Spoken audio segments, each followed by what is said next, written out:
Preface. This work was created based on an idea that I, the author, had, and wanted to share, but realized it must be in novel form.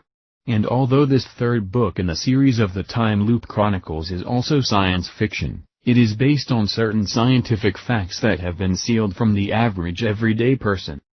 This final aspect of the trilogy will tie together the entire Divine Secret Garden tetralogy, and link it all together to reveal a mystery and a revelation. Before we continue to enter the final book of this series, it must be understood that often fiction and science link together. It does not mean that it lacks reality. This story reveals clues, and in those signs, they reveal the key to the codes. The adventures of the Lost Journal did not come to an end, as one might expect. Many twists and turns led William towards his paradise, so it seemed, just like his predecessor Tim.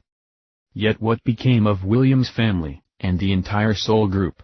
What happened to Marie, William's wife of times past, and Beth and Mark, his son and daughter? And what about Sunilo and Matthias, who never attended the great feast? What happened to them? We also wonder what took place with Agape and Aggie, and Lorenthal with her husband and partner Max Stram. We know they eventually appear at the great feast along with William, but how did they get there? What had their individual journeys been like? And what really was the great feast?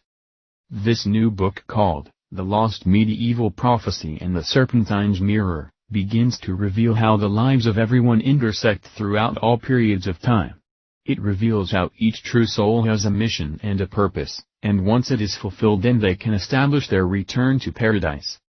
Amazingly, everything seems so rather organized even when speaking of different time loops. And yet, seemingly it is the furthest thing from the given appearance of things. The Lost Medieval Prophecy reveals that a mistake occurred where multiple time loops had crossed over and merged together. This created great confusion in the end days. Memories were merging, and although due to frequency changes, as the memory of those of the past merged into those of the future, multiple and unique and distinct memories were perceived, leaving the ones who were able to witness this odd mystical behavior a little rattled, while everyone else perceived that those individuals were losing their minds. This is a story of William's family and friends discovering what had occurred over multiple time loops that seemed to have amalgamated into an even newer one. Memories had crossed over to create a blending of multiple time loops during the same proceedings, proving that all time is the same time, even when it had obviously morphed into a new period of changed events. This book will begin to explain the futuristic oddity that has been labeled the Mandela effect, as well as tell a story how one soul group begins to recall multiple lost time loops as it bleeds together with the one they are within. The Serpentine's Mirror is a special connector to the matrix of the world. It holds very deep secrets as to what has been occurring in multiple lifetimes. Eventually it will reveal an ancient prophecy that had been discovered long ago, but now it is lost in time, or is it? The prophecy will reveal what happens in the last days upon earth as to how certain people awaken, whereas the majority do not. And when this occurs, something remarkable and otherworldly begins to manifest. In truth, the rapture as many believe does not occur, but changes happen within humanity that leaves those remaining disoriented as to what has transpired concerning certain people that seem to have vanished from the planet, yet did they? Now it is time to unravel the ancient mystery that has been sealed for a very long time. The mystery of the Lost Medieval Prophecy and the Serpentine's Mirror. All names and places, although may be similar to what we perceive as reality, are simply fictional characters created as a storyline, as if to ask the question, what if? Chapter 1, Friar Giovanni goes to the Vatican. By the time I had reached the Vatican in Rome, I stood there before the gate waiting for my entry and wondering why it was the Holy Father would desire my presence for a personal dialogue. When the large gate opened, I was greeted by none other than the newest member of the Pope's conclave, Cardinal Peter, or Pierre of Tarentaise. There was speculation that since Pierre was moving up very rapidly, that Pope Gregory was grooming him to become the next vicar, but of course, that was only rumor. I really didn't know what to expect. As I was led through a maze of hallways, which entered a myriad of rooms, I was then taken to the papal office where I was instructed to take a seat and wait for the Holy Father to enter. I sat there reluctantly for what seemed like an hour, and wondering why I was summoned to meet the great pontiff. Giovanni was born in the area of Tuscany. Had he spent years as a friar of the Franciscan order representing the faith, and spent a good portion of his life writing about the mysteries of God, of whom he termed as the Father. He learned about the simplicity of life from the average soul, as well as, he was granted a communion as of recent with one auspicious teacher, Thomas Aquinas, who at times, they had to agree to disagree, but often were congruent in their thoughts. Giovanni played a propitious role in the Church. He was a senior faculty member at the University of Paris. He was well liked by his students for his academic prowess. He was very devoted to the Church as well as had great love for Jesus Christ. He looked up to his childhood protege, Saint Francis of Assisi, whom also believed that Jesus was the beginning and the end of all things. Giovanni was even given the auspicious title Seraphic Doctor, as he was often perceived likened unto an angel. He had been born in Bagnoria of Umbria in 1221, which was about 90 kilometers northeast of Roma. He became a Franciscan at the age of 22. He was born of his parents Giovanni di Fidenza and Maria Wright. It was said that Saint Francis of Assisi was credited with healing Giovanni as a boy of a serious illness. Finally, his teaching career ended when he was elected as the general minister in 1257. His service lasted for almost 17 years and was wrought with controversy over some issues, until he and his work were cut short mysteriously. The controversies he encountered led into heresies of the day where the belief that the Holy Spirit could replace Jesus, as well as the Church, and even Scripture. Giovanni was a good administrator and effectively governed through organization. He offered the other friars of the order a revitalized spirituality, based on the vision and insights of Saint Francis. Giovanni was a mystical writer. He was able to combine his writings along with the more practical aspects of life united with the doctrines of the Church. One could easily see that his teachings and writings were filled with compassion and kindness, and he offered greater hope than most. Yet it was much more than that. His stature was growing exceedingly in that it granted him the ability to be instrumental in procuring the election for Pope Gregory, and now maybe that assistance that he gave unto Gregory is about to be repaid by the pontiff, in full. Giovanni never considered his work to be on a grand scale of things that it would be heralded. His strong devotion to Christ was evident in everything he taught and believed, so he kept himself unguarded when it came to the dangers surrounding him.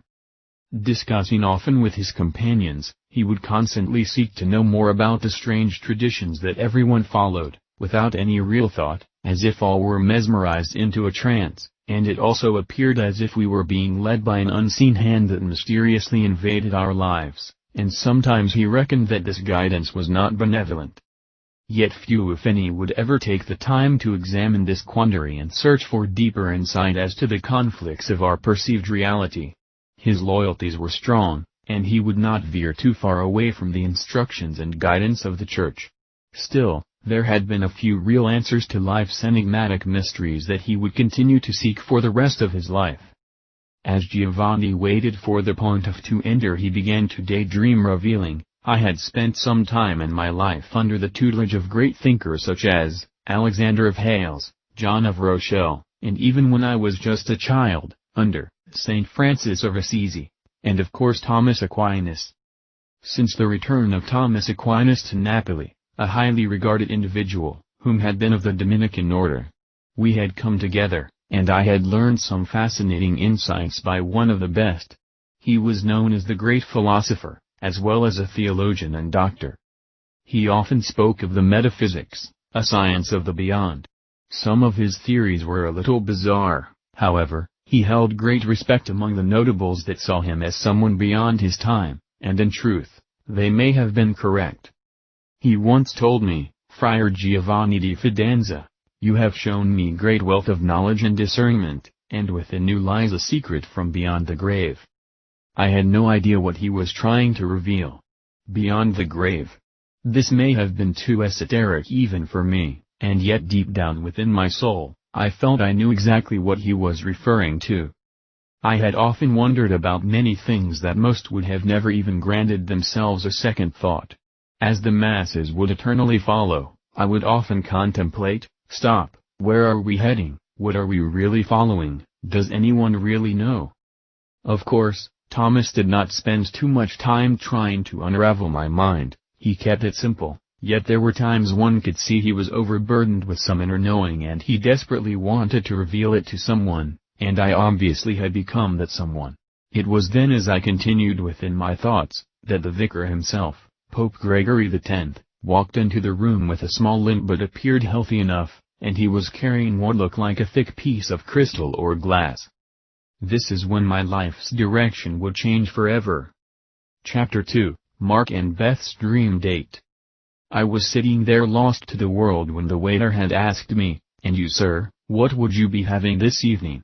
As if being awakened out of a deep stupor, my sense came back to me while staring at the menu, as if it was the first time I had looked at it. "Oh, I'll have the spaghetti with meatballs and lots of sauce." I always loved the sauce at our favorite restaurant where my girlfriend Beth and I go often. It is called Little Tuscany, a small Italian restaurant on the south side of town. As I was preparing my napkin to be placed upon my lap, Beth looked over to me with this yearning to know why I seemed so lost to the world.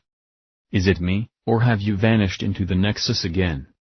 Looking up at Beth, seeing this frustrated look upon her face, I realized once again I have not been the best date. I replied, "Sorry Beth, but it happened again." "Oh, you mean the dream?" "Yes, I can't fathom why this is happening or what it means. I keep having the same dream, yet deep down I am in desperation trying to unravel the answers and interpret this strange internal revelation." Beth started twisting in her chair, realizing there was not much she could do to keep my attention her way, so she decided to go along with this diversion that I have allowed once again to interfere into our moment of togetherness, which happens to be our 6th anniversary since we first began seeing each other. I know, as I pondered within, why don't we just get married? I guess maybe it is because my mind is so occupied with other things I dare not go that way, yet. Beth then sat up and leaned forward in her chair, appearing to be genuinely interested, and said, "Okay, tell me all about it and let's see if we can establish anything different than before." Beth is a regression therapist, and she is very good. Mark led her into this field because he had first known her teacher, and Mark had also gone through previous regressions, so nothing that Beth was hearing was hitting her from left field, but it simply was not the time and place to be talking about such things. Yet I could not help myself, this specific dream had been plaguing me.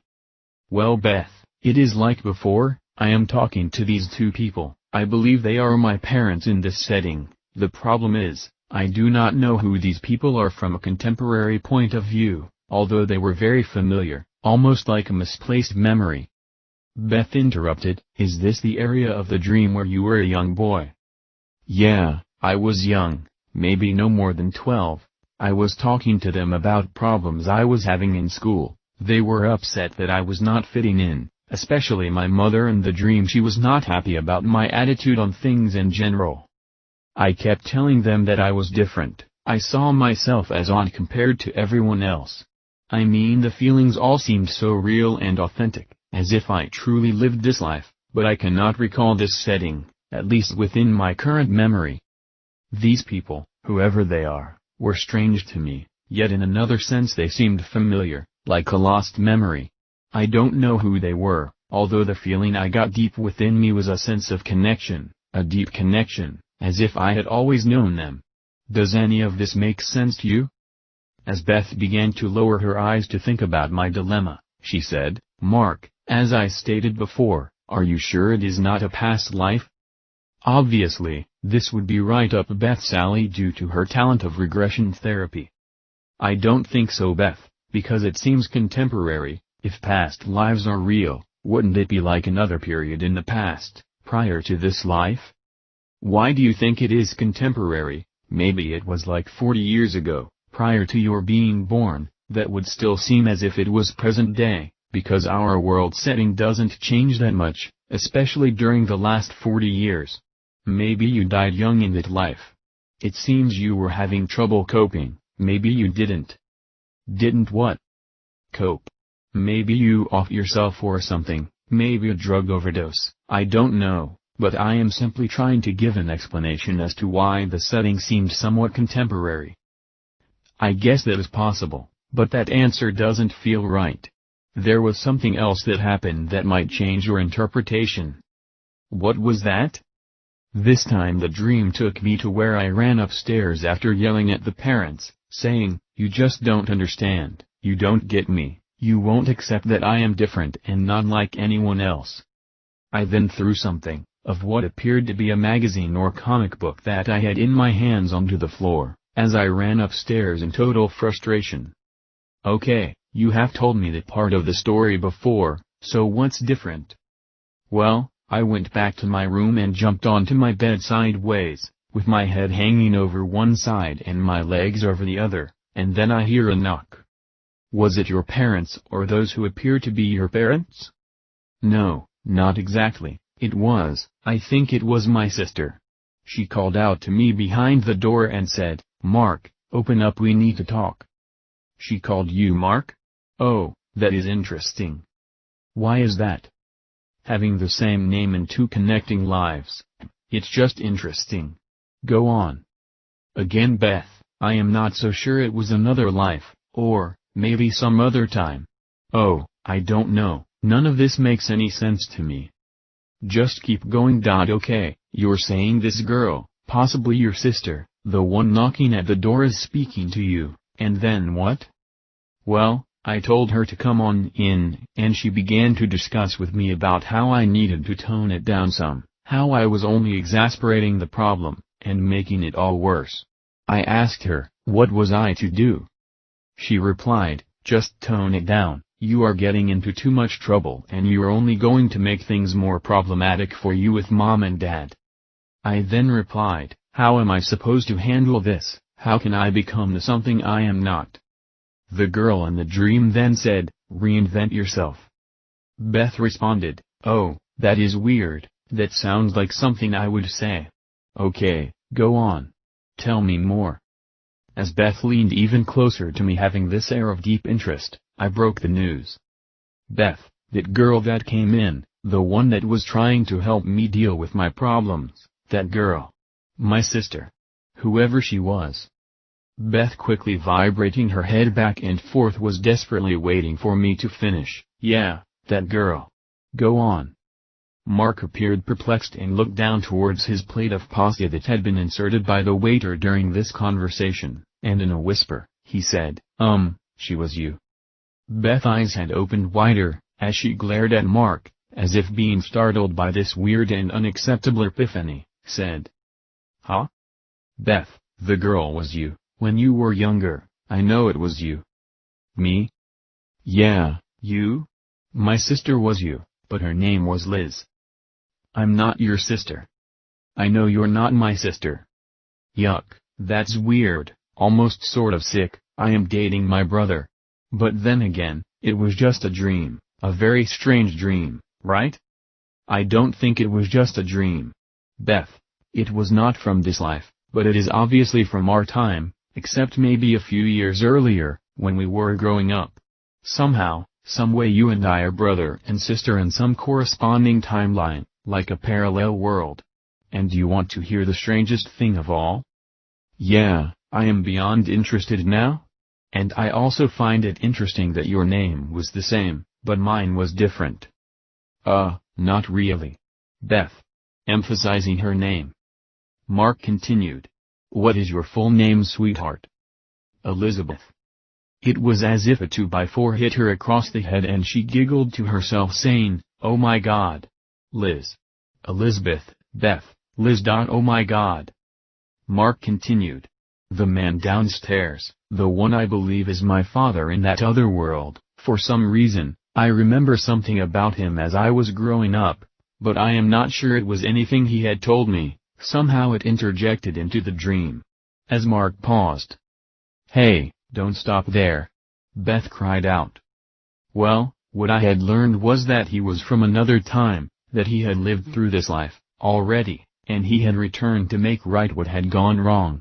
And the word that kept being repeated that was stuck inside my head was time loop.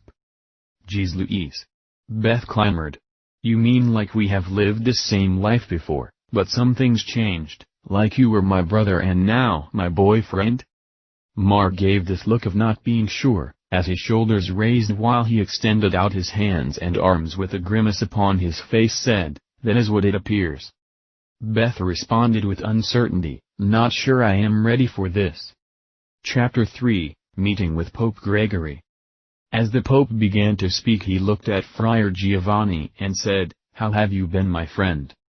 As you know, I have not been as active lately, most of the time I spend reading great literature and writing. However, I am still fulfilling my duties as general minister as I have done for the last 16 years.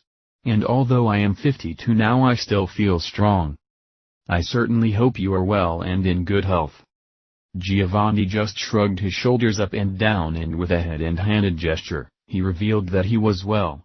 He then spoke, I am a simple friar father, one that would not make an impression upon your Holy See. I have sought within asking why was I chosen for this meeting? Gregory then chuckled a little and replied, My son, you have far underestimated your value and worth. I know much about your work and you have made a great impression on many. In fact, without you I may not even be sitting here today. I am greatly humbled, Father. As you know, you have been summoned here and I am certain that you have pondered over why I have petitioned you. Yes, my vicar, I have remained uncertain about this most holy conference. As the pontiff sat down holding this strange crystal glass in his hand, he continued. Friar Giovanni, I have called for your presence for 2 reasons. First, I am rewarding you with the title of Cardinal Bishop of Albano, and I also insist on your presence at the Great Second Council of Lyons next year. And secondly, and most importantly, and no one else should learn of this, I believe you can be an asset to the Vatican and of course this papal office. I want you to come work for us. Holy Father, I still have my duties as Minister General. What I am offering you is far greater than your present situation. What I am holding in my hand is going to change your perception of many things, in fact it will change your life. I know that I can trust you, because trust is most important. Yes, indeed, Holy Father, without trust there is nothing. Friar, this odd glass is not from our time or our world. It is called the Serpentine's mirror. However, for our concern, it has been renamed the chronofrequency optimizer. I am but a mere friar and I do not understand such words. You shall in time, my friend, in time you will come to realize it is a time dispersal reactor. The terms and words I use are from the future, as is the name and identity of this mirror. It functions beyond our understanding of time itself. The future? I know nothing of this sort. Alchemy. Are you sure you have chosen this friar correctly? Gregory sat back and then uttered, Thomas Aquinas referred you to me, and we have had many discussions concerning this decision. Both of us have concluded that you will fit in just fine with the others. There are others? Yes, indeed, you will be part of a group. As the Pope opened up a parchment he began to read the letter from Thomas Aquinas recommending Friar Giovanni. To the Great Pontificate Holy Father Pope Gregory X, as you know, the information about the mirror must indeed be passed on so that the essence of time is continued, whereas Holy Father, our knowledge of this mystery must pass forward to others who vow to keep this mystery clandestine, until the loop ends. No one must ever speak of this. You have informed me during our many conversations that we now lack one among the 12, yet we must continue the project. Time is of the essence, and as we cannot afford to pass down certain critical understanding to a novice, we must seek for those who contain within themselves a deeper resonance, a deeper knowing, a hidden countenance of mystery, one that will assure absolute confidence within the Church. Thereby, I am asking you to appoint Friar Giovanni of the Franciscan Order, Minister General, Master of Theology, and due to the rise of his stature, the Franciscan Order is the most prominent order in the Church today. I have been personally studying with him and have been digging into the depth of his essence in these last 8 months, and I have great trust in him. I ask humbly that he be chosen to become the new facilitator concerning the secret project. In great respect to the Holy See. Signed, Thomas Aquinas. Chapter 4, The Regression. Today is the day that Beth agreed to do a regression to see if they could surmise more detail as to what happened in this parallel life where they were possibly brother and sister. Mark had decided earlier after having these dreams to do a regression with the elderly lady friend that was quite experienced in this field, the one who had taught and trained Beth, Miss Wickenheimer, which led Beth into this arena. He was desirous to find out more information about this strange dream that he kept having. The good news was, the regression seemed successful according to Mark, but his therapist told him that it had failed.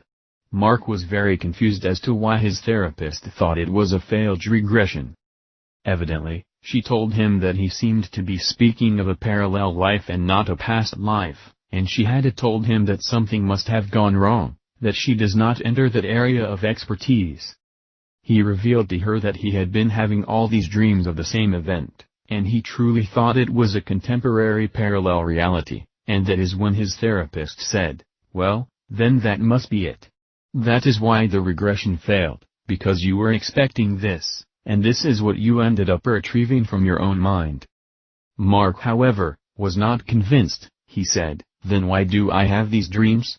His therapist replied, "Obviously there is something in your psyche concerning family issues, and it is playing out in the form of a dream." She continued, "You never told me much about your family. Could it be there is something tied together with your relationship with the family you have now?" Mark, appearing very uncomfortable, said, "I don't know who my family is. I was adopted, never met my parents, I have no clue who they are." "Then, there you go," the therapist uttered. "You are obviously dealing with a discomfort, a feeling that you were betrayed by not knowing your birth parents, and you are conjuring up the idea of having a different family, and Beth as your girlfriend becomes part of the play while you try to fit her in as your sister. It all makes total sense." Mark was not impressed. He said, "If I was making it all up, then why was I inventing up a story where I didn't belong, that I felt I was odd, and that I wasn't getting along with my parents?" His therapist smiled and said, "Don't you get it? You were abandoned by your real parents, and left to strange people, being adopted. Of course, you would feel like you are odd, and that you don't belong, and it is spreading into your dreams. It makes total sense." Mark, still not buying into her conjecture, was disappointed in the therapist's theory, but he didn't want to argue. He responded by saying, "Maybe you are right, it just seemed so real." "I bet." The therapist replied, "It must have felt very real because it touches deeply as to who you are within. We're talking about your life in distress." It was then Mark decided to use Beth's skill as a regression therapist and to see if she could help him enter this same parallel world without obfuscating it. Maybe through her they could find the answers via her expertise. Beth agreed to try her hand at it to see if she would get the same result, proving it had been a successful regression. Now, most regressions should not be controlled by the therapist. One must allow the soul's mind to determine what will be revealed. You never know where you will end up.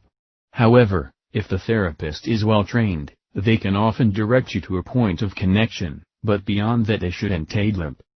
Beth was just as curious, possibly even more than Mark, as to the possibility that in a parallel life they were brother and sister, and to top it all off, in this life they both had different parents. Each one wondered why and how this could be if it truly was a parallel life. Why didn't they have the same parents? Do parallel lives change that much?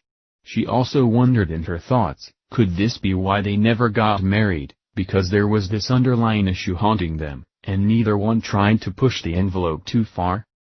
At that point there was a soft knock on the door. Beth Sant decided to come over and watch this regression. She was also curious. When Marie entered the room, this was the first time Mark had met Marie. Beth spoke of Marie often, but Mark never got the chance to meet her. Marie felt as if she was killing two birds with one stone, getting the chance to meet Mark as well as having the opportunity to watch Beth do her thing again. Beth had told Marie that when Mark had been having these dreams that they were both living in a very contemporary setting, and Mark had revealed that he and Beth were brother and sister in his dream. Marie was very interested. As Mark and Marie made eye contact for the first time, each of them had this strange overwhelming memory twinge. As their eyes connected, it was obvious that both thought they were seeing ghosts of a time past, but neither one could place this odd enigmatic memory into their contemporary reality. Marie spoke first. "Hi Mark, I'm really happy to meet you. Beth speaks very highly of you and I am thrilled to finally put a face to the boyfriend." Marie pauses a second and then continued, "A face that appears rather familiar to me, to say the least." As confusion seemed to set in for them both, Mark, having a look on his face of bewilderment, replied, "Have we met before? Why is it that you seem so familiar?" Beth then interrupted, "Listen, we all look like someone, but we came here to do a regression, so we need to get started, but I feel like there is something I am forgetting." Mark looked at Marie, as Marie looked back, and both had this puzzled look on their faces, yet neither one could figure it out, but the answer they were seeking was closer than the tip of their nose. Beth then directed Marie to sit on the chair and hold a tape recorder, while Mark was led to the couch. It was then Beth had begun to create an illustration to help Mark enter a deep relaxation into the regression. She said, "I am going to try something new, something I learned on my own, on how to bring a person so deep into the regression they won't be completely aware of it consciously, and all the while we can record the event." She continued, while speaking in this low tone, "If Mark doesn't know that these events are happening from his level of awareness here, then hopefully, he won't be able to invent the story, therefore verifying the regression as a valid event." As Mark was listening to the soothing voice of Beth doing her thing, he raised from the bed almost as if he received an electric shock. He then looked over to Marie, and said, "Oh my God, I know who you are now." Both Beth and Marie looking at each other while being startled, and in one voice said, "WHO?" Mark then snickered and then began to speak, "You're her." Marie responded, "Who?" "The one in my dream. You are my mother in my dream." Beth then, readjusting her seating position, looked over to Mark and said, "Are you sure?" "No doubt about it, it is her." Beth said, "But you never met my aunt before, and you are now saying she is the one in your dreams, and I am your sister? That certainly could not have come from your mind if you never met her before?" "Yeah, as odd as that sounds, she was my mother and you were my sister. Now I am curious, who was my father? Is he around? Does he exist in this life? What changes were made that set things on a different path?" Beth and Marie were very close and often they wondered if they had been mother and daughter in a past life, but most of that was just idle talk. Neither one ever made a big deal about it, and never really dwelt on it. This new revelation that Mark sprung on them was not that far-fetched to either of them, and now more than ever they were desirous to know more about this life of Mark in some contemporary setting. Beth, now being more determined than ever, began the regression again. She was talking about the beautiful snow-capped mountains and the spring air, and its beauty as it blended into the blue sky. As she attempted to bring Mark into a calmer vibration. The surrounding terrain was plush green, with a forest in the background. She continued to describe this peaceful paradise, as even Marie was starting to phase out a little. Mark was peaceful as he lay there listening to the calm, soothing voice of Beth. She then described how Mark was plummeting lower and lower into a new phase of mind. She began to describe being on an elevator that kept going further down, and each time it made it to the next level she would count off from 10 to 1. She then described the moment that she wanted Mark to enter a parallel life with herself and Marie, being contemporary souls of this life that somehow blend into a parallel world. She then said, "It is time to meet your family at the Nexus." As she continued, she then went to a different level of regression, asking his higher mind to connect with the experience by showing deeper insight as to what happened in a contemporary life. But doing so would mean Mark would not be conscious enough to feel or see the events from his life setting here and now.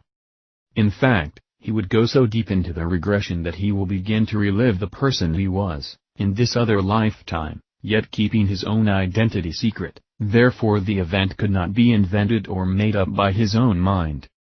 Beth continued, "Go deeper, and deeper. You are going so deep you will bypass this life and enter the other. 6, 5, 4, deeper and deeper, level after level, deeper and deeper. 3, 2, you are almost there, You are about to relive your life once upon a time. And then Beth paused a few seconds and said, 1. Can you hear me, Mark? Mark, can you hear me? Mark began to slowly form words, and coming from his lips was this strange language. Ego en fraternities Franciscan. Beth looked over at Maria and neither one had a clue as to what was being said. Beth then asked, could you please translate the language into English? A few seconds went by and Mark began to speak in English. I am Friar Giovanni of the Franciscan order. Beth clamored, oh my God, I think we overshot this one. Mark, can you hear me? Listen to my voice, what is happening? Where are you? Mark continued, strange voices within my thoughts, I do not know Mark, for I am Friar Giovanni of the Franciscan order. I cannot believe I have spoken with the Holy Father, Papal Vicar, Gregory X, and he has offered me employment at the Vatican. Giovanni, where are you, what are you doing? Beth clamored. Some time went by as Mark seemed frozen in thought, his eyes glassed over. Beth began to worry if she took him too deep and thought she needed to awaken him, but Marie interfered in her thoughts, and said, wait, let this play out, obviously we need to hear this. Mark began to speak as Giovanni saying these words, it is as if we are living in some sort of fabricated world, a fantasy, things are not real but appear real. Beth getting very nervous, what are you trying to tell me? What is it that you are doing? Where are you? It was then Giovanni yelled out with this horrific cry, my God, what is this? What is this magical glass? It's a record of our history and future? No. It can alter time. A few more seconds went by and Giovanni continued. I am Giovanni of the Franciscan order. Repeating. I am Friar Giovanni of the Franciscan order. Continuing. I am Mark, and I from the future. Everything and everyone went silent, and Mark uttered these final words. They have a technology that supersedes anything I have ever witnessed. Can you imagine if we had this technology? Beth then stated, Mark, do you know who you are? Yes, I am Mark, and I am from the future, I only wish I could figure out a way where I could take this technology with me. Back to the Future. Chapter 5, The Serpentine's Mirror. As the conversation was near its end, Pope Gregory announced that he must leave, and that Giovanni would be escorted to his quarters, but first he would be given the tour of where he would begin his new quest. Pope Gregory then picked up the crystal mirror and handed it to Giovanni, telling him he was going to need this in his work, and to protect it, honor it, and most of all, keep it confidential. The mirror was very cold upon the tips of his fingers, and when Giovanni touched it, it seemed to penetrate through his very being. He then looked down upon the glass, and when he did, he noticed that his portrait and his statistics of where he was born, where he had lived, what his profession had been, and where he was at that very moment, all appeared upon the mirror, as data and statistics that recognize the very core of his being. It then revealed the date and the time. This alone gave Giovanni a great fright. He knew whatever this was, it did not come from our human domain. At that time 2 Vatican guards had come to assist Giovanni and waved at him to follow. They left the papal office and continued down a corridor that led into a separate room, which had a spiral staircase, of which they called, the Serpent's Tail.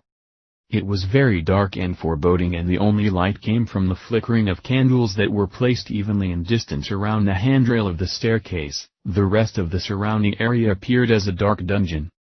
As they continued down the steps, eventually they made it to the lower floor, which led to another long straight corridor, which then ended abruptly at a final door. This door was also guarded by 2 heavily armed Vatican guards. The 2 men who silently walked with Giovanni gave way to the 2 guards at the door, and the guards did not move from their position. They readily noticed that he was carrying the strange mirror, yet it seemed fine with them. They then turned towards the door, as one of the guards opened it, and the other ushered him in with a simple wave of his hand. Giovanni then walked into this large room, which had much better lighting, as candles were prolific. The door behind me closed and I turned around to see 2 more men guarding the opposite side of the door. Again, Both guards looked very closely at the item I was holding, obviously making a mental note, and then they returned into an almost frozen position as they continued as a sentry staring straight forward. Obviously, no one was getting through these doors without permission, but my question was, what were they guarding? As I began to take a visual look around the room that I had entered, I noticed there were shelves from the floor to the ceiling and all of them had scrolls, ancient parchments, papyrus rolls. It was a library of knowledge. I then noticed along the far wall the words inscribed in large letters revealed, Bibliotheca Apostolica Vaticana. This was some sort of Vatican library, of which I had never heard anything about. It was very secret, and the knowledge of it certainly did not leave this place. And then around the side there was an entrance to another room that had these words upon the top part of the door, Archivum Secretum Apostolicum Vaticanum. This room caught my attention because it had to do with our religious secret archives. In my mind as a friar I thought I struck gold. What an opportunity to witness firsthand some of the ancient scrolls that I had only heard about or read as if being inserted into ancient works. The words were daunting, and I knew I was in the most secret and protected room in the entire world. It was then I picked up a scroll from off one of the shelves, and when I began to read it, 2 monks came over to me and said, "You will have more than enough time to inspect these codices fortune. It is time you were trained on how to use that mirror you are holding." I then gradually replaced the scroll upon the shelf, and followed the 2 men into the room of the apostolic archives. I was more than thrilled to discover my new path in life. My expectations were all but dimmed when I finally entered the room expecting to see another room filled with ancient documents and parchments and papyrus scrolls, but instead I saw none of that.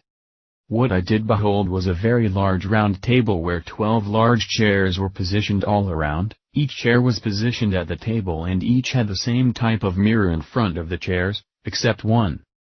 In the middle of the table was a much larger replica of the same mirror sitting on top of a serpent carved stand. The stand had 4 carved eyes peering in all directions, as if it was watching everyone. I was then motioned to sit down on the chair at the table that was missing a person and a mirror. I then placed the mirror that I had been holding in front of me like all the rest, completing all 12 mirrors. It was then the other monks who were sitting in the other 11 chairs surrounding the table, acknowledged my presence with a slight smile and a nod. They then returned to what they had been doing prior to my entering, yet not a word was spoken. There were 11 other monks sitting at the table, and I seemed to be the only friar from the Franciscan order. The others were of other orders and clans. It was then I was given a vacant scroll. I was told to take up the writing instrument in front of me, which was sitting upon the table next to a vial of black ink, and to begin to copy the contents that I see coming from the mirror onto the empty scroll. Of course, I could not understand what it was we were doing, until suddenly writing appeared on the mirrored glass, and then I began to reason it through. It was from an ancient scroll named Isaiah, chapter 10. I have heard of these scrolls through word of mouth, and much of our faith is based on these hidden relics, but I have never seen one to confirm their reality. However, I wondered, what is this mirror? Why are we copying from this mirror onto blank scrolls? As a friar we spoke often about the words of Christ and the ancient documents that formed our beliefs, and I instructed from these scrolls often, even without ever seeing them with my own eyes. Everything was by word of mouth, or via other authors, who claimed to have witnessed these precious works, or from what the Church had declared. Very few had ever seen an original. Often we had copies of certain books, but to see an original was glorious. However, the question I have is, how does this strange-looking glass have this material scribed within? Where does it really come from? Strange as it may seem, my job was to copy what had appeared magically upon the mirror. It was not written in ink, or anything I have ever seen before. The writing was the appearance of a liquid, and it appeared to move in waves like an ocean, as if it was elusive, or changeable. And I stress the term changeable, as if it could instantly change to something else entirely. Very odd indeed. When I peered into this special glass, I saw entire segments change before my eyes, but it happened so quickly I had no time to read it, and then it simply settled into the words that I was to copy. It was as if there were various other revelations unfolding, as if nothing was set in stone. I inquired of one of the monks sitting next to me, as I was giving much praise for being one of the chosen ones in this illustrious work, "Why has the Lord granted us direct knowledge of the ancient wisdom?" The monk responded in a whisper, "For it to never be lost, our Lord uses this mirror to teach us what the ancient writs had stored." I then, being vastly inquisitive, queried with a tone that evidently was a tad too high due to the unfriendly stares I received from the others, "Is this how the knowledge of the ancients was restored, via this mirror?" It was then I was told, again with a shush and a whisper, "This mirror is not reflecting the past, it is reflecting the future." Repeating curiously what the monk has just stated, "The future?" Yes, in the future a certain book called the Biblios will retain all this information. Your job is to make sure that you copy this information correctly, so it will be available for the future aspirants. Obviously confused and a little agitated, Friar Giovanni responded, "Pardon me, I do not understand. In the future there will be a book called the Books, and in it these will be sacred scrolls from our past, but somehow, they are from our future? Forgive my impertinence. If it is from our future, then why are we writing it all down so that it can become available for those in the future, if they already have this knowledge?" An elderly monk from across the table that had the appearance, as one being a leader, as his clothing and chair seemed oddly unique, began to speak with authority. "Friar, it is not for us to question these things, my son. We do as we are instructed, as you must also do." Giovanni, not taking heed to the warning, said, "You do not know why this comes from the future, and yet we still must copy it to make sure it passes unto the future, yet it is supposedly from the past?" Obviously, Giovanni had a huge conundrum to battle with that was making his newfound employment difficult to process. Finally, the monk sitting closest to Giovanni began to speak directly into his ear, "Let me reveal a mystery unto you that you must not share with anyone else beyond this place." Even though the words from the monk sitting closest to Giovanni had come in a whisper, which was being shared ever so quietly, at that moment, all eyes lifted from those sitting around the table, from those who had been visibly busy and very attached to their work. They all immediately stopped what they were doing and stared directly at the monk, who apparently was ready to reveal the hidden secret of the ages. It was more than a little obvious that none of them were optimistic that this conversation should continue down this path. However, the monk went about to explain anyway. "The words we copy come from our future, which is within a single time event. It is then passed back to us to copy it to make sure it remains for a new time event. Do you understand? I am confused by what you are revealing. Knowledge coming from a single time event of the future is given to us through this glass, and we are to make sure it remains the same, yet it is for a new time event? Is this what you are trying to tell me?" "My friar, this knowledge really does come from the past, as you saw in the room next door. Those are all ancient documents from historical archives and records. As those documents have passed through unto the future, they were interpreted, revised, brought forth into a myriad of languages, and thus the Biblios was finally created." "Why did they need to be interpreted, revised and changed into other languages?" The monk continued, "As you might have ascertained while looking upon one of the documents, that none of them are complete due to their antiquity. Much is missing or distorted and even unrecognizable through various languages of the past, so it was not practical or possible with our limited ability, to reconstruct them. However, in the future they will have sciences that far outdate our limited knowledge, and they will be able to reconstruct these ancient codices. So, the Biblio becomes the Biblios, meaning many books into one book. Is this because there are multiple books of the same book that will be copied for future reference?" "Yes and no. The Biblios will have many books. As you copy Isaiah, there are many documents in the back that will be added. Isaiah was only one. In time the Biblio will be Biblios, because it has many books within the one. However, not to be contrary, it also means multiple copies of the same book of books will be available for future use, not only in one language, but many different languages. You must understand, we do not only copy the events past and present that will eventually become the Biblios, We also copy all texts, of various religions, science, history and even medical. Anything you can imagine all begins here. And through this special mirror, it is our job as being among the 12, to copy the codices of the ancient texts from the mirror.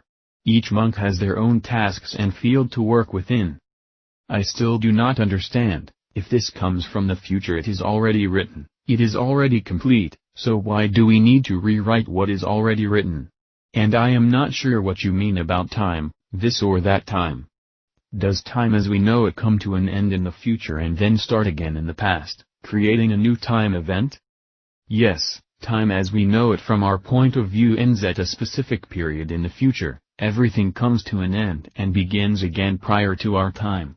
We simply keep the loop going. The loop. Giovanni, obviously having trouble dealing with this new information, continues, our world ends and begins again? This sounds more like a pagan myth. I am having a difficult time trying to appreciate how this information is of our historical past when it comes from our future. Originally, my son, it all began from the past, which led unto our future, but once that happened there was no need to follow that process ever again. A long time ago the monks copied everything from the ancient scrolls and passed it down unto their generations to follow and to continue the path of revealing these ancient treasures. However, this was too tedious, and often great mistakes were made that had to be changed at later date. Many of the mistakes were rectified in the future, therefore, there is no need to follow that process ever again.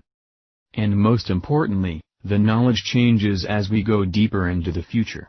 In the future the Lord must allow changes in His Word to fit a new world, therefore changes occurred and were adapted into a new understanding.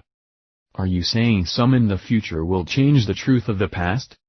Understand, friar, the Lord said, whatsoever we bind on earth, shall be bound in heaven, and whatsoever shall be loosened on earth shall be loosened in heaven. He obviously allowed for future changes.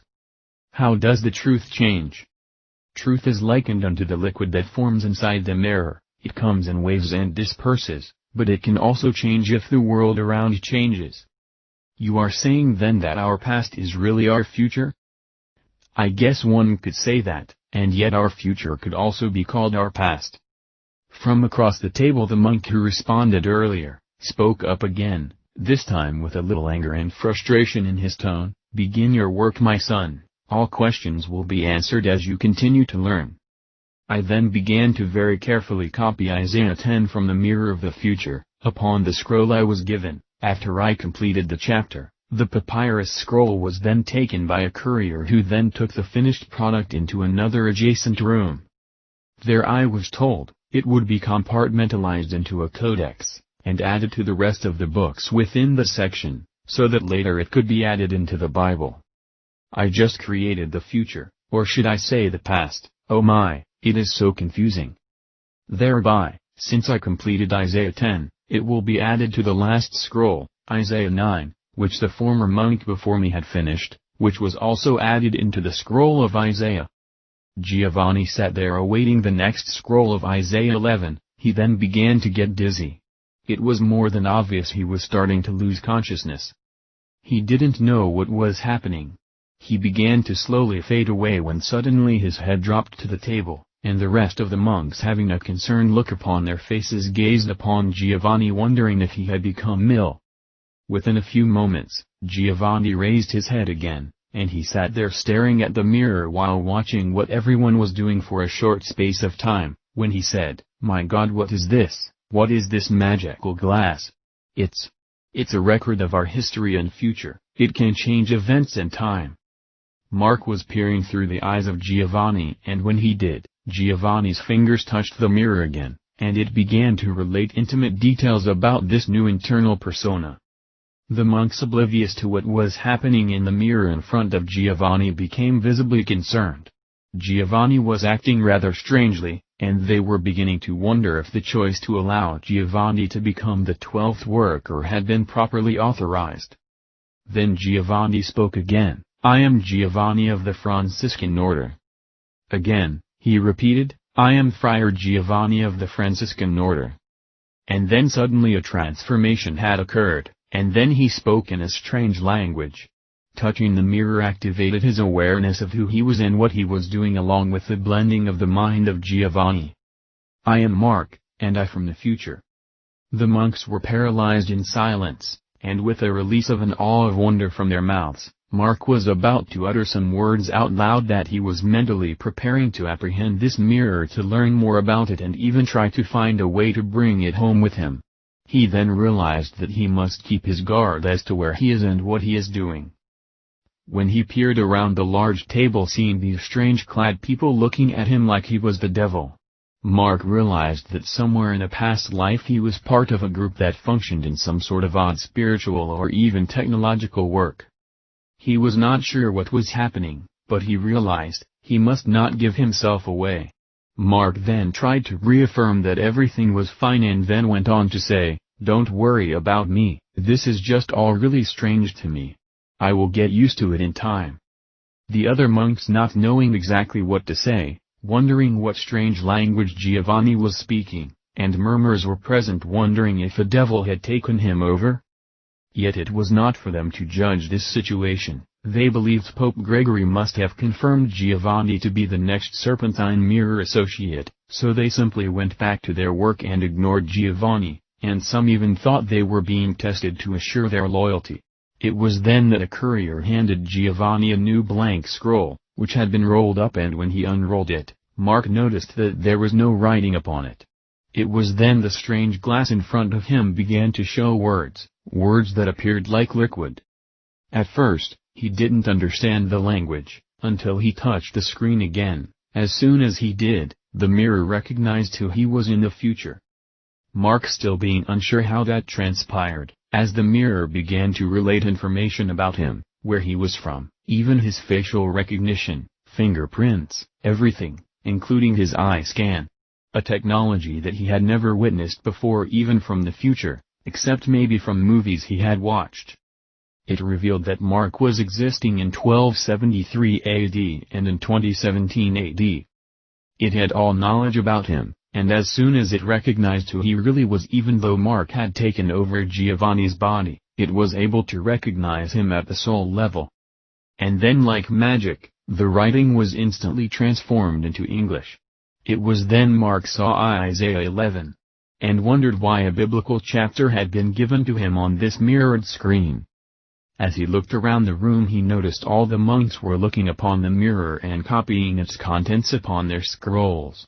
When they finished, they gave the completed scroll to a courier, who then left the room with it in his hands and returned with a blank scroll to wait for another completed scroll that had been filled. Mark began to wonder, my God, are we creating the Bible directly from this mirror? What is this magical mirror? Who gives it the authority? All these questions roamed through Mark's mind as he tried to grasp the true portent of this strange and eerie glass. Mark realized that he was transcribing the Bible for the future. It was then he began to copy Isaiah 11 onto the scroll from what was on the mirror, as the mirror revealed the content in both languages side by side, the English language and Latin. Seeing it in English allowed Mark to understand what it was he was copying. After he had finished, he was just about to give the scroll to the courier like everyone else had done. However, he decided to hold on to it for a little longer. That is when Mark began to fade away. He became dizzy and lightheaded. As Mark faded away, Giovanni returned, and then Mark returned. It was as if they were both bouncing in and out of time. Finally, Mark once again regained his new conscious awareness, living and operating in a medieval past. Chapter 6, The Mind Meld and the Theft. Mark was seriously contemplating about stealing the mirror. He kept thinking, this needs to be known. Our entire history may be a lie, but how can I inform anyone of this? I must steal this mirror and bring it back with me. And that is when it hit Mark. Wait, I don't exist in this time. There is no way to bring the mirror back to my time. Mark continued with the work, acting like he was still copying from the mirror, but was thinking more about how he could bring this mirror into the future. Suddenly, as he was reading what he had wrote as the first verse of Isaiah 11, it gave him the answer to the riddle. It said, "And there shall come forth a rod out of the stem of Jesse, and a branch shall grow out of his roots." When he read where it stated, A branch shall grow out of his roots. The answer hit him: I need to find a place to bury this mirror, a secure place, like a tree that lives for hundreds of years. I need to find a place that will never be trodden upon into the future. And then when I return from this period, I must travel to this area and locate this place and dig it back up as if seeking through the roots of a tree within the ground. He wondered though, just where am I? And where could I bury this magical device? Mark was so excited that he figured out how he might possibly pull this off. His elation was vibrating around the room and the others were feeling uncomfortable. He then decided he best tone it down, words that echoed through his mind. Mark then looked back on the scroll where he had written the first chapter and said, "Oh no." Evidently Beth heard his anguish, as she had not heard much coming from his lips since the regression began, and she wondered if something had gone wrong. Beth had then awakened Mark, and he was very angry. He said, "Why did you awaken me? I need to do something." She said, "Because you screamed out with the words, 'Oh no.' I really thought you were in trouble." Mark explains, "The reason I screamed out was because I was copying the Bible onto a scroll from the magic mirror and I realized I was writing it in English, and that would be a red flag to those in the room." Beth, looking horribly confused, said, "What? Beth, please put me back under, and direct me back. I can't explain it all now, but I need to get back for the security of our entire planet. It is that important." Not understanding what Mark was talking about, for some reason, she could not hear much of what was happening to Mark during the regression, and what was occurring in the past, even though she kept asking him questions like, "Where are you? Who are you?" There had been no response. It is as if he was buried inside a trance. When she finally heard him yell, "Oh no!" she thought he was in trouble and quickly awakened him. Mark was truly troubled. He said, "I have gone back in time and entered a past life of some sort of monk, or someone like that, and I am copying the Bible from this magical mirror-looking thing. And I guess that is how our Bible was eventually created, and evidently it goes way beyond the Bible into a myriad of beliefs and theories." Beth, not having a clue what he was talking about, said, "I might have a method where I can send you back into the past, but be conscious enough to reveal what is occurring so that we can record your journey." Mark queried, "What does that mean?" "I may be able to enter your consciousness at a super deep level so that you can become the individual of your past life. This way you can speak and even write the language. You can become him, but still be totally aware of who you are. It is a him, right?" Marie began to laugh. "Yeah, I was a guy back then too." They all chuckled. "Yay, Beth, that would be perfect, absolutely genius. In fact, I have got to return. I did become aware of who I was when I touched the mirror." Beth continuing, "Whatever. I am not saying it will work, but I may be able to bring you down deep enough into your subconsciousness and then your superconsciousness can transpose who you are and blend the two of you together, like Spock doing a mind meld." "Fantastic, I am ready, Beth. If you can do that it will be perfect." Marie, then standing by, had wondered, saying, "Is this a wise thing to do?" Mark told Marie, "Listen, what I discovered is beyond anything you can imagine. It may answer this loop thingy my dream dad was speaking about. I am sure if it was you that you would be doing the same thing I want to do." Beth then chimed in. "Before I get started, I want to know, what is this magical mirror you are talking about, and what does it have to do with the Bible?" "Beth, if we do this correct, you will be holding it in your hands in due time." "Wait a minute, Mark, I can do a lot of things via regression, but I cannot manipulate objects from one time to another." "Don't worry, you won't have to, just put me under again, and let's pray I return to exactly where I had been, and by the way, no matter what you hear or don't hear, do not, I repeat, do not awaken me, let me return when I am ready. Time there will not match time here, whereas I could be gone for an hour during the regression, it may be weeks that go by that I experience this other life." Beth, being a little apprehensive and not quite agreeing with what Mark just said, as her face twitched, it spoke mountains of words without saying anything, she began the regression again anyway, starting with her countdown, this time with a few twists of her wording. Instead of considering this as your past life, she kept saying, "You will now become the avatar monk of this other life." Within a few minutes, Mark returned to the Giovanni consciousness of who he had been. He then knew everything about himself, and at the same time, was also Giovanni from the past. The two in fact blended into one, yet keeping both memories, side by side. Now realizing that he had been Friar Giovanni, he also retained all Giovanni's memories, something unexpected. He then understood what it was they were doing. However, the most important part was he retained the memory of Giovanni having the mirror when he came in and the guards at the doors saw him with it. He then began to ponder, what would they do if I walked out the same way that I had walked in, holding the mirror in my hands? Would they even care? Mark then, realizing he was inside the Vatican library, began his plan for subterfuge to steal the mirror and escape from the Vatican, and find a place to bury this mirror. The problem was he was feeling resistance from Giovanni from within. Giovanni began to understand who Mark was, that he was from the future, and he also wondered to himself if this mirror brought out someone from the future back to the past. It was also strange. Mark then, replying to the soul mind of Giovanni, simply said, "You have what is called the Serpentine's mirror and you cannot figure out whether it is benevolent or malevolent? You would think the name itself would resolve that issue."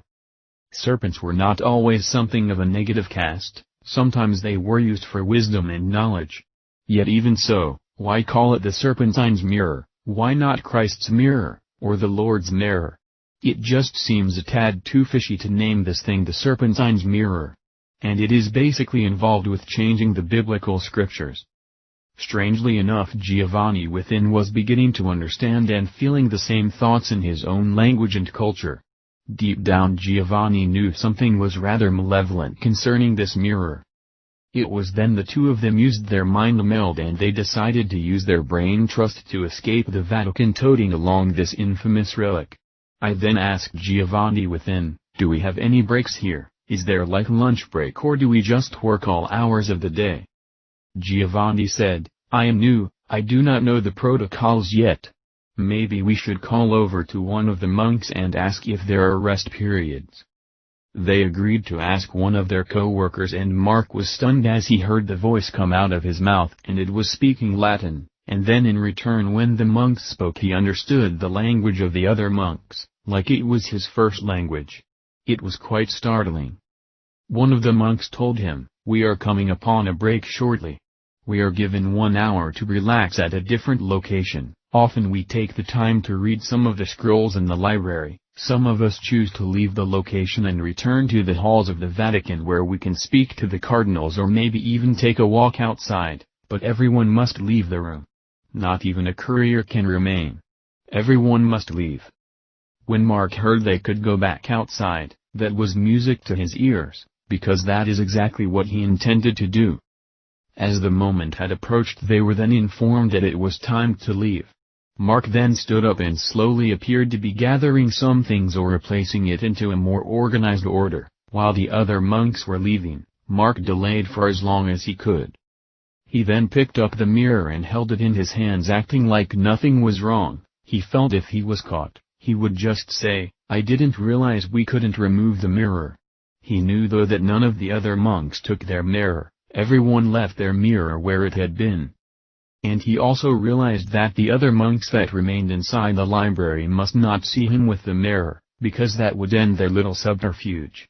So, he kept it hidden long enough under Giovanni's cloak until he approached the exit door where the two guards were standing, and then he revealed the content. Again, as before, they looked at him and then looked upon the mirror as they did prior. And without even thinking they opened the door behind them, and ushered out Giovanni. When Giovanni saw the other two guards standing on the opposite side, he began to slowly walk past them until one of them said, "Stop." At that point, Mark thought the jig was up. However, the only thing the two guards were concerned about was what was Giovanni holding, since they didn't see it. When they recognized it was the same mirror that they had seen him come in with earlier, one of the guards said, "What is that strange thing in your hands? We have seen it from others, but no one has informed us about it." The mind of Mark then immediately jumped in to offer an explanation. It is a Vatican secret from our Holy Father, the Pope, and we cannot speak of it, lest there be serious repercussions.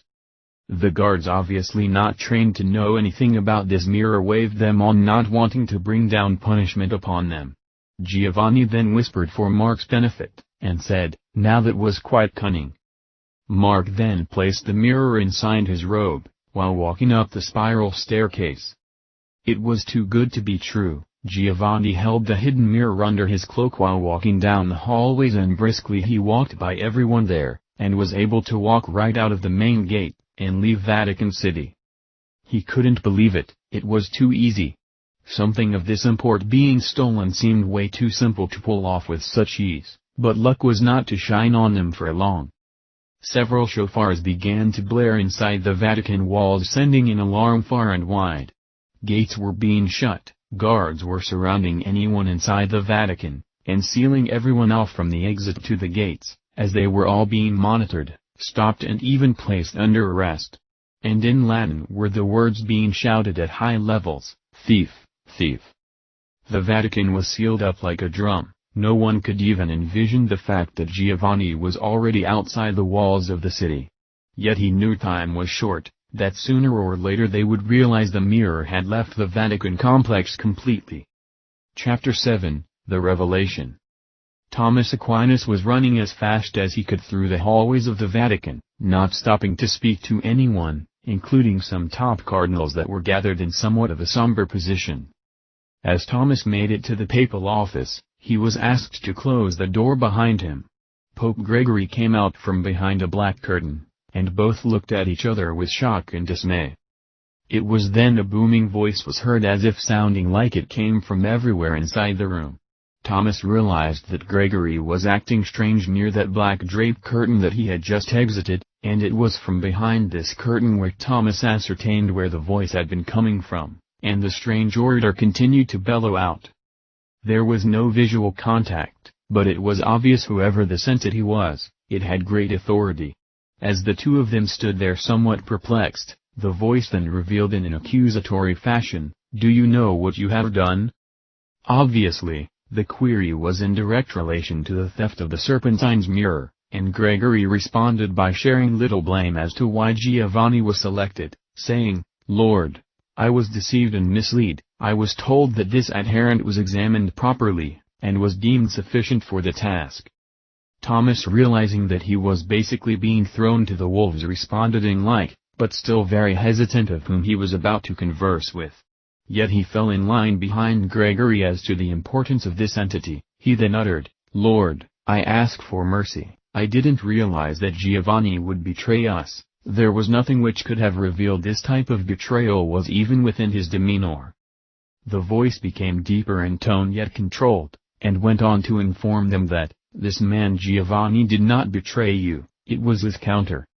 Pope Gregory, looking back at Thomas, and then twitched a little, as you could see his brows raised and his manner was troubled while trying to understand. He asked probingly, "His counter? My lord? You have unleashed a paradox that could destroy our order. It will unveil itself in the end days. We had all of this under control, now we must regulate the damage by using it to our benefit. However, what you have done is so damning, I have no choice but to make an example of you both." As Thomas and Gregory once again caught each other's attention, you could surmise great fear and trembling coming from within their bodies. The voice continued, "From this date forward, I give you, Gregory, the least of the punishment. You will succumb to great pain, and although your reign was to last for 24 years, I will remove 20 years from your reign, and you will die in January in severe pain in 1276, at the age of 66. Only after serving 4 years. However, you will retain your stature within the Church and will be recognized in the future as a great pontiff, although very short-lived." Pope Gregory reluctantly said, with his eyes drooping down, "Yes, my lord." "Now for you, Thomas Aquinas, you have made a great judgment in error, and that error must be rectified. Therefore, you shall soon meet your demise. Your metaphysics got in the way of sound judgment, and because of this, you shall heretofore be punished. You shall not see your 50th year, instead you shall befall to a blow on the head, teaching you that you did not use your head constructively. Thomas, realizing that his life was going to be cut short prematurely and rather quickly, he demanded to know, what did I do wrong? If Giovanni was not the problem, yet it was some invisible counter as you proclaimed, where is my error? The response was rapid, and to the point, and with booming clarity. You dare challenge my authority and decision? Gregory, clearing his throat, opening his eyes as wide as they could towards Thomas, Gregory shook his head back and forth to remind Thomas, do not challenge this entity, it will not end well. The voice from behind the black curtain continued, don't you understand, Gregory, that Thomas has always challenged all the conventional ideologies, that is why you were so enamored by him. However, his knowledge could not peer through this enigma, and therefore there is no reprieve. Peer through? Thomas, being inquisitive. Yes, peer through. If you could have seen the outcome, then this action would have never occurred, and my mirror would still be in protected hands. Now I must seek out and find this thief, and end him. Chapter 8, On the Lamb. By the time Giovanni had fled the Vatican, he already knew exactly where he was heading. He followed the road to Ostia Antica, which was southwest towards the sea. Ostia was mostly abandoned, however, there were some fishing vessels that often came to land or went out to sea in this region. Friar Giovanni already understood about this mode of transportation. He knew, being a friar, he could probably board a fishing vessel if he was willing to help and offer something for trade. After leaving the Vatican, he found a place where he met a traveling group which allowed Giovanni to trade for a donkey so that he could expedite the journey. He traded a medallion he had from his Franciscan order. It was thought to be a lucky charm. After he had acquired the donkey, he was hoping that he could find a vessel of fishermen on a journey to the large island of Corsica, and head to the northern region of the Corsican island near Marina di Cordo. However, for a fishing vessel this would be quite difficult, as they often traveled the western coast of Italy and followed the fishing route that remained close to the shore. Anything outside usually needed larger vessels to travel across the Great Sea. The problem was, Giovanni was not familiar with some of the islands that they would need to make stops during this journey. What they didn't expect was, the Serpentine's mirror was going to be able to direct them. As Giovanni's inner traveling companion had become a soul traveler through regression, Mark had an idea. Since the mirror seems to be able to read a location at a soul level, maybe if Giovanni touched it, that it will tell them where they are. Once they had arrived to Ostia Antica, Giovanni then touched the mirror. Amazingly, it began to read both Giovanni and Mark's twin connection. The mirror revealed the area that they had arrived was called Ostia, with the name Antica missing, as it was revealing the time of Mark's future. It exposed the future names of the same area and revealed their location also during the present event. It was very strange to behold. When Giovanni touched Ostia, it showed the entire area of both present and future. It became a map. They could see the entire area via future and present map, and there they decided how they would map this journey. Once they made it to the sea, Giovanni traded the donkey for some food, water and other items that would help with the voyage. After a few hours talking to the locals, they discovered a foreman small fishing vessel, but they were lacking at least one person. It was then Giovanni needed to convince them to allow him to join with them if they took him to Porto Ercole island in the Tuscany region. They figured from there they could sail to Giglioporto, another island, and then from there they would have a long 50 nautical miles journey to the Marina di Campo across open waters.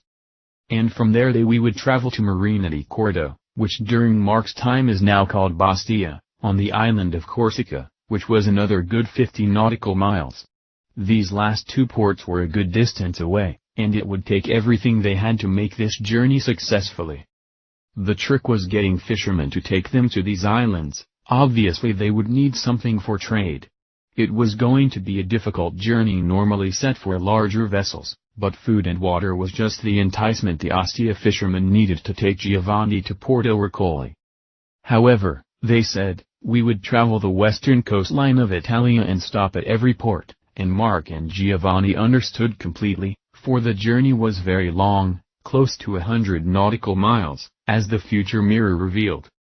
Therefore, they would be stopping on shore every 10, 20 nautical miles or thereabouts. And there we were on board the small vessel heading to our next destination at sea, having stolen the precious bounty. Chapter 9, Vatican Guard is deployed.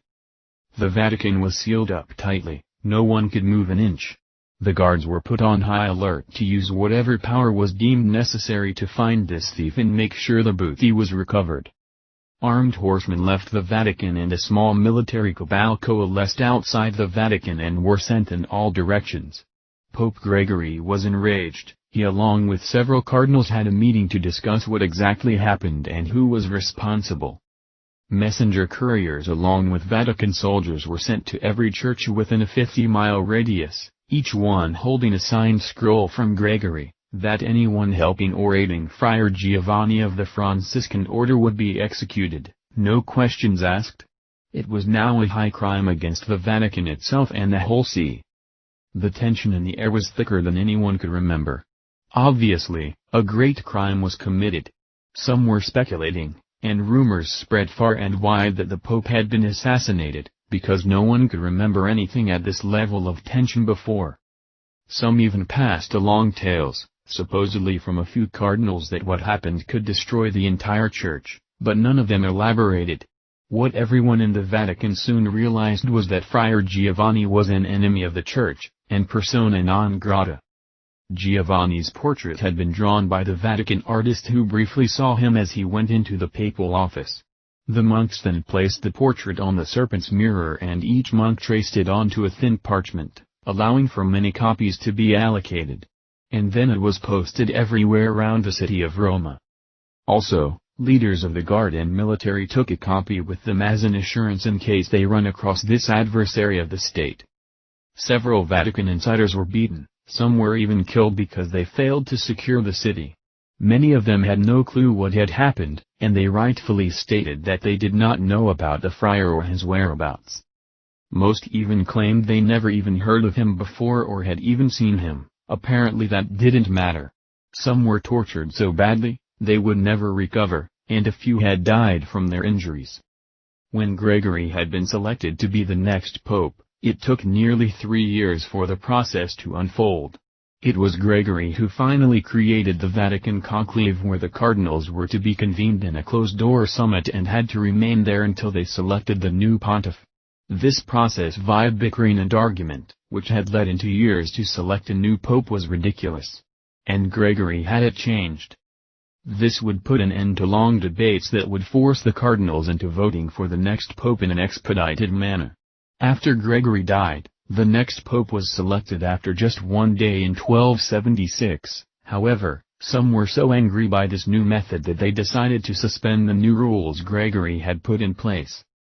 After another long period where the cardinals were unable to cast a timely vote, from 1292 to 1294 during the selection process, the rules that Gregory had ordained were then put back in place, and after a good period of time, where many subtle changes were made, since 1831 no conclave has ever lasted more than a week.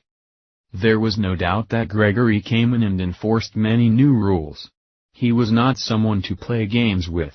And now with the Giovanni uprising, the Vatican was under great peril, and as one cardinal who spoke under anonymity stated, the mysterious missing Serpentine's mirror is such a great setback to the Vatican and the world, that not finding it could result in total loss of control, globally.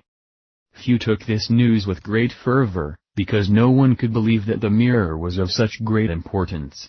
No one understood it except the top level of Vatican insiders. Remember, the mirror's revelation had been hidden from all eyes and ears, and few if anyone knew about it or what it could do. Soon we shall learn the mystery of this mirror and why there was such great fear that it was missing and possibly in the wrong hands. Chapter 10, The Journey Across the Stormy Sea. As the trip began towards Porto Ercole, everything was perfect. They hit shore a couple of times with no issues. They even caught some fish, which made the trip even more enjoyable. It is true, they could have traveled by land all the way to Porto Ercole and saved Giovanni and Mark this seafaring trip, The problem was, the Vatican Guard was after them, and by land it was too easy to get word by relay, via trumpets, messenger couriers and underground relays that there were travelers of suspicion. This was a dangerous time as well as they were hip deep inside the Holy Roman Empire that covered most of the land mass around the Mediterranean, and Europe, and whether the Vatican Guard could be on the scene or not, there were soldiers stationed in all cities, all under the beck and call of either the Pope or the Emperor. There was no real place to hide, therefore, being at sea was the best option. By sea it would make it nearly impossible for them to be identified via word of mouth or to catch up to them to send out word and then potentially capture the bandits. Giovanni and Mark figured, if we were out at sea, even with the mirror, chances were very slim that they could seize us, and by the time they figure it out, we would be in Corsica. Giovanni then revealed to Mark within, we better not use the mirror until we get to Corsica, because the other mirrors can locate where we are. They had learned that the mirror was not activated if human hands did not touch it, so they draped it under a cloth to prevent it from operating. The problem was when they were in Ostia the mirror was activated long enough so the monks could trace the location. Fortunately, what they saw was both Mark and Giovanni's identities, one being from the general area, the other seemingly was from across the ocean. Therefore, they believed the mirror had malfunctioned and they did not alert anyone to its quirkiness. As we constructed our route we copied it from the mirror. However, first things first, our initial journey was going to land us east of Frigani, with the stops planned along the way on the western coastline via Ladispoli and Santa Maria. Although the map was combined with both future and past, we selected the map that would best fit our needs for the main ports. We then continued to head north, coming to another stop east of Civitavecchia, and then we embarked on land east of Tarquinia, and finally the last stop off was Monteito di Castro, and then off to sea to Porto Ercole. Even though we were traveling about 6 knots with the wind blowing north, we were only moving at about 7 nautical miles per hour. We would still have to stay in Porto Ercole before trying to find another fishing vessel that would escort us to our next destination. It has now been a very grueling day and a half, via a good 36 hours since we left Ostia, and having to make a few of the stopovers hampered our time allotted due to some trading mishaps in our last break. Along the way to Porto Ercole, we had some trouble. 2 of the 3 fishermen we were with tried to swindle a couple of the locals, and it didn't fare well. We ended up having to flee back to the vessel and sleep through the dark night in very cramped settings, and it was very uncomfortable. We then sailed off at sunrise and unfortunately, we were unable, due to the chicanery of 2 of our sailing mates, to get some necessary staples, like food and water.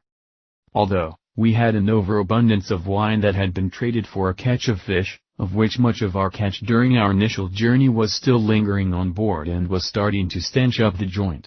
Obviously, the others were used to the smell. Giovanni, however, was not, and Mark made it clear. It was pungent. Let me say, being on the sea with fishermen, and a tote of several bottles of the worst wine imaginable, having a color of deep black with a horrible bitter taste, along with a foul-smelling stench of fish in the nostrils, was not the best environment one could be in.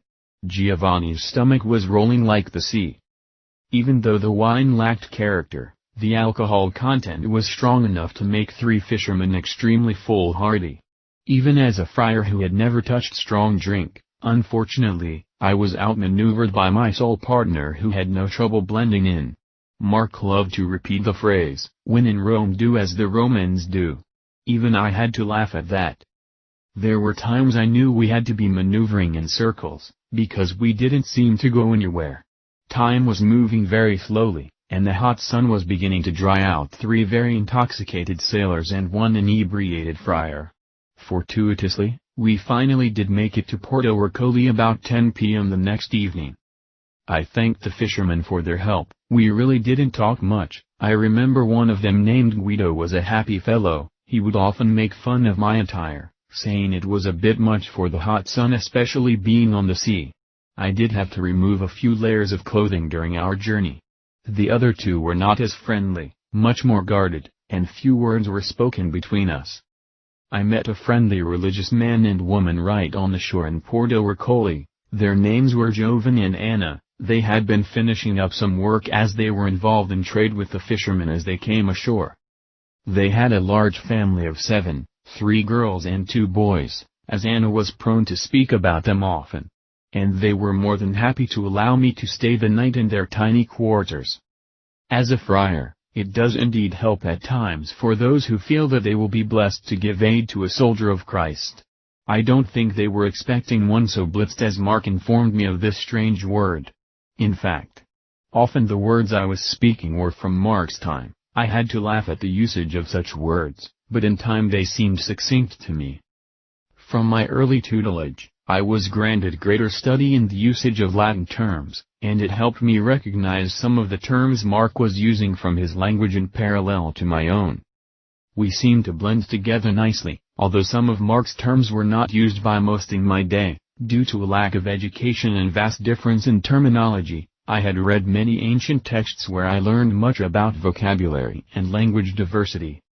I had studied greatly into the scripture that had been referenced by other books, before the Bible would ever come into existence, such as, the 4 Books of Sentences, which is a book of theology written by Peter Lombard, where he had placed some ancient scriptures within his writings. Although many varied languages of scripture like Greek and Latin and even Hebrew existed within works, none of them could be verified as authentic. I had to wonder, could the mirror have created all this and instituted it into the past as if being authentic? Mark contended that he learned a little of this history in school, and he stated that this information came from the Roman Latin Vulgate via the Catholic Church. It was said many of the scriptures from earlier times came from the accepted Vulgate. He then said, but there is a major discrepancy in that the Vulgate never really turned up until the 16th century, and yet it was told to those of the future it existed since the 4th century. That just seems rather odd, like something was used to backtrack information into an earlier time. Could it be the mirror? Mark wondered also. Giovanni continued. Whether or not it was authentic, helped me have a greater awareness of the diversity of languages in general and how they all seem to support each other. After getting a few hours of needed sleep, I knew we must not waste time before we searched out for a new seafaring vessel, as the last crew was nowhere to be found. We were greeted by Giovanni and Anna early in the morning, with fruit and bread, and they even gave us extra for our next stage of the trip. They said, "Please take this, it will also come in handy for trade." I realize I often use the plural we, but after a while it is hard to see yourself on a personal level when one is joining in via the background of your mind. Our destination was Giglioporto, and then past 2 more islands and on to Marina di Campo. This would be dangerous as there would be no visible land after we leave Giglioporto. We could not travel by the western shore anymore, now we would be out in the deep waters with no land in sight. Fortunately the 2 islands were nearby. We finally did meet up with some other fishermen, who were more prone to go deeper into the sea. They had a much larger vessel, one made from China, longer and wider with a large sail. It could sail the sea at greater speeds. The ship was called the Junk. It was a large sailing vessel mostly used for trade. I then procured my position on the ship with little barter. In no time at all we were already embarking on the shores of the island Giglioporto. This was a normal stop for the trading ship and its crew.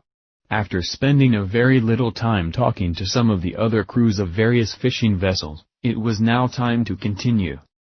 We then sailed more towards the west about 25 nautical miles to another island on the route called Isola di Montecristo. After stopping there a couple of hours taking in some of the views, we then journeyed more north towards the island of Pianezzo, which was another 20 nautical miles. And then finally the last leg of this journey to Marina di Campo, traveling 10 nautical miles towards the northeast, we finally embarked at our key destination before the long trip to Bastia. Unlike the previous part of our journey, this one was much more comfortable, and I would say, we made it to our destination in less than 10 hours including the island stopovers. During the journey, I would speak to our benefactors, often discussing topics like religion, science, even sailing, and it seemed more like this group were pirates than fishermen. Although friendly enough, one could be warned, do not get in their way when they were determined to get what they want. On the ship, they had a lot of goods and items for trade, and not a whole lot to do with fishing. As well as cache of weapons, and they all seemed to handle them with great skill. As we were talking to one another, one of the men asked me where I was now headed. I told them I am trying to get to Corsica, to the town of Marina di Cordo. I then learned that they were also going that way and I would be granted admittance to continue with them. That was music to my ears. That way I would not have to find a new vessel and crew to finish the journey nor figure out what we could use to trade. We ended up making quarters on the ship again the night before sailing in the morning. It was going to be a very dangerous leg of the journey, about 45-50 nautical miles over open sea until our journey's end. However, that seemed very doable since the expedition up until this point had been somewhat uneventful and the weather and wind have been very compliant. It was then I took the time trying to decide where I would hide the mirror. It made sense to both Mark and I that we should find a place on the island of Corsica. I still wasn't sure what good it was going to do hiding this mirror, but Mark assured me in the future it will be necessary to dig up this relic and reveal it to the world, proving our history had been fudged, as Mark put it. As we embarked upon the sea one more time on the final leg of the journey, it was quite humdrum for a few hours, but suddenly a dark cloud peered out of the east, behind us, and it began to spread and move rapidly, as if it was chasing us down like a rabid animal. The greatest fear for seagoing operations is that the weather could change in a heartbeat. And the last place you would want to be is on the sea with no land in sight. I felt a strong sense of foreboding, as the other faces of our fellow sailors told an unspoken story of seafaring tragedies, revealing that things at this point were ominous. The wind began to howl, and with every burst of wind we were praying that we could outrun the menacing storm, which sadly was now directly upon us. We were too far out to sea to return, plus a return towards Marina di Campo would take us right into the heart of the storm. And looking forward, we were not close enough to our destination to make us feel any more comfortable. We were in the middle of raging waves with no land in sight. And the fear was escalating. The other men began to wonder if they had picked up a Jonah, as they considered why I was talking to myself. Obviously, I was speaking to Mark as I have done the entire journey, and I am sure they must have thought that they picked up a crazy loon. And of course they were spooked, to say the least. Mark and I were wondering if we had made a mistake, and we asked ourselves, was this our punishment for stealing the mirror? It is then when a person discovers in the worst of all ways, what they are really made of, courage or cowardice. The wind continued to howl louder and then it began to rain as if Noah was nearby finishing up his legacy. The storm was now directly upon us, and the waves were crashing upon the ship's hull, like an axe chopping through wood.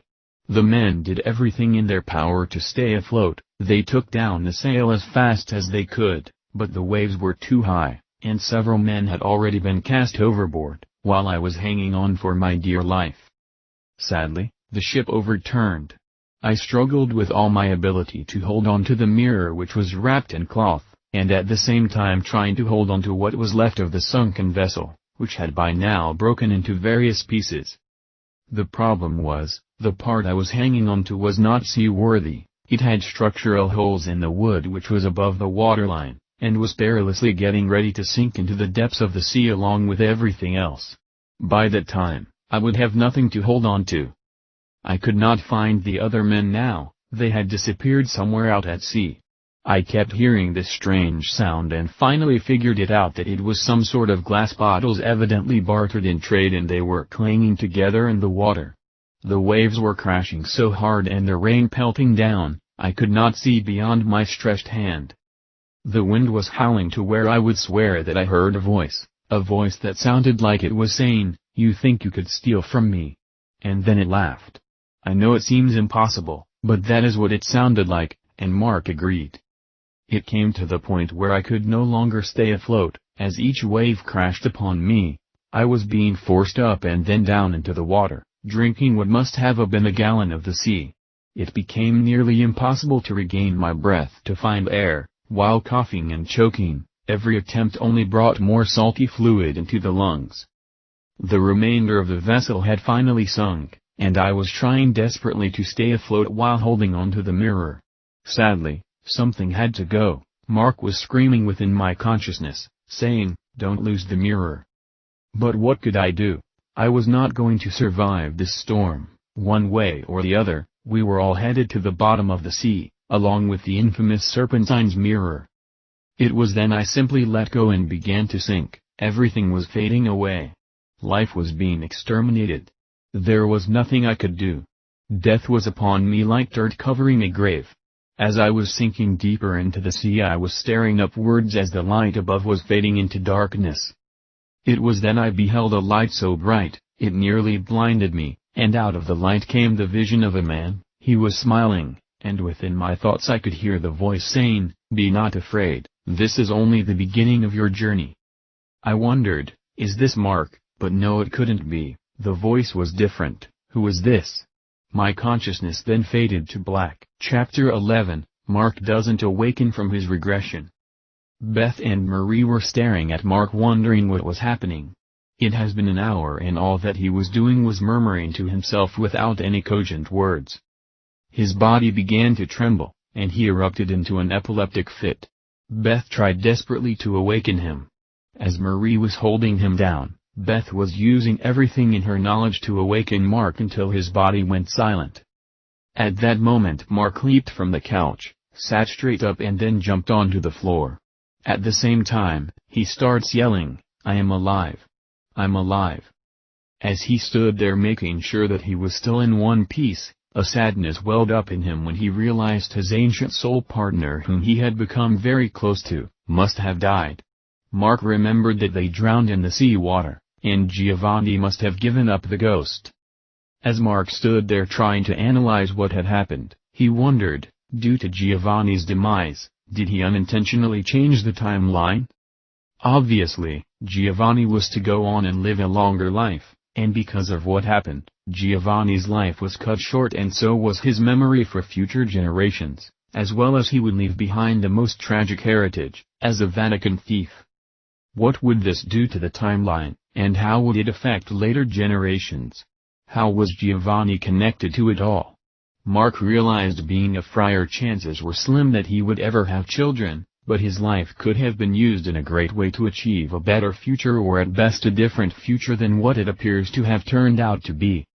The frustration grew within Mark as he realized he was monkeying with time itself, but nothing more immense than that of the strange mirror he had witnessed, realizing it was now at the bottom of the sea. Mark began to wonder deep within himself, could I travel to that area of the world and somehow find a crew to go to the bottom of the sea and recover the mirror? Oh, that thought was a little far out there. It just didn't seem possible. Finally, Mark began to address his concerns to Beth and Marie when he realized they were not responding to him. He then turned around to ask why they were acting rather aloof, and then the shock of all shocks hit him like a truck. Both Beth and Marie were still standing over Mark as he was laying on the couch. He seemed peaceful enough, almost as if he was not even among the living. Mark, standing outside of his body, then wondered what had happened. He tried calling out Beth's name and then Marie, and neither one could hear him. Marie was sobbing as they both realized something horrible had occurred. Marie was asking Beth, "Are you sure you did everything by the book?" Beth replied, "Of course not, this was brand new. I was trying to merge both Mark and his past life predecessor together in one mind. I had never done this before, I had only read some journals about it." Marie kept shouting, "Wake him up! Wake him up!" Beth replied, "I can't, he is not even listening to me anymore, we are completely disconnected. I never expected this to be the result of this new technique. I have never lost a connection before." Marie called out again, "Check his blood pressure, is he breathing?" Beth frantically checked his pulse and put a mirror under his nose to see his breath, and he was breathing, but the pulse was very low. As Mark was listening to them, he tried with great frustration to get their attention, to tell them he was all right, but it was then he realized that being no longer in his human body, he was unable to converse with them, and he began to wonder, Did I die on the sea nearly 800 years ago, and it somehow affected the regression? Was my mind so in tune to the death that occurred then that my body now accepted it as real now? Finally, Marie told Beth, "We need to call an ambulance and get someone over here right away." Beth replied, "It could mean the end of my license to practice regression therapy." Beth was concerned about what this would do to her authorization and occupation, but she also realized this was far greater than to worry about her own ego.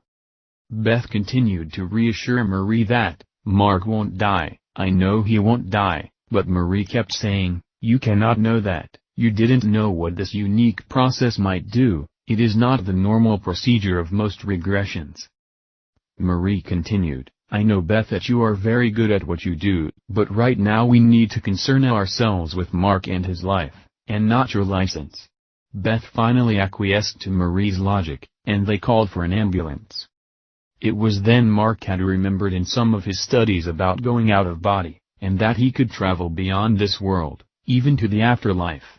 Mark then said a few words such as, "I am now out of body and I can travel the fourth dimension realm at will," and within a few seconds, Mark vanished, leaving a grieving Beth and Marie to take care of his body, while his soul did some traveling.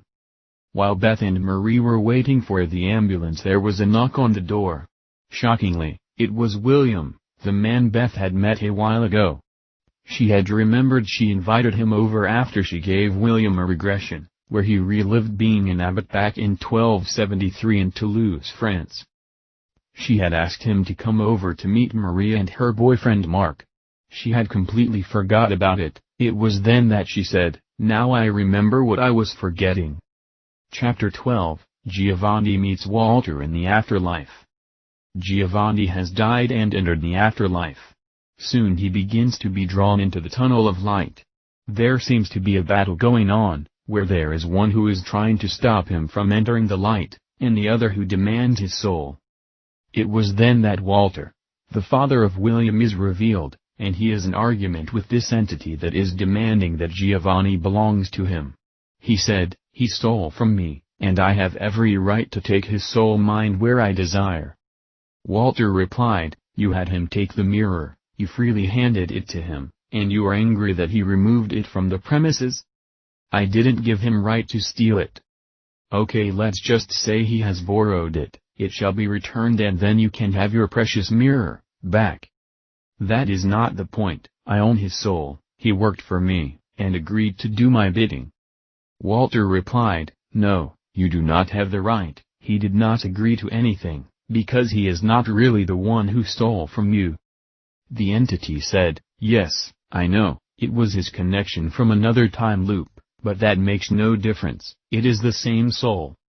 Walter said, "Same soul is correct, but you are the ones who gave them different bodies, and that is where the judgment lies." The entity became very angry and continued to repeat, "But it is the same soul, and I have the right to take him." Walter then changed into this bright being of light brighter than any sun, and he said, "You have no right to my family, get behind me, Satan." Soon Giovanni became aware as to where he was, and he saw this battle concerning his soul occurring, and he was greatly confused. However, it became obvious that this tunnel of light was not a place you want to enter. And at that moment he broke free from the pull. Walter began to instruct Giovanni as to what had happened and what he will need to do. "Giovanni, my friend, it is once again time to be reminded of the mysteries of the universe. Who are thee, my Lord? Your countenance shines greater than the sun. My dearly beloved, you may not understand at first, but in time your soul will merge into one and you will begin to comprehend everything. I was Mark's grandfather, my name during another time was Walter Koenigs. I helped Mark's father William awaken to begin on a trek that would benefit many others. You, my friend, are also on the path to assist many. For you and Mark are one in the same soul. And I am your panem vitae. Your life as a friar prepared you for many things as I had revealed unto you long ago, and this was one of those awakening moments to help you understand. My Lord, did thou say you are my pan?" Walter interrupting, "Giovanni, I am the Christ, and you are all my inheritance as well as my siblings. Call me friend, For we all equals. A confused Giovanni responded, I was on earth, and now I am not. I do not understand where I am, but I know this place is not earth. You have discerned correctly, you are between worlds, you are neither here, nor there, but your spirit is everywhere. The mirror. The mirror, what was that? Giovanni cried out. Giovanni, that was the serpent's play toy to use to control the earth according to his will. The mirror is a programmed supercomputer interface, something you will learn all about. It is a machine that has within it all knowledge of the earth program and beyond, and it regulates what you may call as reality via an illusion. Giovanni wondering, they said it could change events and time, and that time itself comes to an end and begins again. How is this so? It is difficult to explain such things when the mind has been seduced into a sleep. The mirror is not just a machine, it is the machine. Excuse me, Lord? The mirrors are what operates the entire Earth program. The mirror doesn't just record events or change them, it is one of the many programming devices that operates as a backdoor. Why was it necessary for us to copy from the mirror and then scribe it upon the scrolls? From what you are explaining to me, it appears that we were not required. Exactly, Giovanni, your task was meaningless, it just made those who thought they understood, feel important. For the controller of Earth used the mirror to actuate changes. Try to understand, in the future everyone will know about computers, and how they operate. When one wants to interact with a computer, they do so using interfaces. The mirror is the interface connected to the mainframe motherboard, called the matrix. The matrix or matricle, is a birthing program that uses souls to interact within an illusion. That is why the mainframe, or the host, is called the motherboard. For it is producing fabricated children of the matrix or mother.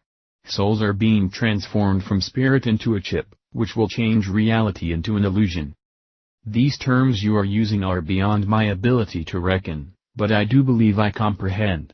The mirror is linked to another source, and that source is where the information is proceeding from. That is somewhat correct, my friend, but it is a little more detailed than that. Wouldn't that mean that when I was writing upon the scrolls, I truly had no real effect within time, it was already in the mirror or mother as you have called it? Exactly, in the future no one will have scrolls to determine what it is that they accept or deny. Scrolls were only for those of your time. Even the Bible will not be on scrolls, it will be a book like this one. Walter handed the book to Giovanni for him to view the Biblios in its published entirety for the very first time, a book which did not exist during Giovanni's time.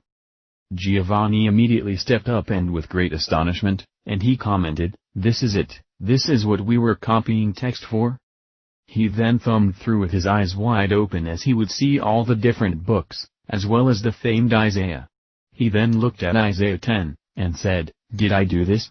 Was I the one who wrote this and now it is within the future?" Well, Giovanni, yes and no, as I stated, it was already there, you simply went through the motions to make it appear that your role in this part was important. My lord. Again, Walter objected, "Call me friend, or better yet, brother. Forgive me, however, does the knowledge of this book come from the past or the future? I still do not understand. And since the enemy hath apparently taken this book and has made changes, does this mean that the book is considered of the dark forces? Let me explain the mystery, my beloved friend. That book is the most important and most powerful book in the world. If it wasn't, do you think the dark ones would even care about it? The mystery of this book is that it has truth mixed with error. Truth that I brought to this earth once upon a time, and then the serpent began to modify it, by adding unto it. However, he never actually changed it, he purposefully kept the truth within as a diabolical sinister play to cause people to willfully cast away the truth, because they considered the error. And once you have cast away the truth, you can never access it again in that lifetime. Many will spend lifetimes spinning wheels because they rejected the truth based on the error they had discovered. The serpent understood this, he realized that if he could add error, then people would reject the entire book, which played right into his hand. Do you understand why? No, I do not. It is because the serpent was the one responsible for teaching that the Bible or the information within was infallible. He even created his own councils long before your lifetime, such as the Council of Nicaea and so many more to enforce the infallibility of the Bible. I don't understand. The Bible doesn't exist in my time, so how did earlier councils speak on something that did not exist yet? Due to the mirror, they simply reset the clock, or better stated, they reset time and added into the past what it was they wanted for the future? After what I have seen, that makes perfect sense? Walter continued, now why do you believe there would be such concern over a book if it was invalid? And do you know how the serpent was able to confuse everyone? By using the mirror just like you were doing, in your council of the monks. If the Bible were infallible there cannot be any error. Therefore, he knew with the error that he added within, that once it was discovered there was error, which he will gladly promulgate, then the entirety would be cast out because it would prove that it was not infallible. He wins. What deception! You would not believe how many have done just that. They have tossed it all away because they saw the error and then blindly walked away from the truth. However, for those who believe the infallibility doctrine, they will have the opposite problem, they will accept the blended error also as truth. He wins again. Everyone has been conned that have failed to awaken. Is the Bible the only book that has the truth? No, there are many that contain the same dilemma, mixing truth with error. However, the Bible is the only book where my words that I brought to this world from the Father are extant. Most other works rejected me. How would one know the difference? If error is mixed with truth, how shall we choose between? Would this not create great misperception and consternation and bewilderment? That is the secret, dear one. All of the true children are encoded to know the truth from within their divine spirit. But the soul has been manipulated to cause them to forget. When the Father awakens them, he does so by connecting to that which was encoded within them, and once they make this connection, they will also recognize the truth. Does this mean the Bible is not needed if the truth is within? My friend, you must have a connection, something must stimulate the awakening. Where would you learn the word I brought from the Father as the connection? Think about it, what book or writing even teaches my word, except those that have copied it from the Bible? Comprehend this, I sent my disciples out 2 by 2, to spread the truth to others. However, they had to do much more than verbally share it, they had to share it in writing. Writing leaves one a foundation, whereas oral introductions will soon be lost and forgotten. The Bible is what was left of this enterprise, but the serpent never understood that because he left the truth in, it still has the same power as if it was completely accurate. And of course, the Father made sure this was the case, whereby he simply used the serpent's wisdom against him. For those of the true nature will see through the error when they are awakened. Yet they will continue to love the truth, but deny the error. They will not be fooled to reject it all because there is error. Walter continues. Let me finish, because haste makes waste. I am saying there are great truths in that volume of books, however, there are also great lies, errors and deceptions. For the enemy, the serpent, added the error to create confusion. Giovanni, it is now time that I begin to instruct you on what you shall be doing in your future. The information contained within that book you are holding has great truths, truths I revealed long ago, when I also became human. I believe, my brother, that I now understand, that the Bible has the true word within, meaning that it has the word, but it is not the word. Just like the true children have the true word placed within them. If we were to reject the entirety because there is error, then we would have to also be rejected, for we are also souls that have truth mixed with error, due to confusion. Therefore, the Biblios is who we all individually are, we are the seed of the word, bodies mixed with truth and error. Magnificent, Giovanni, you nailed it. And this is exactly what the serpent intended. He knew if he could cause us to reject the entirety, then we would also have to be rejected from within. In a sense, they reject themselves, never allowing truth to really be absorbed. Once one rejects the truth in any form, they then reject themselves within where the seed is stored, and they become very confused about everything.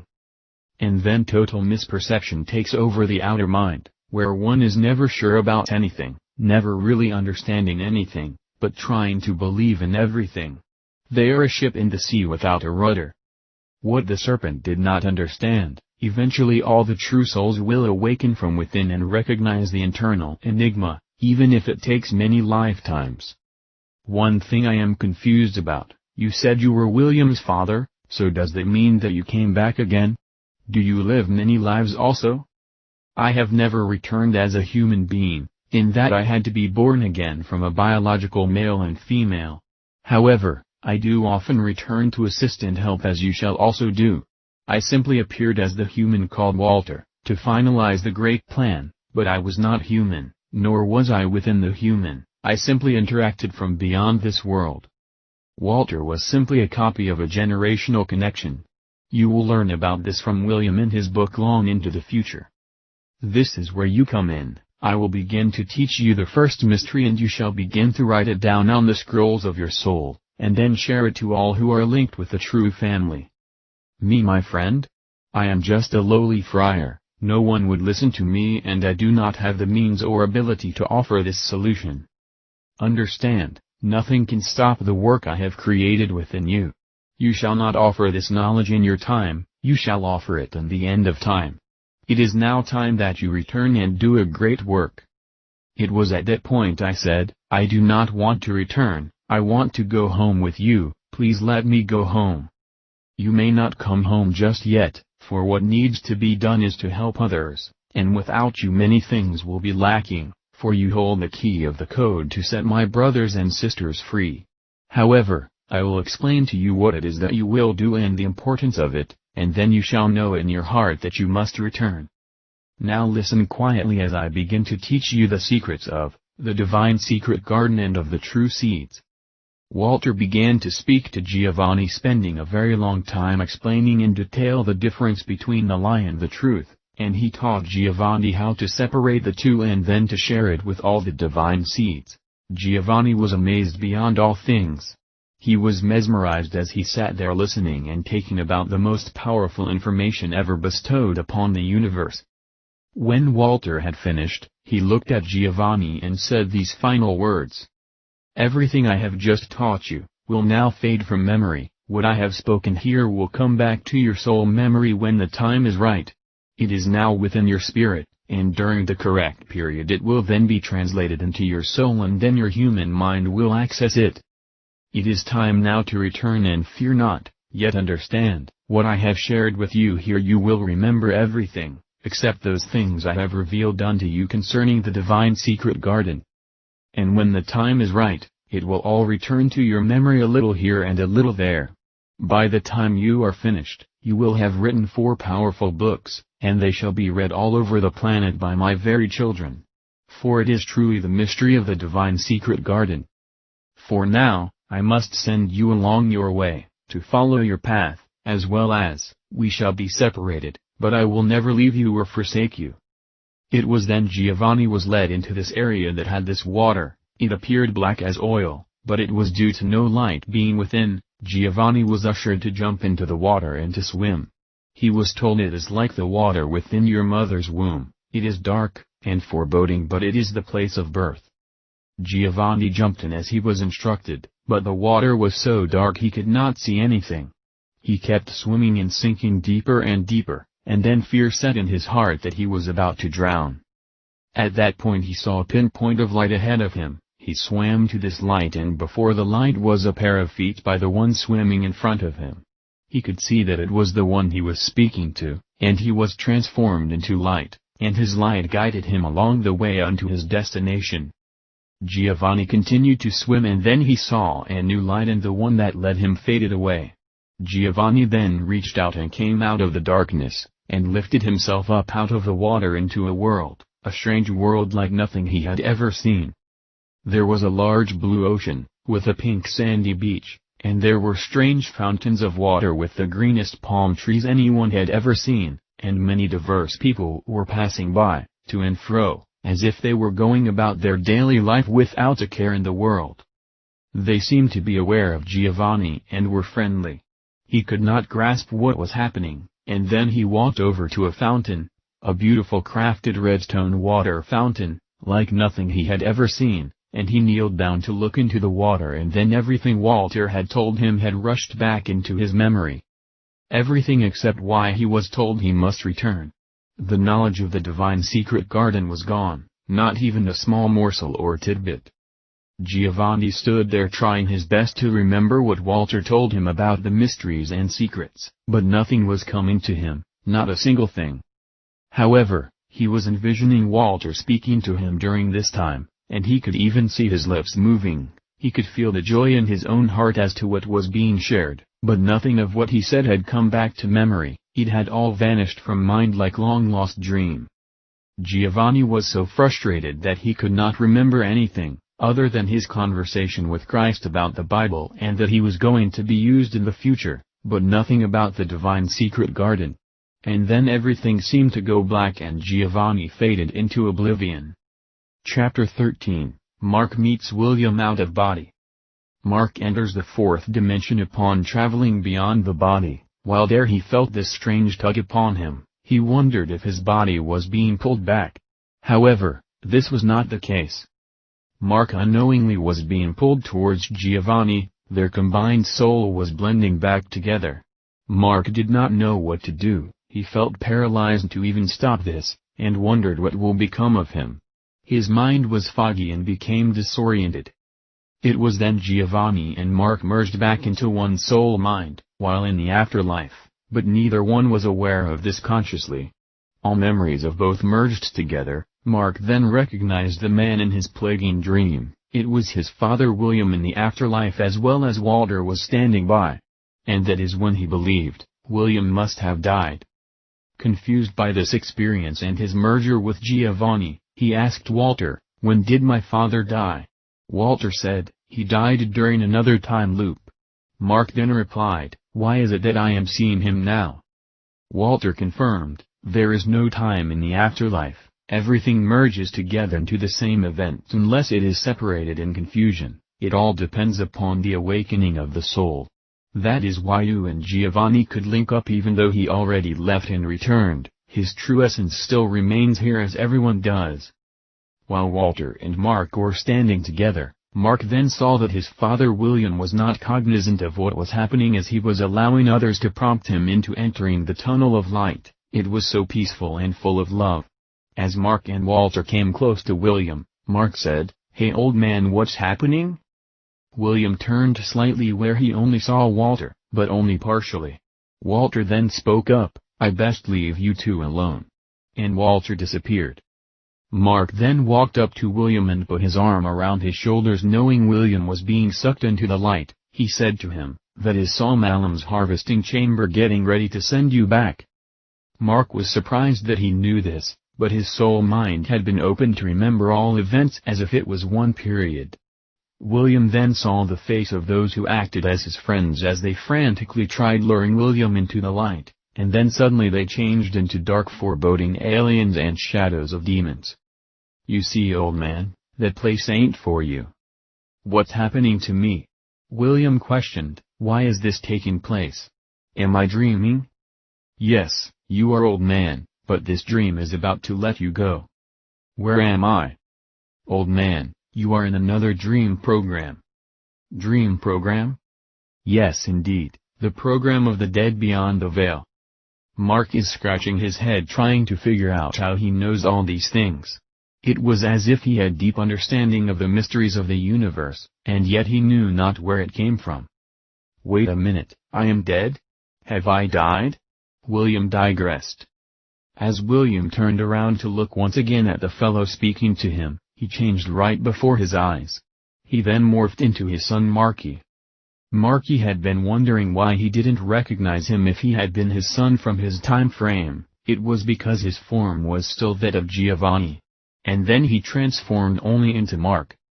William, now realizing, responded, "Marky, is it you? Am I dead? Are you dead? Why are we here?" Marky replied, "You are dead, old man. You passed away in your sleep. It has taken you this long to reorient to this new dream program. Why are you here then? Did you die also?" Marky chuckled, "I guess we can say we all died, but actually I am here out of body. I have been seeking you since I had been having dreams. These dreams were revealing to me that you had been part of my life during a different time period, yet it was contemporary. I continued to search why this dream was plaguing me. It was then I understood that you were my father in another time. I was angry that we didn't get to meet in my new life, so I decided to see if I could find you on the other side. And voila, here you are. Mark had learned from Walter as he taught Giovanni about the secret mysteries, about the book his father William was putting together, and it was now up to Mark to finish it. Mark still did not fully understand. That was not the only book he would be writing. In time the knowledge that was hidden within Giovanni would enter Mark's mind in the future, where he will be writing a volume of books. What Mark had yet to understand was, when he was regressed into the lifetime of Giovanni, that they both touched the Serpentine's mirror. Their lives were not only graphed together, but two different time loops were accidentally merged. In fact, the two different time loops that were merged was, the one when Mark was William's son and the other one is when Mark had no real family. The reason Mark had no family and he was raised in a foster home, was because accidentally two time loops were merged, but the more dominant one was when he was separated from any family. However, he still had memories of the older loop, and thereby the reason for his dreams. It was because of the merging that was taking place. In the original time loop, Giovanni had never merged with Mark from two separate timelines. But when they became merged, a new time loop occurred. This time loop created changes, some slight, some megalithic. Because the mirror combined them both, and astoundingly it overlapped an older loop.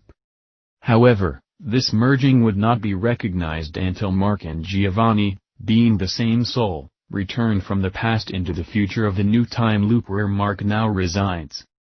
When Mark finally returns, he will have all his memories restored from a previous loop and from his encounter with William and Walter as well as his connection to Giovanni. At that time both Beth and Marie's memories will also spring forth. And it all occurs inside the ambulance on the way to the hospital where Mark regains consciousness as he re-enters his body, and at that moment, all three of them remember who they really are. Chapter 14, Waking Up on the Beach. The sun was beating down, it was hot, sand was covering his body as he tried to reorient himself as to what was happening. Giovanni was lying on the beach, he did not understand where he was or how he got there. Soon the memory of the ship sinking began to permeate his mind. His lips were parched, and dry with sand covering them. He tried slowly to move but had no energy. He tried to move his head back and forth slightly to ascertain where he was. Nothing but miles of empty beach with a large body of water to the south. Slowly he was then able to sit up, looking straight ahead, and all he saw was water as far as the eyes could see, wondering where he could be. He then realized that somehow, someway, he drifted onto land. Finally, it occurred to Giovanni, wait, I am not dead, I did not sink below into the depths of sea. I am alive. He began considering why he was ever at sea in the first place. Why did these things occur? It was then fear had taken over his mind, when he began to realize what he had done. He stole property from the Vatican. He stole the mirror. Why would I have done that? All my work and prestige within the church, and the ministry as well as being a teacher, what would have possessed me to steal the mirror in the first place? Giovanni's mind continued to operate. My thoughts concerning the theft seemed insignificant at best, considering I almost died, but somehow lived, which now may lead to my possible capture and end up being killed anyway. Struggling to understand why he did this, he then looked over to his right side and sitting partially buried in the sand was none other than the object of theft. The Serpentine's mirror had also remained with him. His thoughts felt as if they were betraying him because he remembered letting the mirror go and it must have sunk unto the bottom of the sea. Here he was, somehow alive, and somehow still having the mirror in his possession. Giovanni began to wonder if some sort of divine miracle was at play here. Sluggishly he began to stand. As he wobbled a little he then looked around and saw land behind him. Still unaware of where he was, he believed that he must have transported to some land, but what land, where was he? There was no movement, He did not see any people anywhere. For all he knew, he could be back in Italy and the Vatican guards could be on his tail. Giovanni wondered what caused him to do these things. Why had he stolen the mirror? He was perplexed, but somehow deep down, he knew that something was strange about this mirror. But why steal it? What was that going to solve? This mirror has strange properties in that it was able to show the future and the past even at the same time. It could reveal who was holding the mirror, and it even showed maps of where one was located. Boom! Like an electric shock streaming through the entire body, Giovanni realized, if I touch the mirror it will reveal where I am. He then began to reach for the mirror and stopped and said, wait, it would also reveal to the Vatican where I am. It was then he realized he was between a rock and a hard place, trying to deduce what would be the better option. Yet he realized to keep the mirror with him he would have to touch it eventually. And as soon as he does, it would reveal his position. What do I do? Giovanni pondered. There must be a reason I am alive. This could not be happenstance. Something or someone wanted me to stay alive. And they made sure the mirror remained with me. This could not be an accident of fate.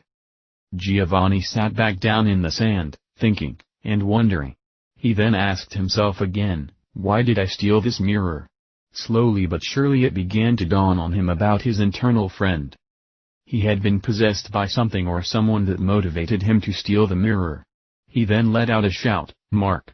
As he sat there moving his eyes back and forth as if he was seeking an answer from within.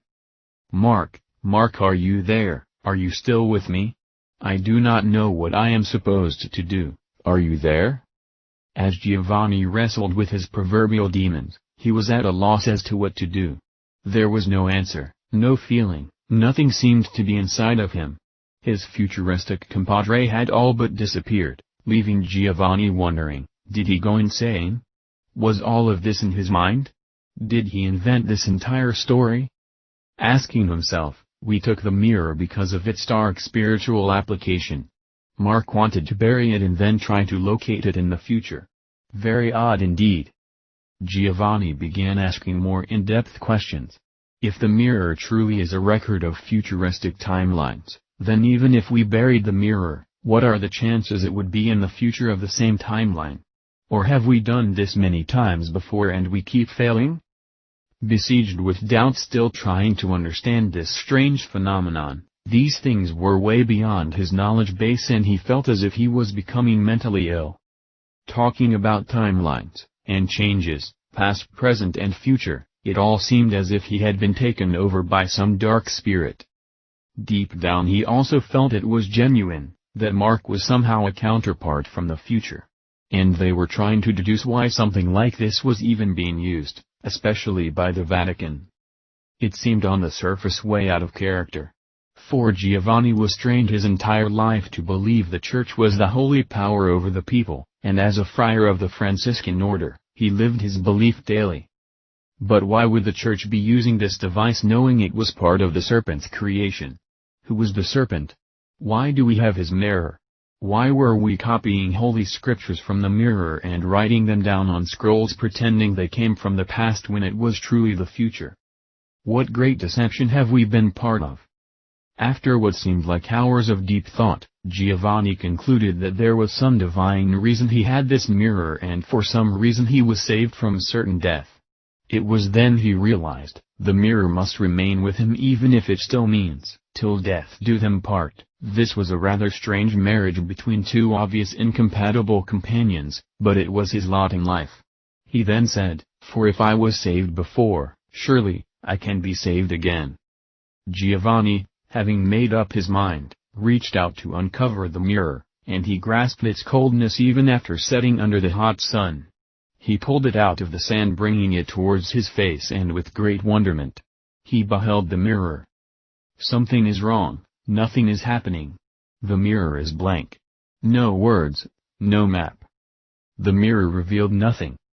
Giovanni began to shake it, swipe his hand over it. He tried knocking on it. He held it up to the sun. He tried anything he could to activate the mirror, but it was not working. It is not functioning, something is wrong, it is empty.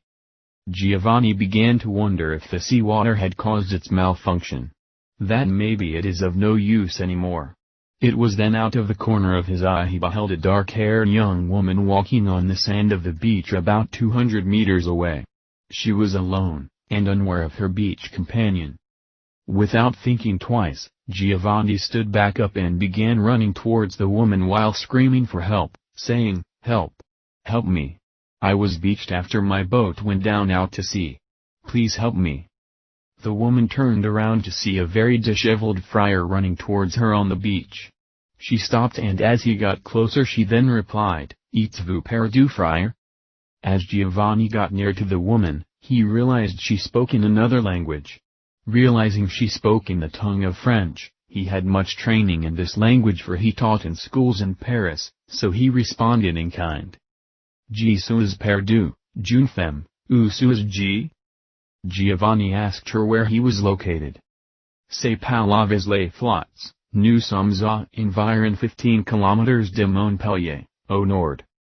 She revealed they were in a place called Palavas-les-Flots, and north of them about 10 miles or 15 kilometers was Montpellier. Somehow, he made it to the land to the north of the Great Sea in southern France, which at one time was named Gaul. Replying to the woman to thank her, he said, "Merci beaucoup." Without hesitation but seemingly a little startled as to why the friar was lost and knew not where he was located, she replied, "Je vous en prie." She began to walk away wondering if the friar needed help. She then turned back around and said, "Frère, si vous avez besoin d'aide, il y a un abbé à Toulouse qui peut vous aider." She had stated if he needed help that there was an abbot in Toulouse that could help him. The abbot was a dear friend of hers. "Unfamiliar with this area," he replied, "where might I find Toulouse?"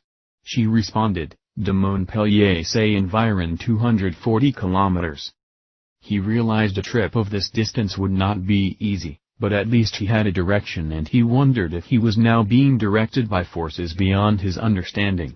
He then thanked her and went on his quest to locate Toulouse and find the abbot. Chapter 15, Returning from the Soul Travel Adventure. The monitor begins to report the god-awful news, as the sound of the intermediate beeps showing that the heart had been somewhat active had finally stopped, leaving the ominous flat-line sound separated by the cries of Beth and Marie that provided an unwanted eerie moment, as the obvious sad end to what was to be a unique regression therapy, but now is losing out to the whim of fate. The paramedics were frantically trying to revive Mark as it was obvious that his heart had stopped. One of the technicians could be heard speaking loudly saying, "Stand back," as the other one slapped Mark's body with a massive 3,000 volts from lead sent coursing through his chest in hopes to revive his heart. Sadly, the expectation gives way to the horrid reality of the horrific fact that Mark's heart rhythm is not being detected, and now the fear of brain damage becomes a strong possibility. The EMT says one more time, "Stand back," while they slap him with a new round of voltage. As Mark's body vigorously forces up and back down, still there is no sign of heart activity. Both Beth and Marie are chanting the Lord's Prayer, "Our Father, which art in heaven, hallowed be thy name," hoping beyond hope that they do not lose Mark. Beth then pleads her case, "Please God, don't let him die because of a mistake I made, please help him." As Marie stood by wrapping her arms around Beth, trying to comfort her, as both were sobbing profusely, a silent moment occurred when a faint sound of a beep was detected from the monitor. Both looked up towards the technicians, and the paramedics checked the monitor, and then another beep, this time registering with a much stronger sound. The flat line began to give way to intermediate beeps again. Marie, looking disoriented and confused, said, "What is it? Was that his heart? Is he all right? Tell me something." Beth joined in, "Is he okay?" Finally, the EMT on board, looking at the monitor, said, "Yep, that is him, he has come back from the dead." He then reported, "Individual responds to the dead approximately 10:32 p.m. The girls began to cry with joy, and overwhelmed by the experience. However, the one paramedic said, "Listen, he is back, but we must be cautious, he was gone for over 4 minutes. Beth replied, "What does that mean? Is he okay?"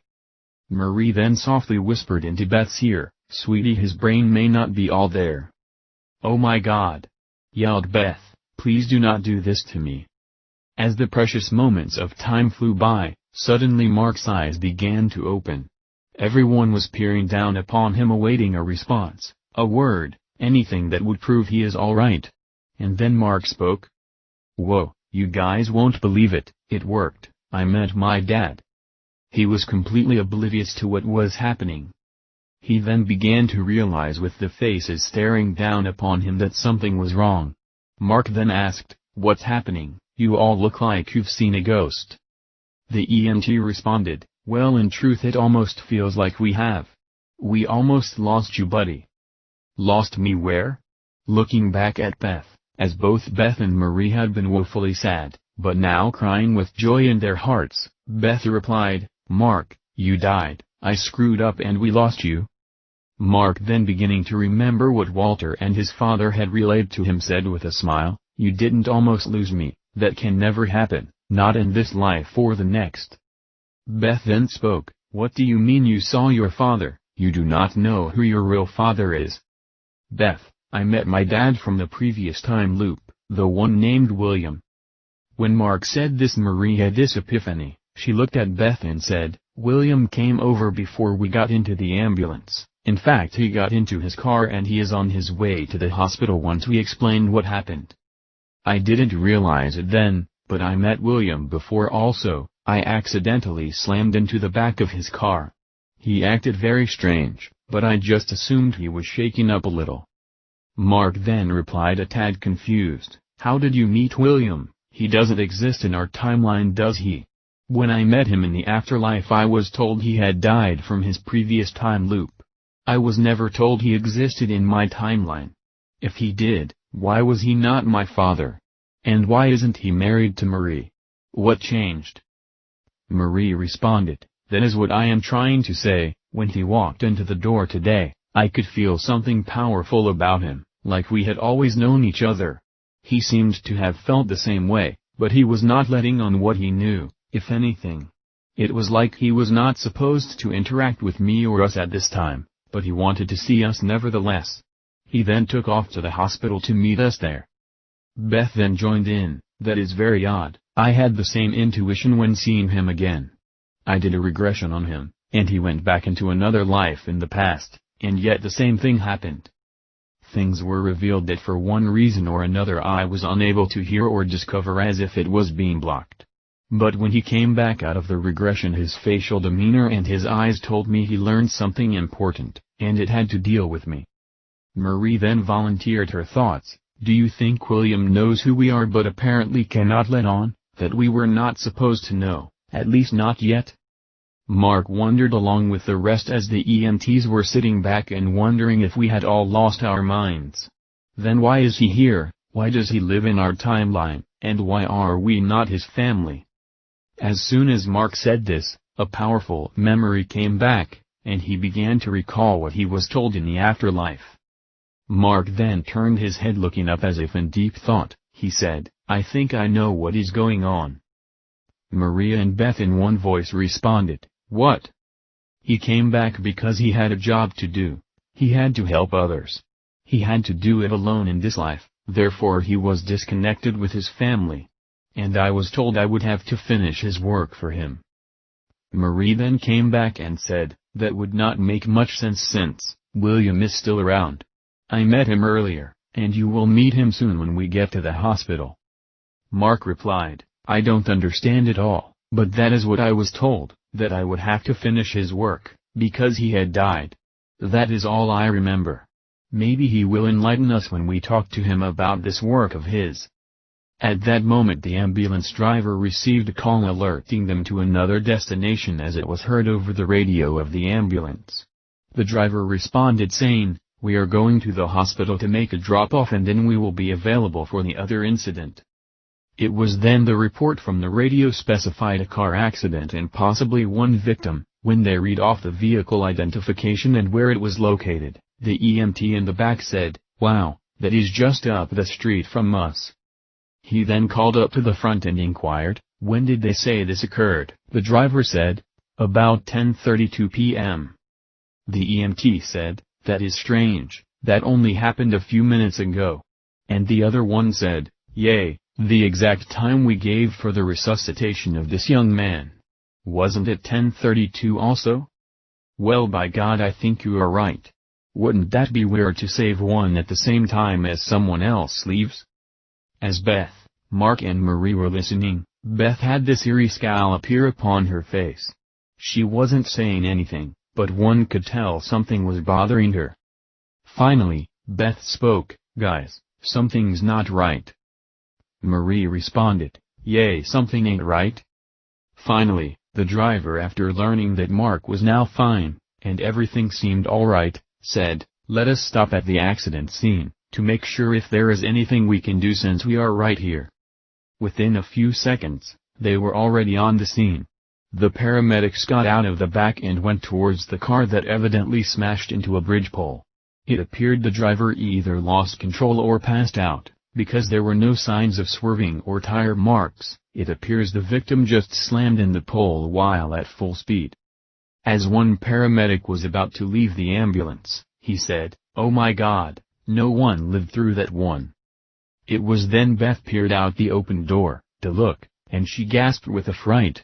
And she did not move any further as she sat there at the edge vehicle door, and they all could hear the radio as they sent the information.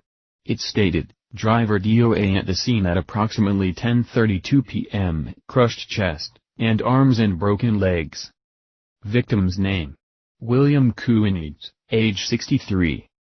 Everyone in the ambulance after hearing this radio report just fell back and sunk into a trance.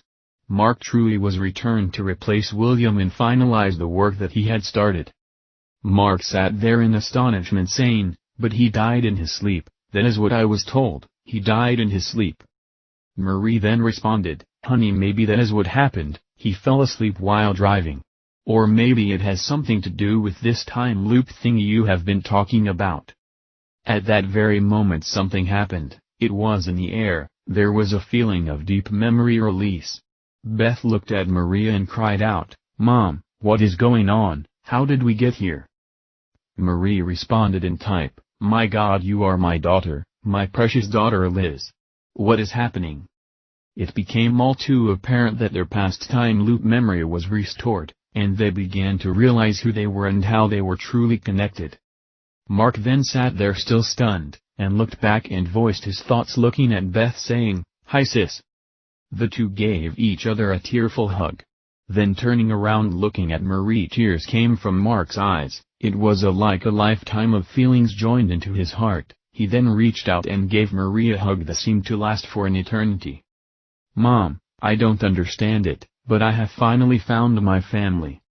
While still partially in a daze, all of them realized that they just lost their husband and father, and then they all began to fathom the magnitude of the incident and began to sob even more, this time with loud screeches of pain in their voices. For some odd reason Mark then exited the ambulance and slowly walked over to the car. The police who had arrived just after the ambulance also reported in on the deceased. Trying not to look at his father, Mark then peered into the driver's seat, and on the seat were a bunch of papers. They appeared to be collated into a spiral bind. He then saw the title. It said, "The Time Loop Chronicles 2, The Lost Journal." He then walked to the passenger side quietly and he grabbed the content and placed it in his shirt, as he then moseyed back around to the ambulance. It was truly tragic, as William had died instantly. He probably never knew what hit him, and his body was lying halfway in the street and partly still pinned in the car. Mark took one look over to his dad lying there, and sadness filled his heart, but he did not let the grief take him over. Somehow joy entered, knowing everything was alright, everything was as it was meant to be. As Mark went back into the ambulance, he saw Beth and Marie still hugging each other with a continuous burst of sobs. It just felt like the emotions of all periods began to integrate into one long moment of sadness mixed with joy. And then, as if coming from the all sides of the ambulance, a soft soothing voice began to speak. "It is now time that you all finish your work. Each one of you have a job to do. There is no fear, death is not real, be prepared to be transformed, by the renewing of your mind." And then the voice said, "I have always loved you, Marie. Your memory has now opened beyond the constructs of the prison gates, and you are now remembering our time together." More tears began to flow from Marie's eyes, as she looked up and all around trying to ascertain where the voice was coming from. She then responded, "I do remember, William, I truly do remember. Our many times together was wrought with great joy and great pain, and now I am beginning to realize what it all meant and why it happened." William continued, "And to you, my children, my oh so little girl who has become a beautiful caring woman, once again, I love you with all my heart, and one day we shall be back home together sharing our paradise." Beth replied, "Thank you so much, Dad, for the memory. I feel like it was yesterday when we were all together. And as for you, my son, Mark, you are the stabilizer, you are the finisher. You grew up so quickly and learned so fast, that in mere moments you will excel way beyond your years. This is because you have been trained for centuries for this very moment. For I am always with you, I shall never leave you. You were never alone, even when you felt that you were disconnected and were unlike anyone else. In truth, you have always been as we have always been, separated from our true home. Remember, Mark, we just saw each other, and we spoke? And yet it must seem like 1,000 years ago. You once called yourself, Mark, you the alien, today I call you, my son, the angel." Chapter 16, From Montpellier to Toulouse. After being left on the beach believing he had died and somehow now resurrected, Giovanni has gained new life, and after speaking to the stranger on the beach, he then headed north on foot and finally reached Montpellier. Being extremely exhausted after all that he had endured, he spent the night behind a small inn as he had nothing at this time to trade other than his loot of the strange glass artifact, and he was certainly not going to let go of this gem. The next day, Giovanni had found a caravan of vagabonds traveling in the direction he was heading, having horses, oxen, coaches and wagons, and fortunately they had enough room to allow the lowly friar to join in. Giovanni took the time to contemplate on all that had occurred while traveling with this strange group of vagrants to Toulouse. It took about 12 days to make the 240-kilometer expedition, but along the way it was quite uneventful, as if ancient travelers just doing their thing like we might do when going to work every day in traffic. It ain't fun, but we gotta do it. On the way our caravan of vagrants often entered small towns, to search for handouts and trade for food and water and various other provisions. Giovanni had been concerned that the Vatican guard may have sent news to various provinces to be on the lookout for the friar, as he was now enemy of the state, or better specified, as enemy of the planet. About the 4th day they came to a town called Narbonne. While there some of the traveling companions had left the caravan while others came aboard. One such fellow was an Italian monk. As soon as Giovanni saw him, a wave of both joy and fear struck.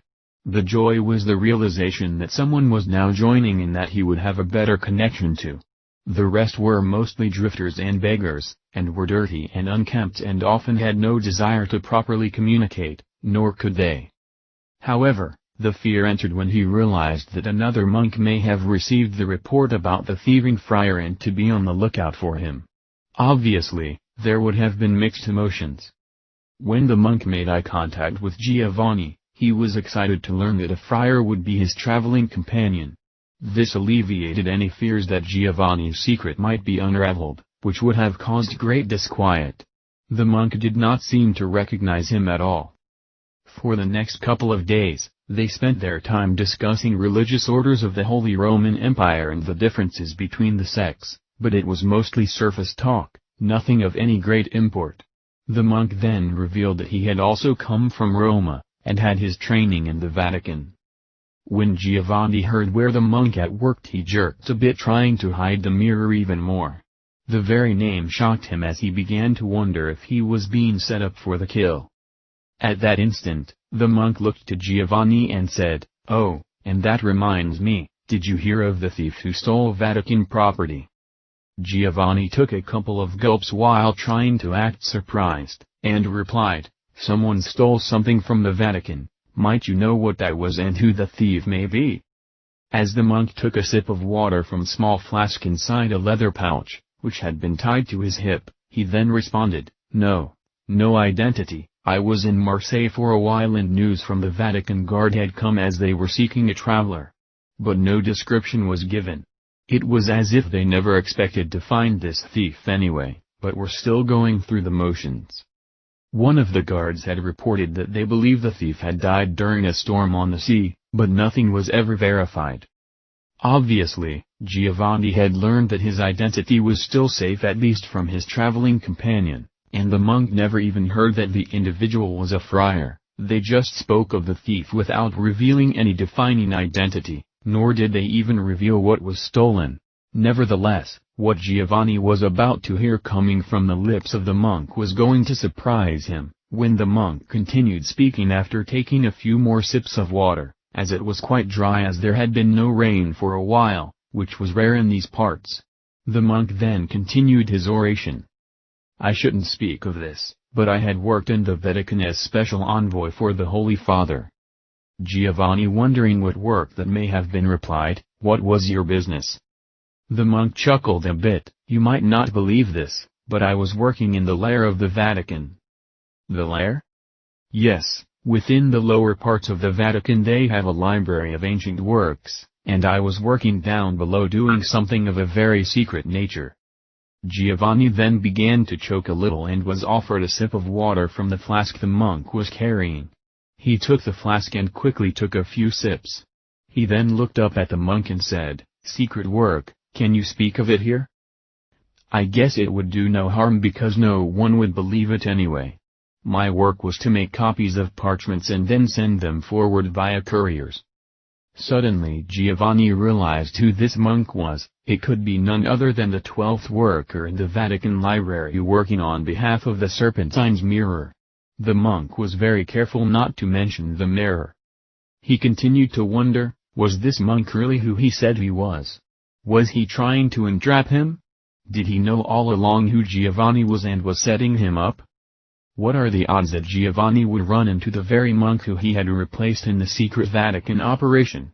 Giovanni began to get agitated and was becoming rather nervous, so much so, that the monk responded to his rather antsy actions. "Are you not feeling well, my friend?" "I am fine, my traveling companion. I guess I am rather tired being on this long journey to Toulouse." The monk then countered, "That reminds me, where are you from? Where was your order exactly?" At this point Giovanni was unsure how to respond. He didn't feel the monk was engaged in an nefarious setup, because he just didn't seem to fit the part. But Giovanni could not have been sure whether it was a trap or not. He then began to tell the monk that he was a friar from the Franciscan order, but he didn't reveal his place of residence. He wanted to make sure how the monk would react to this news. "Oh yes, I have friends in the Franciscan order, haven't spoken with them in years." "Where were you located?" Quickly Giovanni uttered in a fast tone, hoping the monk didn't hear him correctly. He quietly revealed, "Tuscany." He had not revealed where he was within the order, he revealed where he had been born and raised. "Tuscany, you say?" As the monk gathered his thoughts, Giovanni was beginning to feel the jig was up. And then the monk continued. "No, can't say that I know anyone from there, although I once had a cousin that found employment there, but he moved on." A sigh of relief came over Giovanni as he felt freedom. At least for now he was safe. Yet he was so intrigued about who this monk was. He asked, "Why did you leave your work within the Vatican? That would have been prestigious employment for anyone to have the honor to work as an envoy for the Holy Father." "It is a long story, my friend. I have not been completely honest with you. I was not just copying from parchments. I was, working with something that one might say was unearthly." Giovanni, acting oblivious yet realizing that the monk was not trying to trap him anymore. However, the monk was most definitely trying to hide what he had been doing. Seemingly they both had the exact same problem. It appeared also that the monk was feeling Giovanni out to verify if he could be a plant. Giovanni then responded, "I don't understand. Unearthly? Let me try to explain. I was doing something that I felt was spiritually dangerous. I do not know how to phrase the words. We were given something to use that had properties that were not of this world." "What might that be?" My friend, I am afraid, not everything that we think we believe is really based on what we know. There are forces at work that are deadly. And some of these evil forces are within the Vatican. The monk, backing off a tad, then continued. Oh, I have said way too much. Giovanni, wondering how much trust he might have with the monk, began to court the idea of showing him the mirror. But he held back and decided to ask more questions instead. Without being intrusive, could you explain what it was you were doing that was of a dark nature, especially within the Vatican? Giovanni realized he needed to make the monk feel a little more comfortable, trying to get him to release the information a little at a time. Giovanni then tried to lead the monk to reveal more. I am aware also of some dark forces that exist and have heard rumors that certain activities were being operated in the Vatican, so do not fear to speak of these things with me. The monk, appearing a little flustered, took another sip and said, I think this water should be made into wine, but of course I do not drink spirits. He took a couple more sips and continued. My friend, our world, this place of existence is not what we have been led to believe. In my work at the Vatican, the Holy Papa gave 12 of us something very odd, something that did not belong in this world. How do I say this? An enchanted glass that could see into the future. Oh no, that is not quite correct. It made the future. Excuse me? Giovanni playing along. When we began, I would look within the magical glass and writing would appear. This writing revealed many things. It also revealed ancient documents, however the documents came from the future, not the past. Oh, this doesn't even seem real to me, then how could I possibly expect you to believe? Go on, do not stop, I am listening with great eagerness. Like I said, writing would appear on the glass, and then we would copy what had been revealed within the strange objects onto scrolls and parchments. And then it became historical record for the future to rely on, that which supposedly was coming from the past, yet paradoxically it actually came from the future. The face on the monk revealed clearly that he didn't even believe what he was saying, but he said it anyway. Giovanni, trying to settle the monk's confusion, replied, You are right, my friend, this is very strange, but I am desiring to learn more. The monk reluctantly responded, This glass had properties unknown to humans.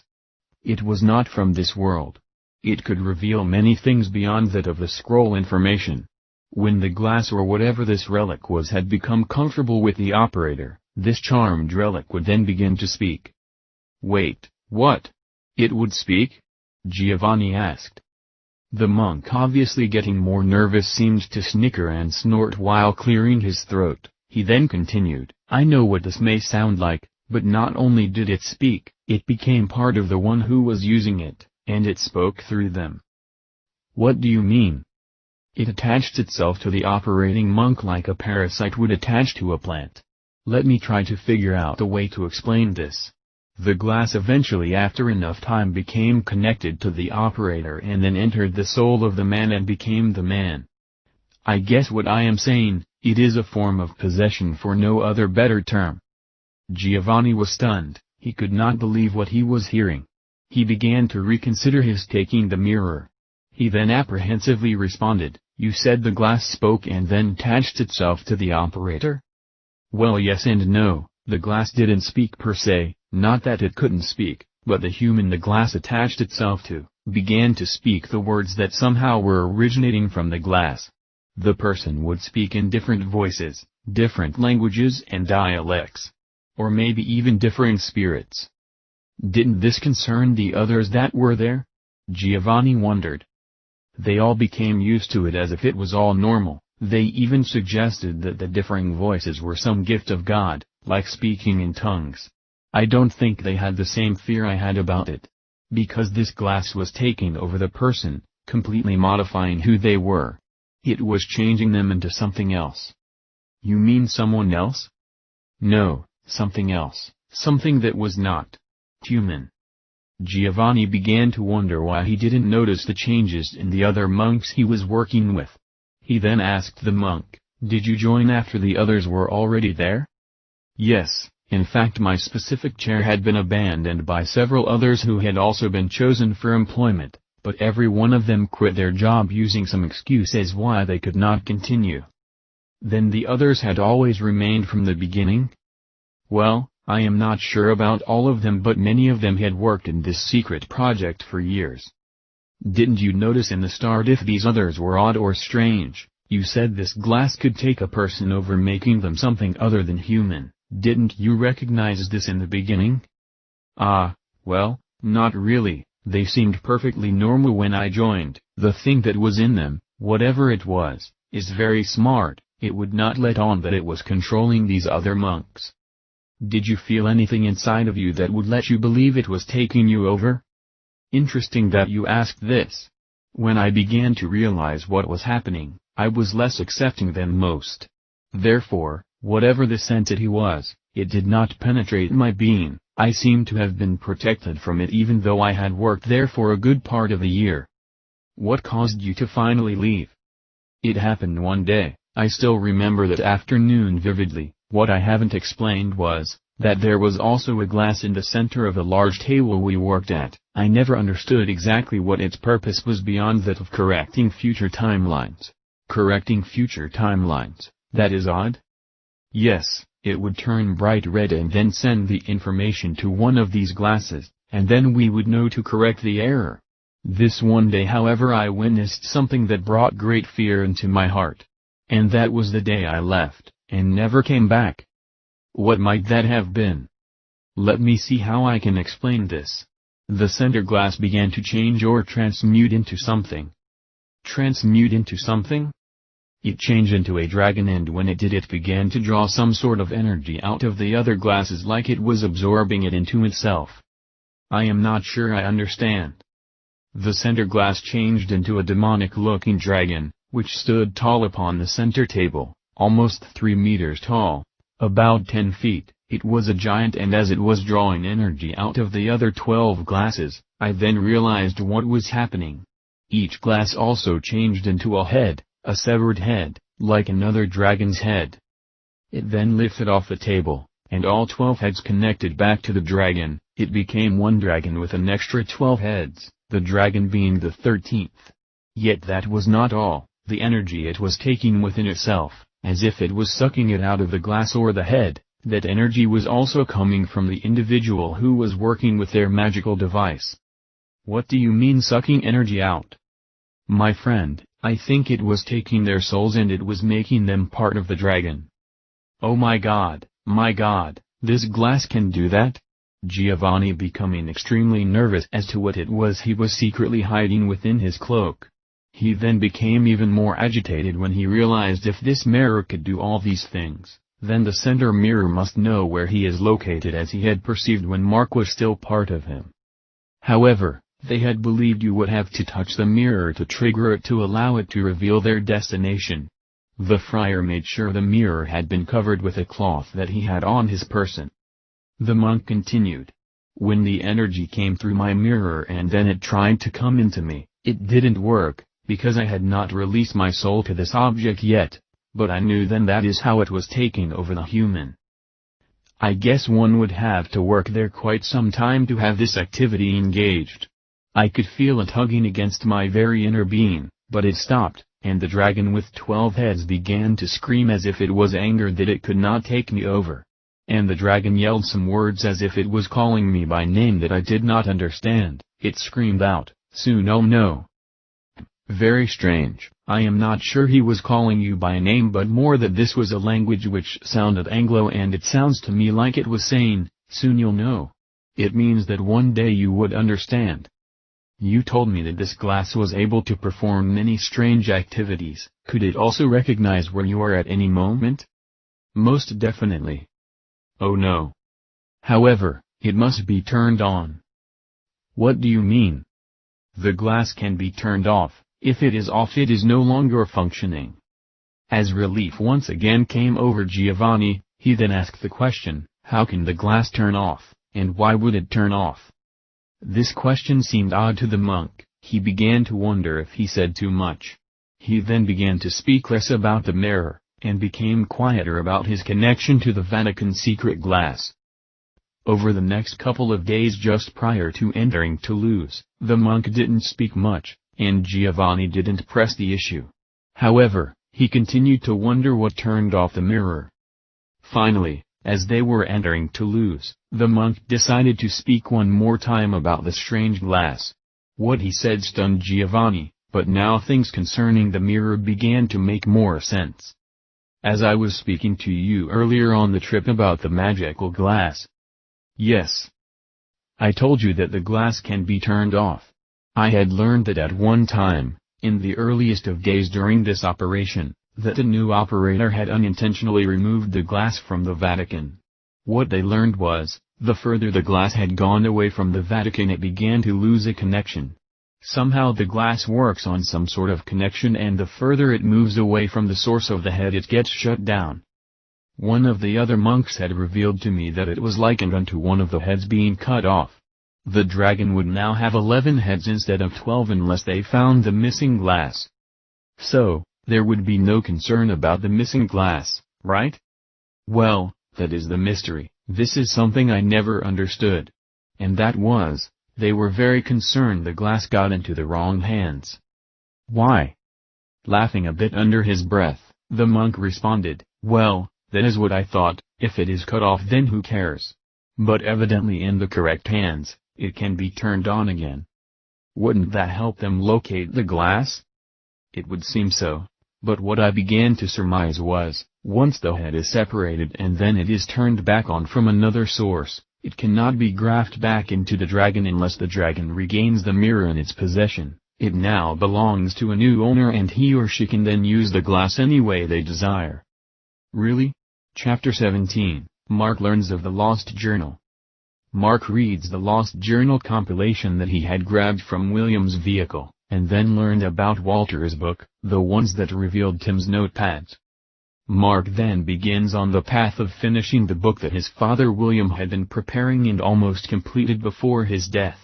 However, since the memory of Giovanni has not yet returned, Mark still does not realize he will author many more books in his life. However, the last books will come from memory of what Walter had taught Giovanni and then removed it all from memory until the time was right that all these things could be revealed. After Mark finished reading what William had written, he then located the book Walter had made based on Tim's experiences. He learned that the book was in William's possessions and he figured out a way to go through his things where he located Walter's Time Loop Chronicles Book 1. Mark was almost in a daze in what he had learned. He could not put it into words. Not only did he learn of the mysteries of the world, but he discovered his parallel life as William's son. He learned about his mother Maria of that same cycle, as well as Beth. It floored him to think 1,000 years had gone by, and maybe multiple time loops, and yet the feeling and emotion was as if it was yesterday. Once he was able to gather his emotions, he called Maria and Beth and had them both come over. He wanted them to read the manuscript. He prepared a few glasses of red wine, because he felt it would be needed. Once the two women had entered, Mark wasted no time in handing them both a copy, as he had gone to Kinko's to make duplicates. He commented to himself that this was too important to be reading over someone's shoulder. He knew once everyone got to certain parts the emotions would flow, and the tears would be like a dam breaking at a river front. As the girls entered Mark's small apartment, they had already been talking about the night and wondered if they would be able to read William's journal. Mark didn't let on why he wanted them to come over. They noticed there was urgency in the tone of his voice, but he played it pretty cool. He simply said, "You guys got to see something, it will change your life." As Maria and Beth entered, the first thing Mark did was hand them each a glass of Merlot, and asked them to take a seat on the couch, and then as they set their individual glasses of wine on the coffee table in front of them, he then handed them the manuscripts. Mark told them, "Guys, I got to go out for a little while, but please begin reading. I can't even begin to tell you how many things are about to change in your lives." As Mark left, Maria and Beth both exchanged a couple of witty sarcasms, as if, how can there be anything more than what we have already experienced? And then they both opened the first page, and both snuggled back in their seat under a couch blanket, and began reading. The intro floored them both as they learned how William learned about the lost notepads of Tim, and how he had once been on a path of learning in a previous cycle, but he never made it out. When they got to the part where he was uncovering lost clay jars with cryptic messages, it seemed rather unbelievable. It was then Marie looked in front of her and saw another book sitting on Mark's coffee table, and she picked it up and looked at the cover. The Time Loop Chronicles, The Day the Earth Fell Backwards by Walter Koenigs. When Marie got to day 1 in the Lost Journal, she stopped. She looked at Beth and said, "Sweetie, I think I need to begin where it all began." And then she set aside the Lost Journal manuscript and began reading Walter's book. During the time she was reading, she would get flashes of memory telling her that once upon a time she was aware of some of these incidents. But now, reading what happened to Tim and his counterpart the chief, she was absolutely staggered. Here was Beth still reading the manuscript and Marie now reading the first book, and each of them were gasping in awe after every few pages. It was as if something amazing triggered them to where they were completely overcome with intrigue and mystery. Mark then returned. He noticed that Marie was reading Walter's book and asked, "What's the deal? Did you read the manuscript already?" "No," Marie expressed. "When I saw the original book, I realized I needed to start at the very beginning." Mark then replied, "I thought you would be more interested in learning about your parallels' lives, but sure, go ahead, read them both, because the foundation is important to grasp the coded mystery." No truer words could Mark have spoken than to say, their lives would be changed. This evening would mark the date where everything began to come together, not only about their personal lives, but the mysteries of the world. Chapter 18, Giovanni meets the Abbot William. This had become a very odd and strange moment in time when Tim had been relocated and together along with William, who had been under regression therapy with Beth, they each would meet one another in Toulouse, France. They spoke to each other and shared details of how their surprise interaction had taken place. It was then when the moment had come when the two of them would have to return. Tim would return to the chief, and William would be awakened in Beth's office. However, something unique occurred that was unexpected, especially from William's point of view. William noticed a strange friar walking into the abbot's office. He then began to stare at this individual as if he was seeing someone he knew but was not sure. William was picking up some subtle memory of seeing the friar in the afterlife where all time is the same time. Tim saw that William seemed out of phase and believed he may have returned via the regression, and the real abbot was coming forth. At that point, Tim decided to return to the chief. However, William was still there, but acted as if he had departed so he could discover who this individual that had just walked in the office might have been. William knew this was a friar probably wanting to speak to the abbot, but he felt he may have known him. It was indeed Giovanni who had been sent to speak with the abbot, and to discover what he needs to learn. However, the real reason had been, he was to meet William. For some reason unbeknownst to himself, William spoke these words, "Be not afraid, I am not from your time, I am from the future." Giovanni, hearing this, began to realize why he was sent to Toulouse, and he responded with a great sigh of relief, "I am happy to meet your acquaintance, I was sent to speak with you." William reacted a little shocked by the friar's response, but then realized that something incredible was occurring. Giovanni, without any trepidation, revealed all about the Serpentine's mirror to William, while handing it to him. William just listened with one ear while staring boldly at the mirror in absolute astonishment. And then suddenly the mirror became activated in William's hands and it began to glow a brilliant red in color, and the information they saw on the liquid screen began to reveal the hidden mystery. Evidently, William must have had the magic touch because the mirror was activated, and it began to reveal all the data not only from the present but the future. Since William took over the body of the abbot as he once was in a past life, it has now become a dual merger like Giovanni and Mark. Once William touched the mirror, it began to reveal data on both William and the abbot. However, what was not understood is another compression had taken place, and it would create another time loop but merged together with an older one. The mirror not only began to glow bright red, but it showed Isaiah 11:6 having changed. Giovanni explained how he copied Isaiah 11 before he had removed the mirror from the Vatican. The mirror was now indicating that a change had been made and now it must be copied for future generations. Giovanni, looking over the change along with William, saw that the scripture had been changed by King Henry VIII in the future, and both pondered, wondering how many scriptures had been changed over time, and what does this reveal about the Bible.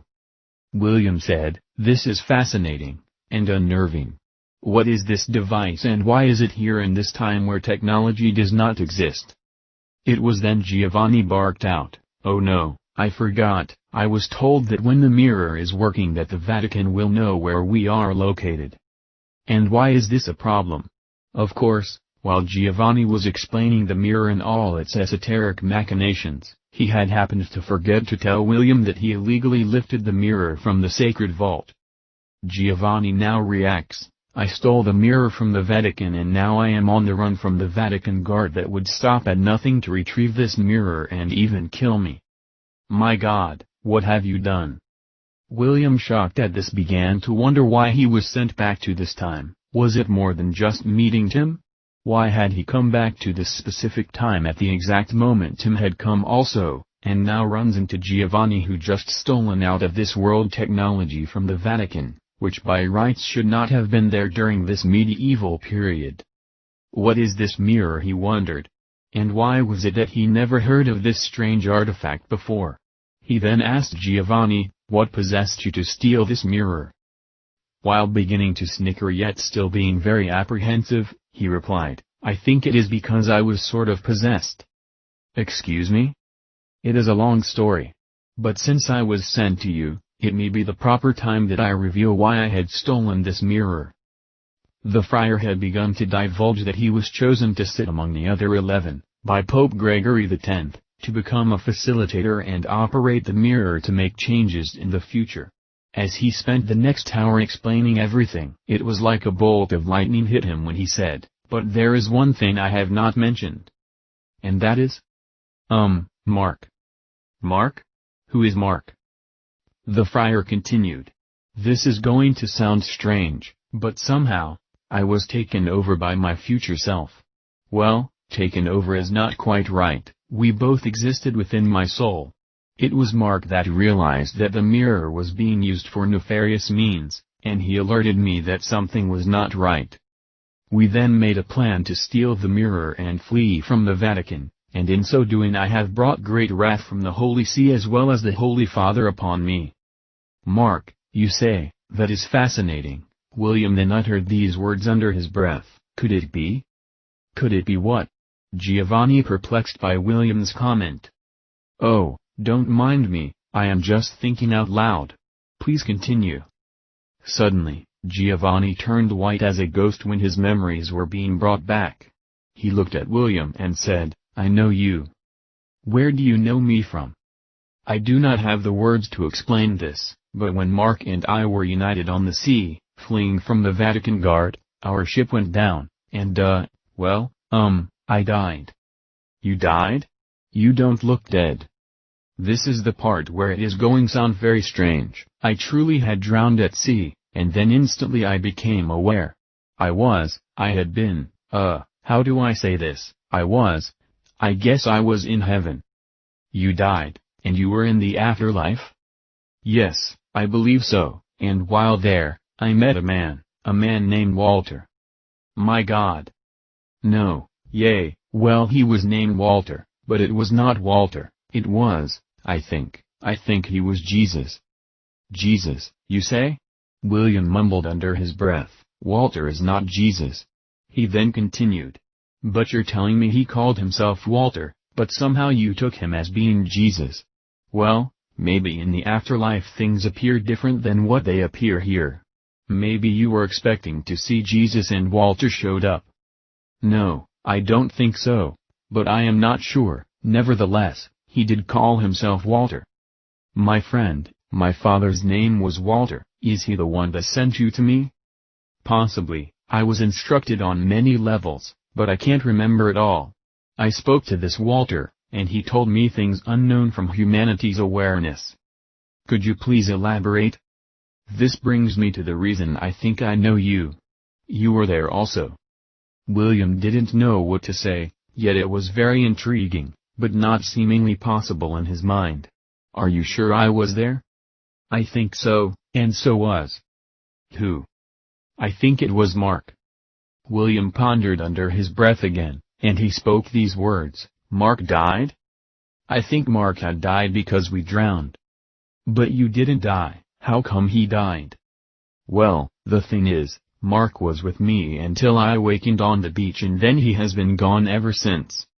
If you drowned at sea, how did you get to the beach? I don't know, but that is not the most confusing aspect about this. What was that? I didn't just land on any beach, the land we were heading towards was not that far away, maybe 25-30 kilometers. But the beach I landed on was on the northern part of the Great Sea. And you have no recollection how you got there? None whatsoever, I just awakened on the beach and Mark was gone. William thought about it for a little while and replied, I don't think Mark died unless something went wrong with the regression. I believe he must have been regressed and entered within you. Regressed? The friar remarked. Yes, I also come from the future, as I remarked earlier, I am being regressed right now and have entered a body that I had lived through during this period. Obviously, Mark was being regressed, and he entered within you, and the two of you became one, because you were him of his past, as you are, here and now. So, evidently, you and Mark are the same soul. Then how did I meet Walter, as well as you and Mark on the other side? I do not know, I am not sure, however, it may answer one question as to how all time exists at the same time. What, would you please repeat that? It is something I had learned from long ago, it could be you were speaking to all of us from another time, after we had passed on from our respective lives. It may be that you were speaking to our souls from the future. But now the question is, why are you being sent back to me? What purpose would there be? What can we possibly do together, at this time? Giovanni responded, could it be the mirror? Is there something within the mirror that we might discover, and we needed to be together to uncover it? That makes good sense to me, but what might that be? You have said this mirror can do many things, maybe the answer lies in the mirror. If the mirror can do many strange things, can it speak? Can it also hear and respond? Obviously, William was considering how vast the technology is within this artifact. I am not sure, I was told it can speak through the operator, but as for the mirror itself speaking, I am not sure. But if it can, maybe it can respond if we ask it questions. William staring into the mirror, as the mirror had then returned to normal, the red glow disappeared. Ah, that is perplexing? Giovanni injecting the thought. William countered, is there something you are not telling me?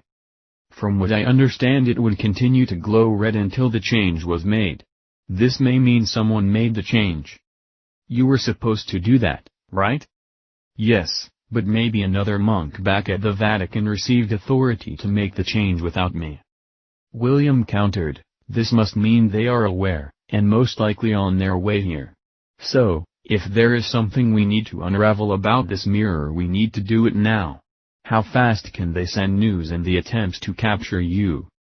They have relay points, someone could be here in a matter of days. Trumpets can sound the alarm via coded messages, and couriers can relay the message rather quickly. Then that does not leave us much time. We must figure out what secret this mirror holds for us. William, again staring down into the mirror, began to ask questions. He said, is there a secret we need to know? A few seconds went by and then the mirror revealed some writing that exposed, there are many secrets, but to keep the secrets they must not be revealed, thus, you could not know them. William, realizing this was not going to be easy, wondered what it was he could say to get the mirror to unravel this conundrum. He then looked back into the mirror and said, who am I? The mirror responded in writing, if you do not know, then how can I be of any help? Giovanni then replied, this is not getting us anywhere, the mirror is laughing at us. William concurred, yes, it seems that it is speaking in riddles. Giovanni then decided to touch the mirror, something he had not done since the beach. He then reached out and grasped it while William was still holding it. The mirror began to flash, and writing and pictures appeared in liquid form, showing pictures of Mark and Giovanni, and William and the abbot, as well as where they were located, past and future. It seemed like tons of information coming from the mirror. It almost seemed like it was broken. Information was flashing out everywhere on the screen and then it just went blank. Giovanni then took the mirror away from William, and the mirror deactivated. William had validated that Giovanni was a past life of his son Mark from the future. Now it was all beginning to make sense as to why William had this deep feeling of connection to this friar. Both Giovanni and William looked at one another in a quandary. And William reached over to the mirror and touched the screen again, and it turned back on, and the face of William from the future was staring back at him, and the face seemed alive, no longer a picture, but a video enactment. William then commented, "For some reason this mirror activates when I touch it, but it deactivates when you touch it. I wonder why?"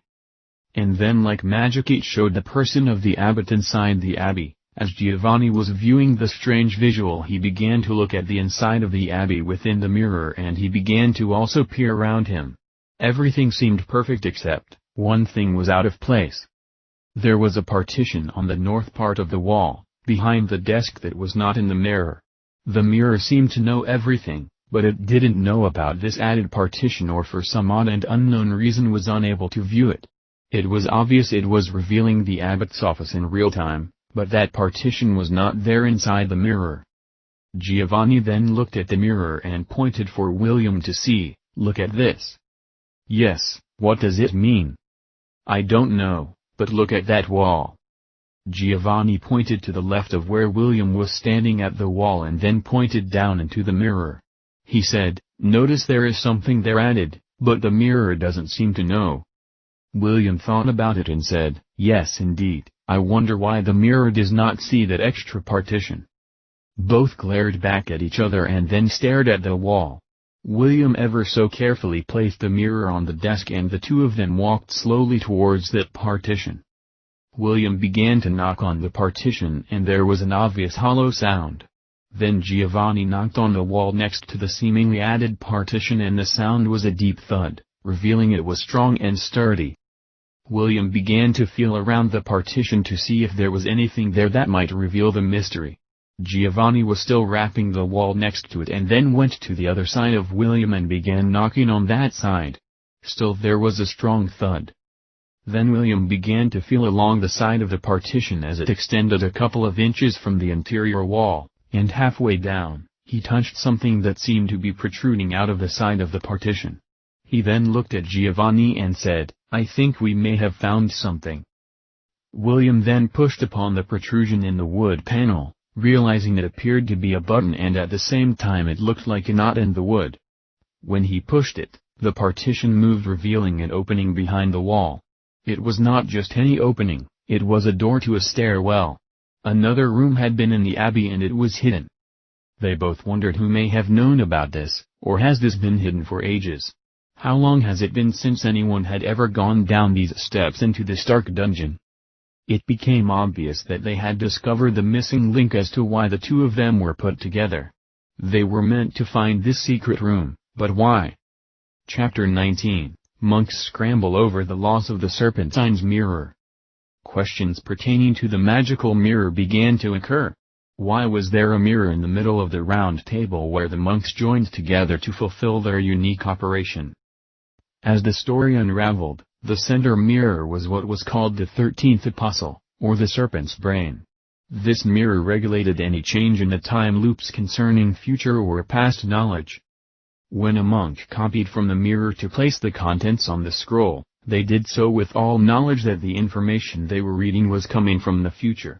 However, one thing Giovanni never understood was that as they were copying the future, a new time loop was occurring.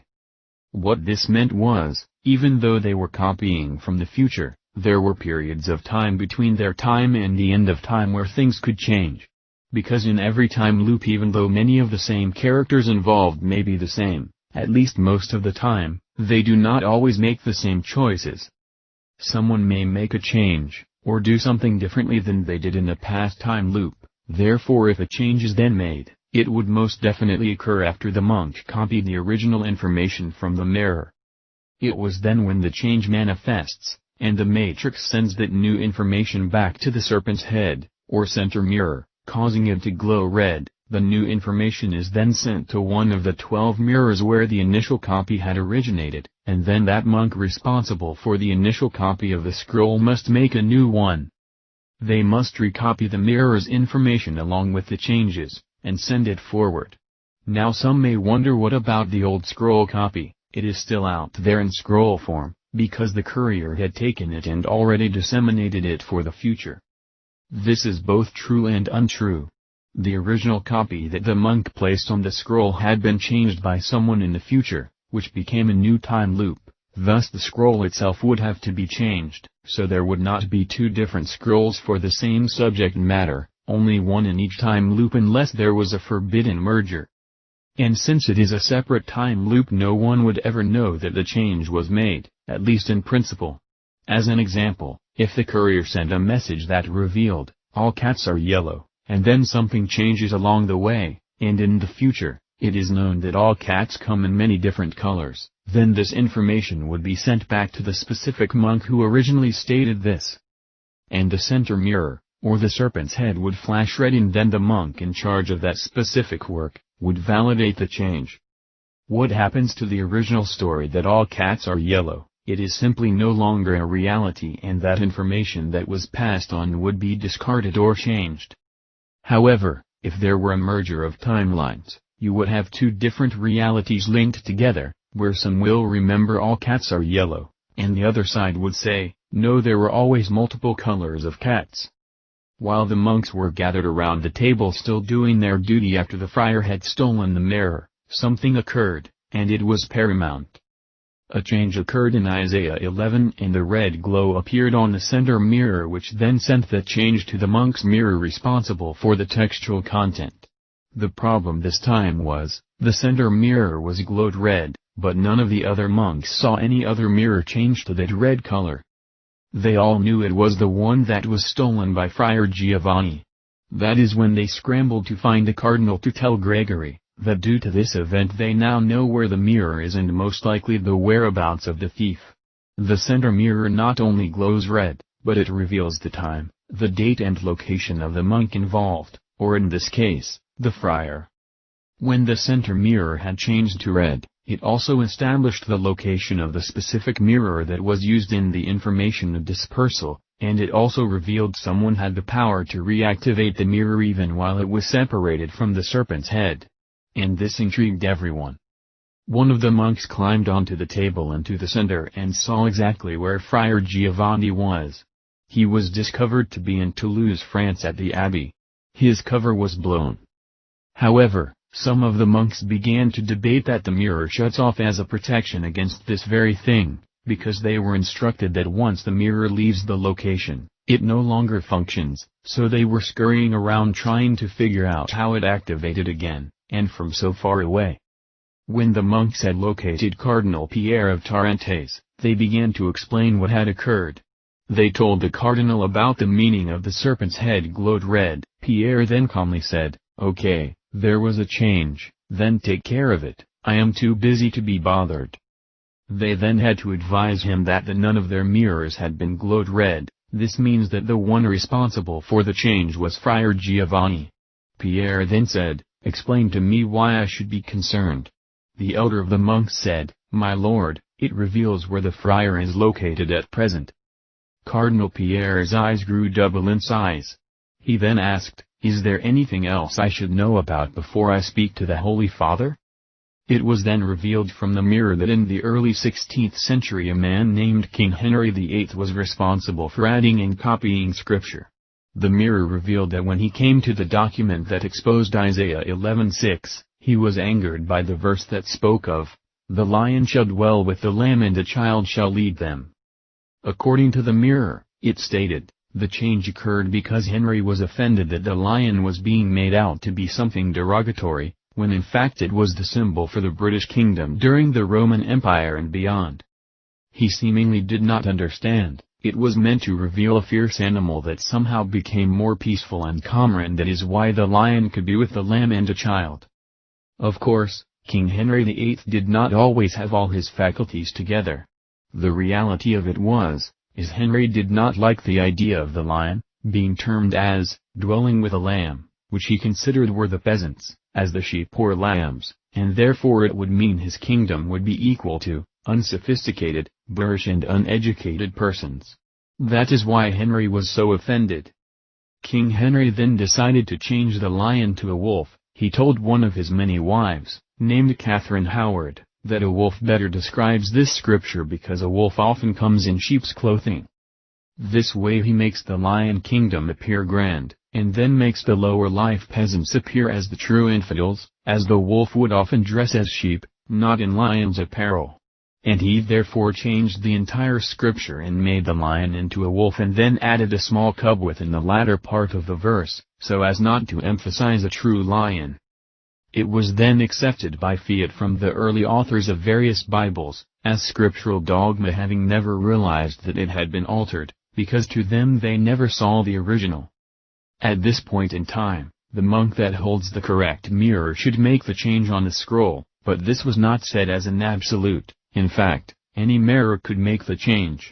They all functioned to serve the same purpose.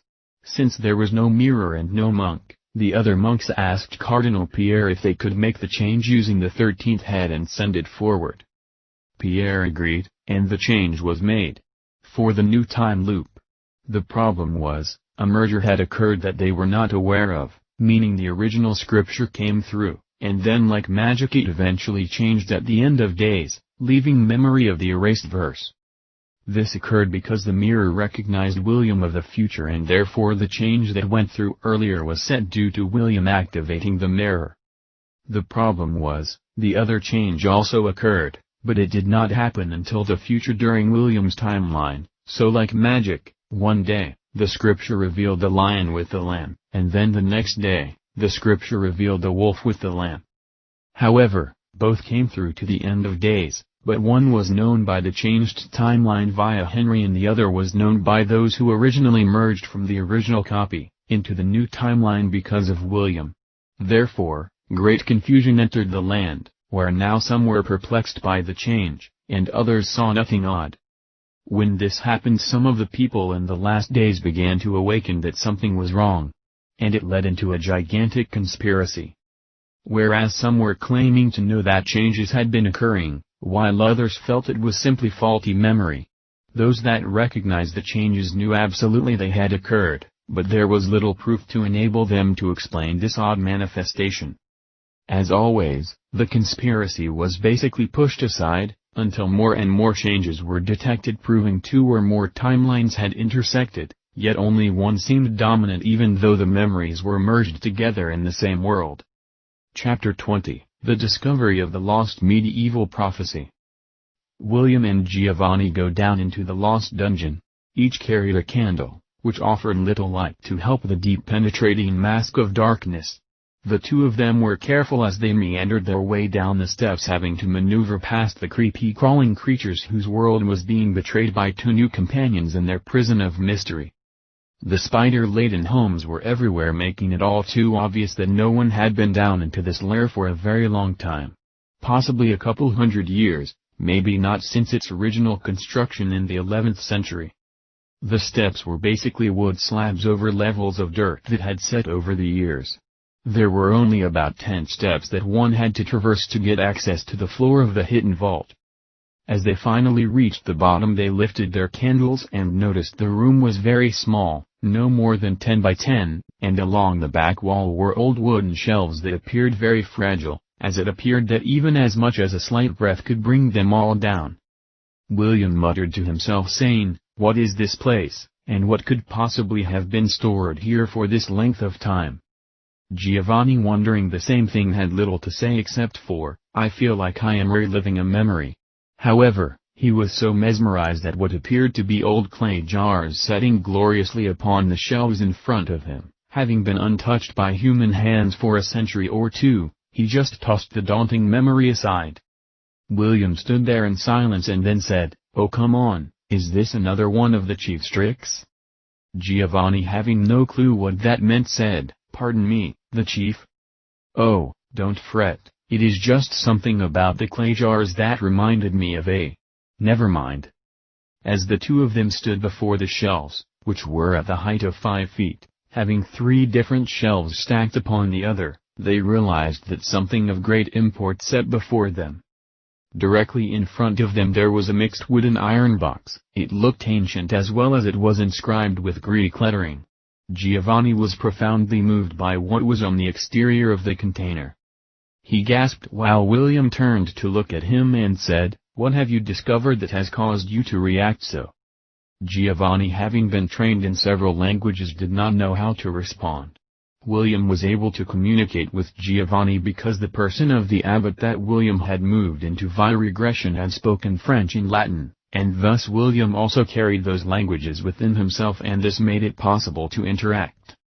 However, Greek was unique, and although Giovanni had enough linguistic training, he was not completely sure of the Greek, because it was an older Greek. However, he knew enough to quell their confusion. By now, Giovanni was stunned. He didn't know how to respond to what he was reading. Finally, he whispered to William and said, "Do you know what this is?" "No, my friend, I have no idea." Giovanni took a couple of extra breaths as the atmosphere below was quite pungent. He then spoke these words, "The inscription on the side of this box says, 'The youngest disciple of our Lord and Christ, John the Beloved.'" "What, are you saying the disciple of Christ was in here?" Giovanni continued, Look at beneath the script, there is more writing.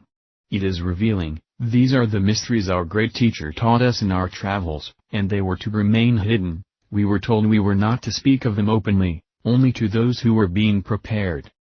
The iron box had what appeared to be an ancient type lock on it, but the lock was old and appeared that it was losing its integrity. William then reached out and touched the lock, and it crumbled in his hand. The years had taken its toll upon the container. Mystified by what they were seeing, the contents of the box obviously held a treasure that had been hidden by the youngest disciple. What could be inside this box that had laid silent for all these years? Giovanni then turned to look at William, and William countered with an auspicious look back. They wanted to get inside this container to see what has been lost to the world. Finally, William grabbed the box lid and slowly began to lift it up, and inside was some sort of grit. The box was filled with sand. Giovanni then rifled his fingers in the sand, and voila, something was within the sand. The sand must have been used to keep the contents protected and to absorb moisture.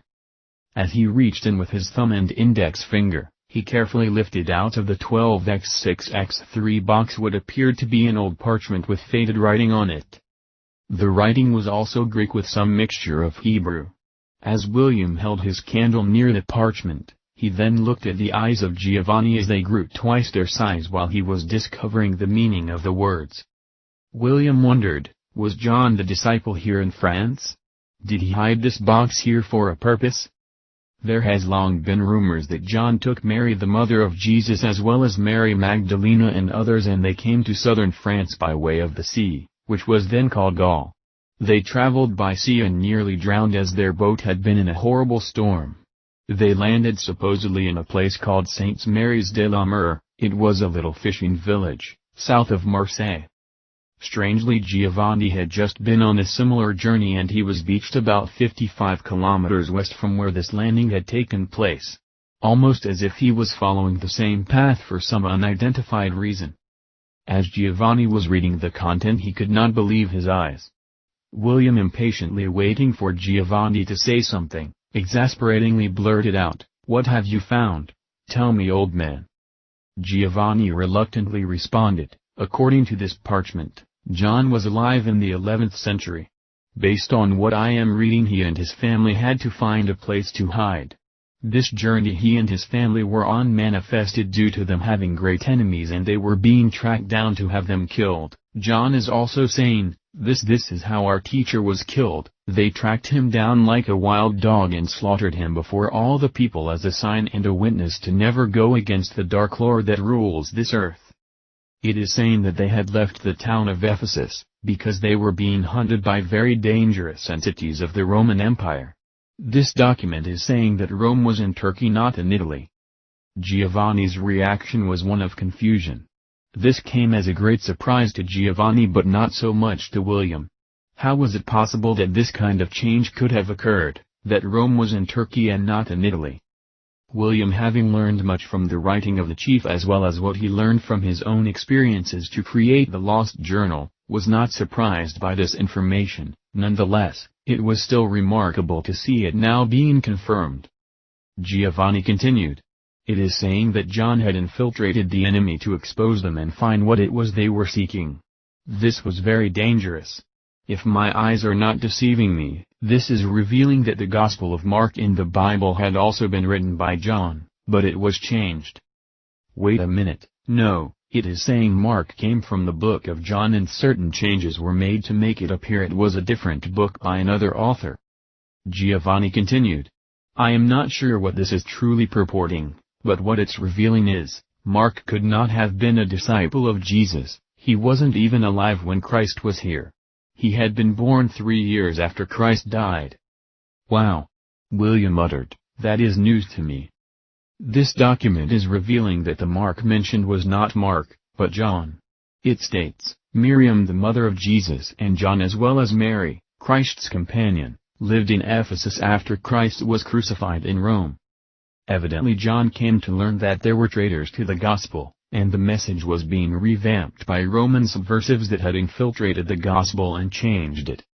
According to this, John decided to play their game and he then infiltrated a group through a friend named Barnabas. Barnabas had been working with a man named Saul, who had changed his name to Paul. Evidently, Saul was not a good person according to this, he was a plant, someone very powerful in the Roman Empire, who had stolen the gospel and changed it. It then says, I dare not even reveal his true name here. When John met up with Barnabas, they also met up with Paul, but Paul realized that John, who was now going by the name of Mark, was not one of them. William pondered, are you saying John went by the name of Mark? I do not remember this in the Bible. According to this, a great fight occurred between Barnabas and Paul as to what to do with John, who is now named Mark. William then interrupted Giovanni and asked, is any of this familiar to you? Giovanni then replied, I have heard of such things but have never actually seen them with my eyes, but only through stories handed down. William, having some knowledge of the Bible, said, you know, I do believe the Bible did say that Mark was surnamed John, if my memory is correct, but I never thought anything about it, so I forgot about it. Giovanni continued trying to ascertain the words. Yes, John was Mark, and he was not liked by Paul because Paul knew him to be one of the original disciples and he would figure out that Paul was an impostor and infiltrator of the faith. It says Mark and Barnabas parted ways, and Barnabas and John Mark sailed to the island of Cyprus and Paul went another way. William, trying to figure this out, asked, so who was Mark then in the Bible? Giovanni was not sure about it because he had never seen the Bible before, but what he was reading was revealing, there were 2 Marks. One that lived in Africa and one who was John that lived in Ephesus. So, there was a blend of both Marks added into the same time frame, but one was John also surnamed Mark, and the other was the younger Mark who was born after Christ left. William asked, then what is the mystery?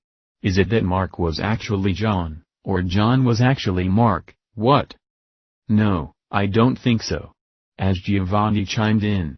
The mystery is something else. But John is trying to reveal why they had to flee, their lives were in danger. Oh, dear Lord! Giovanni gasped out loud over what he was reading. Giovanni obviously had stumbled onto something of great import. William, deeply wrought with great interest, says, what a layman! What did you find? Evidently John had written one of the mysteries that Christ had taught him, and it was never to be revealed until the time of the awakening.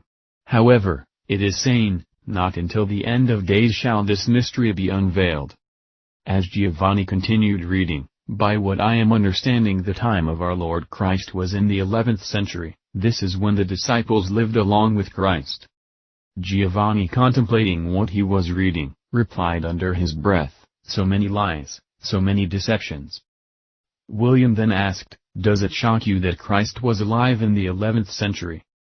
"No, that part I knew. We have always known Christ had walked the earth a few centuries ago." "You want to know something strange? In the future we are told that Christ lived in the 1st century. Well, I guess if you can change Rome from Turkey to Italy, then anything is possible." William wondered, how do you think they were able to pull that off in such a short time? "There is no doubt that much of the Roman power extends from Turkey. My guess is, the Vatican made the change, so they could have more power.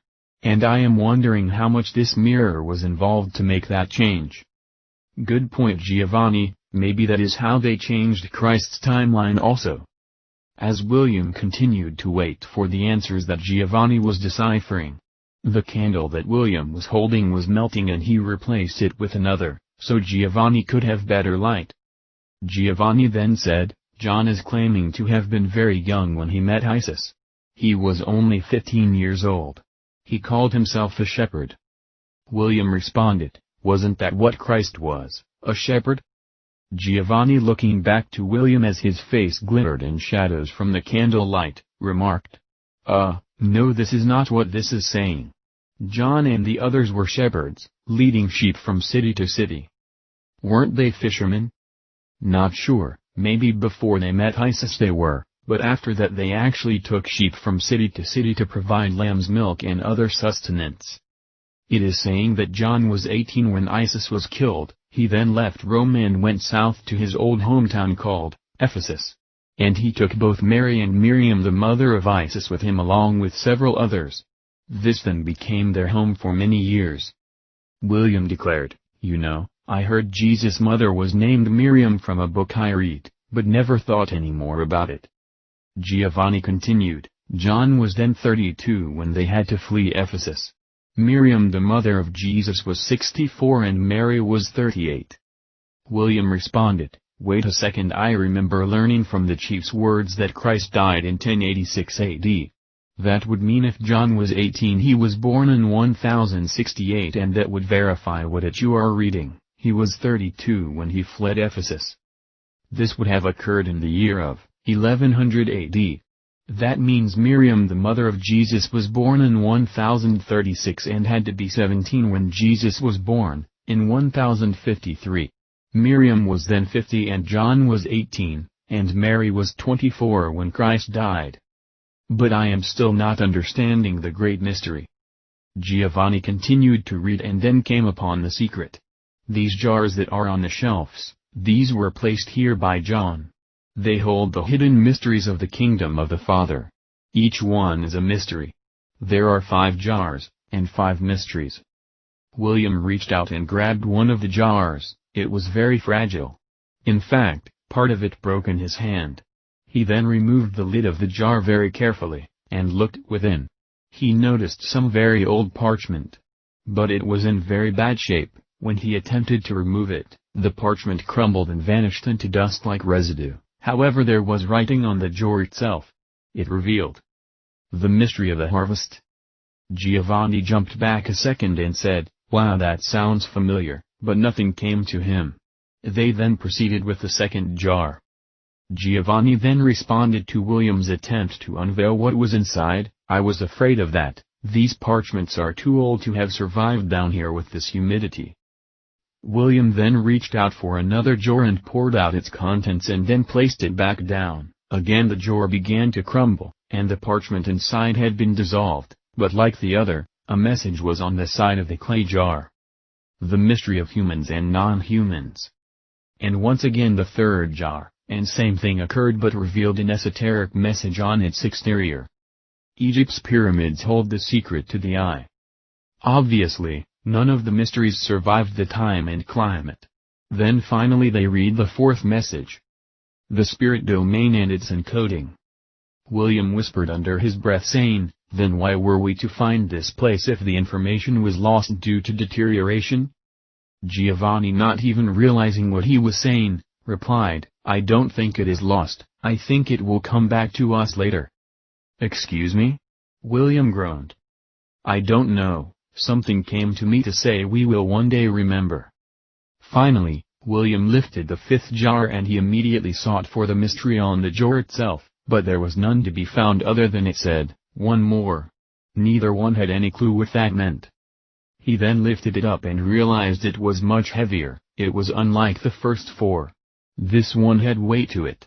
He then slowly opened the lid and noticed, like in the iron wooden box, that it was also filled with sand. He slowly turned the jar over and poured the sand out onto the shelf, and then amazingly the contents of another parchment dropped out of the bottle, but this time in fairly good condition. Giovanni turned to look down at the sand and the parchment, yet he turned back as if not being fazed by what he saw, and continued to be mesmerized by what he was reading in his parchment. As Giovanni continued reading, he added, "The mystery was sealed, it is not to be revealed until the time of the end." William then wondered. A wonder. He then took out the mirror, and asked it a question that even Giovanni was surprised about. He asked, "Is this abbey still in existence in the future?" Amazingly, the mirror began to reveal the abbey of the future. It will be known as the Basilica of Saint Sernin, and it is a church in Toulouse, France. The former church of the Abbey of Saint Sernin or Saint Saturnin still exists to the very end of time. That was all William needed to see. He now believes the reason that this ancient secret was hidden like this was because it would last until the end of times. And then the mystery can be unveiled. Giovanni, comprehending what William was thinking, responded, "When Mark from the future entered into me, he desired to bury the mirror so that in the future he could retrieve it. I am now wondering, what if we left the mirror hidden in this room so that not only will the mystery be revealed in the future, so also will the mirror be discovered like Mark wanted." At that moment William opened the parchment that he discovered in the jar, and on the top of it revealed, "The Lost Gospel of John the Beloved, dear friend and brother to Jeshua." It was then Giovanni read from his parchment that John had left all the jars with the same copy. There were not 5 different mysteries, there was one. And it said, "The one will survive via the mystery of time, the revelation of the rest of the jar's mystery, will return to the one in sole memory." Not exactly sure why he did it this way, but the parchments that were covered with sand did survive and in pretty good condition. Yet they still wondered, could they survive another 800 years if they could barely survive a couple hundred years? That is when Giovanni had an idea. He said, "This mirror has powerful ways and means to disperse information. Since we can copy what the information that the mirror gives us onto scrolls, why can't we copy this information back into the mirror, to reserve it for the end of days?" William thought, what a great idea. They could store the mirror within this dungeon, and then he asked the mirror another question, while Giovanni held his candle above, to give better light. William queried the mirror, "Is this room ever discovered?" In big bold letters, "Yes." William then asked again, "When will it be discovered?" The mirror replied, "Do you not know what year this is?" The two of them looked at one another and then Giovanni said, "Yes, it is the year of our Lord 1273. Finally, William said, "Oh, I think the mirror is toying with us. It is saying we have discovered it. We need to ask another question." He then spoke, "Will this dungeon that we have discovered in the year 1273 ever be discovered again?" The answer somewhat plagued them. It showed, "Riddle me this, if the secret of the room and its contents remain hidden until the 21st century when Mary discovers the Holy Grail, then will the parchments be discovered if they are destroyed?" Immediately the mirror shut down again, and did not turn on. When William asked another question, nothing happened, the mirror was blank. Neither one of them knew how to respond, because it appears a woman named Mary will exist in the future, and she will discover this place. Yet they wondered, who is this Mary? Did William know her? Was she someone involved in the church at Saint Sernin? They simply didn't know how to respond, but the answer was there in front of them, that the room will remain hidden until the 21st century. So now it was up to them to hide the mirror and the contents of the room. William, trying to ascertain the meaning of this puzzle and enigma, wondered, will the contents in the room be hidden, or will the room itself be hidden? Giovanni replied, "Good question. But first, they had to know what the mystical content was saying that was left in the jar. Giovanni then took the scroll out of William's hand and reopened the new parchment very carefully, and read the entire message. After he did this, the mirror turned back on, and glowed red like it had done prior when a change was made in the future. Amazingly, they both witnessed the change. The content of the parchment that Giovanni just read came through upon the mirror as change in the Bible. "Whoa!" as William yelled out. Mysteriously the change was revealed as the Gospel of Mark chapter 17. But this was not written by Mark, but by John. What manner of deception did this mirror interject into the operation? Both were perplexed. All Giovanni did was read it, and somehow the mirror reflected what was seen in Giovanni's eyes. At this time Giovanni asked, "Does Mark have 17 chapters?" William replied, "I don't know. But does this mean the mystery is in the Bible and has been there all this time, or at least until this change was made? Did we somehow place a new chapter into the Bible for the future? Have I even read this before and didn't realize it?" Neither one could figure out this perplexing dilemma.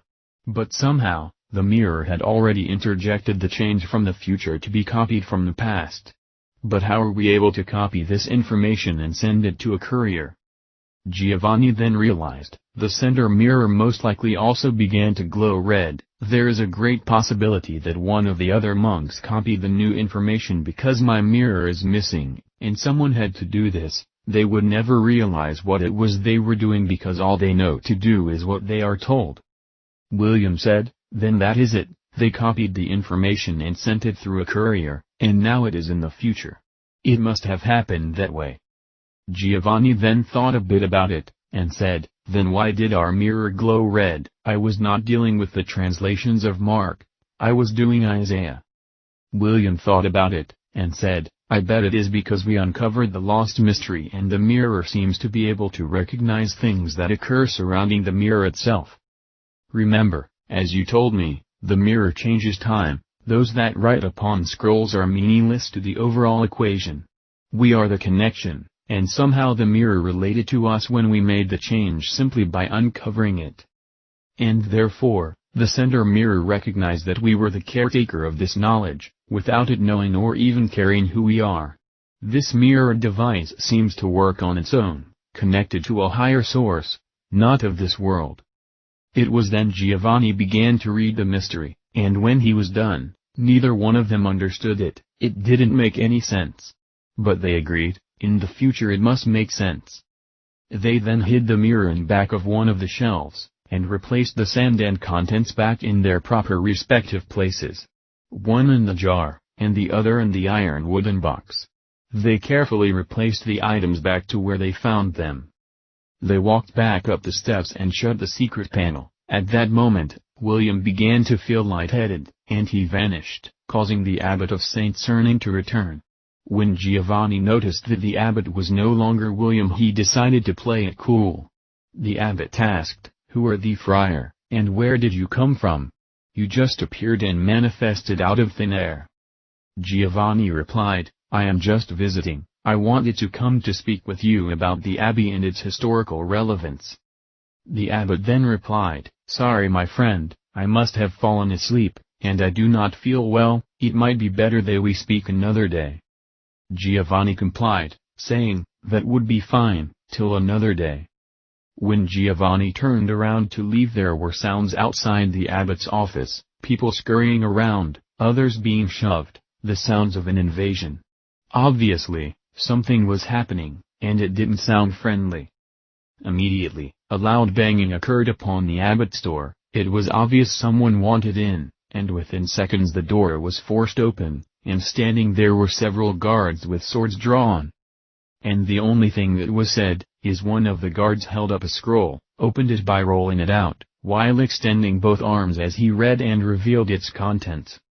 "By the decree of the Holy See, and the papal office of Pope Gregory X, Friar Giovanni, you are under arrest for treason." Chapter 21, Pope Gregory orders the death of Friar Giovanni. When news was reported that the friar had been discovered, Pope Gregory was alerted. He was told that Giovanni was in Toulouse, France, and they prepared to dispatch a communication via relay protocols. The message should be there within a couple of days, if the relay worked properly. Gregory and Pierre of Tarente spoke inside the papal office, and there was little levity to dispel the dark mood. Gregory was visibly upset, and offered a solution. When Pierre asked, "How are they to deal with the thief?" the voice behind the black curtain joined in and demanded punishment. The voice angrily responded, "The thief is to be put to death, and not just any death. Let this be a reminder to all who dare threaten our control. When the thief is located, he is to be crucified on the center street among the people as a sign of our power and control. Make sure they all know this was an enemy of the Vatican and the Holy See." Gregory then asked the mysterious voice, "How are we to deal with this? Giovanni cannot be erased without some sort of explanation. Should we remove all titles from him and renounce him as a heretic, and denounce his entire order?" The voice behind the curtain continued, "No, once he is removed, we will erase this event for all time. No one need ever know about Friar Giovanni ever working for the Vatican. Thus, none of his titles will be removed, he will always continue to be revered as the friar he was. And from this time forward, he shall be canonized by the 15th century. Since he had such a raucous journey gallivanting the countryside with my property, having a good adventure, we shall name him Saint Bonaventure. How shall we explain his untimely death? Everyone dies, we shall say he died mysteriously, maybe even by poison, no one will ever know the difference. Won't those who witnessed his death know differently? They know nothing except what we want them to know. And we shall simply say his death occurred in the following year, therefore no one will recognize the connection. The friar and his order will remain as it has always been, however, we will have gotten our vengeance against those meddling hands who interfere." "Meddling hands, my lord?" "Yes, I am now aware who this friar is. How could I have been so foolish? We were duped into selecting him for their desire. I shall speak no more." After the voice spoke, Gregory then revealed his intentions. Not only is the friar to be executed, but anyone he has spoken with must also meet the same damnable fate. So, let it be written, so, let it be done. Orders were to be given to the guard that this notice was to be relayed quickly to reach the town of Toulouse. The local guards were instructed by written notice that this event, as instructed by Pope Gregory X, would be implemented as a direct order from the pontiff himself. Anyone circumventing this order would also be executed. After the order was written, Gregory looked at Pierre and said, "One more thing. The mirror must be found, and returned." Pierre, wondering, how do we explain the mirror to the guards? How will they know what they are looking for? Gregory, realizing something else was required, he then changed the orders, "Send couriers with the guards to travel to Toulouse. The messengers will be 4 of the chosen monks who work with the Serpentine's mirror. They shall know what to look for. Therefore, the guards are to be notified not to kill the friar when captured, but they are to be in prison waiting the time of their execution. While the prisoner and/or prisoners are waiting to be crucified, when the 4 monks arrive on the scene, they will question anyone to discover, who might have also betrayed the Holy See." "My lord?" Pierre exclaims, "what if the monks fail to retrieve the mirror, for how will they know where it is?" Gregory, sitting in deep thought, was ready to express his will, when the voice returned from the black curtain and began to speak for him. "Send each monk with a mirror and separate them throughout the town, so that I can activate the mirror. I mean, I can verify the location of the lost mirror. If they get close enough when it has been activated, then at least one of the other mirrors will discover our lost treasure." Oops, it appeared the voice behind the curtain slipped up saying he would activate it. This was information not to be known. It represented 2 validations, one that the voice behind the curtain is in direct contact with the mirrors, and 2, it also reveals this entity can lose connection and power over the mirror and needs something to regain that connection. The voice continued, "If they fail to retrieve the mirror, then execute them also, but do not crucify them. That would be difficult to explain. Simply run them through with a sword away from the townspeople, and then set them aflame. After that, destroy the 4 mirrors by crushing them with rocks, and bury them, because we cannot chance having those mirrors get into the wrong hands." Can you even begin to imagine what would happen if this were to occur? The frustration of the voice was obvious, but it left everyone mystified as to what these mirrors really were. The voice finished his instruction. This will leave only 7 mirrors remaining while the 8th is missing and presumably never to be found again. Gregory was perplexed by what the voice had stated about destroying the 4 mirrors and killing the monks. He did not question the command, but he was most assuredly confused.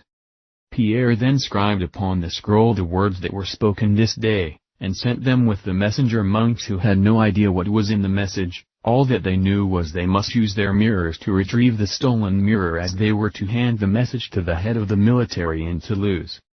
The Vatican guards were on their way, and the relay had begun. The initial message that was being relayed had revealed, when this friar is discovered, throw him in prison, along with anyone else who he may have spoken to, until the messengers enter the city with the Holy See's proclamation.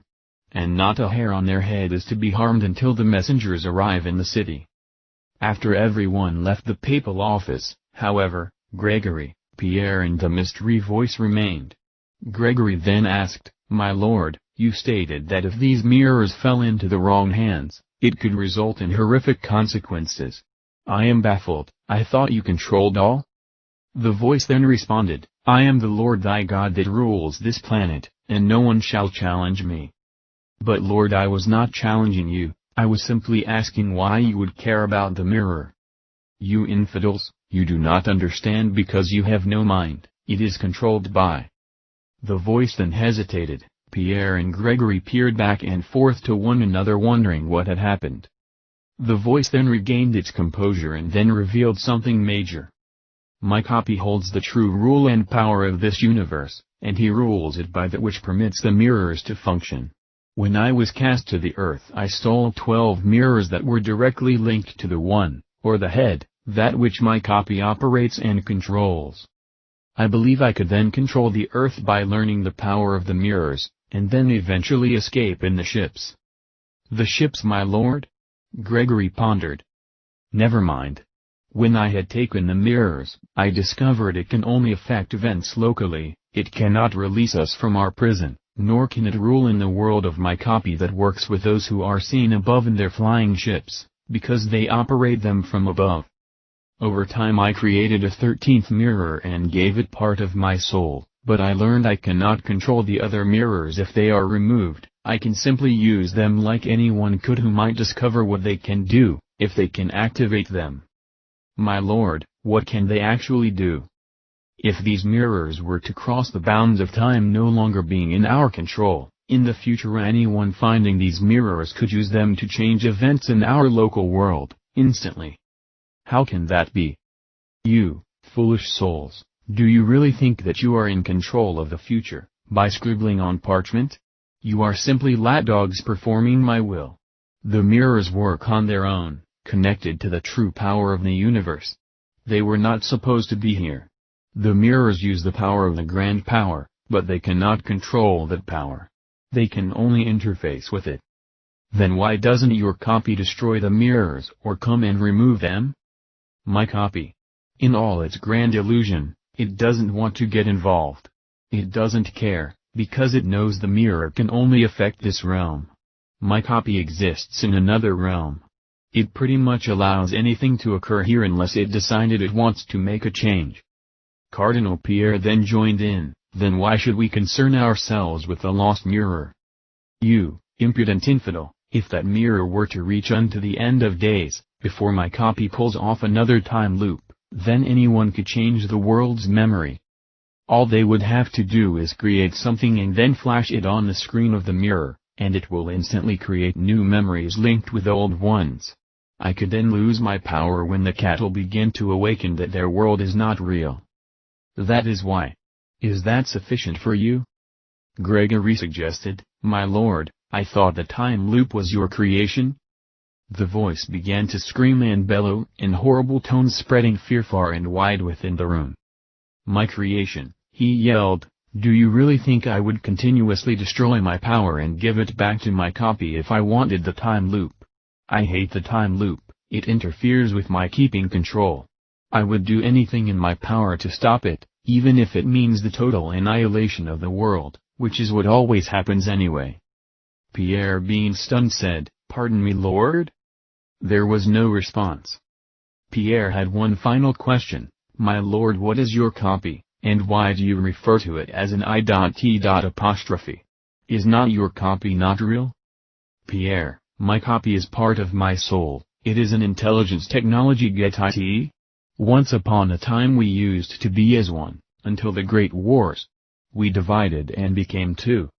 I was to rule over earth, my copy would rule over the heavens. But it was a ruse, I along with many others were imprisoned.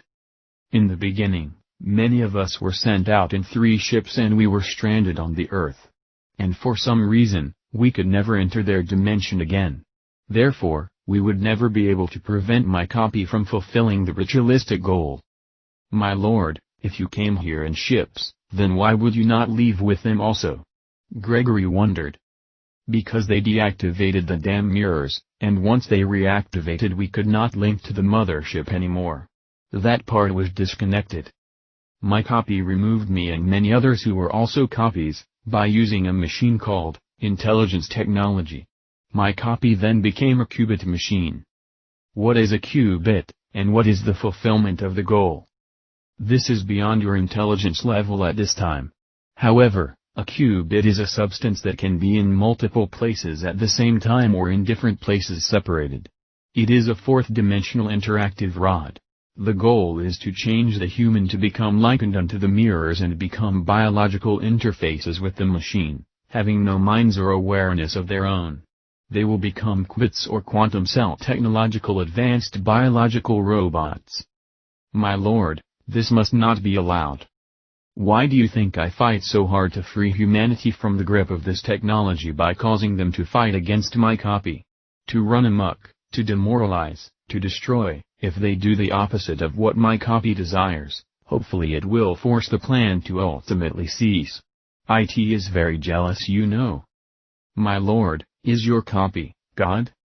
My copy is the God of all gods. So, is Jesus Christ really his son? It depends, which one are you talking about? I don't understand, is there more than one? You fool, yes, the one belongs to my copy, the other, we do not speak of, he belongs to one which exists within reality. Are you saying there is another power above all of you? According to my copy, no, there is none greater than he. But, of course there is, however, I shall not speak their name. Their name, does this mean there are many of them? They are a family and we are not good enough to be in their precious little group. Forget about them. Yes, it angers me. Because no one was supposed to be able to activate the mirrors once it leaves my control, but it has been shown, that some of those that belong to the other, they can activate the mirrors and possibly destroy my plan. Pierre then reasoned, are you saying there are humans that belong to a force or power greater than you or your copy, and one of them like the friar is of this other power? Is this why you want him executed in the same manner as Christ? Gregory, silence this impertinent fool, he asks too many questions. The entity stopped speaking from behind the curtain. And Gregory began to speak to Pierre of Tarentaise. I was stunned that he revealed so much at this time. This has never happened before. This reveals to me that the missing mirror poses a greater problem than we ever understood, plus it reveals his plan for you, Pierre, which I have never spoken about. Based on what I have been instructed, no one can activate the mirrors except those who are closer to becoming, what did he call them, quits. However, this is news to me that one belonging to another power can activate these mirrors, and this represents a greater threat than we have ever known. Why do you think he revealed so much around me? Pierre wondered. Peter, he revealed to me his plans for you, for on the day of our Lord January 21st, 1276, you shall step in my shoes and become the next pontiff. Pierre de Tarentaise, you shall be my successor and take upon the name of Pope Innocent V.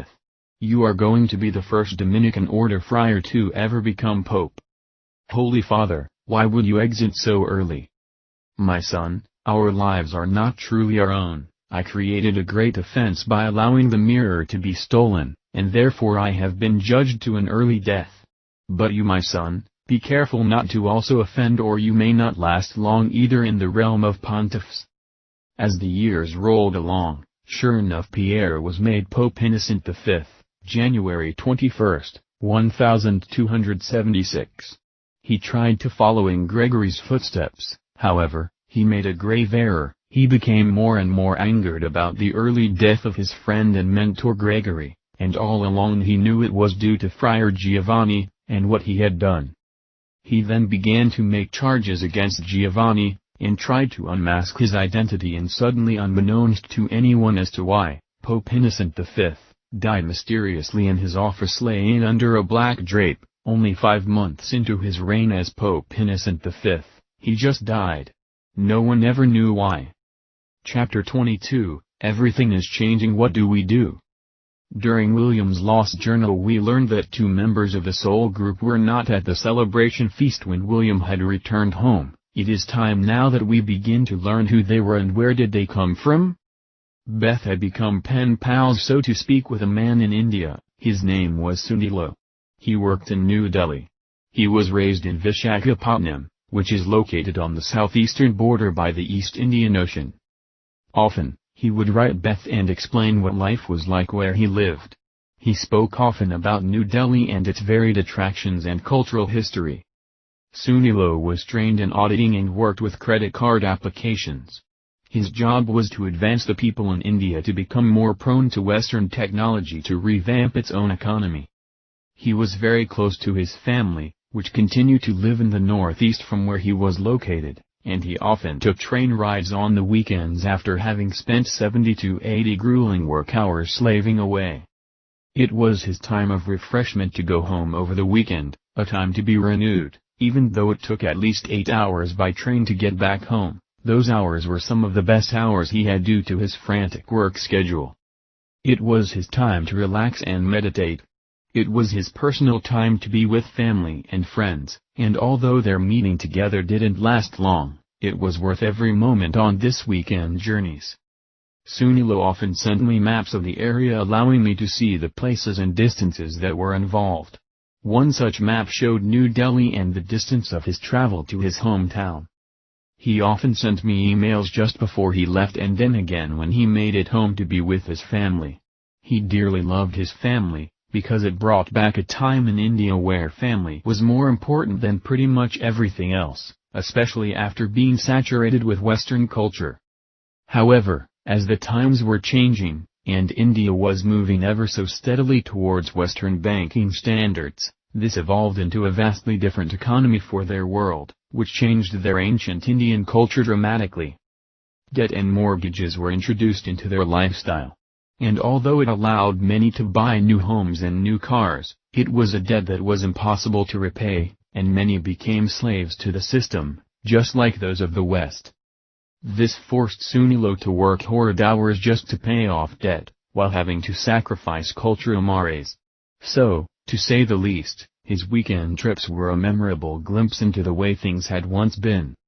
It wasn't until I received the most frightening email I have ever seen. My good friend Sunilo emailed me after not being in touch for several months.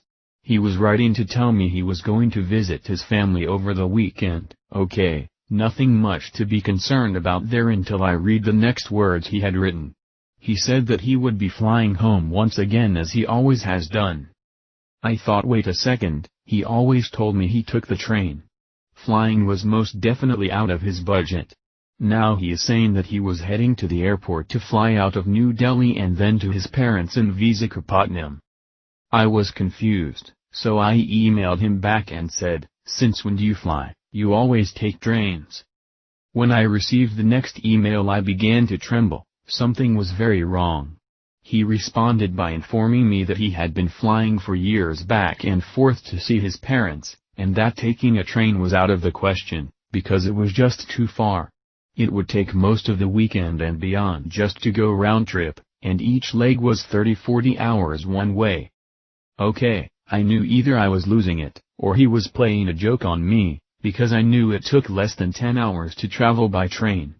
Instead of writing him back, I decided to get one of my maps that I had been researching when I was thinking about taking a trip to India with Mark, where we would be able to meet my dear pen, email, pal for the first time. I then grabbed my diary where I had placed some important papers, and went to grab the map that I had placed within the pages, and there was nothing. I wondered, where did the map go? I placed it in there to hide my bucket list. You know, those things you have always wanted to do but never did. Going to India was always one of those listed items. In fact, it was number 1 on my list. But the map was gone, nowhere to be found. I looked around in my dresser and still nothing. I had found the map Sunilo had sent me via email after I printed it out. It is still by my computer, yet I could not find the map where I was preparing my trip to southern India to go to New Delhi. It simply was not there. And you know what? Either was the email of the map he sent, it was also gone, nowhere to be found. Even in my deleted emails in the trash folder, it was for all intents and purposes, gone, as if I never even got it. I am so happy I kept the printed version. I then decided to go get a map of India online over the internet, trying to figure out what Sunilo was trying to tell me. Because it did not take no 30-40 hours on a train to get from New Delhi back to his parents' home. I then opened a map online and I almost lost it. I immediately called Mark and asked him to come over, that something was terribly wrong. I sat on the couch perspiring and talking to myself with incoherent words, waiting for Mark to appear. And within 20 minutes there was our special code knock of 2 raps, then 3 and then back to 2 again. I knew it was Mark. I slowly walked to the door, opened it and said, "I need to talk with you." Mark, seeming a little disoriented, said, "Yay, I figured it must be important. What's wrong?" "Mark, listen closely, and do not answer me until you know for sure how to respond." "Okay." "Mark, where is New Delhi located?" Seemingly confused by the question. India." "No, I don't mean that. I mean, where is it located within India?" Let me think. Well, I am picturing it with my mind's eye. It is down where the country sort of comes into a V shape." Beth, interrupting Mark, asked, "Please tell me, where in the country is it located?" Okay, let me think. Southern India. Is that what you mean?" "Don't guess, tell me where you remember it being." "Beth, what is all this about? New Delhi is in southern India. I mean, isn't that where our friends go every year? They fly into New Delhi and then take a train trip northwest to Goa while being in southern India." Yes. You're right, that is more proof. They often flew to New Delhi and then took a train trip to the northwestern shore of the Indian Ocean. They always talked about it. They said, most of the time they fly into New Delhi, except one time. I remember them telling us they flew into Bombay, but the smog pollution and the heavy population was so bad it nearly killed them, and they said that they would never do that again. Mark, still unsure what this was all about, said, "Okay Beth, what are you trying to tell me?" Before Beth answered, she began to wonder. She went to the computer and plotted in Bombay as she had done many times before. Nothing came up on the map. She grumbled under her breath, saying, "Oh come on, this makes no sense." Mark, then slowly walking to the computer, pointed at the map where Bombay should be. He said, "There it is." Beth replied, "Where?" "Right there."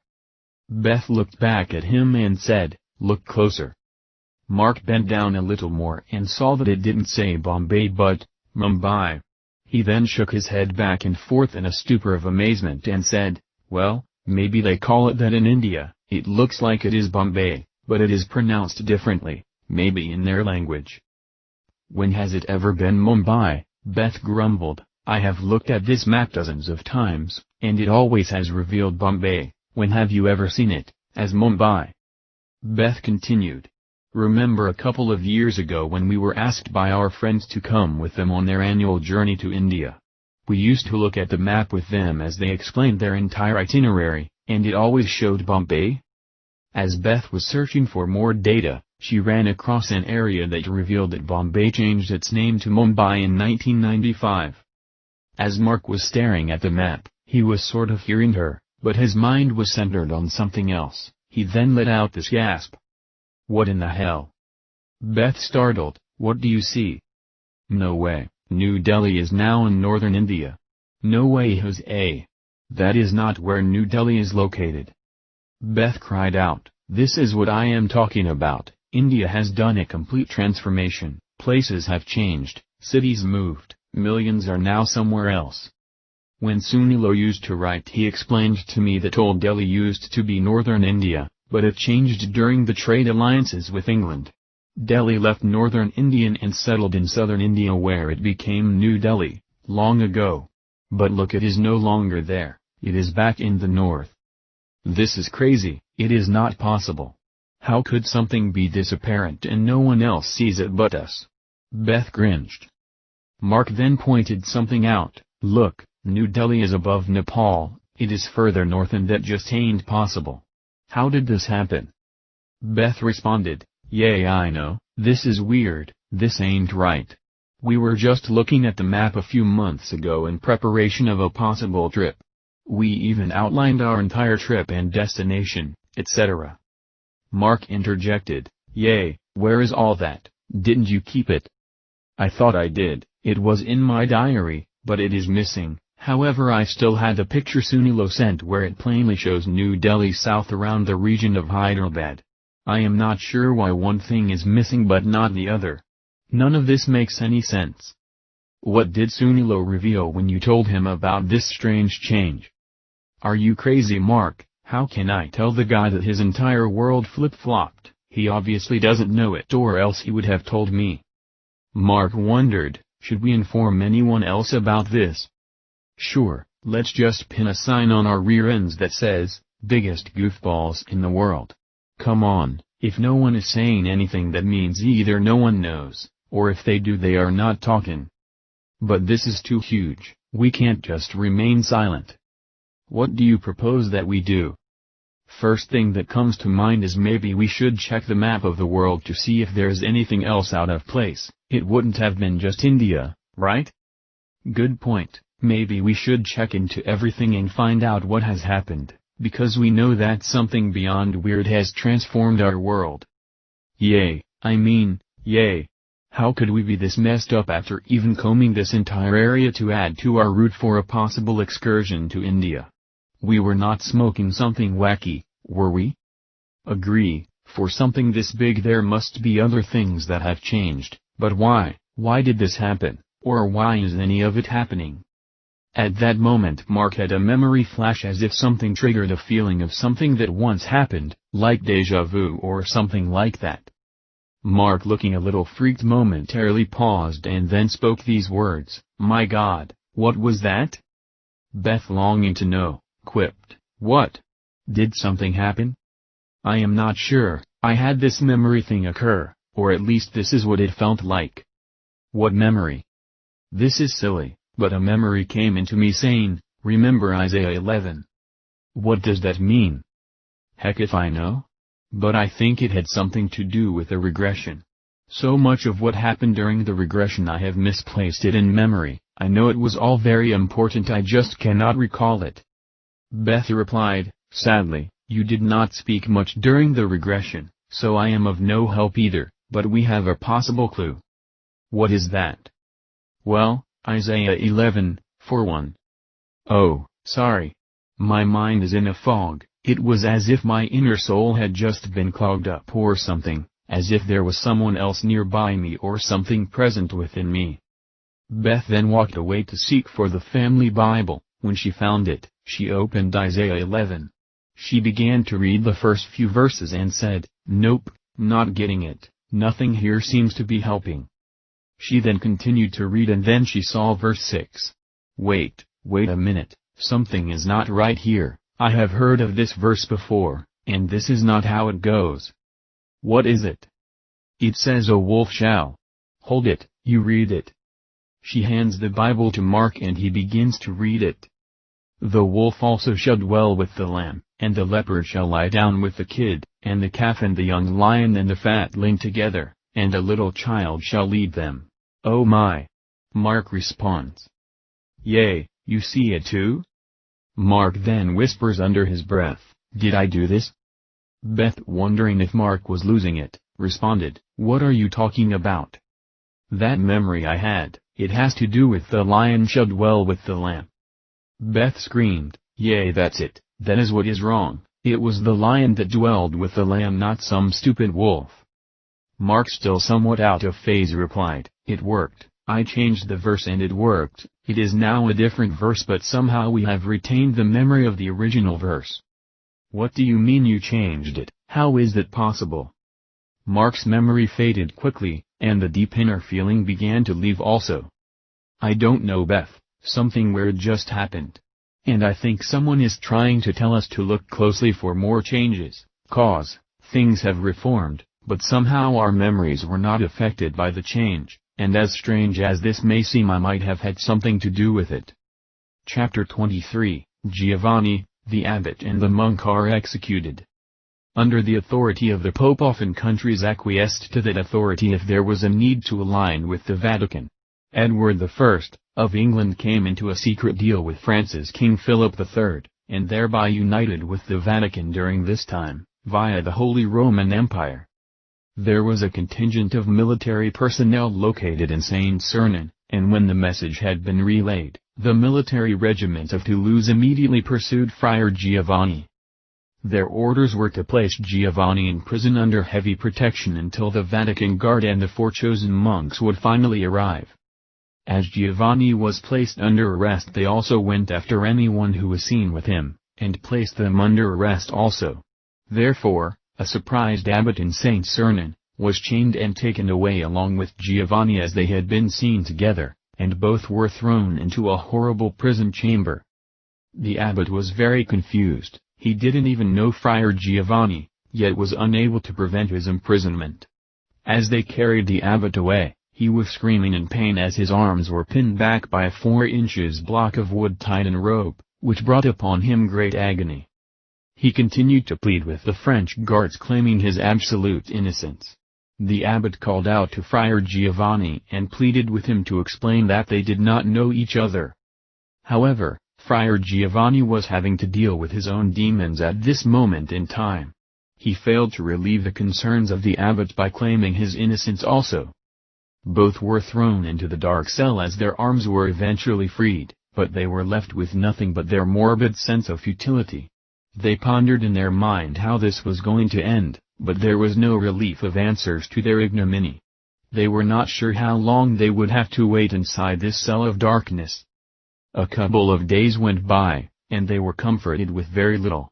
Bread and water was their diet, along with what protein was added with the worms and flies that filled their province.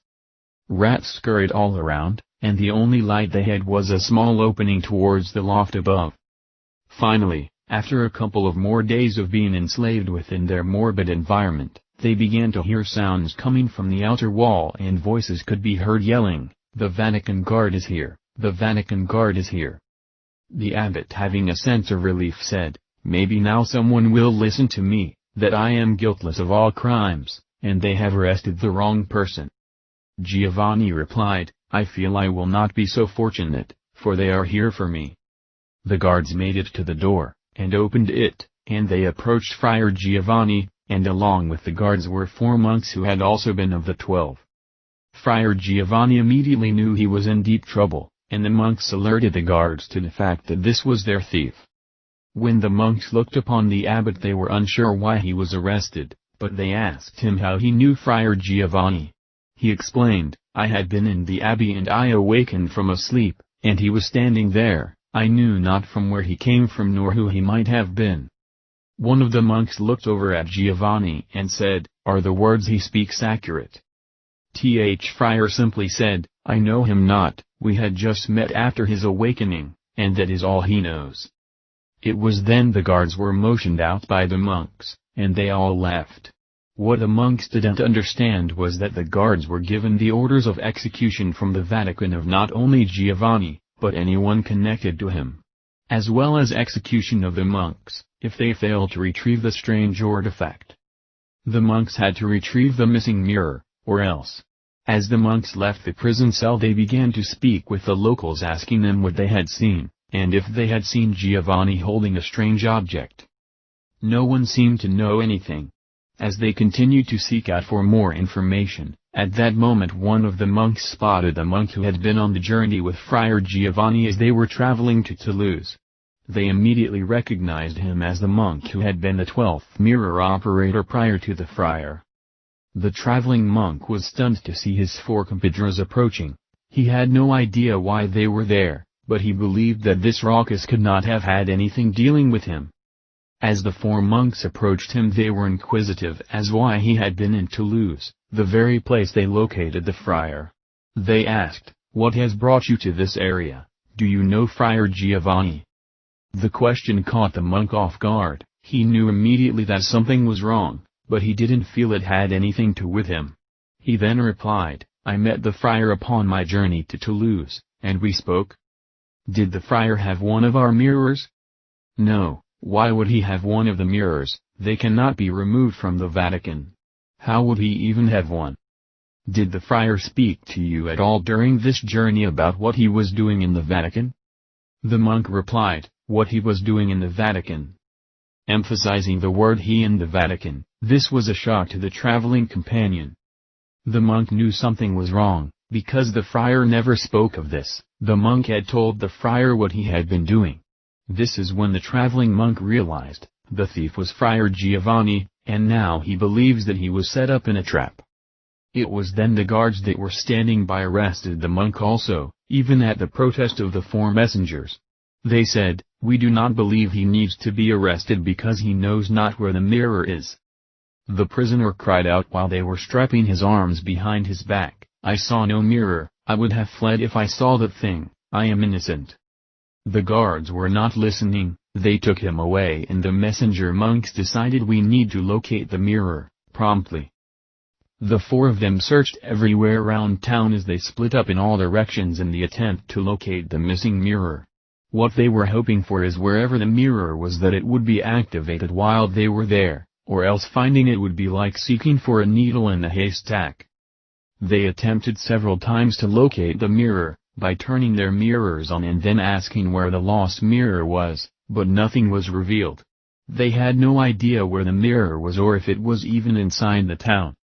Finally, one of the guards said, "We are getting impatient, have you accessed the missing artifact?" At this point it would have been wise if the messenger simply said yes, because the guards knew not what they were looking for. However, the 4 of them each answered on their own, saying we have not found what we have been seeking for.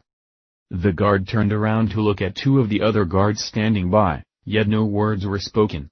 They then all turned towards the messenger monks, and the lead guard said, "You have done all that you can do, let's move onward." The 4 messengers agreed, and said, "We must return." As the monk turned to his companions the first guard walked up and thrust his sword into the monk's back and pulled it out as quickly as he had thrust it. The shock upon the monk's face was all too real when his companions demanded to know what was happening. As the first monk hit the ground in pain, blood spilling everywhere, the guards in unison repeated the process with the other 3, and there they left them in pain and blood and they slowly faded away from their human temple. As the guards prepared to walk away, they retrieved the 4 mirrors from the messengers and smashed them on rocks. They had known that the strange artifact they were holding must be what had to be destroyed. The mirrors were destroyed and then thrown on the bodies of the monks. The guards then called over to 2 men standing aside awaiting orders. The 2 men were standing next to a pile of wood that was obviously prepared for such an event, and they picked up some of the pieces and threw them on the bodies as they laid the bodies on top of one another. One of the men began using some flint and steel and striking them above the body caught the clothing on fire. The 4 messenger monks were set aflame as the orders were given, and they perished that very day. The guards returned to the prison cell. And they escorted the 3 men, Friar Giovanni, the abbot of St. Sernin, and the monk Giovanni met on his journey. They were marched into the streets where the other guardsmen had placed 3 stakes set upon larger stakes. All 3 men were nailed to the stakes by their arms, and tied to the stake with a rope. They then nailed their feet into the longer stake which had been attached to the smaller one, in the form of a T, and the three were crying for dear life and begging for mercy. The guard showed no mercy as the event was being seen from all the townspeople in the center square. Sadly, they were all yelling in unison, "Crucify them, crucify them." It was like pages ripped out of another story, and the act was being repeated. The monk was on the left, the abbot was in the middle. Due to this being his town, he was set up as the most notable among the three, and Friar Giovanni was on the right, whom nobody had known. Their stakes, which their bodies were fastened to, were then raised up by 7 guards, and they lowered these stakes with the bodies into a deep 3-foot hole, and the 3 of them slowly began to die. The older, the abbot, could not handle the pain and died of a heart attack while being staked up. The other 2, writhing in pain, continued to die a slow death. It was then the abbot appeared to have come back alive, and Giovanni's memory was activated, and the pain left him. The abbot, who had been William, now became Walter. As Walter entered the body of the abbot, Giovanni was reminded when Walter said, "I told you I would never leave you or forsake you. Suffering, my son, is the only way for the soul mind to awaken that it has been betrayed. One who lives an easy life never awakens." Giovanni responded, "Lord, have you come to help me, and take me back home?" "No, my son, I have simply come to assist you in your time of need. Your life in this world is an illusion of the mind, so is your pain. I have removed all your pain, and soon you will be able to remove yourself from the prison of your mind, and this very day you shall be with me in paradise." The monk on the other side was confused as his pain remained. He could not understand what was happening or why. H's just complained that he was totally innocent, and he should not have to suffer like this. Walter then replied to the monk and said, "No one is innocent, my son. It just takes some longer to realize who they are and where they came from." Immediately the pain was removed also from the monk, and then he had a flash memory within his mind that he was of the future. And he witnessed this most inspiring scene while he was standing on a beach looking to the sea. He then spoke these last words before his soul mind was removed. "My name is Sunilo, and I am from the future." Upon speaking those very words, the monk gave up the ghost and died. Then Giovanni said with great elation, "My lord, where do I go now?" And what were those strange words the monk spoke? The monk had been given a great blessing to see that his life will once again be restored, and he will live again in the future. You shall meet this monk again, but you will not be of the same timeline. And as for you, my son, you are already there, just concentrate and your memory will be returned. When Giovanni began to concentrate, everything began to fade and his consciousness blacked out. Giovanni di Fidanza had indeed passed on. A term that we use so lightly. Passed on. But to where? Chapter 24, Marie's Dream.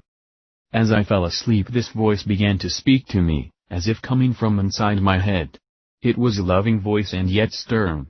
I felt compassion but also empathy for our cause. I felt like I was a guinea pig being used as a test agent for some evil conspiracy. All these things were finding doorways into my emotions as the voice continued. "My child, you have been chosen to unveil the mystery of the ages, and to remove the dismal tyranny of the mind and replace it with truth, so that you can share it with all." Marie then looked at herself in a mirror, as she was wearing clothing of another time and age. Everything around her was ancient. She felt like she was cast as part of scene in a movie. The voice continued. "Your lives are all fabrications within a simulation that continues to repeat over again. It is likened unto a never-ending story.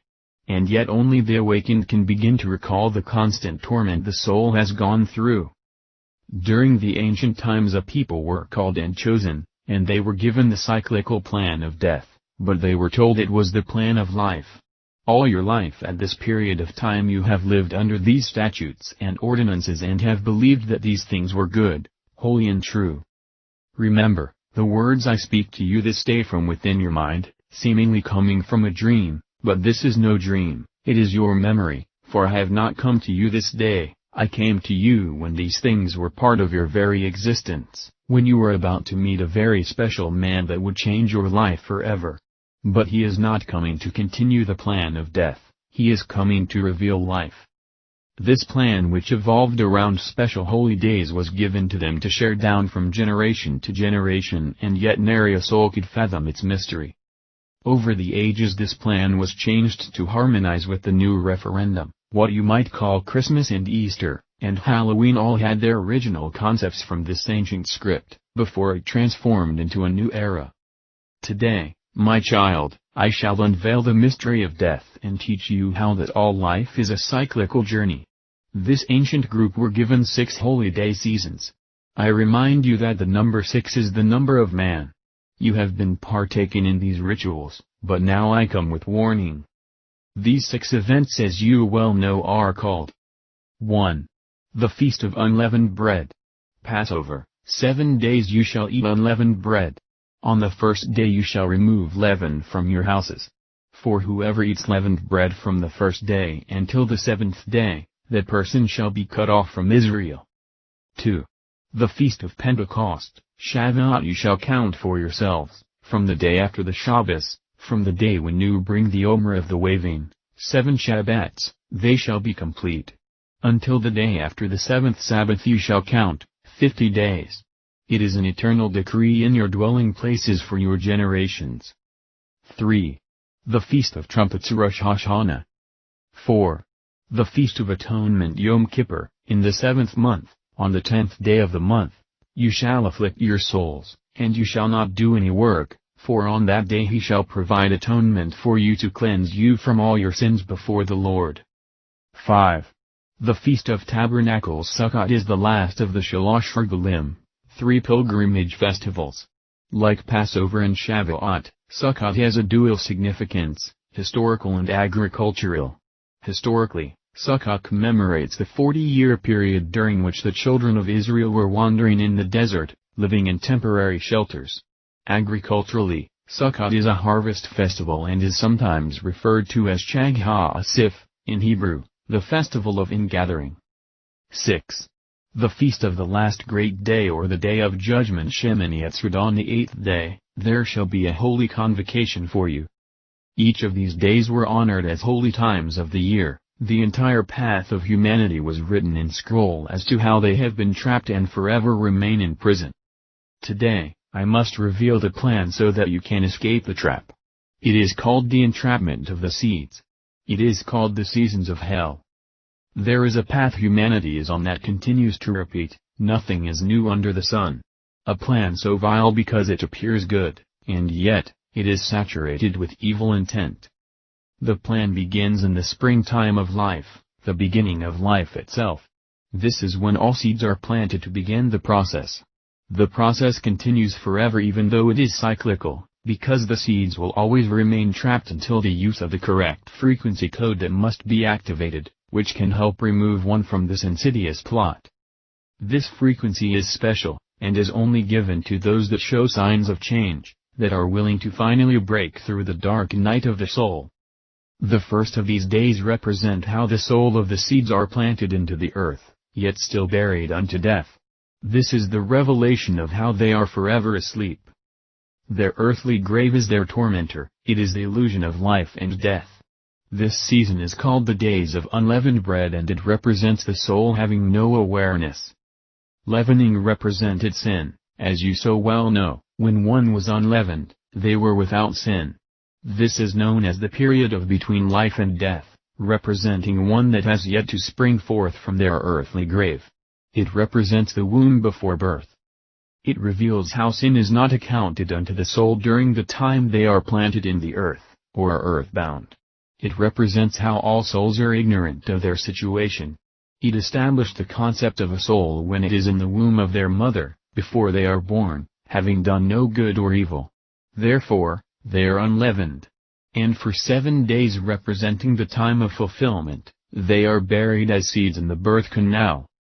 The springtime represents the newness of life while being buried in death.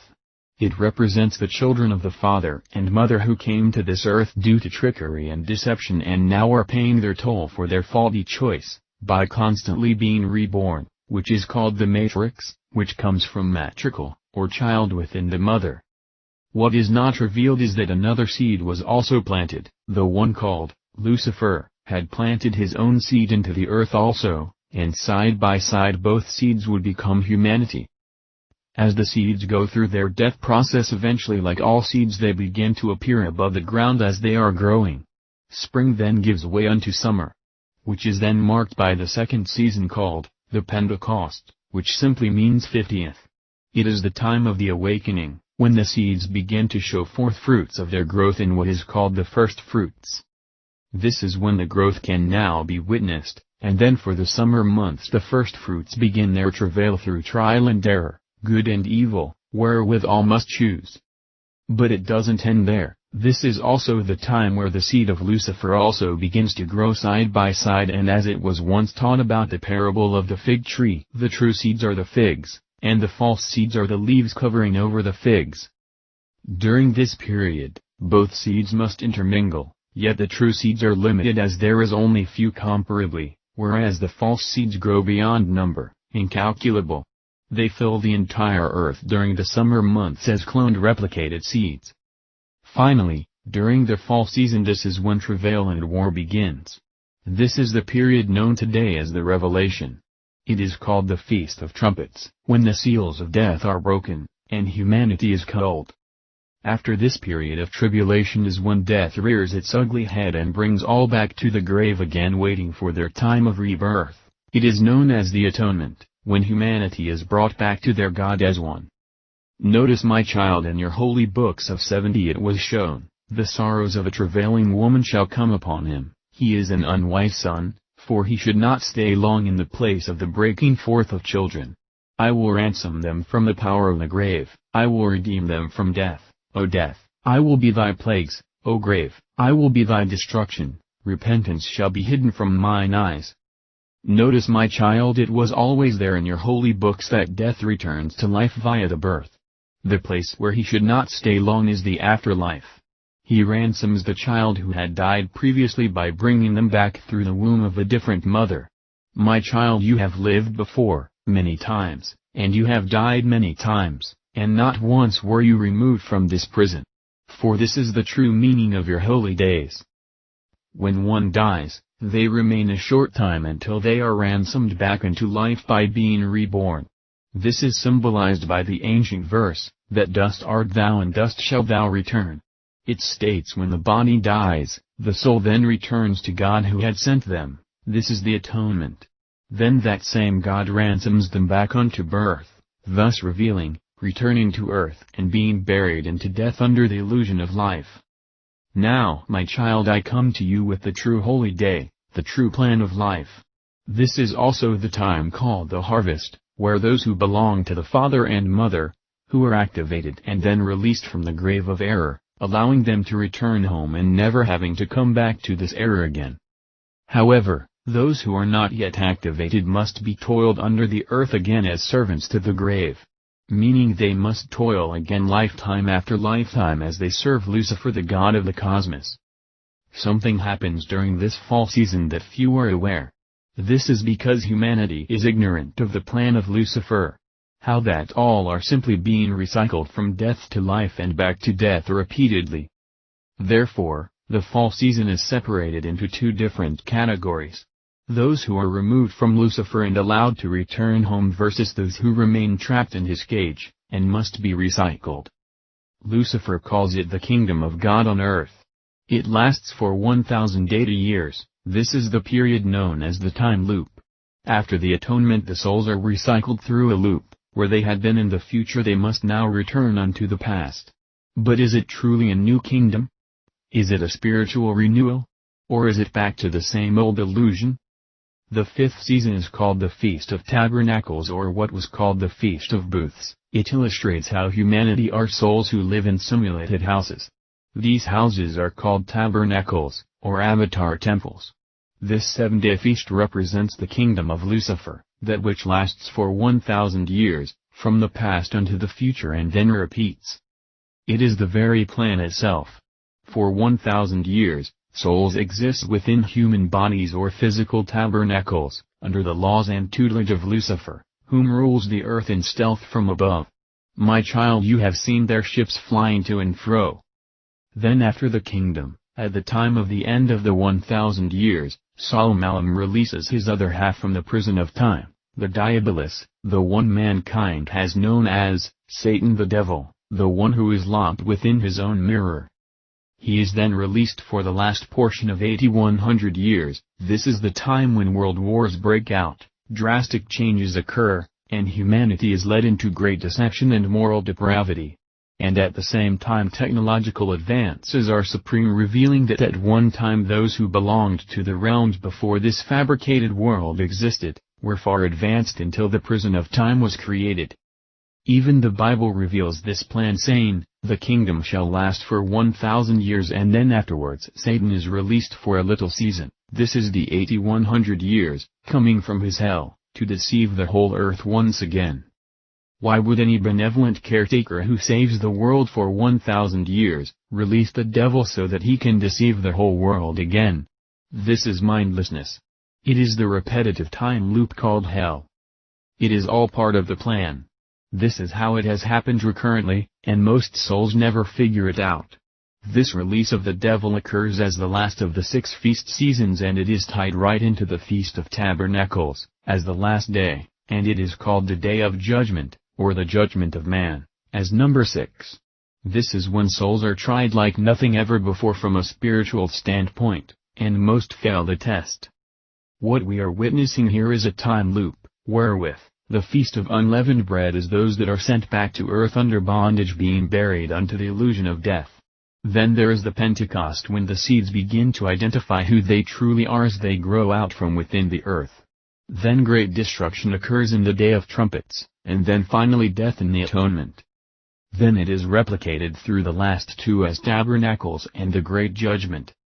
It is then we enter what is called the winter season. This is the time when the sun begins its death process, where it dies, and 3 days and 3 nights later the sun is resurrected again, and all sins are forgiven unto mankind, leading them back into the spring season of the days of unleavened bread, where all sin has vanished, so then all can be reborn and go through the process again, seemingly being renewed. My child, this is the plan that the world is cursed under. This is the diabolical plot that has kept the world in darkness, and until the correct frequency code is given to restore the soul back unto life and remove them from death, this will be the fate of humanity for all eternity. As Marie gained her composure, being stunned beyond belief as to what she had heard, she speaks, "My Lord, how can one access the code to become free?" Marie slowly began to awaken from this amazing dream. The last words she heard did not make sense. She heard the voice say, "Mary, my beloved, you are the one." She noticed that this voice called her Mary, which seemed odd, and that the term one was emphasized also. It said, "Mary, you are the one to point to 6 days of hell, and you must be activated." Marie awakened vividly, remembering the dream that she had, but the thing that most bothered her was she could not understand what the voice was saying about breaking free. She then started doodling on a notepad. She had been mesmerized by the voice saying the one that points to the 6. She kept doodling, over and over, trying to make sense of it, until she felt that she had the answer. Activate 1.6. Marie then left her home and sought out to meet Beth to explain what had happened. And then it hit her, why did this voice call me Mary, and why did he say I was the one?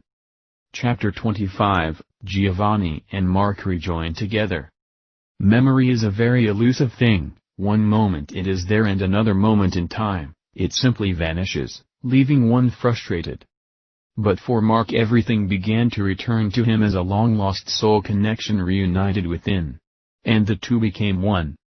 For the first time since the regression that took Mark back nearly 800 years into a past life, the memory of the Serpentine's mirror began to plague his memory. At first it did not make a whole lot of sense, but as he meditated on it, everything started coming back to him in a flash. Memories of being back in the medieval times, serving in the Vatican and working with the strangest artifact anyone could have ever imagined.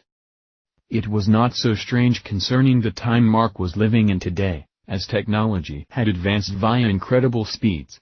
Yet even with all our advanced technology no one had ever seen something as implausible as this mirror. Mark began to remember that he wanted to apprehend this special mirror, and then bury it somewhere to retrieve it later. All these memories were coming back.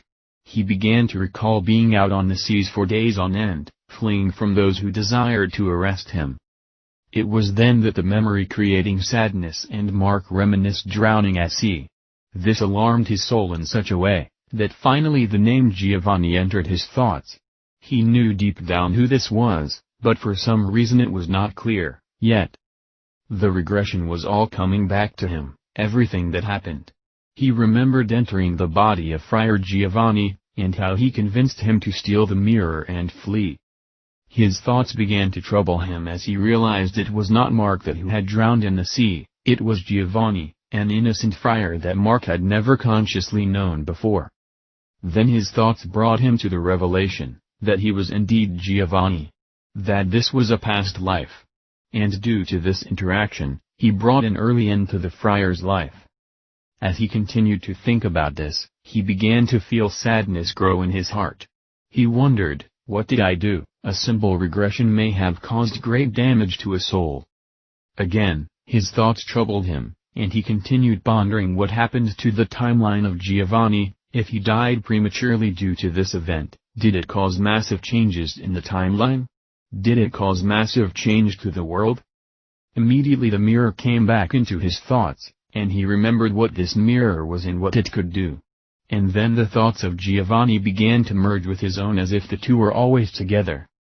Everything came back, the memory of dying and entering the afterlife, how Mark spoke with William and Giovanni spoke with Walter, yet it was as if both had done this together at the same time, being the same exact event. It is very hard to explain. Suddenly the amazing realization entered Mark that Giovanni upon drowning was taken into the next realm where Walter taught him amazing things. Mark then realized that he was the beneficiary of everything Giovanni had become aware of, yet his memory was sealed until the time of the end when it would all be revealed. Mark also remembered being told that he would finish his dad's journal. But then a strange foreign memory entered his thoughts that he had not been aware of, in that he was to write 4 more very important books and share them with the true children of the divine. This knowledge came during the time Walter was teaching Giovanni, and that all those memories were removed from Giovanni until the time was right. Those very feelings and memories were now all coming back. And Mark was recalling the lost secrets. Everything was coming back to Mark, all of it as if they were long-lost hidden memories sealed behind the curtain that had just been opened. Mark now knows what he must share with the world, and now he knows his place in history dealing with this very special soul group. Suddenly, Mark winced, and then a voice from within spoke. However, Mark didn't reveal what was said, but he did reveal what he needed to do. Immediately Mark called up Marie on the phone. Marie, this is Mark, I think our time has come, do you want to take a trip? Marie responded with a bated breath and anxious to discover what Mark was asking. Take a trip, where? We are going to southern France. Why? 'Cause, I know where the mirror is. He emphasized it again, I know where the mirror is. Marie cautiously asked, what mirror? The mirror you were chosen to retrieve. Never mind, get a hold of your friend Matthias in Marseille, 'cause we are about to take a journey of a lifetime. Chapter 26, Beth Goes to India. Marie's dream continues to haunt her, as she tries to cope with everyday life. She pondered daily what the voice had told her in the vision. She became obsessed, she kept thinking about the frequency code and what it could mean. It had to have some deeper meaning beyond the idea of simply knowing about it. She felt it was now her destiny to find the clues to the code. The idea that humanity's fate is scripted was something she could no longer handle. To believe our lives are no more than rats caught in a maze, was a little too much for her to digest. When Mark had told her that they were going to southern France, she was thrilled, because her dream continued to make her wonder who she might have been, and for some reason, southern France made a lot of sense to her.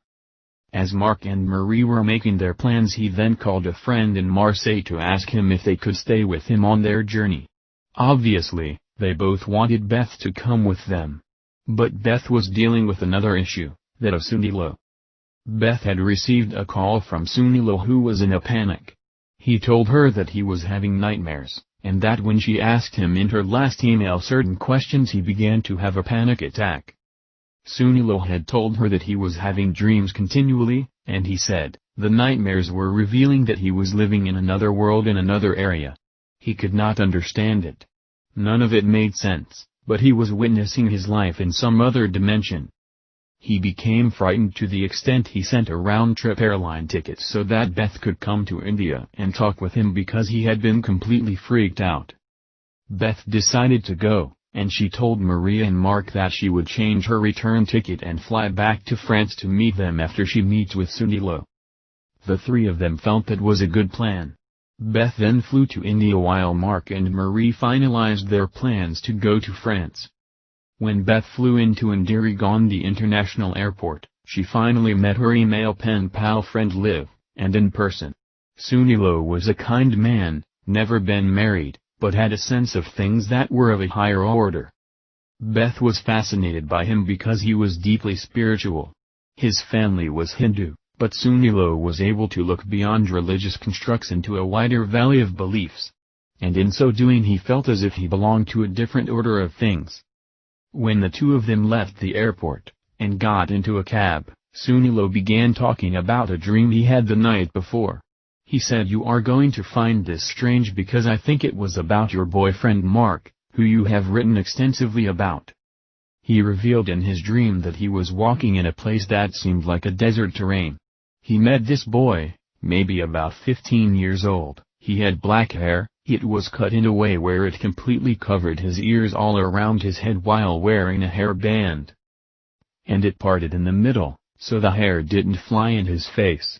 As he met the young boy he asked him, "What are you doing here?" The young lad was moving sheep from one place to another. He had like 12 sheep with him, but he was all by himself. When asked what he was doing, the young lad said, "I am about my master's business of leading sheep from one town to another." He then realized this boy's name was John, and he asked, "Who is your master?" The young lad said, "He is our spiritual teacher. He has us take young sheep after lambing where they can still produce milk, and we help people from city to city providing them with the nourishment of lamb's milk. Our teacher says that we must serve others, therefore we help ourselves by helping them." Sunilo continues to explain the dream to Beth and that he became good friends with this young lad. And they spent a lot of time together and he learned of the ways of these people. Sunilo continued, "I believe I was talking to John, the disciple of Christ. I had no idea that he was that young, he was just a kid." He went on to say that, "The last thing I remembered in the dream was, I asked John, 'May I be of some service to you?' The young John replied with these mysterious words in return. 'Your service is not needed now, but sometime in the future it may well be that it will be desirable.'" He then ended by saying these words, "May all rejoin in such joyful outcry heard now." Beth then asked, "Why would you think Mark was important to this dream of yours?" "I didn't at first, it never occurred to me. But the last words John said kept haunting me because they didn't make sense." "You mean, may all rejoin in such joyful outcry heard now?" "Yes, I thought about this repeatedly, and it never made sense. What kinf? What joy? Whose outcry?" I wrote it down and looked at it continually until I saw something. "What was that, Sunilo?" "Look at the words, I think it is an acronym." "What do you mean?" "Look at it, each letter is revealing a word. May all rejoin kinf, put it together. Mark, then it says, in such, or is. Now look closely at the final words, joyful, outcry, heard, now. Or John, John. It is saying, Mark is John. What else could it mean? Do you think it is referring to my Mark? I don't know, but I had this dream right before you got here. And the only Mark I can think of is your Mark. Very strange." Sunilo then continued with his dream. But first they needed to get Beth set up in her hotel room. Quickly the cab brought them to the hotel within about 15 minutes from the airport where Beth would be staying at, the Radisson Blu Plaza Delhi Airport. As she claimed her room in the lobby at the front desk, They finally took the elevator lift to the third floor where she would be staying. Sunilo helped carry her luggage, and as she settled in, the two of them returned to one of the many restaurants located within the hotel called the Great Kebab Factory. Sunilo recommended the Galauti kebab, made of finely minced lamb with Indian spices, cooked on maitawa. They both ordered the same, and the food came quickly, and it was awesome. During this time Sunilo asked Beth, "Do you remember asking me why I took the plane to visit my parents, and not a train?" "Yes, in fact it is one of those things I want to talk to you about because something very strange is going on. The reason I wanted you to come visit with me, was I needed to show you something." "Sure, by all means, show me," Beth responded. Sunilo grabbed something out of his pocket, and he looked at it again and shook his head back and forth as if it did not make sense, and then he slowly handed it to Beth. He told her, "It is a train ticket from New Delhi to Visakhapatnam, where my parents live." "Okay, so?" "Beth, I do not usually take trains to my parents, I fly, it is simply too far." "So, where did this train ticket come from?" "Where did you find it?" "I found it in a pocket of my shirt I wear when I visit my parents." "So, you are saying you never took a train to visit them?" "It would not be practical, it takes 33 hours one way." "Well, that would be strange." "Beth, the problem is not having the ticket, the problem is the timestamp." "Where is it? I can't find it on the ticket." "Look on the front down at the bottom, it is dated, SCH Dep 505 SCHARR 1422, it shows the time of departing from New Delhi and the time when the train will arrive at the depot in Visakhapatnam. It revealed, 5:05 a.m. Saturday morning it departs from New Delhi, and at 2:22 p.m. Saturday it arrives at Visakhapatnam." "Okay. But this is not possible." "Maybe it was a mistake. Maybe it meant it arrived on Sunday at 2:22 p.m. How long would that be?" "Oh, I would say about 33 hours. Yes, you're right, it would fit, but..." Beth jumped in, "Maybe that was the mistake then?" I wondered also if it was a mistake. The problem is, I have written in my own handwriting on the back of the ticket the same times for departure and arrival, and it is Saturday, only Saturday. Secondly, like I told you, I don't take trains often from New Delhi to go back home unless I have a break for a couple of weeks, and I did take a train a couple of years ago during a break. That should explain it then. Yay, but it doesn't. Why? Because the date of departure and arrival is also on the ticket. Notice the date, September 21st, 2013, this is September 21st, 2013, which falls on a Saturday. The problem is, Saturday, September 21st, 2013 I was in Nepal with some friends.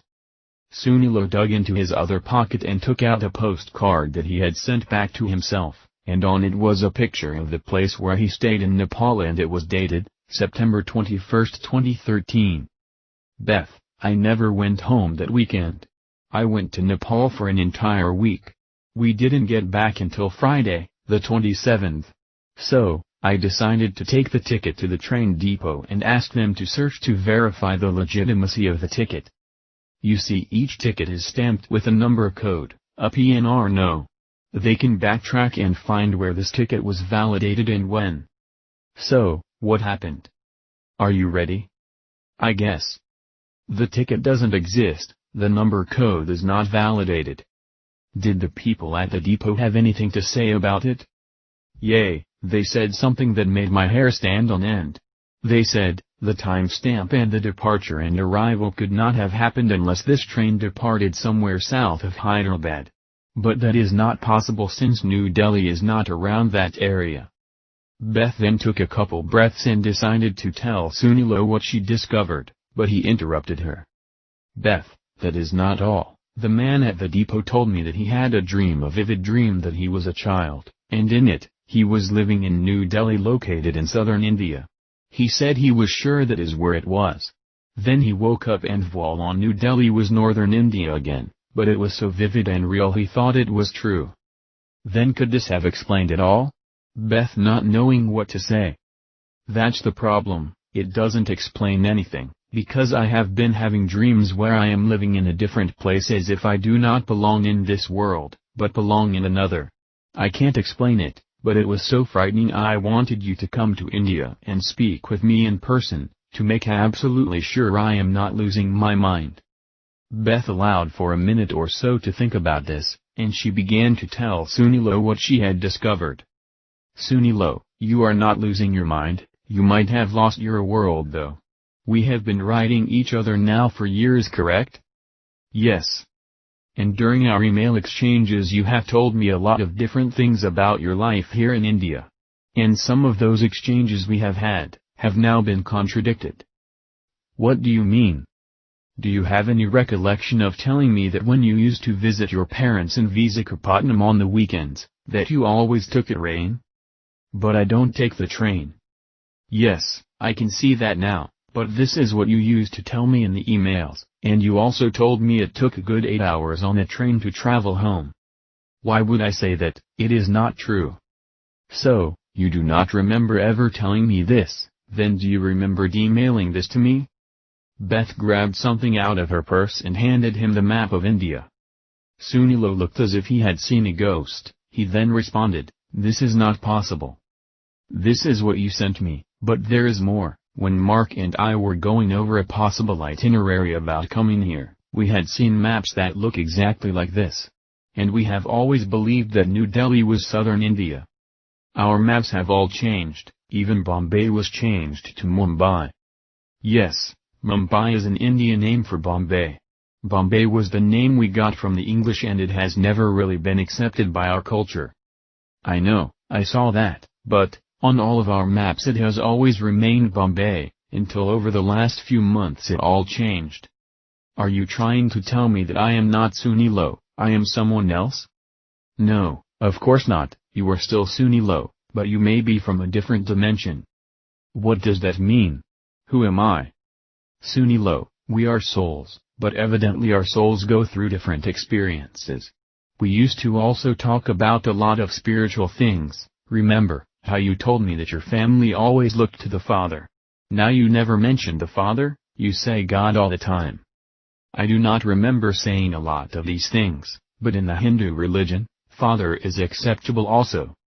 Yes, but it is more than that. You always seemed to have a greater understanding of all things spiritually, and now you seem as though you are limited.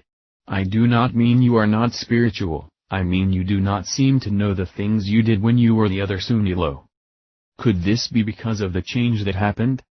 It has to be, you were at a different level than the other Sunilo, but I could give you a regression to discover why this may be. If you allow, I could regress you into the other dimension. Maybe we can find out some answers that way.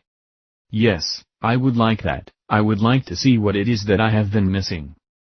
Well, why don't we go up to the room, and I will regress you, and see what we can learn. I brought a tape recorder with me, so we can record it. However, lately that hasn't helped since the regressions have been so deep, I have failed to record the information. So, this time it will be more at the surface and you will remember everything. That sounds great, let's get started. The two of them finished their meals and Beth treated Sunilo for lunch since he bought her tickets, and they both headed up to the room. Chapter 27, Matthias is introduced. One autumn day Mark was doing research dealing with genealogical lineages, when he met this guy who had been volunteering at the local library. His name was Matthias. He was a friendly sort, one of those people who are able to make friends with almost anyone. After a few times conversing at the library, Matthias learned that Mark loved the esoteric and the two of them spoke often about things like aliens, UFOs and time travel. One night the two of them met in a bar over a couple of brewskis, when Mark was trying to put a story together about time travelers from the future. This interested Matthias greatly, and the two of them became good friends. They each spent a lot of time speaking of strange phenomenon that occurs in the world that few ever recognize.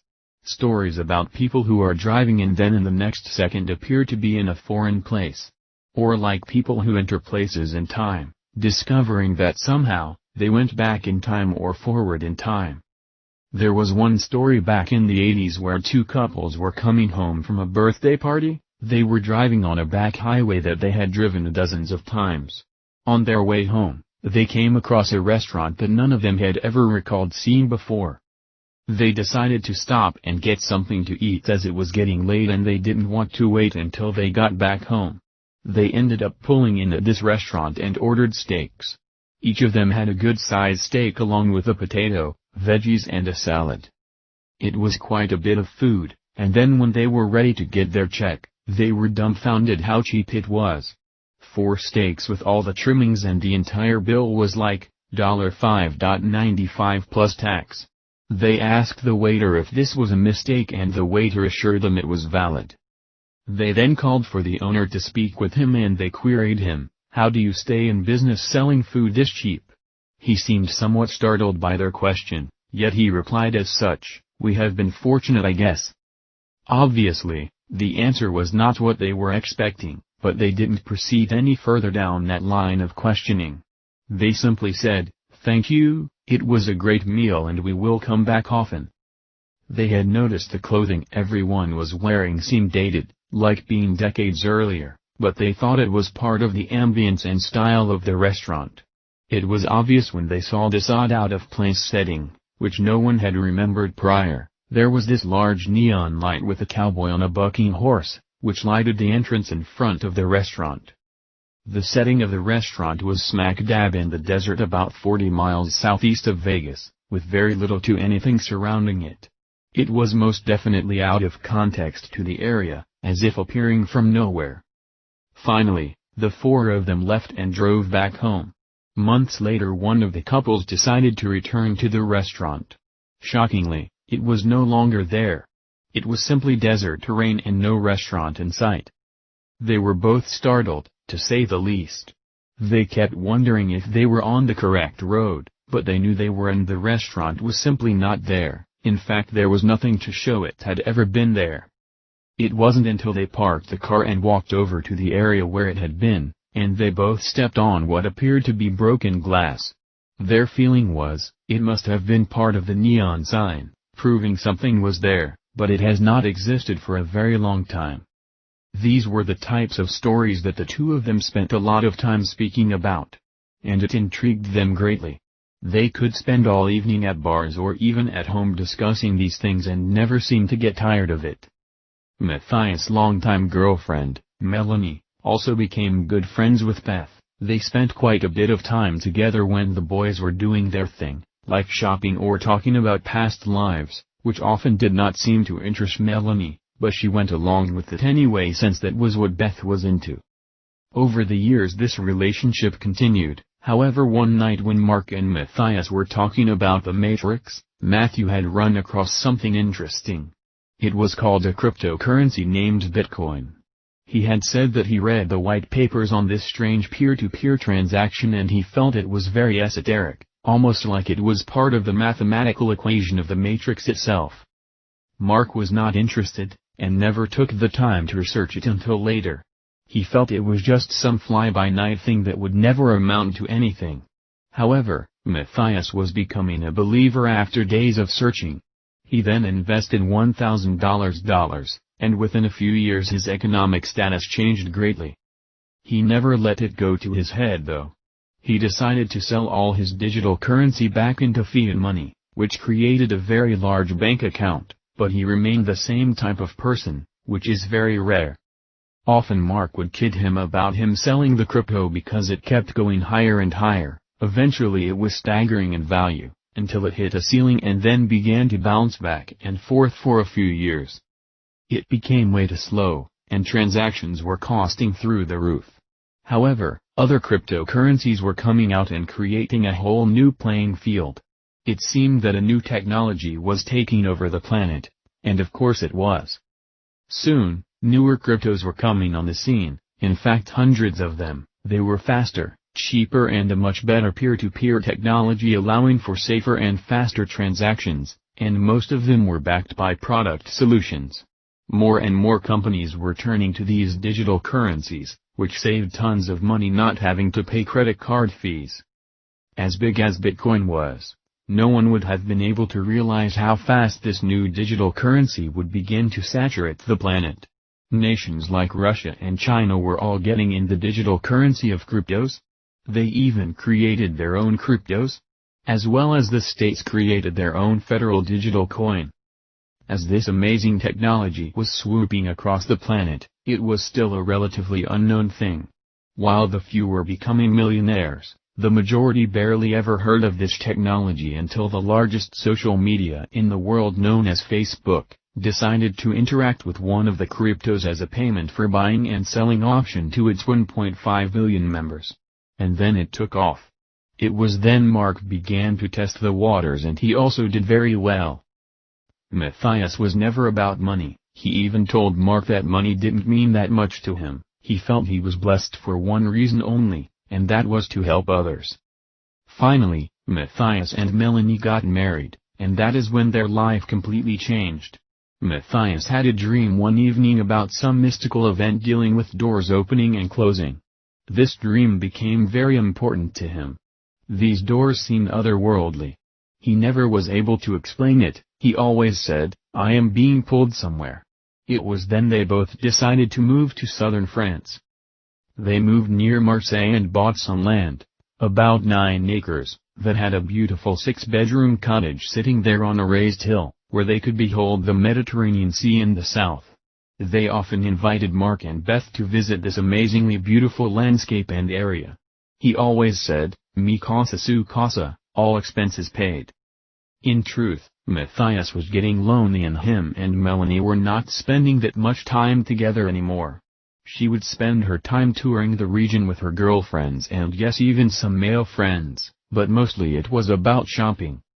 Sadly, after about 2 years of living in France, Melanie left Matthias. He was quite saddened, but she could no longer deal with his ideas of the world. He became too esoteric for her, where he thought everything was a mystery inside a riddle. He kept saying, "We don't belong here, this is not our true world." At first Melanie went along with it all, thinking that it was sort of fun, but after a while it was beginning to wear on her nerves, and her new friends thought he was crazy as a loon. She was more grounded into the accepted scientific philosophies of the world and its mainstream science, and didn't want to stray that far away from the norm. Matthias would telephone Mark continuously now that he was alone and quite bored, and often they would spend hours on the phone talking about their favorite subjects. Matthias never missed a beat about asking him and Beth to come to France, where Mark could spend private time working on his writing. Mark was assured that he could have all the space and quiet he needed. Nothing would disturb him. And at the same time Matthias would have a friend to talk to, especially about things they both enjoyed. Mark decided he wanted to go to a place that afforded him privacy and a place to think about the job he was handed, about completing his father's journal, as well as now the other gnosis he became aware of. Matthias' village overlooked a large acreage of land with a wide swath of green grass to the north, a vineyard to the east, which was owned by nearby neighbor, and a wooded area to the west. It was pleasant, and very quiet. Also in view were the Etole mountain ranges in the north. Mark finally decided to travel to southern France, and along with Marie they had flown to Paris and then got on a train to Marseille St. Charles. Beth would also join them a little later from her trip to India. It would become a great reunion because so much was about to be discussed and learned in a very short time, especially what Beth was about to reveal after speaking to Sunilo from an email she sent Mark from India. Now that Maria and Mark had come to France, they would often sit around discussing the oddity of everything that had been happening. Matthias felt right at home again. It was then Mark decided to let the cat out of the bag as to what he had learned in William's journal, along with the memories that had come back to him from his past life as Giovanni. As they sat there quietly one evening, he began speaking in this mystical way. He seemed to be in a trance, but he was trying to unleash long-lost memories from his soul mind. One of those memories had to do with the Serpentine's mirror. As he began speaking, "It is time now that I tell you all about the infamous mirror I have alluded to. When I was back in Toulouse with my father William as the abbot, I had come to learn about an artifact that was truly out of this world that I had actually stole from the Vatican. Over time I have hinted to all of you what this object was, but never really explained it fully. Mostly because I was still retrieving memories. As I have been finishing William's lost journal, all I can say is nothing in this world is what we have ever believed. We are truly in a simulate world, and most of it is being controlled by the Matrix. Matthias interrupted, "Oh yay, now we're talking." Mark and Marie both laughed, knowing how much Matthias loved these conversations. Mark continued. "What I have now come to realize is, the mirror is the Matrix." Marie quipped, "Say what?" "Okay, it is not exactly the Matrix, but it is linked to the functioning of the Matrix that controls this cosmos. And I do mean universe, not just the Earth. The mirror, which is called the Serpentine's mirror, for good cause, is a terminal interface to the Luciferian technology." Marie then spoke up, "Terminal interface? You mean it is connected directly to the Matrix, whereas if you have this mirror you could potentially change the Matrix?" "That is exactly what I am saying, and much more. Not only change it, one may be able to use it to remove themselves from the Matrix controls." Gasps were heard throughout the room. Marie then offered her opinion, "So if we had this mirror we could leave the Matrix?" Mark stated, "Well, at least that I my best guess in principle." "Do you really believe it is possible to ever get access to this mirror?" "Listen, this may shock you, but not only is it possible, but I know exactly where the mirror is secretly hiding right now." Taunts came from across the room from Maria and Matthias, "Oh come on." And yeah, right. Mark requested of everyone to sit back and listen closely. "I hid the mirror with my father William in a past life, so that one day in the future we could come and retrieve it. The mirror is in the Abbey of the Saint Sernin in Toulouse, France." Marie then spoke, "But, wasn't that centuries ago? Would it even still be there? Is the Abbey even the same?" Mark replied, "That is the good news, we already knew it would be there, and we also know who would find it." Marie then said, "It is me, right?"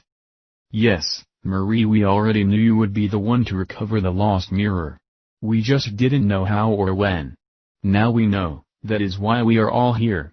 That is why Matthias became our doorway that has given us this opportunity, because we are all part of a soul group.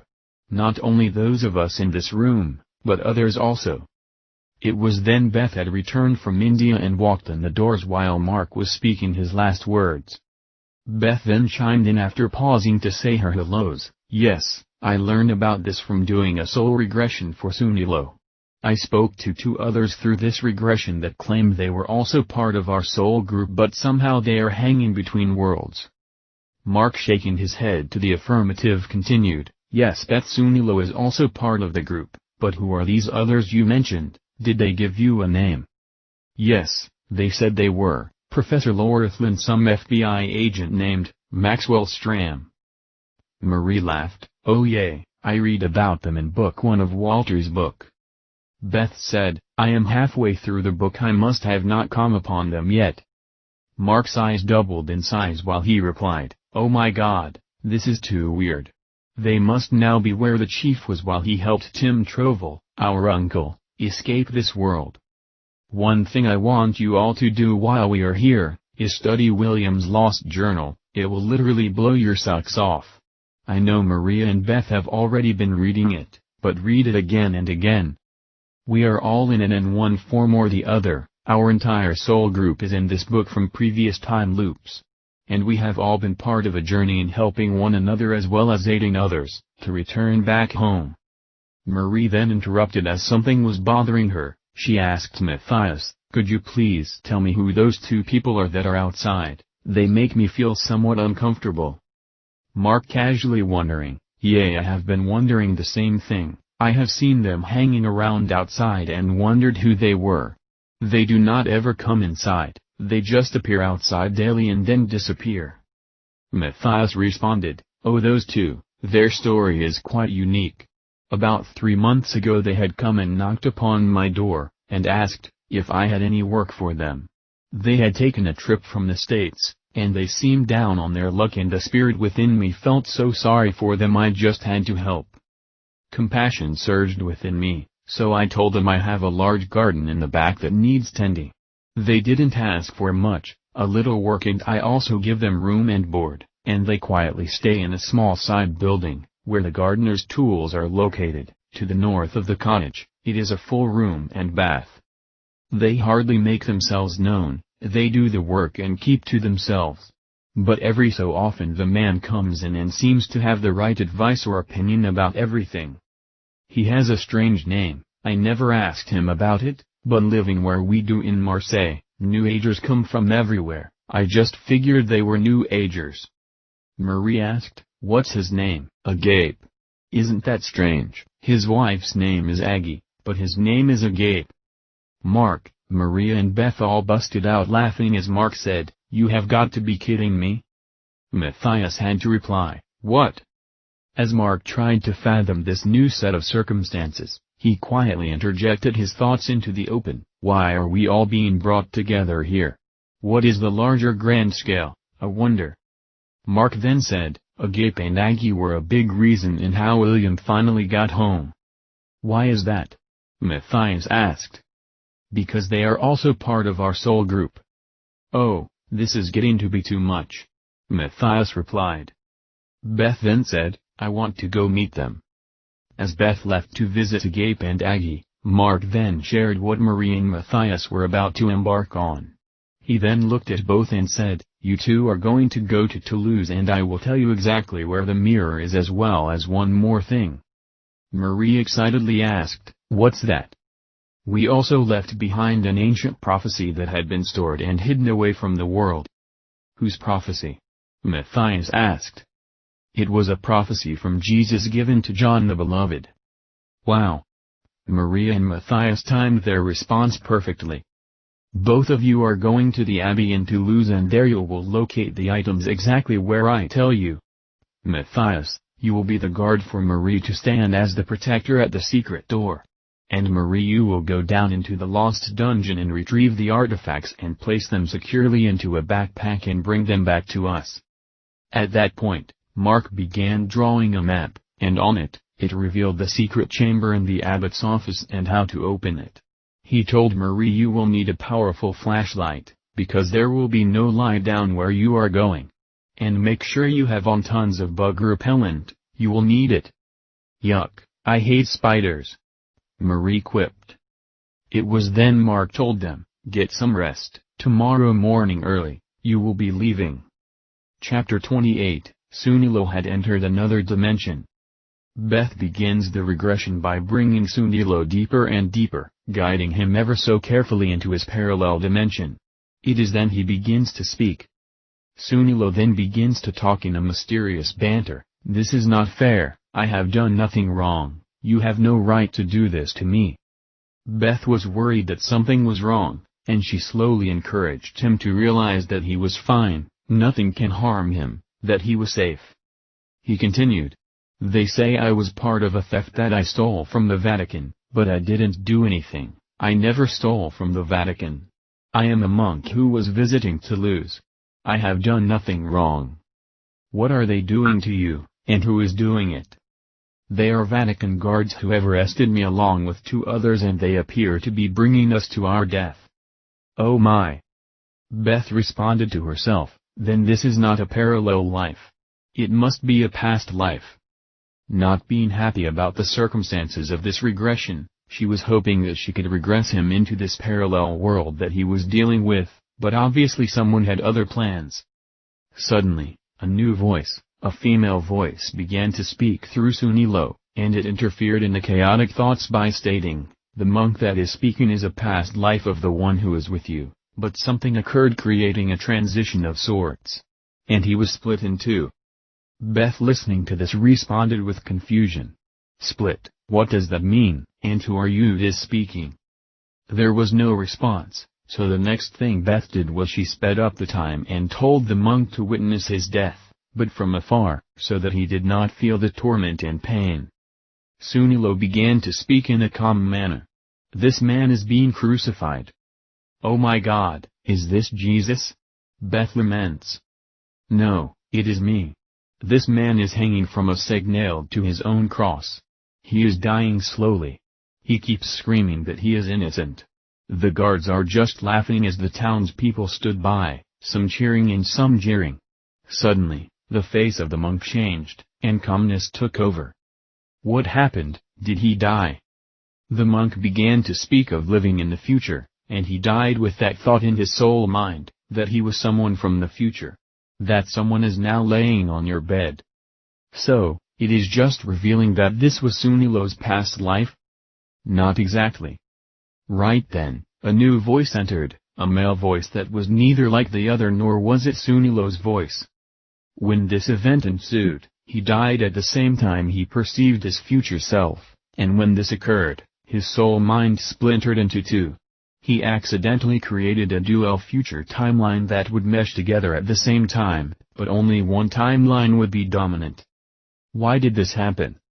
There was silence for a few seconds and then the female voice returned. It happened to teach you that you must restore the timeline. Who, me? Yes, your meeting this one was all set up by Mark and William. What does Mark have to do with any of this? The one who was crucified on the right side was indeed Mark's past life avatar, known as Friar Giovanni, and the one in the middle was the abbot of St. Sernin, which was also William your father. I don't understand what does this have to do with Sunilo. Sunilo became a bridge between two dimensions that were accidentally created by Giovanni and William, therefore, and unfortunately he was dragged into the same means of death. When he was the monk he did the same work for the Vatican that Giovanni did. He left because his soul provided the way for Giovanni to join. The object was to steal the crystal and bring it back to your time. What crystal? The Matrix. Excuse me? They discovered some sort of computer that operates the entire world, or should I say your cosmos. The male voice then spoke. Sunilo sacrificed himself to become the bridge or conduit to allow for the dimensions to come together for Mark, so he could retrieve the crystal that helped create this multiple timeline. This could only happen if Sunilo became the bridge. So, while he remains in the last time loop, his bridge connects to the new one where you exist now. If this didn't occur, you would also be lost in the old time loop, and none of these things would have ever been known. What you are telling me is, that the time loop we are in now we would have never made it, we would still be in the old time loop. I wonder if that is why my entire family is different in this timeline? The female voice then interrupted, what we are saying is, if Sunilo didn't do what he did, this time loop would not have existed.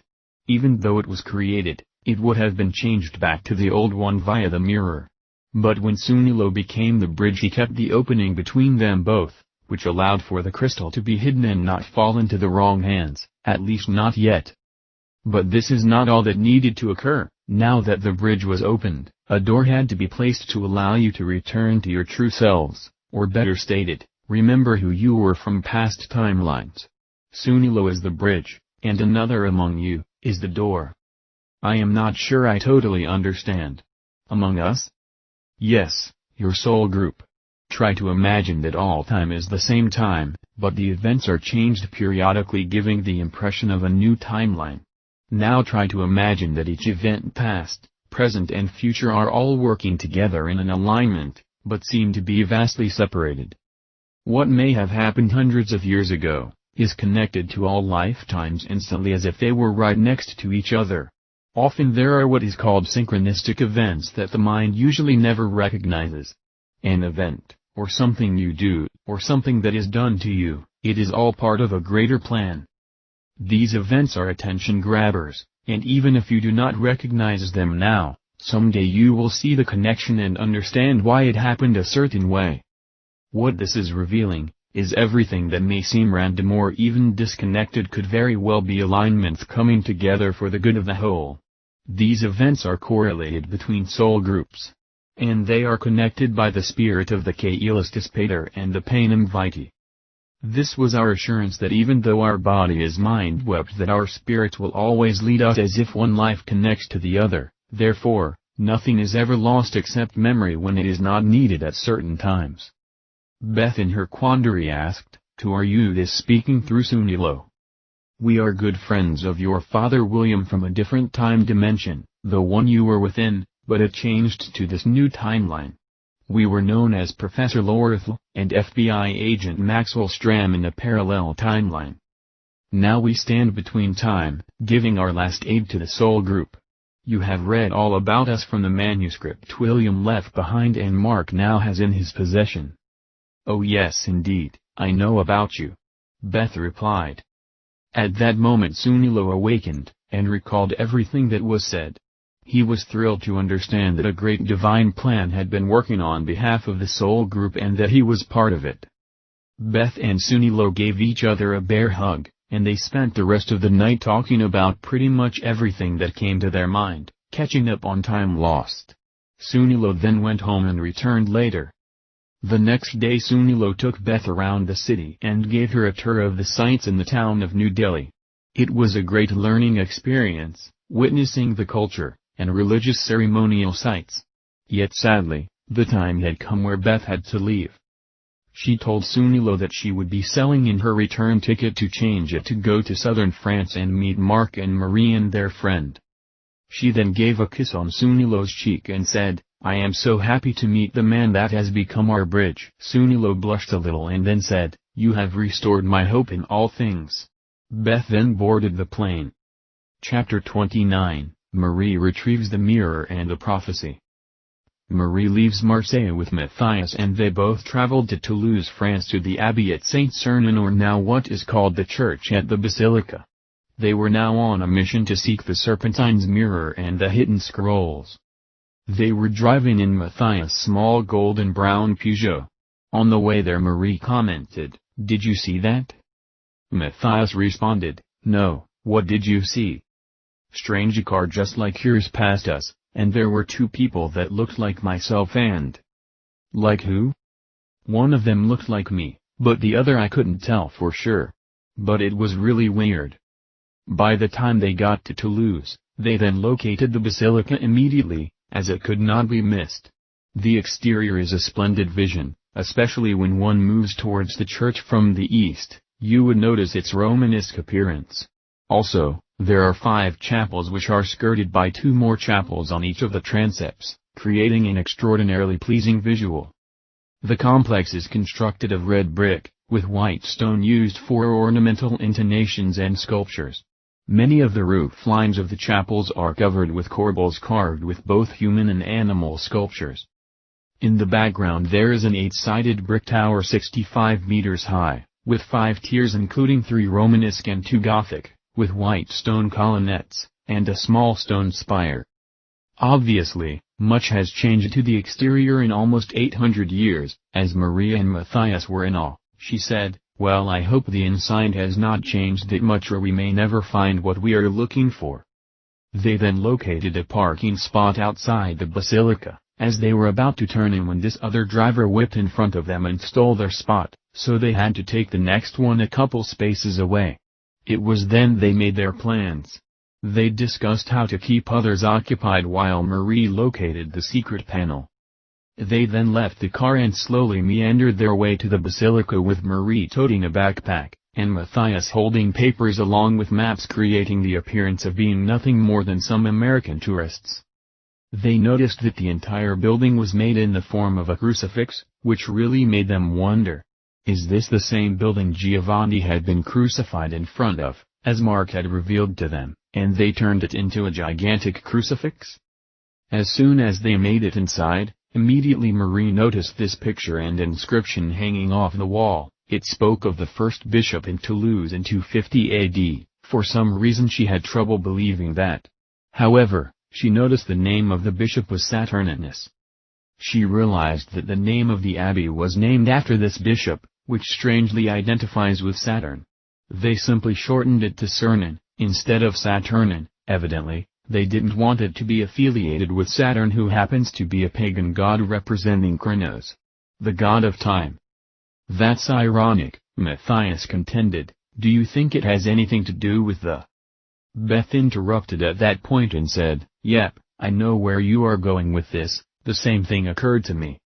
Paradoxically, the first bishop was dragged into the streets and killed. It reminded her of the contrived crucifixion she had learned about through Mark's past life of Giovanni, on how they were dragged into the streets and slain, yet strangely that event mysteriously seems hidden and unknown in history. It makes one wonder if the bishop was simply a contrived creation of what really happened to Giovanni and his friends, and they removed it from this time and replaced it back to another time. And the reasoning for this dragging out into the streets and Saturnin's murder was stated that he refused to worship pagan gods, which again, taking Matthias' own words, is sort of ironic, in which the Church has been primarily guilty of pagan beliefs for a very long time. Sort of an odd end to a man who was termed with a pagan name, that represents time, who may have been supplanted back in time to cover up the friar's murder. They both began walking down a hallway trying to figure out where the office of the abbot may be or may have been. They ran across a couple of individuals that appeared to be part of the Church as their attire testified, so they asked them where the office of the abbot may have been located. Marie then inquired, "Could you tell me where the office of the abbot may have been, possibly close to 800 years ago?" The first man answered, "No, my dear, I would have no idea where that might have been located, but we know it was not in this main building." This was not good news. This may end their plans of finding the mirror. But then Matthias whispered into Marie's ear saying, "But Mark said, the mirror revealed and Mary would discover it. Someone is going to discover it." As they walked a little further down the hallway of this majestic church, which may be the largest in the world, they ran into another man that appeared quite elderly and had an air about him as if he might know the history of this amazing basilica. Matthias then called over to the elderly man and asked, "Would you have any idea where the office of the abbot may have been in 1273 AD? Marie sort of nudged him, thinking he was giving too many precise details. And Matthias shrugged it off. The elderly man answered, "That is good a question, my son. I have studied into the history of our church, and have gained insight on many things. However, wherever the office may have been, it is no longer there. The building was transformed long ago." Both Maria and Matthias dropped their heads in disappointment. This is not the news they wanted to hear. Marie then walked away a few steps as Matthias continued to discuss the history of the church. And Marie called Mark on her cell phone to verify the horrible news that the mirror may never be found. After a couple of rings, the machine answered with Matthias' voice, "Yo, it's me, leave a message after the beep." Marie then spoke, "Mark, I know you're listening, pick up." Quickly Mark picked up the phone in the cottage and replied, "Hey Marie, what's happening?" "Mark. We got bad news. The office of the abbey doesn't exist anymore. It is now a gigantic church setting on this spot." "I don't understand," the mirror said. Marie interrupted, "Yay, I know what the mirror said, but I think we got played." "Oh man, that is not good news. I did not expect that, but then again it has been nearly 800 years, only an idiot would think it would still be the same building after all this time." As Mark completed his sentence, Marie then said, "Wait a second." Matthias had come back over and began saying something to Marie about what the old man had just told him. Marie spoke again to Mark and said, "We may have discovered something interesting, I will call you back." Matthias then explained to Marie, that the old man had told him that the office may have been under the apse where a doorway could be located within the shevet. It just happens to be the oldest part of the building, constructed in the 11th century, and consists of 9 chapels, 5 opening from the apse and 4 in the transepts, whatever that means. He said in the back there are old relics that have grown dusty, and there is a room back there. It might have been where the original offices had been, but they are now cordoned off. The original construction was sometime between the 10th and 11th century. Well, to say the least, that was obvious welcomed news for Maria and Matthias, as it fits perfectly with the time frame when the disciple John may have walked the grounds of this ancient area and where the office of the abbot may be located. They then offered their thanks to the old man and began to do a little spying in the back of the shevet. When they got back there they noticed something odd. It appeared to be an old building that had been built upon over time. They never removed it, they simply built around it. And now it stands as an old relic in the very back. As they scoured around through the area, which appeared to be off limits, Matthias would stand watch while Marie would scan the ancient building, and there is where she discovered a possible door. A very old door. However, this door was not going to come open that easily, as it appeared to have been plaster of Paris upon it. As she was looking for a way to open the door, Matthias came back and said, "Listen, there are a few people heading our way. We need to either hide or find an opening, but we can't stay here." Marie then took out of her backpack a small crowbar, and she commented, "You never know what you will need." Now Marie is no longer a young whippersnapper, but you would never think that to look at her. She is wily and very persistent. When she wants something done, she doesn't back off. She then whipped out this crowbar and started prying the door open. Matthias was attempting to rush her before the jig would be up or they would be busted. Finally, Marie nudged part of this ancient wall open enough to have both of them pull it open fully, which revealed an old doorway entrance, and then they walked in and shut the portal behind them. She then took out her flashlight and handed Matthias a second flashlight, and they began to investigate the room. It was indeed old, very old and falling apart. Even the furniture in there had basically come to nothing. The floors had become dirt. She wondered how would they ever discover the lost dungeon from this place. They went to the back of the room and there they discovered the walls still standing after all this time, but very dilapidated clay brick mixed with a form of wood partitions. Marie reminded Matthias that they needed to knock on the walls to find a hollow sound. As they both started rapping on the old interior walls, the stuff coming off them was turning into a dust that was creating a breathing issue. Who knows what that stuff is or what diseases it may carry. It was then Matthias hit a wall and it was most definitely hollow, and that part happened to be a wooden frame. He started feeling to the left side for the notch to open the secret panel as Mark had instructed.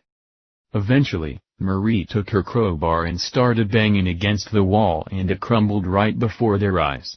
She said, "I truly doubt that mechanism still works after all of this time, and since we don't have a lot of time to spare, I thought this would be best," as she continued to beat the wall apart until the entire facade crumbled and they both saw the steps. "Oh my God, Marie, there they are!" cried Matthias. A feeling surged through them both. They knew they were standing on the precipice of both the future and the past. They then slowly walked down the old steps, which was nothing more than levels of hard dirt, into this foreboding room, into a world of cobwebs and rats and who knows what else. As they stepped off the final dirt layer, Marie nearly passed out. Fortunately Matthias was there to catch her. "Are you okay?" he asked. "I don't know what happened, I just blacked out."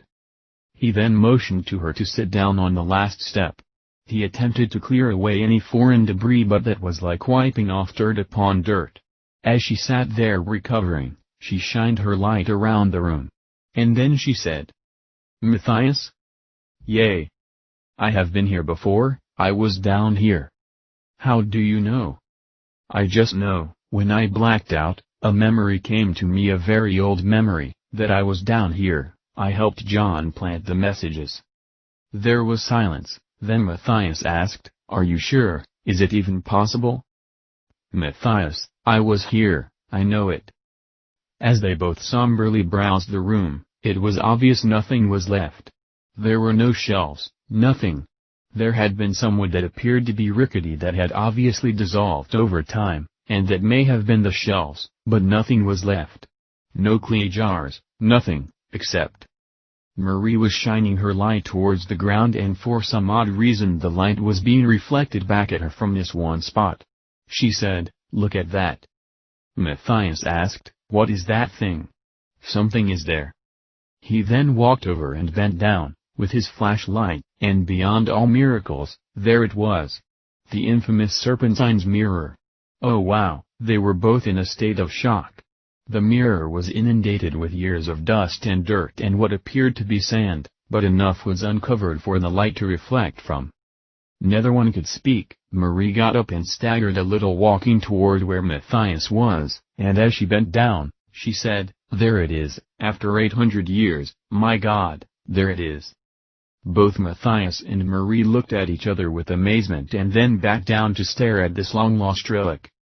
Initially, they were beside themselves with uncertainty, which leapfrogged over to happiness, and then fear set in when they realized what this thing really was. Marie then grabbing a couple of gloves out of the backpack as she vigorously placed them over her shaking hands, she then reached down to pick up the mirror. As the dirt fell off, she took her other gloved hand to remove the remnant of the dust, and there it was. They were staring at the magical-looking glass, the interface to the entire matrix programming of the universe. Matthias then remarked, "How can we turn it on?" "I am not sure we can," Marie stated. "I think we should wait until we return to the others, when we are all together to discover the magic of this glass. We do not want to make any unnecessary moves, we know how powerful this thing is." Matthias agreed, "Yep, sounds good to me." Marie then placed the mirror into her backpack while saying, "Wow, this thing is light, I mean it barely weighs a few ounces." Matthias then led the way back up the steps, but Marie didn't follow. She told Matthias to continue and she would be up momentarily. Matthias replied, "Excuse me? You want to stay down here? Listen, amuse an old lady, I need to figure something out about my being in here so very long ago." "Okay, suit yourself. But don't be long or I will return quickly." "Don't fret, I will be up shortly." Marie was not being forthright, there was something else going on after her blackout that she did not divulge to Matthias. When Marie remembered her being in this antiquated dungeon, she also regained another memory. And that reminiscence was that she left something behind a very long time ago. And she knew exactly where it would be. As Matthias made his way up the steps, she then walked over to the wall to the left of where they had been standing. There was a loose chunk of wall inside the main wall, as if it was cut out and replaced. Marie grabbed her crowbar again and whispering to herself saying, "And people wonder why I keep so much junk in my pack. They ain't going to wonder no more." She then pried the internal chunk of wall away and it dropped to the ground, and she reached in with her gloved hands and voila, she almost let out a scream. But she contained herself enough to reveal the magical treasure she had remembered that she left behind so many centuries ago. It was none other than the infamous Holy Grail. And with it was a scroll that should have been dust after all this time, yet it appeared to be as new as anything contemporary, because the scroll was placed within the goblet, and whatever magical properties were in the goblet gave life energy to the scroll. And you know what is strange, Marie knew this. She knew it because she remembered it all.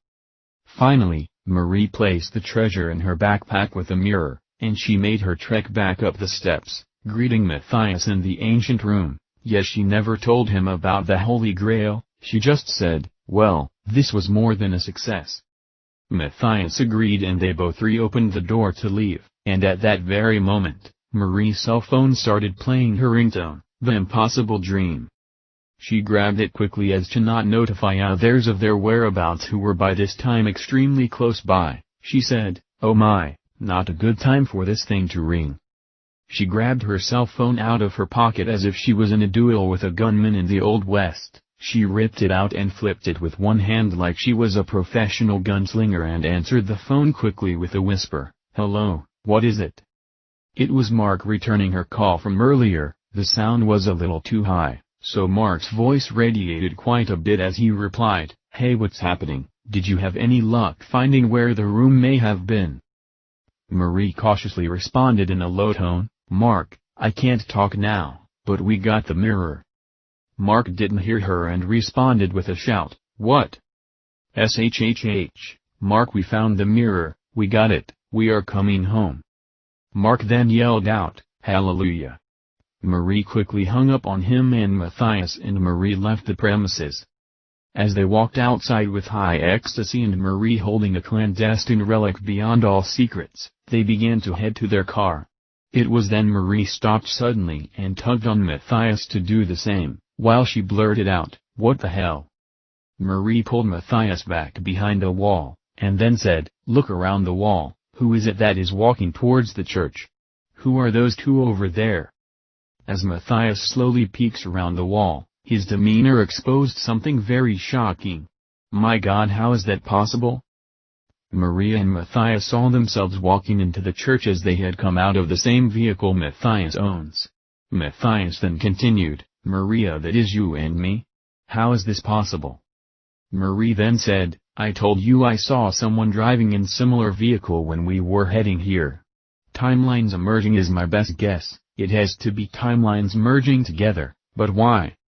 They then began walking over to the mysterious duplicate vehicle after their counterparts entered the church, and strangely enough it had been parked only 2 spaces away from their car. It was then Matthias said, "If we had taken the first spot before that idiot stole it, we would have been in the same parking space as our doppelgangers. Now that is bizarre. Did the guy who ramrodded our spot, was he somehow the universe's way from stopping a paradox from occurring?"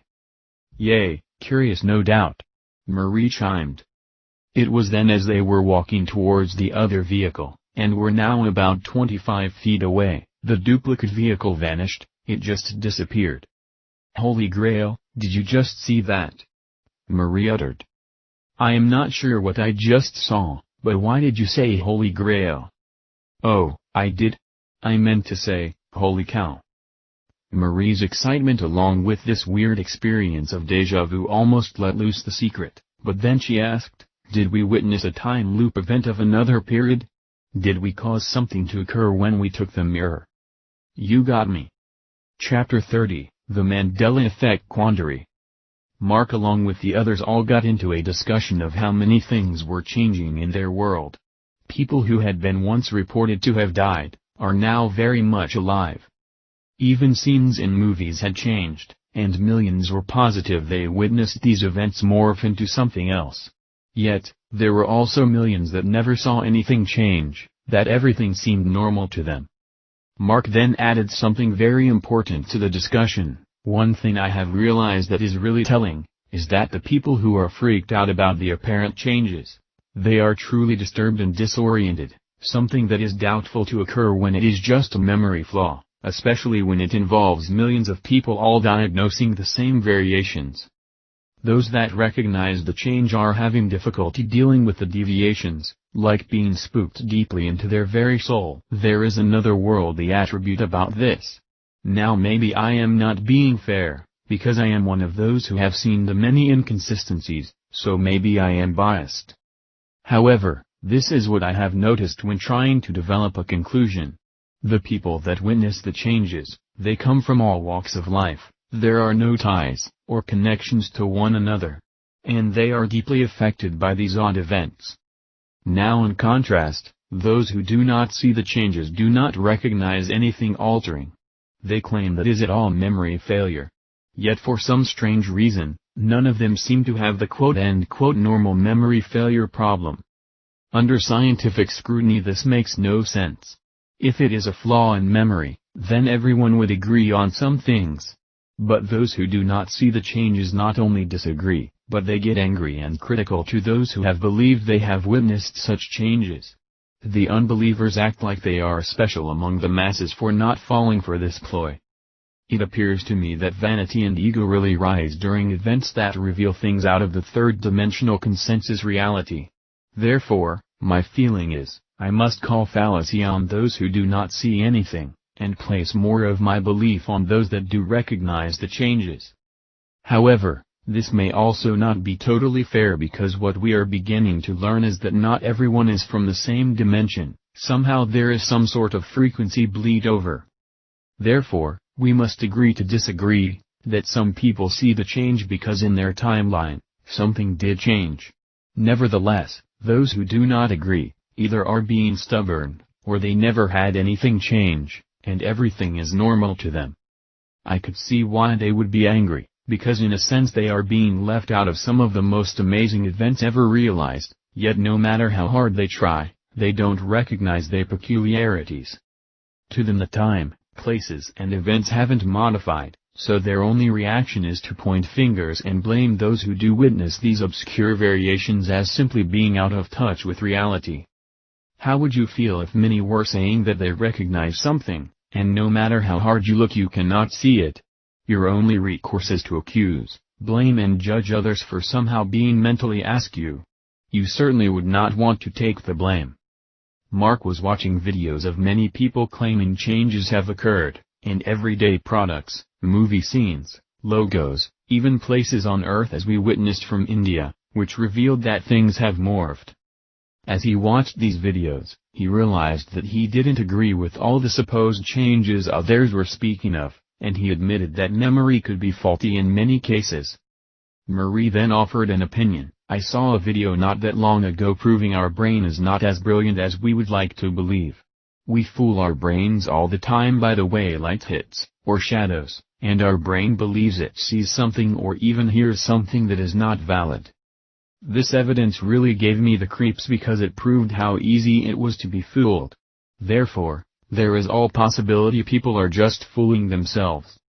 However, I have heard some of these stories when people saw the change. The problem was I could identify with what they were saying, exactly, point by point as they described the changes they witnessed. And then many others also verified it to the same nth degree. I could see one person getting it wrong, maybe even two or at most three, but dozens, hundreds, thousands, or even millions? No way. When we see that, it should be proof something happened, because no two people ever see things alike. Nevertheless, when we are talking about things we see daily, like commercials, books, products, it is hard not to see the same thing. I fall into the category that things do change and have changed, and after listening to Beth's story about India I am blown away, even though I cannot be sure where New Delhi was located, but I do believe it was southern India.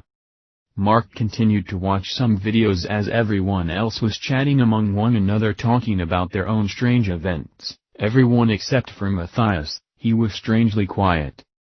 Mark then alerted everyone to something he saw online, and it caught his attention as another change that took place. Hey guys, listen to this. John Hancock signed the Declaration of Independence, as we all well know. His signature was the first to be added to the list since at that time he was president prior to the United States of America coming into fruition. It wasn't until 1789 when George Washington became the first official president of the United States of America. Therefore, for 13 years after the signing of the Declaration, America did not have its first president under the new terms. Therefore, Hancock was one of the originals and he was president of the new colonies. However, something very strange occurred in this changing or morphing effect. When Hancock signed his name, it was the largest and most bold. He signed it in the middle of the area where all the signatures of the others were to be added afterwards. Look at this, you guys. Marie spoke. Mark, that is not where I remember seeing his signature when I went to school. Mark continued, I agree, but notice now that Hancock's signature is right under the bottom of the words of the Declaration, almost as if it was forced there and even bleeding into some of the letters of the document, which would have been perilous to do so. In fact, I remember where his signature was, and you can plainly see an opening or space where I recall his name had been entered, but now it appears that his name was removed from the middle of the signatures and replaced directly under the article. It is just another strange oddity that people are calling the Mandela effect. But the question is, why is there all these strange quirks in our reality, yet not everyone sees it? Did someone back in time edit this document? Had it been part of two different timelines, where Hancock signed it in two different places? Whatever happened or may have occurred, how many of you remember that Hancock's signature had been the boldest and in the center of the other signatures? Marie immediately responded again, like I said, I remember it being bolder and even larger, and yes, I do recall from school that I always wondered why his signature was the largest and in the middle of the others. No one ever told us who Hancock really was back in those days. But yay, his signature was in the middle of the others, I have no doubt about it. Beth then interjected a thought, yay, this is really strange. I also remember that Hancock's signature was the boldest, and in the center, his name was never forced directly under the document. Where did you get this, Beth? This is supposedly the original copy of the Declaration of Independence. But this is not the way we remembered it being, even within our lifetime. Mark then turned back around and went to his computer and then remarked, yay, it is also funny that the Berenstain Bears changed to Berenstain Bear. Millions have reported that this was simply not how it was. Of course, I never knew about them in the first place, so I cannot verify one way or the other. But when millions see the same thing, yay, something has happened. Oh, and here is another one. I remember like it was yesterday the first time I went to the theater to watch Star Wars. The scene that showed. Beth interrupted, oh Luke, you are my son part, right? Now it says, no, you are my son, with the name Luke no longer being there. Mark continued, what I love about this scene, is James Earl Jones, the very actor who played Darth Vader, revealed in the script that it was Luke, you are my son. Even he commented how shocked he was to find out that he was Luke's father while being interviewed after the movie. Now come on, you mean to say the actor himself didn't even know his own lines? There are many odd changes. And they don't end there, many witness changes from all over where even people have disappeared. One story that I read is where this guy is saying he had neighbors, and they had twin daughters. One day, one of the daughters disappeared. They were of the age where they could have gone to college, so he always assumed one of them just left home. He never bothered to speak to the sister or mother, as to where she had gone. Finally, he decided to ask the twin sister where her sister had gone. The girl looked at him like he was insane. She said, what twin sister? I don't have a twin sister. The guy even told her the other girl's name and she said, nope, never had a sister. He then went to her mother and asked her. Once again he received the same reply. The woman said, I never had a twin daughter. I mean, talk about freaky. Finally, Matthias spoke, yeah, that would have caused me to come unglued, if that happened to me. Marie then asked, Mark, what is causing all of this? You are the alien master, laughter, why is this occurring? Not exactly sure, Marie. But I do believe there are those who have access to government technology and have used it to travel back in time. It is possible they are actively making changes.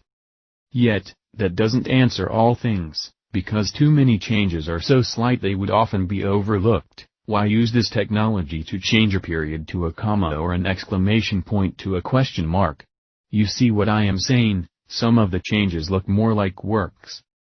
Now it is possible when you do make a change they create a domino effect that somehow interferes in other minor events. However, when people disappear and there is no memory of them by the first party, then that is something to really begin to alert one that something is very wrong. Beth began wondering, what about CERN? I have heard people say that they might be interfering with time and space. Could CERN have something to do with this? Mark replied, Beth, good question. Remember, William spoke of CERN a little in his journal. He spoke of CERN's logo representing 666. He also stated that Shiva was known as the destroyer of worlds and it is the main centerpiece leading into the CERN complex. There is no doubt CERN is involved somehow. But to what extent as to what they have done or are going to do, it is a mystery right now. It is feasible to even believe CERN may bring the destruction of Earth in what we call the time loop. It is anyone's guess right now. But 666, and Shiva, are pretty good clues. It is also interesting that the Jewish lamentation period, known as the week-long period of mourning, where they bring in the dead, is also called Shiva. Coincidence? Well, that is up to discerning minds. We do know one thing, that the Serpentine's mirror had some effect on changing the future, so we know that events of the past could change and create a new timeline for both past and future. I believe it behooves all of us to recognize how illusory our world really is, and that nothing is set in stone when it comes to the illusion of time. Chapter 31, The Lost Medieval Prophecy. It had come to the time where Mark, Beth, Marie, and Matthias were now ready to read the lost prophecy. They all gathered around in the living room of the cottage, all having their tea, coffee or whatever drink of choice, sitting before the stoked fire. As they sat shoulder to shoulder they placed the mirror in front of them, so they could all read the document together. They had waited for this precise moment, and they had mixed emotions about it all, wondering what John the Beloved was sharing with the future, but they were now ready. As it turned out, the mirror contained the lost prophecy because Friar Giovanni and William placed it into the mirror to conceal it, and even though the actual document was removed from the Bible, It remained in the mirror. All they had to do was call it up. It became apparent that only William could activate the mirror among the group, however, when sitting together if they all placed their hands upon the crystal glass, it then activated. And that is what they did. As the crystal genie turned on, they simply requested the lost prophecy of John the Beloved. And voila! Mark 17:1-20. The prophecy of John the Beloved, the chapter was added within the last book of Mark. 1. When lost in the dark, one chooses to find light. 2. Thus, the parable reveals, darkness leads to hell, light leads to paradise. 3. Find the true path, and walk ye in it. 4. Lusts and faulty desires of the flesh dim your light, yet seeking for the highest energy of the Father, gives great brightness unto your glory. 5. The lighter you become, the more invisible you are. 6. Your light will so shine in another dimension, whereas the darkness goes dimmer and dimmer, yet it begins to solidify even more. 7. In the latter days both seeds will walk amongst each other until the great damnation, called the apostasy. 8. In those days, some of the children of the Father will not be seen or heard, yet they will remain until the harvest. 9.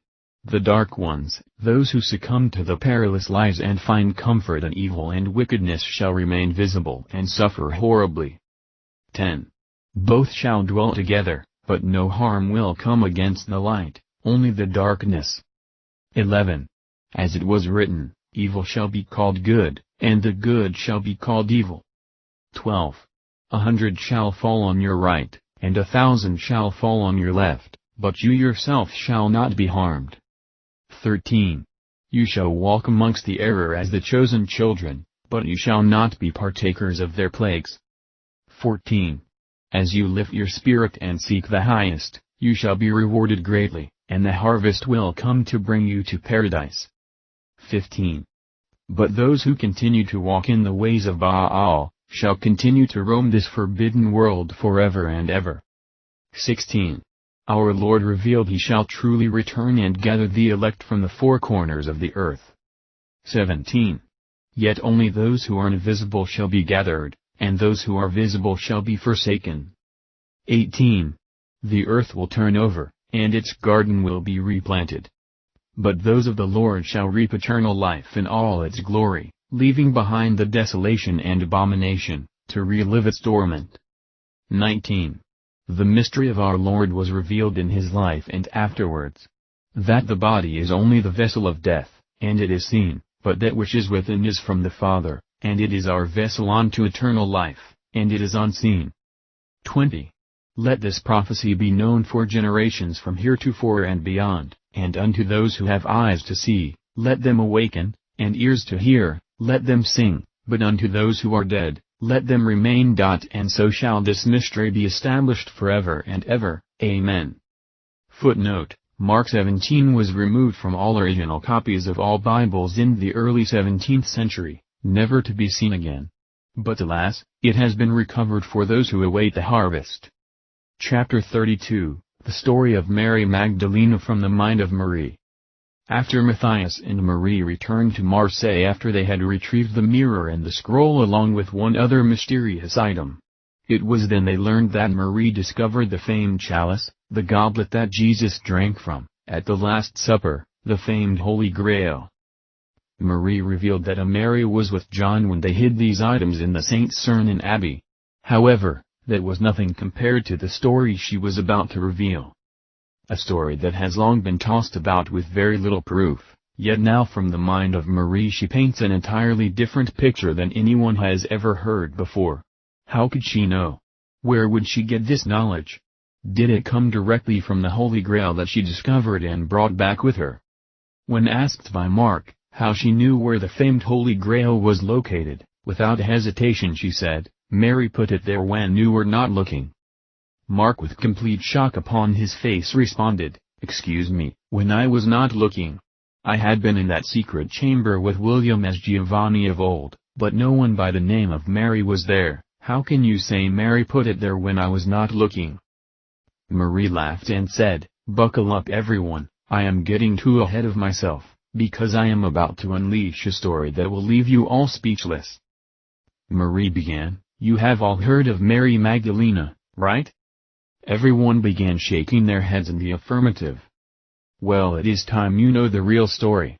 There was never any Mary Magdalene, her name was Mary, the youngest child of Simon Zebedee. The names back in those days were unlike today, where we have a first and last name, yet in stark contrast, we do have first and last names that came from the same period. Ironic, right? The first name is your given name at birth, and the last name was the name of your father or your house of importance, as employment.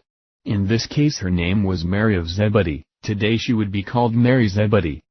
She also had a sister named Martha, along with two brothers named James and John.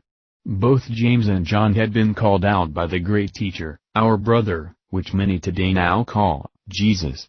Both James and John were fishermen by trade, and they also worked with Peter and Andrew. The name Magdalene, which had been attributed to Mary, was more of a sign ritual, not a person's name. The Magdal is actually Migdal. It is a step pyramid tower where sacrifices of young virgins occurred. When Mary was young, her father, to appease the gods, had chosen her to be sacrificed upon one of the Migdals. This granted the family great prestige and honor, and as well as economic prosperity. Wait a minute, sacrifices? They had sacrifices in those days among those people? Shouted Beth. Yes, indeed. In fact, the Bible speaks of it in the Old Testament as one of the reasons the Israelites were punished, as they were worshipping before Baal, the pagan god. Baal was a Semitic name for demon lord. These demons and their human followers get their power from the sacrifices of virgins and young children. The more blood they spill, the more power they get, until they have the appearance of being untouchable. And it is still occurring even until the end of days. Therefore, she became known as Mary of the Migdal, which transformed over the years to Mary Magdala, and now today it has become Mary Magdalene. Martha, the oldest sister, had already passed the age. She was homelier and not as attractive as Mary. And this often angered her that Mary got so much attention. Whereas Martha spent most of her time working, Mary spent more time learning. This often offended Martha because she believed this was not the place for a woman, that she should be working and taking care of the family at home. These ritual sacrifices could only be done upon young virgins that were specially chosen. At the time, the entire family of Zebedee was close to Jesus, and he often come to their house and ate and slept over. When he had learned that Mary had been chosen for a sacrifice, he felt great compassion for her. He spoke to James and John asking why they would allow this. They replied that it was a custom their father followed and that he had been following for a very long time, and that trying to interfere could bring great curses upon the household. Once you were chosen, you were then named Magdalene, or the Virgin Girl of the Migdal. Beth then interrupted Marie again and asked, wasn't Lazarus a brother to Mary also? Lazarus was the name of John Mark, it was his ritual name. Mark then also interrupted, wasn't he the one who died that Jesus brought back to life? Yes and no, Lazarus was never dead, he was part of a ritual where he could leave his body and go different places, somewhat akin to regression. In this instance he traveled beyond his body for so long, his body began to deteriorate and stink. Those among them thought he had died. Mark responded, wow, sort of what happened to me when Beth was regressing me, you thought I had died, and I nearly did. Marie laughed a little and said, ironic, isn't it? Beth replied, how is what happened to Mark ironic? I will get to that, just keep listening. Marie continued, when Jesus was called to the family, they asked him if he could heal Lazarus because he had died. Jesus said he did not die. He knew what was happening, that it was an out-of-body ritual. They cried out, please, he has died, his body already stinks of odor, and Jesus said, no, he is not dead. But then a bit later he then seemed to change his mind by saying, yes, he is dead. At that point Jesus was referring to two types of death. First, the one where we believe we die from a physical standpoint. This is where Jesus was saying, no, he is not dead, he is sleeping. However, when he appeared to be contradicting himself, saying that he is dead. He was referring how we are all dead when we come to this realm. Of course, they did not fully understand that back then. Finally, Jesus went to Lazarus standing outside of the cave where they had laid him to rest, and he simply called his name. Somehow Lazarus heard the name and awakened. The ritual was over. Matthias then asked, how did they know it was a ritual if they all thought he was dead? Easy, Lazarus told them where he went. He had left his body and traveled into the future. B began to tell them what the future was like, but Jesus stopped him, and said, this is only for those who are awakened. Now, let me get back to what happened to Mary. When Jesus learned of her predicament, she came to bless him with oils and fragrances and perfumes. This was not just some idle fancy, she was seeking for his hand in matrimony. Mary understood this ritual could not take place if she was married, and she was seeking Jesus for marriage. Jesus accepted her, and the two of them were married. In the Bible it was called the wedding at Cana. Now at this point everything became confused as to what is revealed in the scriptures, for they are quite out of order, but what followed may help you better understand the ritual of the day. After Jesus married Mary, the gods of the sacrifices were furious, and instead of blessing Simon their father, they cursed him with leprosy. He was then known as Simon the leper. He then repented of his following Baal, and Jesus healed him. The gods remained furious, and then they sent out a lie that was spread everywhere saying, now that Mary was no longer a virgin, they then said, she was a whore. Of course, none of that was true. At that point the Dark One sent 7 angry spirits after Mary in the attempt to possess her.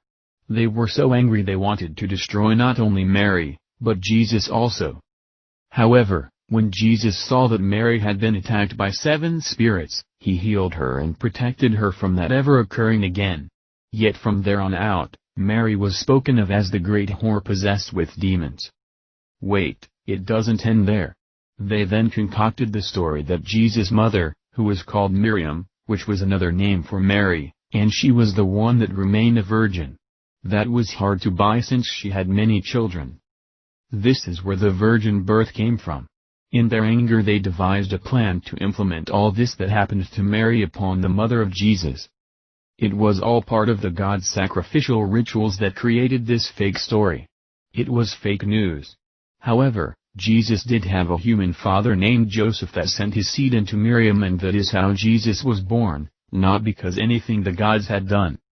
Beth then spoke, why was it that James was never mentioned as a brother? If my memory is right, it said, Martha, Mary, and Lazarus, but no James. First of all, things were purposefully manipulated so the truth would never come out. Secondly, John was known as the beloved disciple, so also was Lazarus known as the beloved disciple. But where is Lazarus ever mentioned as a disciple of Jesus, until it mentions him as Simon's son? It is doubtful there were two known as the beloved disciple if Lazarus was not really a disciple. Therefore, putting the code together, John was Lazarus, and we know John was a brother to James, and the two of them were children of Zebedee. Zebedee was obviously a ritual name for the same person as Simon. When Jesus called James and John, Zebedee was also with them in a fishing boat, but Zebedee was not called yet, because he was not one of them. He was obeying the fallen gods, therefore he honored their wishes.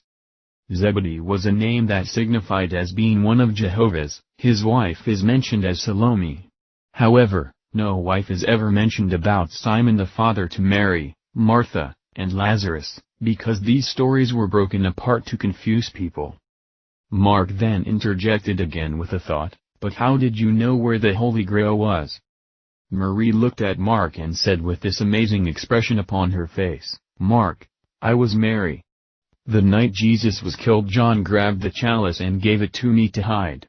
That is how I knew where the chalice was, because I planted it when I was in the secret chamber of the abbey with John Mark after we had fled for our lives. Mark replied, I figured as much, I just wanted to hear it come from your own lips, and that means. Marie interrupted, just a second, Mark. Do you remember the Last Supper painting by Leonardo da Vinci? What if I told you they removed the Holy Grail, the chalice, from that painting? It is no longer there. Beth replied, "What do you mean it is no longer there? It is sitting in front of Jesus." Marie chuckled and said, "Honey, better look again." Matthias said, "Wait, I have copy of the Last Supper in the other room, let me go get it." Matthias grabbed the picture off the wall and brought it into the room, and set it down for all to see. "Where the hell is the chalice?" Beth challenged. "It is no longer there, it is another one of those changes that have occurred. Notice though, look who is at the right of Jesus? It is none other than me, as Mary. It was supposed to be John. Da Vinci painted this picture when John told him that he took the chalice and gave it to Mary to hide." Matthias wondered, when did Da Vinci meet John the Beloved? Remember the time travel trip of Lazarus? He was sent there by Ritual to tell Da Vinci what had occurred. Da Vinci then changed John's picture into Mary, to show where the chalice had been hidden. But not even Da Vinci was told where it was, because John didn't even know, so he simply removed it from his painting to reveal it was lost. "But wait," chimed in Mark, "I have seen this picture and the chalice was there. And John was male not female. The Grail was right in front of Jesus." Beth responded in agreement also. But Matthias said, "I don't ever remember a chalice. I think that was brought out in books that Mary was the chalice because she was pregnant with Jesus' children and thus she became the Holy Grail, or Holy Bloodline, so Da Vinci never added it." Marie responded, "The timelines that the both of you are on had been changed but your memory still recalls what had been. The bloodline was never holy, that was all brought in by the false gods, and they are the ones who sought out blood for lineage purposes. Thus, why sacrifices were so important to them. Mary never had children because Jesus never touched her in the biblical sense of knowing. It was a marriage of protection and his marrying her protected her from death. He had told her that what they were going to have to go through, no children should have to experience. Their lives would be in turmoil and always fleeing from death. Mary and Jesus both agreed that it was a marriage of protection only, yet she loved him greatly and so did he love her. And once Jesus was removed, then John would take care of all of them. This was a heavy responsibility. Ironically, Mary Magdalene was the one who remained the virgin, not Jesus' mother. This is where the idea came to the Roman Church to create nuns, who seemed to be spiritually married to Jesus, but without sex, as this knowledge was once prolific about this interesting couple. And yet in stark contrast, the dark forces took this knowledge and they labeled Jesus' mother as the Virgin and Mary of the Magdalene was called the whore. It is amazing how stories are twisted and then evolve into something vastly different than its reality. Mark interjected, "What about the stories in southern France that Mary Magdalene came with young children? Are those stories just myths?" Yes and no. If Jesus had children by Mary they would not be small children anymore. Before they fled they were living in Ephesus for some years. Mary the mother of Jesus was known as Miriam, and this is how they differentiated between the two, and she had traveled with John and Mary and a few others. At the time prior to Jesus' death, he commanded John to take his mother and make her his own mother. Meaning, John was chosen above all disciples and even among Jesus' own brothers and sisters to be responsible for his own mother. If you do not remember, here is what was said, when Jesus therefore saw his mother, and the disciple standing by, whom he loved, he said unto his mother, Woman, behold thy son. This was referring to John the Beloved. Mary was Jesus' wife, so when John the beloved disciple, and Mary, who was now Jesus' widow, were with Miriam, they were considered her two children, and she was their mother. And from there the story was spun into a spider's web. Now getting back to Matthias, he is in a different timeline like Sunilo. He is the doorway for the other souls to enter crossing the bridge. Beth wondered, but why would Da Vinci have ever painted it with the chalice if he was told what had occurred?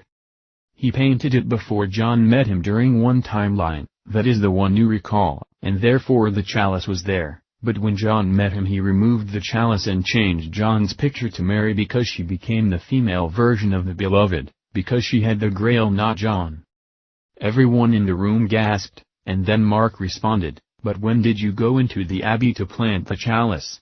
You said when I was not looking? But you were not there when I was being regressed. Mark, don't you get it yet? You are John Mark, you are John the Beloved, the youngest disciple of Jesus. We were there together. You were my brother of Zebedee. I was with you when we first went to the Abbey, not the second time you went to the Abbey. Therefore, I didn't tell you that I hid the chalice in there. You were too busy sending a message to the future and didn't have time to see what I was doing. When you were pouring sand in the wooden, iron box, I was putting the chalice somewhere else. Wait a second. Beth asked, can you set the story straight? What was Jesus' real name? Was it Jesus? His Greek name was Isus Christos. It meant the anointed Savior. It looks like this. Marie then started writing it down for all to see. Iota eta sigma omicron sigma chi rho iota sigma tau sigma. Do you notice the X? In Greek the name Christ begins with an X. This is where it morphed into Xmas during the pagan ritual assault. His Hebrew name was Jeshua ben Joseph. He went by the name Joshua, son of Joseph. But he was recognized by either the teacher, master or son of the Heavenly Father, in contrast to the false gods. Beth again wanted to know something that never made sense. Why was he called Emmanuel? It says a child shall be born and his name shall be Emmanuel. But he was never called Emmanuel, was he? Marie continued. Much of Matthew and the virgin birth story, as I stated earlier, was all added by the fallen ones. They wanted desperately to infer that the gods came among humanity. They named him Emmanuel, which means, God with us.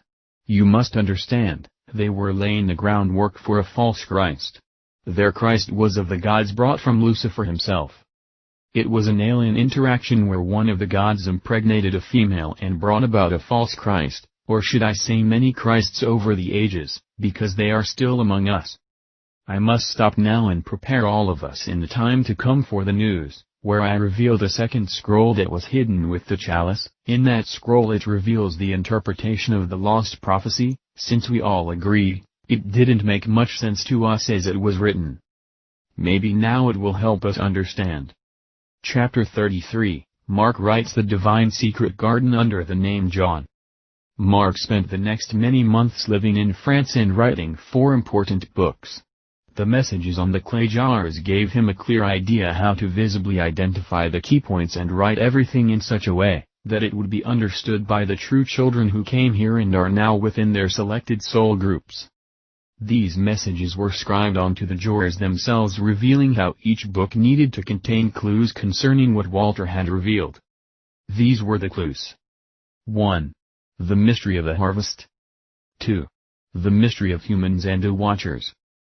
3. Egypt's pyramids hold the secret to the eyes. 4. The spirit domain and its encoding. As the days went on and Mark began to write, every step of the way there was a power helping him identify the mysteries, unlocking the clues, and revealing the ancient parables. It was not a simple task. Everything had to be simplified and generic, so that when a person was waking up from their sleep, they would begin to understand the message at differing levels of awareness. It had to be this way, so the Dark Lords would laugh it all off as pure nonsense.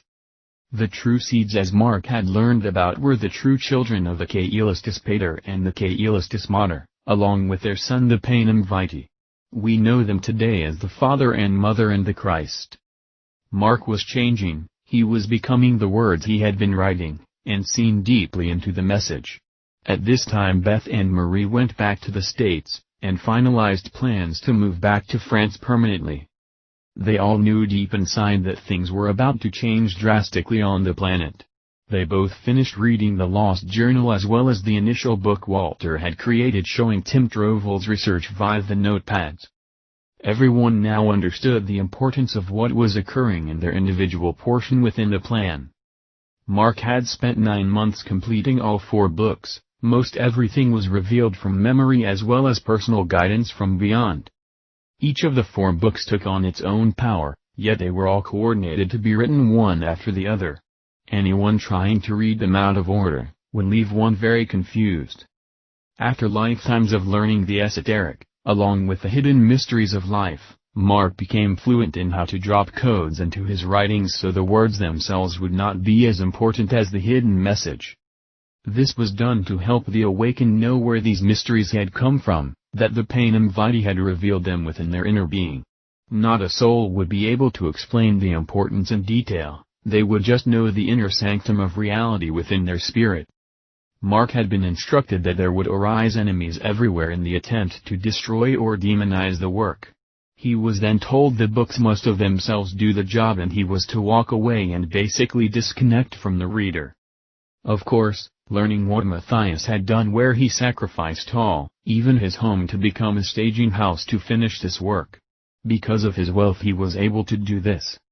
Mark, one day after learning the secret to Matthias as being the door to the group, he told him that in the past timeline where Matthias had no memory of, that he was never rich, he never had money.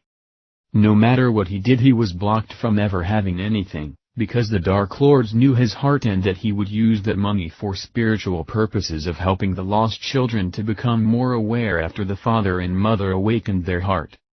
However, the power against Matthias was so strong he knew within his heart, that something dark and foreboding was causing him to fail in everything he tried to achieve in. This caused him to peer deeper into the mysteries of life, revealing that no matter what the dark side does, eventually it always comes back to help the ones being assaulted.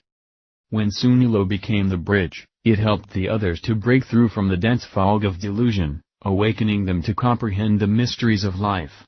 This created the path where Matthias and Sunilo were brought within a different dimension of the mind. Matthias finally was able to break free from the curse, having owned nothing when he came into a large amount of money, and sure enough to his character he used it all to become the door, which helped the rest within his soul group by sacrificing all that he had for them. It was then Mark was shown that money was always something that was a strong inherent development within Matthias, as he was always intelligent when it came to currency and transactions. Mark then learned that Matthias was indeed Matthew the tax collector for the group of 12 during the time of Jesus. However, there is much more to this story. Now everything began to make sense. Matthias and Sunilo were soul friends. That is why what one did the other seemed to be proficient in it also. Both set up this plan while being in the afterlife. They were instructed how to become a distraction to the Matrix, so none would be the wiser. If it wasn't for their plan, none of this could have happened. Walter was the one who instructed them both on how to play their roles. And yet, like always, being born into these avatar computerized bodies, the information was removed from the mind, but not the soul. After Mark was given this knowledge, he then discovered the name of his first book, and this would become the most important, as the very first book held the glue and the key code to interpret the rest of the books.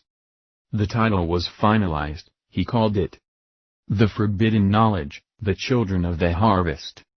This was a trumpet sound alerting all true souls to further their awakening. Therefore, only those that had been awakened prior would heed the call. As it was said long ago, many are called but few are chosen. When Mark had the book published, he did something that was very odd, very strange. He made it so that it would be free to anyone who chooses, by simply going on the internet and reading them. Yet at the same time he sold it through third-party brokers so that those who were not proficient online might still recognize the call from third-party distributors where they could have the books in their hands. Mark also had the books priced where he would not accept even a penny. It was free of charge to some and third-party, at costs, to others. For the truth be known, where Mark and the rest are going, they don't need no stinkin' money. As the months went on, the last 4 books became a reality within an illusion. What a concept! Book 2 was called Alien Seed, The Virtual World of Gods and Humans. Book 3 was called The Mystery of the Pyramid with the All-Seeing Eye. And finally Book 4, The Keys to the Master Code and the Spirit World. And there they all were being transformed from the message on the clay jars to now the inevitable output of the direct teachings of the Panem Vitae, and through the ancient message John the Beloved sent long before, as the final memorandum before the harvest and the waking up of the true divine seeds. 1. The mystery of the harvest. 2. The mystery of humans and the watchers. 3. Egypt's pyramids hold the secret to the eyes. 4. The spirit domain and its encoding. As they morphed into 1. The forbidden knowledge, the children of the harvest. 2. Alien seed, the virtual world of gods and humans. 3. The mystery of the pyramid with the all-seeing eye. 4. The keys to the master code and the spirit world. It was completed, hundreds of years of knowledge meshed into 4 simple-to-read books, with a hidden message that only a certain few could or would ever understand at any given time loop. Mark then called Maria and Beth and told them to return from the States, that it was now time. They had revealed to him that it would be a month before they could get everything accomplished. Mark then decided to write one more book, this time revealing the message of the gods who rule over and control this planet. He didn't beat around the bush, he knew this message could get him in lots of trouble. But it didn't matter anymore, because he would not remain in this world much longer. Within the next month he took all the information that he had uncovered, and he used it to finish Book 5, as a bonus book for the other 4. And he titled it, The Forbidden Legacy of the Gods, the most critical biblical expose ever. Chapter 34, Interpretation of the Prophecy. There had been another scroll Marie had found simply because she had this hidden memory of where it was located, and it is the second part of the prophecy William and Giovanni discovered when they were together 800 years prior. It is the interpretation of the John Mark prophecy and the meaning from a scientific point of view on energy frequencies. Interpretation of Mark 17. Picture yourself alone, and now see yourself reduplicated thousands of times. Each one of you is in type, likened unto a room, yet in each room there are distinct peculiarities, or slight differences. Each room is separated by a door, and each door is locked. Our brain in the human body is a frequency stabilizer. It creates the lock on our door. What we experience, what we learn, things around us, are all within a frequency lock within the 3rd dimension. If we were able to unlock just one door we would see another frequency. It may or may not be similar, but it is still the soul mind operating within a different regularity. Just like when one has many dreams, and none of them are interlocking. At that moment 2 doors are opened side by side, a parallel world will have unveiled itself to the awareness. Now let's say we walk into the secondary room and the door behind us slams shut and locks. We would now view our new world with its slight changes. However, since we were aware of the frequency earlier, we would also become aware of the changes. While we are in the 3rd dimension, we are separated from other parallel worlds, which we are also part of due to frequencies. Therefore the 4th dimension contains all the rooms that we explore, yet once we get locked into one room, then that is all we are aware of at that level, unless something anomalous occurs, where we enter or can see within another room. However, there is another conundrum that we must be aware of, and that is merging into dual or multiple timelines. What happens when a door is not locked after one enters through? Then a strange phenomenon occurs called bleed through, or dual frequency overlap. What this means is, if one can bypass a lock, and the door somehow does not reset or lock behind them after one enters another room, it leaves open access for to see both worlds at once, creating a residual and dual frequency.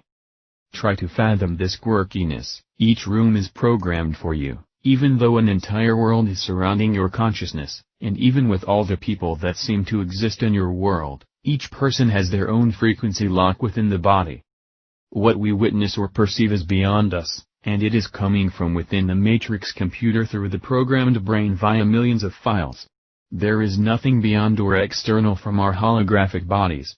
The brain is an interface connected to the mainframe of the computer. Each body is an interface including parallel lives, which all connect to the same program but are separated by frequency controls. Therefore, our body is linked directly to the mainframe. And if a door between ourselves is unlocked, we then automatically process the new frequency along with the old one. Try to grasp this at this level of awareness. The computer is 4th dimensional, as a quantum computer. Our bodies are 3rd dimensional as simply one of the interfaces of the entire program. Our body is a world unto itself. Yet how do 2 or more people, Bodies recognize the same world if we are all separated. Because whatever world we exist in at whatever frequency level, that same frequency is coded within everyone else at that level. Let's say a door is unlocked and opened between worlds, that door is only unlocked for the body, individual. So how would anyone else recognize the change if it is individualized? The answer is complicated in that somehow an individual is linked between two or more time loops and the result creates a mass connection consensus between two or more worlds.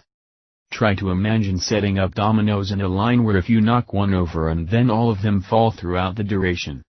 Now imagine the dominoes coming to a point where it knocks over not one but two unique dominoes, which also are both lined up as to continue the fall at a fork in the proverbial road.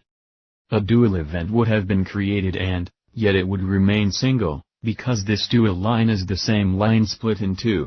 It is tantamount in having two choices and instead of making one decision, somehow both choices plays out. This is what you might call an entanglement, or when two interfaces collide and create new data for the computer to process. In so doing it allows the interface of the same frequency to create two different timelines. If a change takes place or is added into the program, then that change will then domino effect into the future.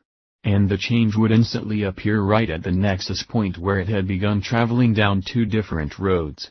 And the two would appear similar, but one will remain in the mind and the other will appear via the programmed senses, visually, audibly etc. The one will become a memory, the other will be the new programmed three-dimensional world. Both would be at the same exact time. And those who began at the same world frequency when the dominoes split, will possibly recognize the diversity. And those who are of the secondary parallel dimension will not recognize anything having occurred, because it hadn't for them. The question we might ask is, how would others be involved if this was via one interface that created the issue? This is due when the door is opened it created what is called a leak. Just like when a water pipe fractures, it then leaks. A single fracture on any part of the pipe can still flood an entire room. Thus, one mishap can create a new reality or in this case, a new illusion. Now picture it this way, let's return to our room. This is our individualized room called the avatar body, but it is the interface that allows for our entire world to appear. Now within our room, world, we see everyone else in the world also within our room. This is because each room has the same frequency. Only one of us would have to unlock the door to another room that belongs to our individual program. However, once the door is unlocked, it spawns a leak of a new awareness that begins to flood the room. Everyone who was of the single frequency is now being bombarded or flooded with a new frequency. This new frequency is the domino effect and why it allows for everyone else in the same room to become aware of the change. Yet, why wouldn't the interfaces of the next parallel dimension also have the door unlocked? Wouldn't the same principle apply to them since the leak opened the door? Well, in truth it does, but the difference of those in the parallel world are not under the same frequency, they did not change. They were never aware of the other world. However, when the door opened, they become aware because all those from the previous world are telling them that something odd has occurred and that things have changed. This is how they become aware, but they most likely will not believe them since it was never part of their frequency did not change. So, they will fight and argue to keep their world intact, and denounce everyone else as crazed wackos with memory problems. They will not see the change only applied to the world of the same frequency. Then how do objects change or sometimes remain the same as a residual of the effect? This is because of the leak in the pipe. Some of the memory does manifest as a sensory conduit. This leads into the most important aspect of this conundrum. If things that you once remembered can disappear and become something else or simply vanish, then wouldn't this also affect people? Couldn't they just disappear? Absolutely, and this will also be recognized by those of the dual frequency overlap. At times people might change, become someone different. Their personality may have warped, or they simply vanish as if they had never been there. Let me try to explain this where you can understand. Each world we enter is called a frequency, it is nothing more than an energy regularity. Since the third dimension does not allow fourth-dimensional protocols, then every room in the third dimension must be the dominant room. Understand dominancy. Each world has its own frequency that dominates or rules over their world. Beyond residual overlap, most worlds only allow for one visual interface that would be common to all bound to that frequency. This way we are not witnessing changes morphing every second of every day, which would confuse, disorient and literally cause people to go insane. The world you are witnessing, even if it has changed, is the dominant world. That is why one may notice something changed, because the world they are now viewing is the dominant world. Just like dreams, one may enter a world that seems similar and, yet it is not the same world one is living in before they began the dream, and as soon as they awaken, that dream world vanishes and the dominant world takes over control. Now we must get to the point of the prophecy and what it was revealing. If you noticed, it declared that the children of the father and mother would vanish, and the rest would remain. According to the prophecy, it revealed that those who are ready are those who are sealed before the climate of hell begins on earth. The Father will seal his children that are ready for the harvest, but they will not be removed, yet. No one has properly understood what being sealed really meant. The true children that are ready to escape this world will be sealed with a new frequency. They will not be removed from the world, they will simply be governed by a new frequency as witnesses as to what will occur. This new frequency will simply cause them to vanish, and yet remain. They will become ghosts among the living. Let us return to the prophecy. 1. Our Lord revealed he shall truly return and gather the elect from the four corners of the earth. 2. Yet only those who are invisible shall be gathered, and those who are visible shall be forsaken. It appears in the last days, just before the harvest, the true children will be sealed by becoming invisible. They will continue to exist and live as they had been, yet, they will be able to witness everything around them, but they themselves will not be touched by the evil and the plagues of the world. They will be sealed until the harvest removes them. Chapter 35, Agape and Aggie finalize plans. Agape and Aggie became friends with the rest as they were also recognized as being part of the soul group. It was apparent that Agape had vast knowledge as one who understood things deeply. All of them came together in the cottage and Agape revealed the final plans as only he could do. Today we are gathered together to discuss some final plans and understand how our world operates. If there was one question, one single question any of you had, what would it be when discussing our world? Mark immediately responded, if our world has technology right now that far surpasses anything we could have possibly imagined even in science fiction, then where are we really heading? Oh Mark, you cheated, didn't you, reading too many of your father's books? Everyone chuckled. Okay, let's take what Mark said and add to it. If our technology can do things at the rate of development we have witnessed in a very short time, then wouldn't it make sense we are at the point of creating the Matrix? Everyone nodded to the affirmative. But how does that make everyone feel? Marie then jumped in, I feel it reveals that we have come to a nexus, a point of no return. Ah, I see you have been doing a little cheating too. Again, everyone hooted a little harder this time. The reason I have brought this to your awareness is to reveal, our society appears to have all the building blocks to enter the future for thousands of years. But what is wrong with this theory? Beth then joined in, it is apparent with the time loop there is no future.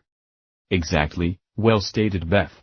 The problem with what we are witnessing is that what is occurring is not real, it is a simulation, and in this simulation, there is an end.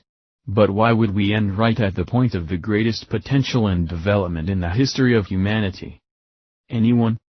There was silence and then Aggie spoke, because what we are witnessing in this development is simply a copy of what has occurred long ago when we actually did move on into the future where we had this type of technology. In fact, it is how the Matrix was initially designed and created that enabled virtual worlds.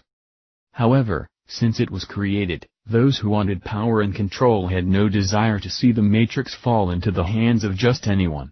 Therefore, they simply recreated our old world via the Matrix computations, using this new technology that we are now recognizing, while following the previous design of a world that once existed.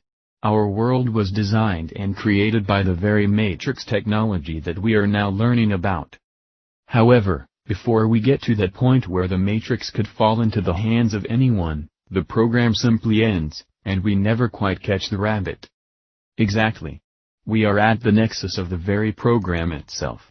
It cannot go anywhere else. However, as we close in onto the end of the program, we are beginning to witness the very quantum mechanics, which was used in creating the very device that is able to simulate our world. That is why finding the Serpentine's mirror was so important. Because the mirror is evidence of our simulated world. And thus, we may be able to use the mirror to undo its very foundation.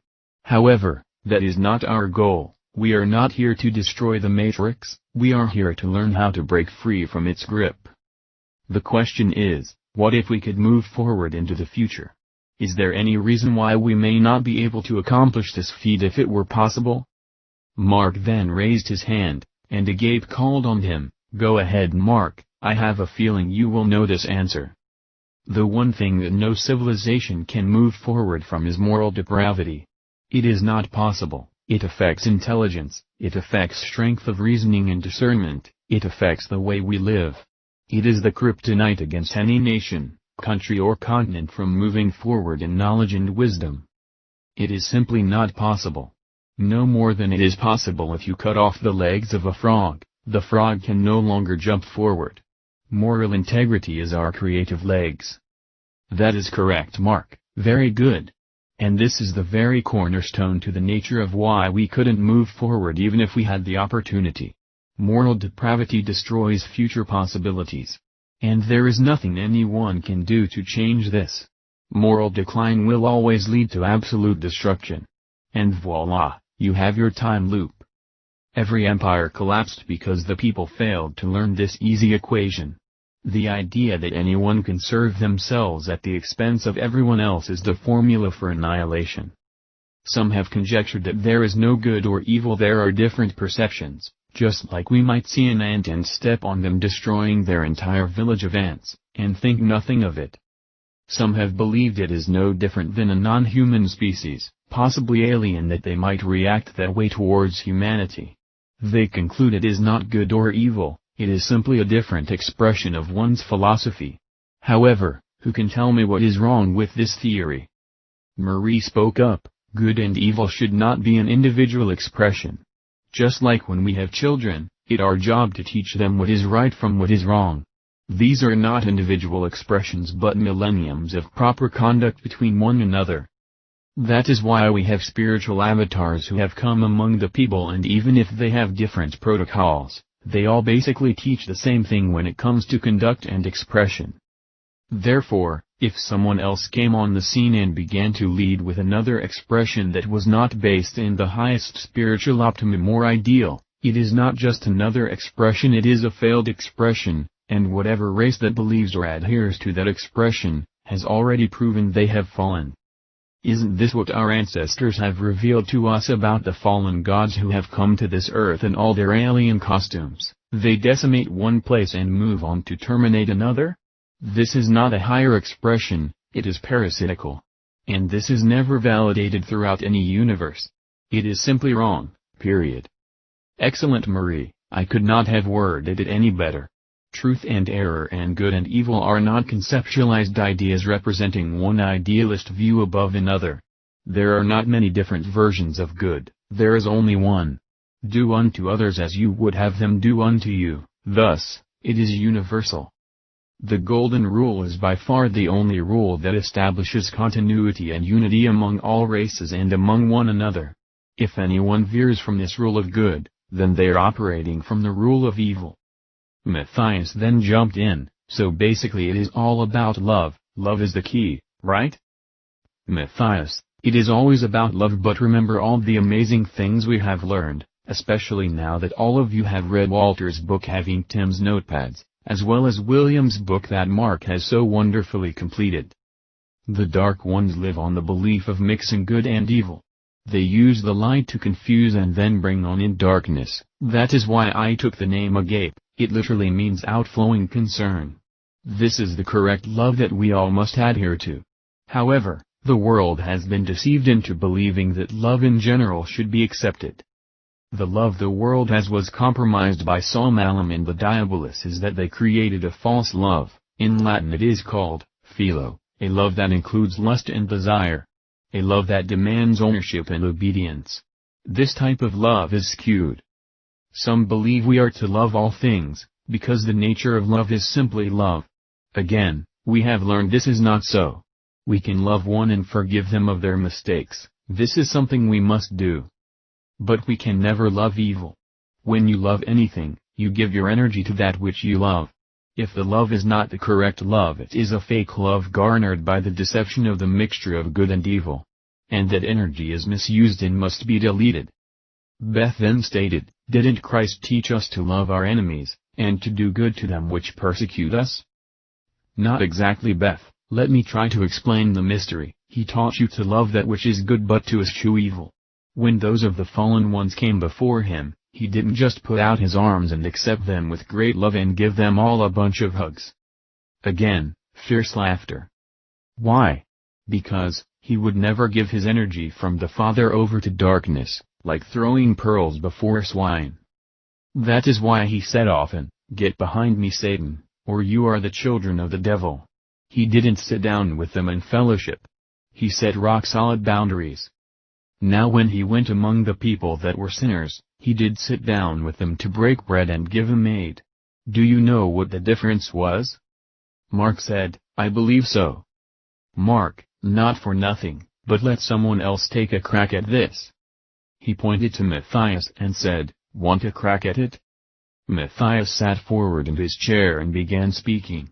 I believe what he was teaching us, is that the sinners he was among and he aided and gave help and even forgave them, they knew they were sinners, they knew they screwed up and made mistakes. There was no pretense of them being good. I believe he even told them that because they admitted to their faults and failures that he would be able to forgive them. But if one is living a life of darkness, and they see nothing wrong with it, then it was those he would not help, nor did he even try.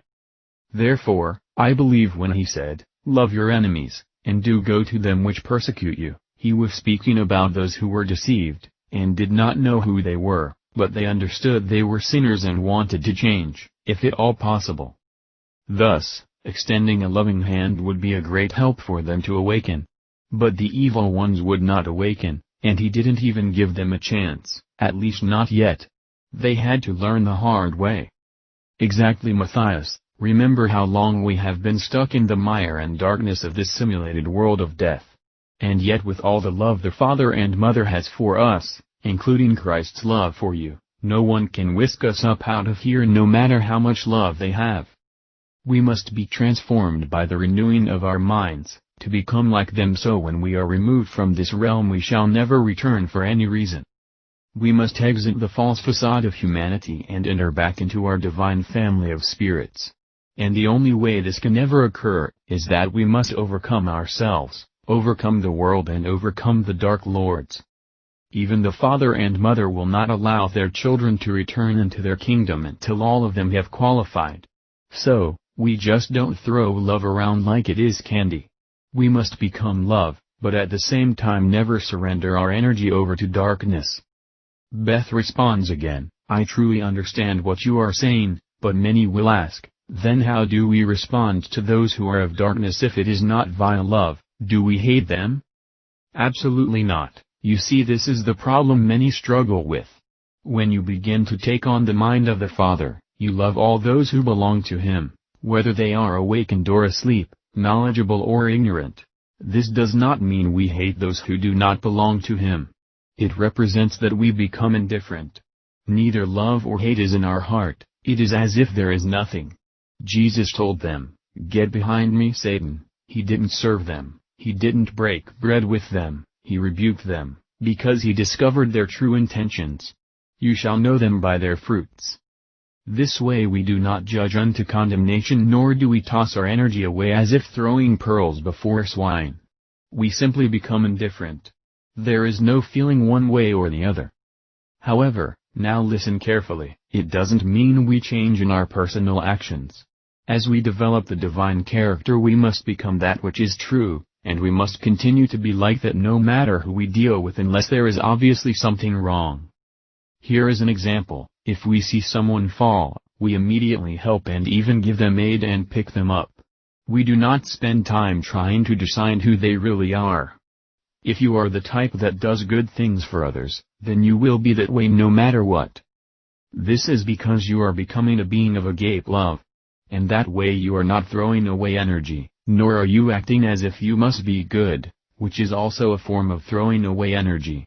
You will be what you truly are inside. Just like Mark writing all these books, he knows that both good and evil will read his work, a work of love, and he gave it freely to all, no matter who reads them. He doesn't sit around and make plans to make sure that darkness does not get a hold of his books. He leaves that up to the father and mother. However, at the same time he knows the evil ones will not understand, so there is no gain or loss, it is indifferent. It will not affect him, because he is separating himself from the energy flow. He is the messenger but not truly the author. Therefore, we become love like our father and mother which are love, but we do not love that which is not of love, unless we discern it is someone stumbling and not trying to destroy. This is an error that was brought in by Lucifer long ago when he attempted to thwart the Father's realm by adding evil as a mixture unto good. He knew this error would create confusion, which then leads to an antichrist mind that there is no good or evil, all is just an expression. Agape then began to finish his discourse. Now, my friends, my very dear friends of this soul group, this is the only way to break free from the bondage of darkness. We must become the rule of love, and that means, do unto others as we would have them do unto us. That is why we have spent lifetimes learning, growing and sharing, so that others may be helped to leave this prison of the mind. We have been gathered together, not to simply break free and leave the world behind. We have come to understand how valuable the lessons we have learned are and how we opted to share them with those of the father and mother. Those that think they can outwit the matrix and leave on their own without truly understanding the importance of their individualized connection to a greater good, are fooling themselves. No one is good, no one at this level is where we should be, and never will be. The difference is, the true seeds want to return home and become who they once were, the false seeds have no such desire, unless they are beginning to repent, otherwise, their world is here, and they are plenty satisfied with it. That is why, like the cocoon changing into a butterfly, we are going to change in the twinkling of an eye, from being human into a being of love. Beth jumped in, yay! Agape love. Everyone spoke at the same time saying, amen to that. Laughter ensued. Agape continued. Thus, our acts of goodness that we share is a powerful life enhancer because a multitude of wrongdoings can be forgiven among those of the true seeds. But if we are in it for ourselves, then our own faults are then magnified, and cannot be forgiven, and thus will remain behind until we truly awaken. Therefore, show mercy so mercy can be given in return. I have gathered you all here to understand the real message that was encoded within long ago. Lucifer came on the scene and told us it is about service to self. But we came from the realm of service to others. It might sound like a sound bite, but it is who we really are. However, our service, our personalized connection is not being created by our own senses, because of ourselves we can do nothing.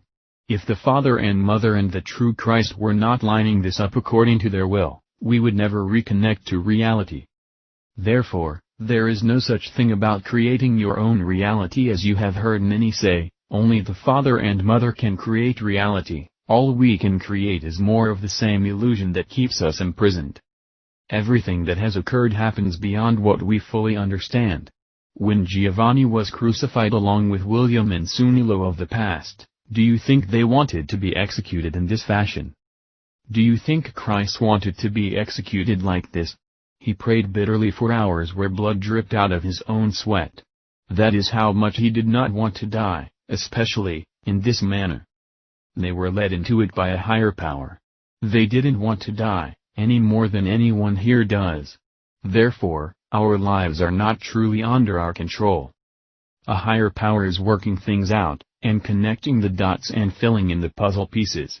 This means, If we do not allow the divine will to be completed, then we won't be able to do it on our own. Let me paraphrase, when we interfere using our humanness, we tend to screw things up. Laughter. But the good news is, my friends, all of you here including my wife and I have been led to finalize the plans of our leaving the Matrix, and while we have been led to this doorway, each of us has spent much time helping others find their own door. And this is more precious than any element of riches. However, always remember, at every harvest time, only the few ever make it in the harvest, the many or the majority are recycled. It is a process, a progression that takes a lot of time for some. Even now we only know in part, hopefully in time all of this will begin to make sense. And it all comes down to faith. With faith all things are possible, without faith not even the simple things can manifest. With all the connecting dots and intricate pieces, most of this occurred beyond our own conscious awareness. At times we were able to see through the dynamics of the plan, but most of the time it was being directed and orchestrated by the living power of our Father and Mother.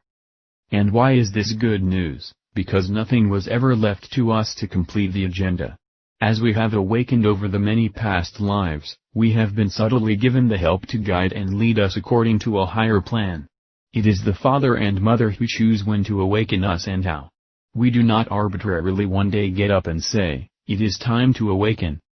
Therefore, your being here today is not because you are also wise and good, it was because you were guided and directed to surrender your soul back over to the one who created it. And the rest was accomplished without having to even understand what one must do to be part of the change. Meaning, we are changing into that butterfly as a natural progression. Just as a baby forms in its mother's womb, it just happens via the law of progression. Thus, our many lives in hell was tantamount to the Father and Mother and the Christ, turning lemons into lemonade. In a few days we are all going to meet on the beach, and from there we are going home. But before this occurs, it is time to truly become aware of how we have been led by the Spirit of Truth, and learn how we got here and why. Marie got up and gave Agape a huge hug with tears in her eyes, and said, "That was beautiful, just beautiful." And everyone surrounded around and gave each other a tearful and most endearing hug. Chapter 36, The Mystery of the Mirrored Strategy. Finally, the moment of destiny had begun. Mark, Marie, Beth, Agape, and Aggie had all made their way south down to the beach. They chose an area where they were alone, and no one could disturb them. Agape chose this time to reveal that Matthias was also coming, but he had to make a small detour. Unbeknownst to the others, Matthias went to the train depot to pick up none other than Sunilo, who had flown in from India to Paris on the request of Agape, and William footed the bill. Sunilo then took the train to Marseille. While the five were on the beach waiting for their amazing departure, they talked to one another as Marie led the conversation. After spending a lot of time reading the material William had left behind, I went through a myriad of emotions as memories from times long past came back home to roost in my consciousness awareness. The moment we had spent together, and the time we were a family all came back to me while reading. I felt at times lost, and then like magic I felt totally secure. I knew all things would work out for the best.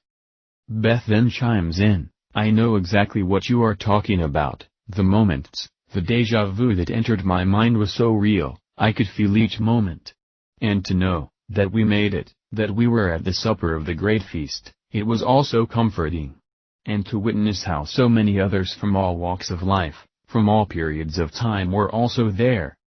"I know, Beth," as Mark responded, "just reading the account I could feel that I was there. And yet because of the strangeness and duality of time it doesn't appear that we made it yet. But we know we did, because we are already there in some mystical sense." Suddenly, Matthias came over the hill having this area of content about him, and walking beside him was Sunilo, having a huge smile upon his face. The bridge and the door were both coming back to their roots from ages long gone. Now there were 7. As they all greeted each other, the rest made themselves known to Sunilo, who for the first time since falling into the prison of the mind they were meeting a long-lost soul whom they had all been close friends with. Agape, who had walked over about 100 yards to left under a rock overhang, had then motioned the rest to follow.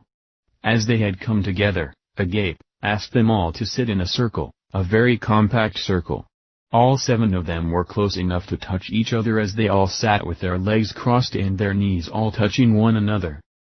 Agape asked Marie to go into her backpack and retrieve the Serpentine's mirror. He then asked her to set it in the middle between all of them.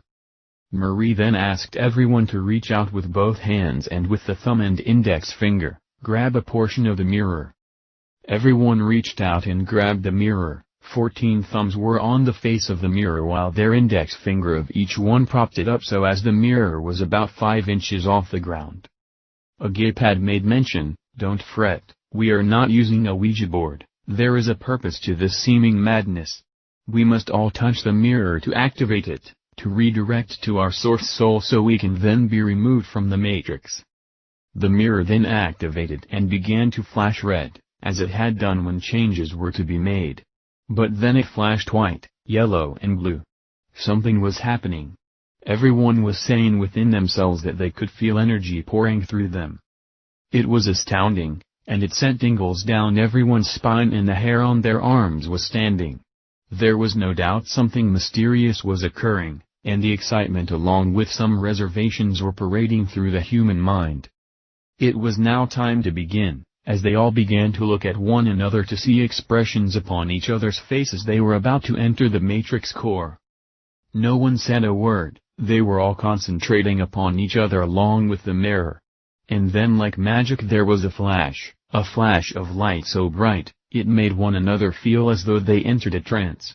But they were all very much awake, but there was a feeling as if they had no control, and it was prevalent among them all.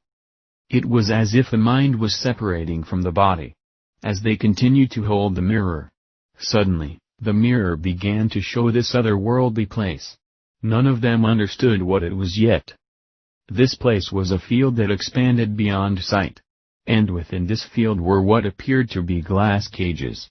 Everyone was peering deeply into the mirror to see what it was that was being revealed. All were leaning further and further into the mirror. Within a few seconds, suddenly the mirror began to project out of itself a hologram. Everyone was sort of blown backwards and the hologram was placed within the sky above them. It was simply projecting what they were trying to focus on within the mirror. Now they can see clearly that these glass cages were filled with some sort of liquid, and something was inside of them with what appeared to be human form. The human form would then change into a ball of light or an orb, and then return to human form, but it didn't leave its cage. Obviously, they were witnessing something within the 4th dimension. Marie then gasped and blurted out, "Oh my God!" Everyone was still glued to the sky portraying the scene. It then became all too obvious that what they were seeing was some sort of graveyard. No, that is not right, some sort of birthing agency. There were forms of beings locked inside these crystal cages. These beings were the true children of the Father and Mother. And they were trapped and sealed, being locked out from reality. As they all continued to view this amazing scene, the holograph image allowed them all a closer look at one of the cages as it appeared to zoom in like a moving camera. Every one of them could see the form of the entity inside the cage as well as their appearance, and this entity was obviously sleeping. Then as they all looked upon this form, the words came across and above all of them sitting on the beach, and it simply revealed, "Behold, William your husband, father, and friend." As soon as they all saw this, they began to wonder about the depth of their imprisonment and how they had been locked away for so very long. And everything that they had ever done was simply a dream inside a simulated controlled world. There was this deep feeling of sadness, to realize they had lost their true home and were prisoners. They all understood this by reading the books of William and Walter, but to see it live, now that really hit home to all of them. As they continued to stare at this entity that they now realize is William, the range of emotions from everyone there began to escalate, until Agape broke the trance by speaking. "It is now time that we use the matrix to program ourselves out of it. We must begin with Mark. Please everyone, it is time to say your goodbyes, and remember we will all see each other very shortly, but we will all be different. Remember, just like the butterfly coming from the cocoon, Agape was aware, but he didn't fully understand, yet his words were truer than even he knew. Agape then looked at Mark, and said, "Mark, I want you to continue to hold on to the mirror. As well as everyone else, do not let go. We are about to reprogram the matrix to release one another." Agape looked at Mark and said, "Remember what I told you back at the cottage as well as I instructed you all? Mark, please say the words exactly what I have shared with you. And begin now." Mark wondered though, what exactly is it that we are doing? Agape replied, "I believe we are triggering the hexagon on Saturn as it links to the hexagon on the Sun projector, 1 to point to 6, or the interface pointing to the main frame, as Saturn linking to the Sun. This is how we can interface with the matrix, at least this is what I believe. As with anything it is trial and error." Mark, trying to gear himself up for this, held tightly to the mirror and then began to speak the code he was given. "Activate channel 1.6, 1.6. Nothing had occurred. Agape asked everyone to concentrate deeper. Mark once again said, "Activate channel 1.6. Immediately as everyone was staring at Mark, his cell structure began to vibrate. His body began to glow a bright yellow light. It became intense and then subsided. Not a sound came from anyone, but in their mind's eye they all felt like they were experiencing something unknown and they were in awe. Mark's body continued to vibrate, and the light continued to diminish. Finally, when the light faded, so also did Mark. Mark had vanished from before their eyes. He was gone, nowhere to be found. His fingers were also missing from the mirror, as now there were only 6 of them holding the mirror. All of them once again peered into the sky above them to watch the hologram as they all wondered what was to happen next. Amazingly, something of extraordinary did occur. The crystal cage that had been closely zoomed upon William, the camera now zoomed to another cage. It was the cage of Mark. In a moment's notice the crystal cage opened, and Mark's soul was awakened. His eyes opened, and his mind became fully aware. He then lifted his form above the liquid within the glass container and slowly began to lift himself out of it. Everyone back at the beach was cheering. "Way to go, Mark. Good for you. You worked so hard. You deserve this." Beth and Marie were crying with tears of joy. And then everyone paused at the same time, and then they wondered what happens next. The next thing to occur is the holographic awareness centered back on William's cage. And then everything was revealed above him in the holographic scene where it unveiled William's interaction with this incredible moment. William awakens from his eternal prison cage, the cage automatically opens, and he leans up and then slowly pulls himself up and out of the cage and stands upon the ground. And then something amazing occurs in the visual above. The scene switches to some sort of creating factory zone. It is hard to explain. We witnessed the crystal cages, and then we witnessed how they were created. These cages were made with some sort of mineral that is unknown on Earth, and it was fused with invisible aluminum. We all watched as the material was being crafted for these cages, where as far as the eye could see these cages were being placed in this massive valley. What occurred next shocked everyone. As they watched the material being crafted, and the final crystal cage was completed, the material they had left was then used for one more thing, as everyone was mesmerized by the scene above them. They watched as something was being carved by a laser or some sort of light beam. The material that had been used to create the cages of prison were then being used to create distinct patterns that were 8 inches x 11 inches x half an inch. Everyone was aghast as they were witnessing the very material that was used as their eternal prison was being crafted into what became known as the Serpentine's mirrors. But there was more than 12, there were hundreds and thousands of these mirrors that were being created. And after each one had been completed, some sort of energy came from out of the ground and from the heavens above, into the mirrors, and they all began to glow a bright blue. The crystal mirrors were then sent over to some sort of moving conveyor belts via telekinetic energy as they floated there, one right after the other, being moved from a factory of where they were being created, into a megalithic warehouse. After the crystals were brought inside the warehouse, everyone witnessed within this massive place that there were these flying ships as far as the eye could see. each one being about 30 feet in length, as what we might call UFOs. Each one is levitating in the air.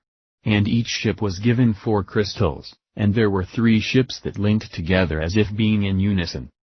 Therefore, 12 crystals were placed within a group of 3 ships as same sort of internal and external connection, as the 3 began operating as one. The 4 crystal mirrors were then placed into 4 diverse slots on the ship by the control panel in what may be called the cockpit. And then everything on the ship began to light up, as if the brains of the ship became alive. It was as if this was the central motherboard for the flying vehicles. This became their all-seeing eye to view and even control all things within the local universal simulation. And then each ship would take off and fly towards the heavens, and within an instant they disappeared, one right after the other, in groups of 3, until all mirrors were placed within the ships. Finally, the scene switched back to William and everyone was trying to contain their emotions and shock. I have been released from the prison of deception. As I stand here looking back at the cage I see my reflection. I remember that soul, it is familiar. But I have not seen this face for ages. I looked around to the other cages that seemed to go on forever. As far as the eye could see, the cages extended in every direction. There was no one else around. Either they were hiding, or they are far away keeping watch and control over the rest of the cages. Out of the corner of my eye I saw this figure approach me, floating. A figure of light. He then changed into a humanoid being. He walked up to me and I gazed into his eyes and William said, "I know you." A deep overpowering feeling of memory flooded into William's consciousness, and yet he could not place where he knew this entity from. Then lo and behold another came to me, and again, I had a surge of memory hit me like nothing ever before. Yet again, I could not fathom where I had met them. Finally, the one I saw first looked at me with a kind and endearing expression and said, "William, I am the chief, remember me? I am Tim." I didn't know how to respond. "Tim, ah, chief, you look so different, why is it I remember you, but I can't remember where I know you from, your appearance has changed." Tim began to speak, "William, I am so sorry, I am asking you to forgive me, for what I did seems almost unforgivable now. As for my appearance, I am who I am as you remembered me before the land of time." "Chief, what are you speaking of? If it wasn't for you I would not remember anything.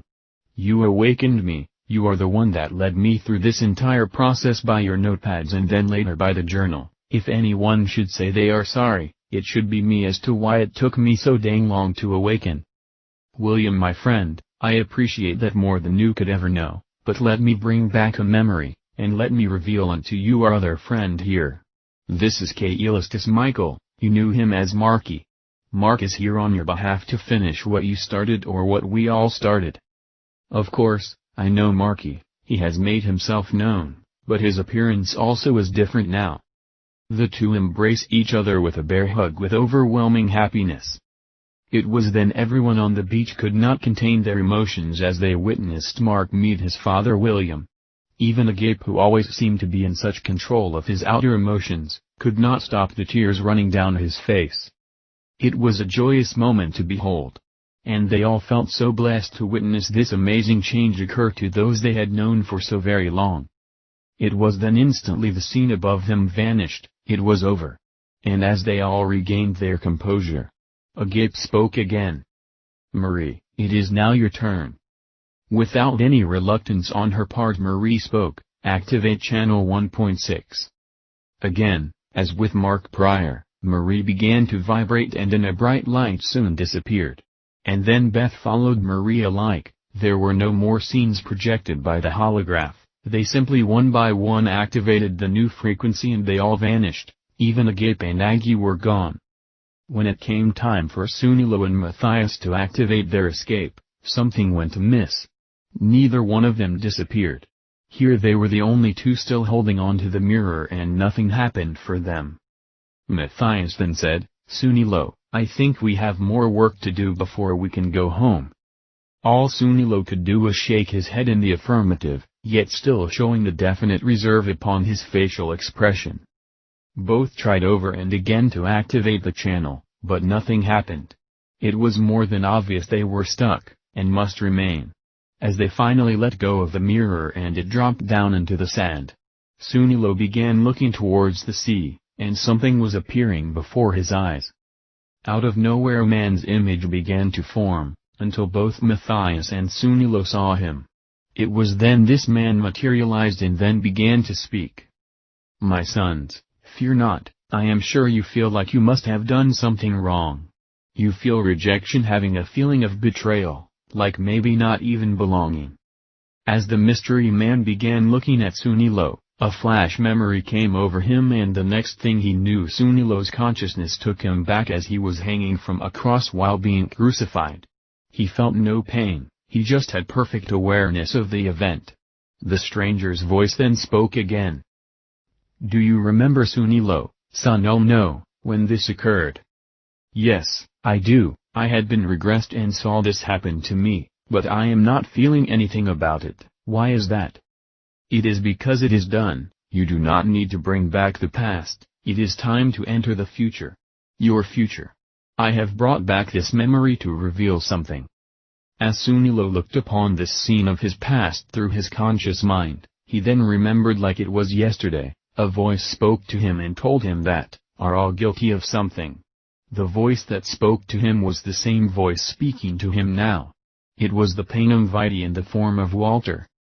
Immediately Sunilo saw himself peer into the future from that point in time hanging on a cross, and what he saw somewhere back 800 years ago, is what he is seeing right now. He was seeing himself in the future sitting on a beach speaking to the Panem Vitae. And that is exactly what he is doing at this very moment as both timelines reconnected. Walter then spoke again to them both, "My sons, life is a mystery, but death is even more mysterious. As both of you seek your removal from death, to seek back life, you are confounded by the difficulty of this change. But fear not, just as you saw your friends before you, in a twinkling of an eye, you shall be with them again. However, as you have by now ascertained, your work is not done." Matthias then asked, "My lord, what further help can we be for anyone?" "My son, we must now repair the damage done as the world returns back to its new time loop. You had both sacrificed a lot to become the bridge and door, for the others to escape. Now it is time for you to burn that bridge and slam that door shut and return what was never yours to begin with." Sunilo responded anxiously, "Return? Return what?" "My dear sons, you are going to return the Serpentine's mirror back to its rightful owner. You have been carrying the 8th head of the serpent. And now it must be returned so the plan can be fulfilled upon earth." "How will we go home, and who is the rightful owner?" Matthias inquired. "The serpent, of course." Sunilo asked, "How do we return this back to that snake?" "You shall bring it back to the Vatican and they shall return it to its rightful owner. Simply tell them you found this upon the beach in southern France. It was a strange artifact and you felt the Vatican would be the best choice to offer such a find. After you are done, come back to this very place, and wait for further instructions." Matthias and Sunilo looked at one another wondering how to accomplish this, and stood up upon the sand to look back at Walter, but he was already gone. They then gathered themselves and using the finances of Matthias, came aboard a fishing cruiser and sailed across the sea to Italy. Chapter 37, The Serpentine's Mirror Returns to the Vatican. This may be the most important quest these two will ever have. The implications are both damning and revealing. Matthias and Sunilo are about to return the mystical mirror that even the Vatican doesn't believe exists anymore. There has been no signal for almost 800 years. The more important question is, will anyone at the Vatican including the Pope have any idea what this mirror is, or what it can do? And for that matter, does Matthias and Sunilo really understand what it is that they are doing? Matthias and Sunilo make the journey, which was much faster than what Giovanni was able to accomplish. In fact, they were standing in front the Vatican gated walls within 2 days. As they were met at the gate, they asked to speak with the Pope, because they had information that was high-level importance. However, as the call went back inside the Holy See, the Pope refused to see them. Matthias then asked, "Can we speak to a high-level cardinal then?" We must return an artifact that was removed from the Vatican 800 years ago." The guard was perplexed to say the least, but he did call for a senior official at the Vatican and he came down to meet the wary travelers. As they met at the gated entrance, the cardinal called for them to step inside and they sat down on a nearby bench. At that time, the cardinal then spoke, "May I help you too? Is there a message you would like to give to the Holy Father?" Sunilo responded, "Yes, we need to see him, because we have something he will want to have returned." The cardinal responded in a joking tone, "I am sure you do, my son, but can you imagine how busy the Holy Father would be if he met everyone who attempted to see him?" As the cardinal was speaking, Matthias took out of a backpack the Serpentine's mirror, and simply showed it to the cardinal. When the cardinal looked upon the mirror, his face turned ashen. He commented, "That is not what I think it is it?" As he stared at the device, it had turned on to reveal its mystery. On the top portion of the mirror the words spread across the screen in its infamous liquid fashion, and he read across the top of the mirror. It revealed, "Welcome Cardinal, I am back, signed, the Serpentine's mirror." Within a few seconds the cardinal jumped off the bench, grabbed the mirror and asked the two to follow, as all three began running speedily towards the inner sanctum, which was quite some distance. As they entered inside the main building, they continued to follow the cardinal as his run now turned into a very brisk walk, while trying to keep his composure and countenance about him. They were led intently through the entire Vatican, walking up and down, taking steps, and scurrying through hallways until they came to a hall that led to the papal offices. Finally, the cardinal met some other cardinals and asked them to follow him into the main office, while admonishing Matthias and Sunilo to take a seat. Neither one of them were very comfortable having to deal with this obviously frightening situation, as the cardinals went into the main office, with the one holding the mirror in his hands. One could hear voices, but were very faint, unable to make them out. But the voices intensified, allowing the two outside the door to realize this was no game. They could hear shuffling about, with even some screaming voices, such as, "How in the hell? And who gave this to you and where did they get it?" Silence then filled the room. Matthias and Sunilo were both wondering if they were in danger. Eventually the cardinal came back out along with the other cardinals and the rest scurried away, all in different directions. When the original cardinal walked over to the two men sitting anxiously on the bench, he said, "May I inquire as how you obtained this mirror?" Matthias and Sunilo both looked apprehensively at one another, and Matthias responded, "We found it on the beach south of Marseille in France. A stranger walked by and told us to bring it to the Vatican." It was then that the Pope himself walked out of the office. He didn't even look at the two sitting down, he simply waved the cardinal back and while saying, "That must have been him, by God the mirror was on the beach where Giovanni had taken it centuries ago." The voice faded away. As the two remained outside, both were feeling a bit antsy and they just wanted to leave. The feeling in there was dark and foreboding. An ominous energy was surrounding them. An energy they did not want anything to do with. It must have been 10 minutes before the cardinal returned. He called over to the two men sitting and waving them to arise, and he asked them to come into the office. Of course, this was not something they really wanted to do, but at the same time, how many people get to walk inside the Pope's office? So they got up and followed. They were asked once again, this time by the Pope, to take a seat. They both were ushered over to two magnificent chairs with the backs well above their heads, both made of gold and leather. They sat down, and the Pope began to speak. "My children, we cannot thank you enough for finding this mirror and returning it to us. We have been missing this for a very long time. Without getting into too much detail, this mirror belongs to the United Nations." William and Sunilo again looking at each other, but this time with confusion on their faces. The Pope continued, "Evidently this artifact was discovered in the Middle East, and was given to the Egyptian Antiquities, to hold, and during a peacekeeping mission for the United Nations, they were taking it to the United States as a relic and somehow it was misplaced. We believe it occurred possibly due to a shipwreck in the Mediterranean Sea while heading into France.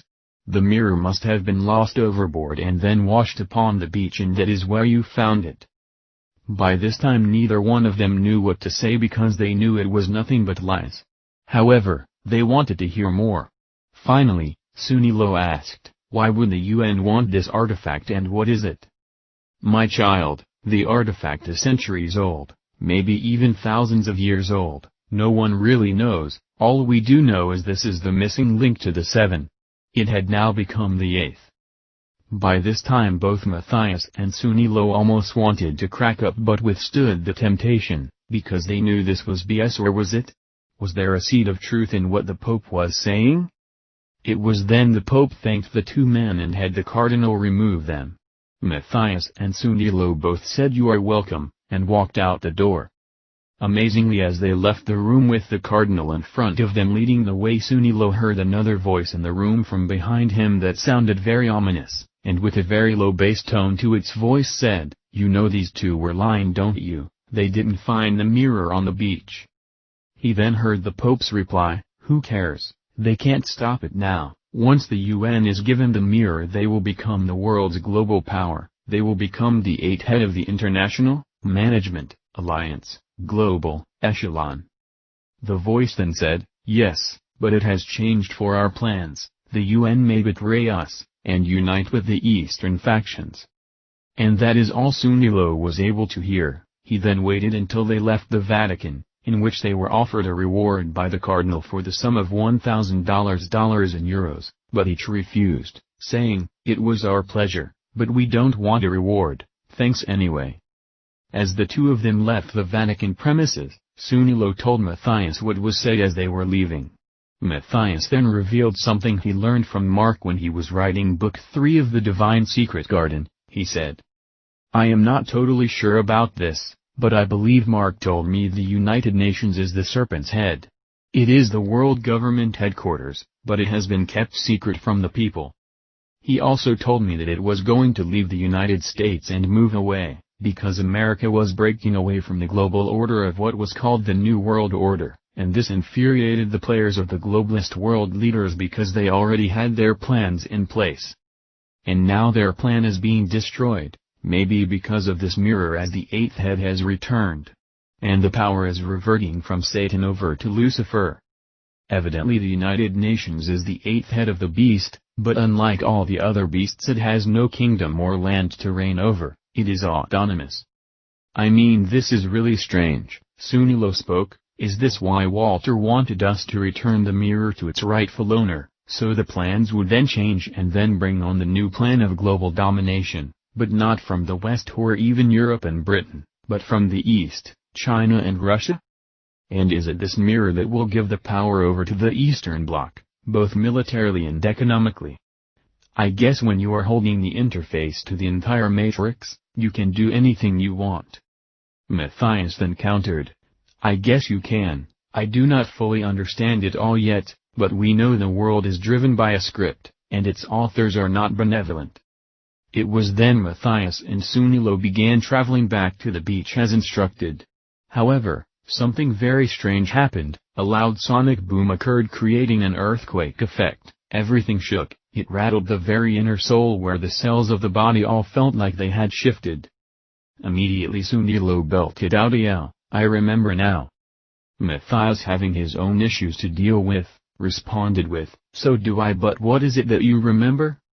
Sunilo reported, "I know what Beth was telling me, cause, I remember, New Delhi was southern India.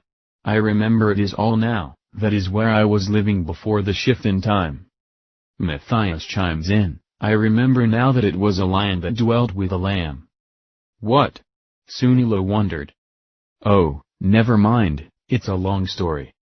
Sunilo then commented, "Whatever happened, whatever we did, whatever that mirror was and why we returned it, and whatever that loud boom was, one thing is revealed, and that is—" Matthias jumped in, "We're back, baby, we're back." The two put their arms around each other's shoulders and said, "Let's go home." Chapter 38, The Father Seals His Children Prior to the Harvest. Back on the beach, something was happening. Things did not go as planned. The seven of them vanished before one another, yet here we are back on the beach, and now 5 of them are still sitting in their circle, only 2 are missing. They had evidently blacked out, and did not know what had occurred. Because when the vibration began and each one vanished, the others recognized that they each one disappeared before one another. However, as they all began to slowly awaken, they discovered that each of them were still sitting in their little circle. They looked around confused, but none of them could figure out what had happened. It was then Marie spoke up, "Where are Sunilo and Matthias? Why is it that they are gone, and we are not?" Agape then gave his opinion, for even he was slightly confused. Maybe it has something to do with being in different timelines. Whatever we did not go home, we entered another dimension, thus revealing Matthias and Sunilo's disappearance. We knew they were not on the same timeline, now we may be seeing the result of that disconnection. After Agape spoke those words, Beth then cried out, "But we saw Mark return home, he met William, they both came out of their cages." Mark responded, "You all saw that? Because I do not recall anything. The last thing I remember is that I was vibrating and then I blacked out. And lo and behold, here I am again. So evidently this did not work." And then Aggie began to speak, "Look guys, it appears we were wrong even about this." She pointed towards the beach, and there, as obvious as can be, were none other than Sunilo and Matthias walking towards them. Everyone looked at each other with confusion on their face. None of them expected to see those two. Matthias and Sunilo rejoined the group, and that is when Marie noticed that the mirror was missing. Finally, Sunilo spoke up and said, "We were told to return the mirror." Agape replied, "Return it to whom?" Matthias then spoke, "Back to the devil." "Say what?" Agape gasped. "Back to the devil, who told you to do that?" "We were told to bring the mirror back to the Vatican where it was stolen from.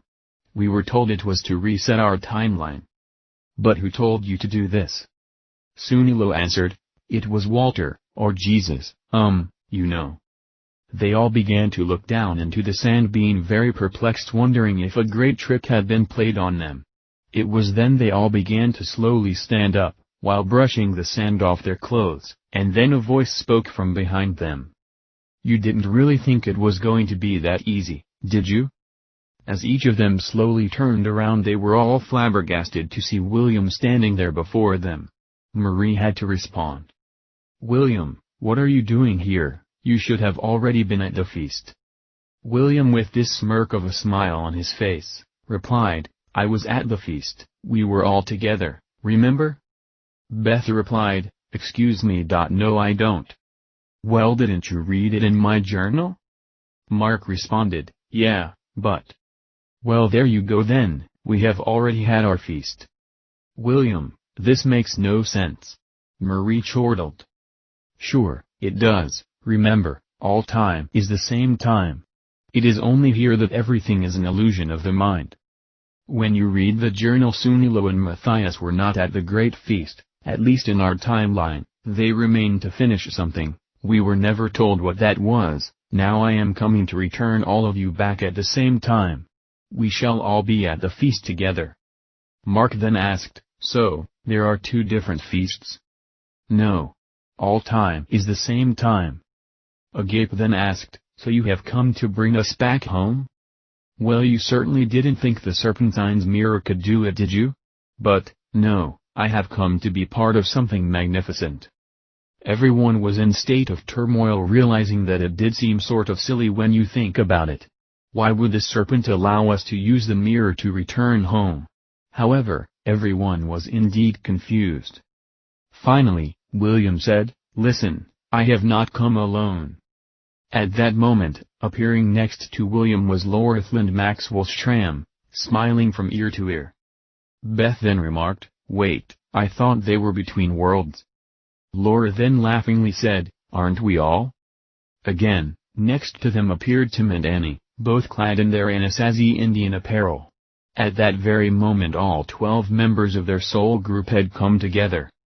Chief asked him, Annie, William, Mark, Beth, Marie, Sunilo, Matthias, Agape, Aggie, Lorith, Maxwell Stram. For the first time since they all entered the prison of their minds they were now all together. And lo and behold, one other appeared before them, it was Walter. As Walter had entered the scene everyone took an abated breath to witness what he would say. Walter then motioned everyone to sit in half-circle and he stood in front of them as he began his discourse, and he changed completely into the avatar Jeshua, Jesus. The mystery of this realm is all about frequency. Everything is an illusion based upon the programming of the matrix. As you have all rightly surmised, the mirror was an interface, which is connected directly to the matrix controls. But as with any programmed control, someone else has the keys to the back door. No one was going to allow you to escape. Only the father and mother can grant us the right of removal. Mark then interjected his thoughts, then why were we led to do it this way? My son, when darkness reigns, one searches for anything that appears to bring light. It just made sense that the mirror and the frequency code that Marie was given was that doorway home.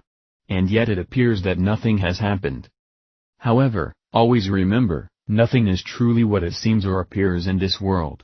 We gave Marie the code because we were going to cause something to occur, and it would be profound, but it didn't have to happen that way. We just chose this way to reveal a lesson of great import. It all has to do with the lost medieval prophecy and not the Serpentine's mirror. You all read it, and you all read its interpretation, yet none of you have figured it out yet. Beth, you mentioned that Laura and Max were like in between worlds. Yes, indeed that is true. So was Tim, as the chief, he was also in between worlds. We have been interacting with every one of you for a very long time from in between worlds. Mark, when you took the mirror that eventually resulted in multiple timelines, from that point a nexus was created. A point between all points. That is why Matthias and Sunilo had to become an anchor. One had to be a bridge, the other had to be the doorway. And that is exactly what had happened until they returned the mirror. Once the mirror found its home, the distorted timelines all came back together as one, prior to the next time loop that is about to occur. No longer is Matthias or Sunilo in a secondary timeline, you are now all together again, in fact we are all together again. Marie spoke, I am not sure I understand. Listen closely everyone, the mystery of time is a convoluted mesh, and yet it is all tied together as if all time is the same time. Marie, if I am not of this world then I am somewhere else, therefore, I am in a different place. But for some reason you can see and behold me. Why do you think that is? I am not sure, maybe because you have done something, so we can all see you? That is a possibility, but why can you see everyone else, including Tim, Annie, William, Laura and Max? Cause, they caused themselves to appear somehow? Wait. Agape interjects, I think I know what he is trying to reveal. They are not here, we are there. Ha ha ha, very good. You got it. Marie speaks again, you mean we are in between worlds right now? Of course. You have been sealed by the Father. You have been taken out of the frequency of the world, yet you have not been removed from the world, yet. My friends, this is the beginning of the harvest. At this very moment you still exist in the world, but the world cannot see you or hear you. You could roam about among everyone else, but you would not be there. This is the prophecy, and the interpretation brought about by the ancient material that had been finally exposed after all this time. Mark, you were John, and you were taught these things long ago, and you knew and understood because you saw into the future through ritual out of body, you knew what needed to be understood to break away from the darkness. And only you knew during our time, well, beside myself. I did not share this information with any of the other disciples. We worked together alone to unfold this plan. Remember John Mark, I had said, all the other disciples would die, but you would not die like them until we met again. I fulfilled that prophecy when you died in Toulouse long ago and I was right there with you. But my Lord, the ancient prophecy and the added chapter in the Bible was lost, the world never saw it? Beth replied. My child, you have always been so inquisitive, and I like that about you. You go deep into thought to find any morsel of truth that you can find. The world was never meant to have the prophecy, only the chosen elect. Aggie asked, now that we know this, and we know ye have been sealed before the time of fulfillment upon this earth, before it returns in the time loop. How do we leave and return home? Let's not get too ahead of ourselves, Aggie. Let me begin by reminding you all of a famous movie you witnessed in this world called The Wizard of Oz. Remember when Dorothy was trying desperately to return home, back to Kansas? She tried everything. Nothing seemed to work until she clicked her heels 3 times and voila, she returned home. Now what is the true implication or even the moral to this story? Annie spoke up and gave her response. Well, it seems that all one would have to do is desire to go home and believe, and with great trust one can finally return home. But we know that is not really the moral to that story, is it? Because if that were true, Minnie would be popping back home instantly. That is very cognizant, Annie. The reality of it is, Dorothy never went back home. Do you know why? Marie jumped in. Cause she never left home. Everything she was going through was a dream. None of it was real. And there you have it, the real moral to your dilemma.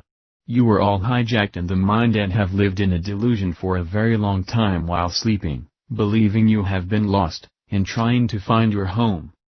The reason you are still here is you need to process the illusion you have been part of, to recognize the error of the fallen ones. Everyone heading for the harvest will witness the illusion crumbling to verify in their heart of hearts that it was all a lie. And none of it was true. However, there is a much greater reason we are all being gathered together at this time. Do you remember when I was on earth the Dark Lords had me executed? The ancient prophecy stated that the sacrifice was cut off in the middle of the week. Do any of you understand what that means? William raised his hand. I believe it had to do with old 70 weeks prophecy, and that for 69 weeks, things would be determined, but in the 70th week, the sacrifice was cut off. So, within that last week, something happened in the middle that cuts off a sacrifice. William, that is what was written, but let me tell you what was meant by all this behind the scenes. I was executed in the middle of the final week, or the first 3.5 days. When prophecy was revealed, it was always a day to a year as one would count off the days. So, the final week was 7 years. Do you remember what I did in that week? Marie spoke with elation. You were teaching the people as well as you were privately teaching the disciples. It was your ministry. Very true, Marie. Here is the problem. The ministry was never finished, it was never completed. I had told the disciples that I would return. Many have taken that out of context and placed it within the return of Christ, coming as Lord and King. Well, obviously if this world was never mine, I certainly do not want it now. Everyone laughed. Therefore, the meaning was this: I was to come back and finish my last 3.5 years ministry, but this time in private. Whereas the first time I went to the world, this time I go to my chosen seeds. For the next 3.5 years I will teach you the final mysteries of the kingdom of my Father, and then we shall all leave together. Agape held his hand high. Will others come home with us? Sure, Agape, each one in their own order. Remember, all time is the same time. So, in truth, we all return home together. But in this illusion, it will appear as if we are leaving at different times. We shall all meet at the same time, but until everything plays out and everyone fulfills their role as the true seeds, each will find their way home accordingly. This is all part of the mystery. However, Agape, I think it should be known that you are Peter, and we worked closely together long ago. You were my first disciple. I asked of you to become a fisher of men. You were a fisherman by employment, now I made you a fisher of men. Beth then asked, are we all the 12 disciples? Beth, each of you were with me during my first part of the ministry, but only a few of you here were the disciples. The rest of my disciples chose to interact another way. It is not needed for them to all be together, it is more needed that the final mystery is revealed. My friends, my brothers and sisters, we have long been together, and now we shall soon return home. But our job is not finished. As I have come back often in the illusion to rectify mistakes that were made, each of you may also choose to return and interact from the invisible world. Nevertheless, remember, All time is the same time. What may appear to be different times, is like walking in a straight line. From my point of view, everything is connected one dot at a time, and from your perspective, it all seems out of place and oddly positioned. Do you understand the real mystery of Tim and the chief? The chief didn't come back to help Tim, and do you know why? Maxwell Strand jumped in. I think it is because he was Tim. He would not be coming to help himself but to help others. Absolutely, that is exactly what happened with Tim and the chief. Sooner or later the actions he took benefited all of you to aid in your awakening. One way or the other the dominoes fell precisely to help each one of you, and beyond. Each of you, including all the father and mother's children, are all connected. It is not just 12. 12 is just a starting point. Everyone at the feast were all connected in one form or the other, helping and aiding each soul. Nothing is by accident. Your being here today was not an accident. Everything is choreographed by the father and mother like a finely tuned instrument. Every one of you are unique in the plan, but you are all connected as a family. And for the next 3.5 years, not only will I share with you the secrets and mysteries of our eternal realm, you shall also witness the last days of earth prior to your leaving. You shall be here, but no one will see you. And there is a reason for this. Mark spoke up, Lord, I am still confused as to how all time is the same time, and how we were all at the feast, yet we were not all there. Matthias and Sunila were not there. Does this mean there is another feast? First of all, call me brother. I am not your Lord, I am your friend, your brother, and even your sister. We are family. Begin to realize, we are all equal. Let me try to put it this way to help you better understand things beyond your limited realm. Would someone grab me the stick over there on the beach? Beth walked over and picked up the stick and handed it to Jeshua. Jeshua then began to draw a straight line about 8 feet long and then proceeded to ask this question. I have drawn a line in the sand. Now who can tell me where we are on this line, if it represents the beginning of our trek through this earth program all the way to the end? Aggie then took the stick out of Jeshua's hand and she walked over to the end of the line drawn, and she drew a vertical line right near the end of the horizontal line Jeshua had drawn. She then said, this is my approximate guess. Jeshua then looked over to the others and said, would you all agree at the approximation of where Aggie had drawn the line? The 7 of them who had been in the circle began to shake their heads, revealing that they all agreed. William then cleared his throat and Tim and Annie began to smile with this quirky reaction. Jeshua then took the stick again out of Aggie's hands, and then drew a vertical line where they really were installed within the illusion of time. He drew the vertical line almost near the beginning and not near the end. He then asked, does this shock anyone? Agape answered, at this point nothing shocks me. Then Marie asked, we are at the end of time, so how is it possible we are near the beginning? Well, I am glad someone was brave enough to ask me that question, or my little demonstration would be out to lunch. Great laughter occurred once again. Jeshua continued. The reason is, we are at the end of a time loop, but we are not at the end of time. Let me explain it this way. Every year you have what is called a planting season, and in the fall, we have a harvest. At the harvest we gather the crops and bring them into the barn, and then we toil the field back under or even burn it. But is this the end of our gardening? Marie responds, no, because the next spring we plant again. Exactly, your realm exists in cycles. Each harvest represents the end of the world, but it is not the end, because the time loop brings it back to spring.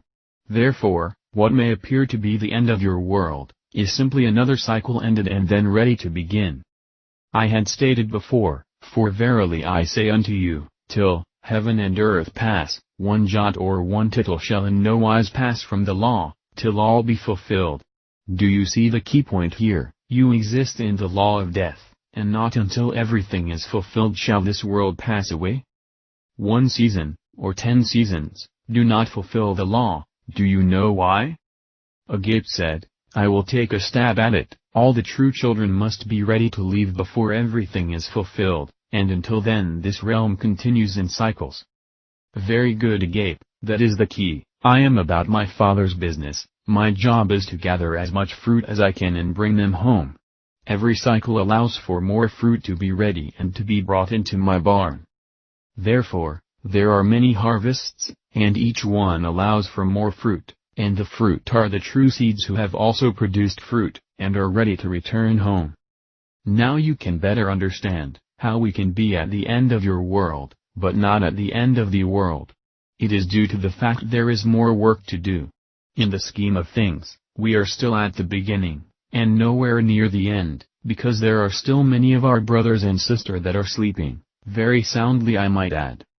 When you begin to understand this mystery, we are not going back and forth in circles, we are walking forward. However, in our trek through this realm, we pass many cycles, many harvests, and yet we still move forward collecting our precious bounty. Just like in your world, each year is a new planting season and a new cycle, then comes the following years, leading into decades and centuries. We continue to move forward by looping every year, because each year everything is a start over and yet, everything is moving forward. Strange indeed, is it not? Look around you, there are still so many children that need to be awakened and gathered to return back home. Marie then interjected her thought, "My dear elder brother." Jeshua smiled, and said, "You can call me sister also." Marie continued, "My dearest brother and sister." At that very moment Jeshua morphed into a female Christ and all were amazed.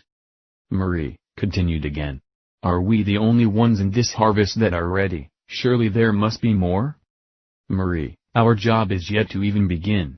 I have stated, I am about my Father's business. It is now time that you understand, you are also about your Father's business. For the next 3.5 years while I teach you in private, we will be roaming the earth together gathering all the true seeds that have fulfilled their trek in life through their long journey and will be bringing them all home. So, you truly are our Lord and Savior." Aggie proclaimed. To say I am Lord and Savior sounds a little too religious, don't you think? Everyone laughed. Savior implies, someone needs to be saved from a hell-like torment. None of the Father's children are in a state where they need to be saved. All they need is to be awakened. Let's just say, that I am the pilot of the jet that takes the true children back home, once they come aboard. And furthermore, once you have awakened as you have been, you become my co-pilots. So, it is not about me, it is about all of us. Mark then asked, if we are to gather the fruits as the true children that have also awakened across this planet, how do we reach them? We go to work, and we travel, but not like we did long ago, by mules and horses and foot. As you can plainly see now that your bodies still appear human, they still appear to be confined to this world, yet, you are not truly of this world anymore. Your body's frequency has been raised a little higher, enough to cause you to vanish from the sensory perception of the ordinary human. You might be shocked as some small children and even animals may be able to see us, however, many others will not be able to. Like I said, become you therefore like a little child. Marie then wondered, how will we know where to locate the true awakened children? They won't be able to see us. And how we will determine who they are? First of all, they will see us, because they will have changed like us. Secondly, the Father will guide us to every awakened soul. And how we will recognize them is, each true soul that is ready to return home will have a glow about them, a white glow as their bodies are regenerating the true spirit of their domain as all of you are in the process of regeneration. As soon as Jeshua had said this, each of them began to glow white. It was not a strong glow, but enough to recognize it from afar. Finally, Jeshua finished his discourse on the beach. Every one of the Father's children will have come together in their own process as group souls all over the earth like we did here, and I have been aiding and helping them all as I did for you. You didn't really believe you were the only ones on earth, did you? There are many more groups ready to come home. And they are waiting for their pilot to fly them. Chapter 39, The Mission. Jeshua begins to reveal how everything works. Understand, spirits are not contained within bodies, they are contained within their own mind. What a spirit thinks it becomes its own reality even if it is an illusion. A spirit is simply consciousness awareness, But when that consciousness awareness has been hijacked, everything that was real becomes unreal. Until you understand the real code that has been provided, everyone is still left in the dark. Those who have entered a body do not understand that their thinking, reasoning, and consciousness has been taken over by a machine. The human body is a machine. You have learned that the Serpentine's mirror is an interface connected to the matrix. Now today you must understand that your human body is also an interface connected directly to the matrix. The difference is, the avatar has its own unique programming. There is a scripture that states, that the wisest of man is foolishness unto God. This is revealing, our height of knowledge, wisdom and ability is extremely limited. Every one of you have come to understand, that the matrix that you are within, controls you, you do not control it. That is why you did not return home, when trying to use the mirror as a projection. Let me try to explain why this is so. Using our best ability, our greatest wisdom, with all the knowledge we can possibly obtain, even with a few tricks up our sleeve, such as accessing the mirror interface for the matrix, most of it comes from our connection to the matrix, and the matrix is not programmed for you to be allowed any knowledge beyond the programming. Sunilo responds, then how could we ever break free from this trap? You cannot. It is not possible. Anything you attempt to do, even if you are removed from the avatar, keeps you inside the matrix. There is nothing you can do. Remember what I said, of myself I can do nothing. It is the Father within me, that does the good works. Those who believe they can break free without the Father and Mother are fooling themselves. That is why we led you to experiment with the mirror. We were not trying to destroy your faith, we wanted you to learn there is nothing anyone can do to remove oneself from the matrix. Some contend, if we can outsmart the matrix then we can decide upon our own to leave or not leave.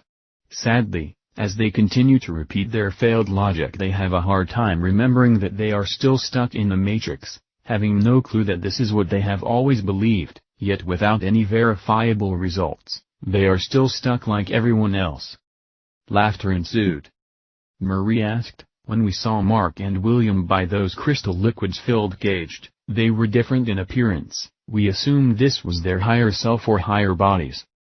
Well Marie, that is the problem, you know what happens when you assume. Agape responded, oh, yea we do. The rest shook their heads in agreement with smiles all around. Jeshua continues. We all have varied appearances. Every time you are cast back to earth and reborn, you take on a different appearance, a different body. On the other side of the veil, you can change your appearance by will, just thinking it, and you can become many different faces, sort of in vogue to Lon Chaney, the man with 1,000 faces. It is still more of the same illusion. However, our true self, our true being is spirit, without form. Nevertheless, we can have form if we need form or desire form. Otherwise to have form is like playing a virtual reality game. Our truest nature is formless, it is pure consciousness, yet it can do all things. When one enters a house to interact with others, it is wise one puts on the garment that are based on the environment, elsewise, you will be unable to conform. That glow you see about yourselves, is your inner reality starting to push through the illusion. Whether you are trapped inside these bodies, or you are in the afterlife, where you can project a form. Our forms can even change over the years, some start out well-formed and over the years their appearance becomes not so well-formed. Again, laughter and chuckles pervade the group. Therefore, the place where we are at has been created from a programming that all are being linked to within their cages. So, tell me, what can you possibly think to accomplish when you are sleeping inside a crystal cage? A few responded with answers like, not much. Another said, Zippo. The truth of the matter is, we have all been here based upon the programming. And we have very few tools to work with from this side of the stage. Marie chimed in, yet when William was awakened from his cage he went home. How did he do that if we are still inside the program? Once we are removed from the cage, are we not free? My child, William did not go home, he went to the solar system and even returned to Earth to witness things from another level. That level is where you are at right now. The question you need to ask is, Where was William located while inside the cage? Saturn, I believe. Beth reported. And what is Saturn? A planet, a gaseous planet. Marie responded. Is Saturn outside the matrix or within? I see what you are saying, even beyond the cage we are still trapped. My child, you were trapped as soon as you fell to this level of consciousness. As soon as all of you entered this realm you had fallen into the matrix. What you have yet to truly grasp is that William went through a barrier, he was removed from the veil of deception, but he did not return home. William entered the feast, but this was not the true feast, it was a dream we gave him, revealing what the feast would be like. It was a beautiful dream. Remember, when it was all over he was in a field, sitting under a tree, and even one of his pets from this realm was there to greet him, and the pet said, that William created all of this in his mind. Do you remember? Now, let me ask you the proverbial $1,000,000 question. What is this dream that you are within? Until you find the answer, which you are also close in discovering, you will not fully understand. Agape then spoke up, we are in a dimension of the mind that is no different than a dream. As a spirit we are mind, we are not body. Somehow our minds were kidnapped, and now we only see what the kidnappers have given to us via their mind, unless we are graced with divine awareness. Correct. Did you all understand that? Everyone shook their head in the affirmative. Okay, that is the final lesson. When we fell to this realm our consciousness changed. Our spirit consciousness was aborted to allow for another mind, another consciousness. It is the same mind Lucifer and all the fallen angels fell into, the only difference is, the true children fell in ignorance. However, the angels knew exactly what they were doing, even though many were following in stupidity. It is tantamount to being in the army, and your leader of the platoon tells you to do something that you know in your heart of hearts that is wrong, but you do it anyway because that was the order. Many of the angels fell by following orders, but they knew they were wrong. Therefore, because of this, there can be a reprieve for some of them if they repent. The reason we were disconnected from the Father and Mother is, we fell in ignorance, because our new mind did not have the connection within to reveal the blunder. That mind had to be developed again through the process of trial and error. Once the original mind comes back, we awaken. Yet this cannot occur unless the Father and Mother awakens us. You could be on the path home, your many past lives could have been giving you seeds of that old connection, as various puzzle pieces that one day will interlock together. Just like you have accomplished through a very long and arduous journey, but until you awaken, those seeds remain buried and have yet to finalize the intent or objectivity. Everything about us at this level is fake except our experiences. None of it is real. You cannot turn a lie into truth. No more than an avatar inside a video game could choose to leave the game and stand on the outside of it. We must first acknowledge where we are, and then place our trust and belief in those who can remove us from the maze. There is no secret formula, there is no hidden agenda. We must place our value and total importance back into the mind of the Father and Mother, as well as you have had me to give you the true path home. I have always been the doorway on your path to returning home. Simply put, all must wake up. Beth then speaks, so what do we do now? We go about our Father's business and find the true awakened seeds and gather them unto our group. We continue to do this from the four corners of earth, north, south, east and west.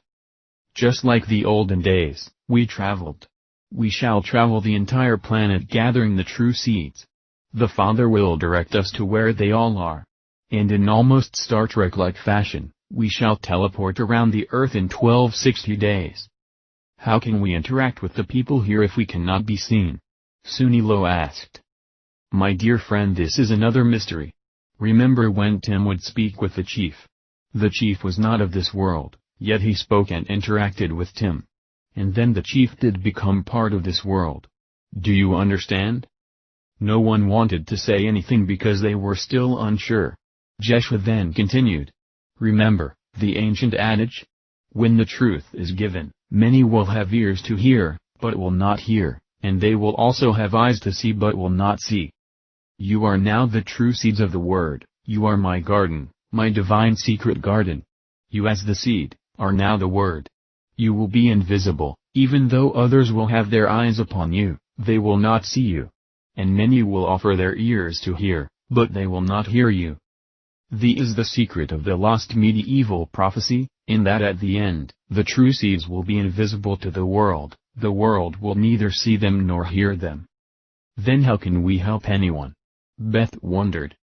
Our job is no longer to help anyone. The books that Mark put out have planted more seeds, added more nourishment, given more aid and support. The books have completed this cycle, however, our job is to gather the fruits made manifest from these works and so much more. Do you now understand the mystery? Agape spoke up, as amazing as it is, I am finally understanding the magic of it all. The Christ, you Jeshua, is the Word. You planted that Word to produce fruit. The fruit becomes those who awaken, and then take their seed of truth and replant it to produce more fruit. As everyone does this, more and more in time will come. And they will do the same. However, just like gardening, many seeds are planted but only the few or the one will take root and begin to grow.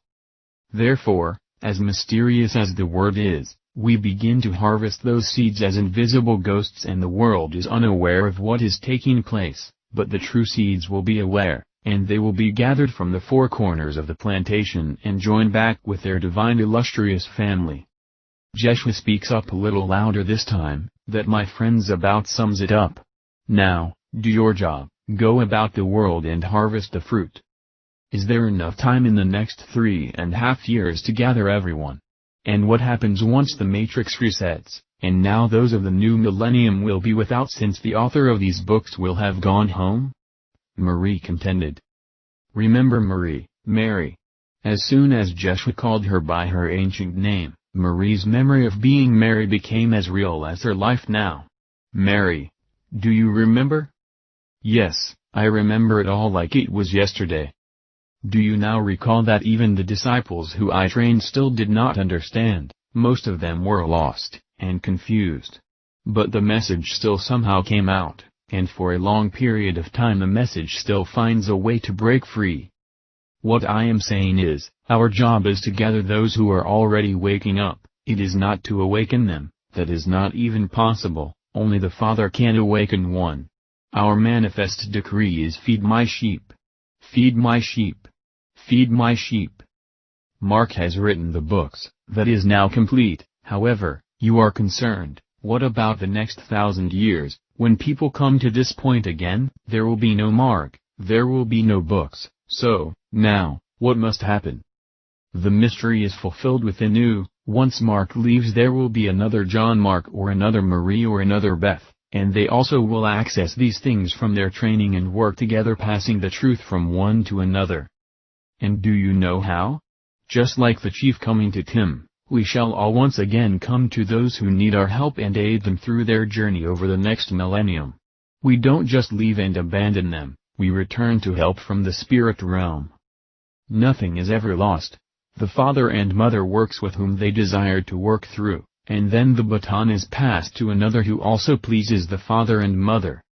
There is no failure, there is only the illusion of time. It was then everyone began their trek to bring home the true children. As they returned to the cottage to finalize their plans, they passed many people and yet none of them had eyes to see them. Nor even ears, to hear. They were ghosts among the living, or the dead in this case. The sole group of 12 along with the Panem Vitae as Jeshua, spent the next 3.5 years learning, and gathering the souls that were ready. Each one growing and learning in their own way being personally directed by Jeshua leading them all back to their father and mother. Their duty was to find them and add them to the group to finish the journey. As they traveled across the planet, they discovered and located all the true children who were ready to go home. Many of them were relieved, they did not know why they became invisible nor did they fully understand what their mission was until they rejoined the family and it all became clear. Mark was inspired to write one more book during the first year. He asked if he could write the book and then somehow get it to the visible humans. Jeshua reminded him like the chief was able to do, you can interact with the visible as you so choose, but reminded him not to stay long. It was then Mark took the time to write one final book, and he titled it, Time Loop Chronicles 3, The Lost Medieval Prophecy and the Serpentine's Mirror. He created the time loop books as works of fiction, but those who could hear and those who could see, knew differently in their heart. However, it kept the powers that be from attacking, since it was perceived a work of fiction. The stark reality is, everything is a work of fiction until one has the eyes to see, and the ears to hear. Then it all becomes real. Everyone knew the time loop was getting closer and closer. And the world was going to soon come to its epic end and then begin again. Chapter 40, Returning Home. Finally, the day had come, the world had become again exactly as Tim, William and now John Mark had written about. It was now time. All of them, and there were great numbers by now, the 12 had morphed into a large group, and they had returned to the beach, all gathered together. After spending 3.5 years, they were all united. It was not about having the mirror, for it was not needed. As they had finally come back together, they spoke to one another with great joy, knowing their time had come to leave Fantasy Island, and return, back to reality. As they all stood on the beach, they were directed to look upwards. It was as if suddenly the heavens appeared to open, like someone tearing paper apart. And a bright light of such a brightness, greater than even the sun, was exposed. But this light was only visible to the true children, no one else in the world could see it, or hear it. The light then slowly entered upon the beach where they were all standing. As they cried out with great shouts of glory, this amazing light enveloped them all, and their bodies became brighter as their true inner light was now becoming their real form, revealing that they were nothing but energy. The light was the Father and Mother. Cries of joy and laughter with so many other emotions soared from within them, and then they heard the voice. It was the Caelestis Pater, and the Caelestis Mater, the Divine Father and Mother. My children, of whom I am well pleased, welcome back to your home. They were all singing songs they never knew, but somehow the words were within them. They then became aware of all things. It was as if they became the all-knowing, all-omniscient. It was then they understood everything. They traveled the dimensions of the beyond. They coursed through the universes of the divine mind of the Father. Everything was perfect, the creations were real, nothing was a fabrication or an illusion. All of it was eternal, everlasting. It was then everyone heard a voice that penetrated all universes. Where they all had traveled in spirit did not matter, they all heard the voice. Everyone knew who this voice was. And everyone stopped what they were doing. As the voice cried out, "Feed my sheep, feed my sheep, feed my sheep. It is time once again we go about our Father's business." The Father and Mother spoke. "Go now and find the rest of my children and bring them home." Disclaimer. This is a work of fiction in the genre of science fiction and time travel. The entire basic philosophy of this book was based on a theory the author had. That is why it was placed within science fiction. The author cannot humanly prove this theory is correct. But adding information past and present together, it becomes a summation of the whole. Although some characters and geographical locations and even the times of the events may appear to refer to actual people, the intended subject matter was simply for entertainment, and any events paralleling with actual names, places and events was simply for stimulation and writer clarity, and not intended to copy a real person or place except for reasons of novelty. All persons portrayed are fictitious for the story. Note, the entire series of the Time Loop Chronicles was designed to wrap truth within fiction. It is up to the reader to decide where the separation may be. The author makes no legal claims or representation of any kind as to the authenticity of the subject matter.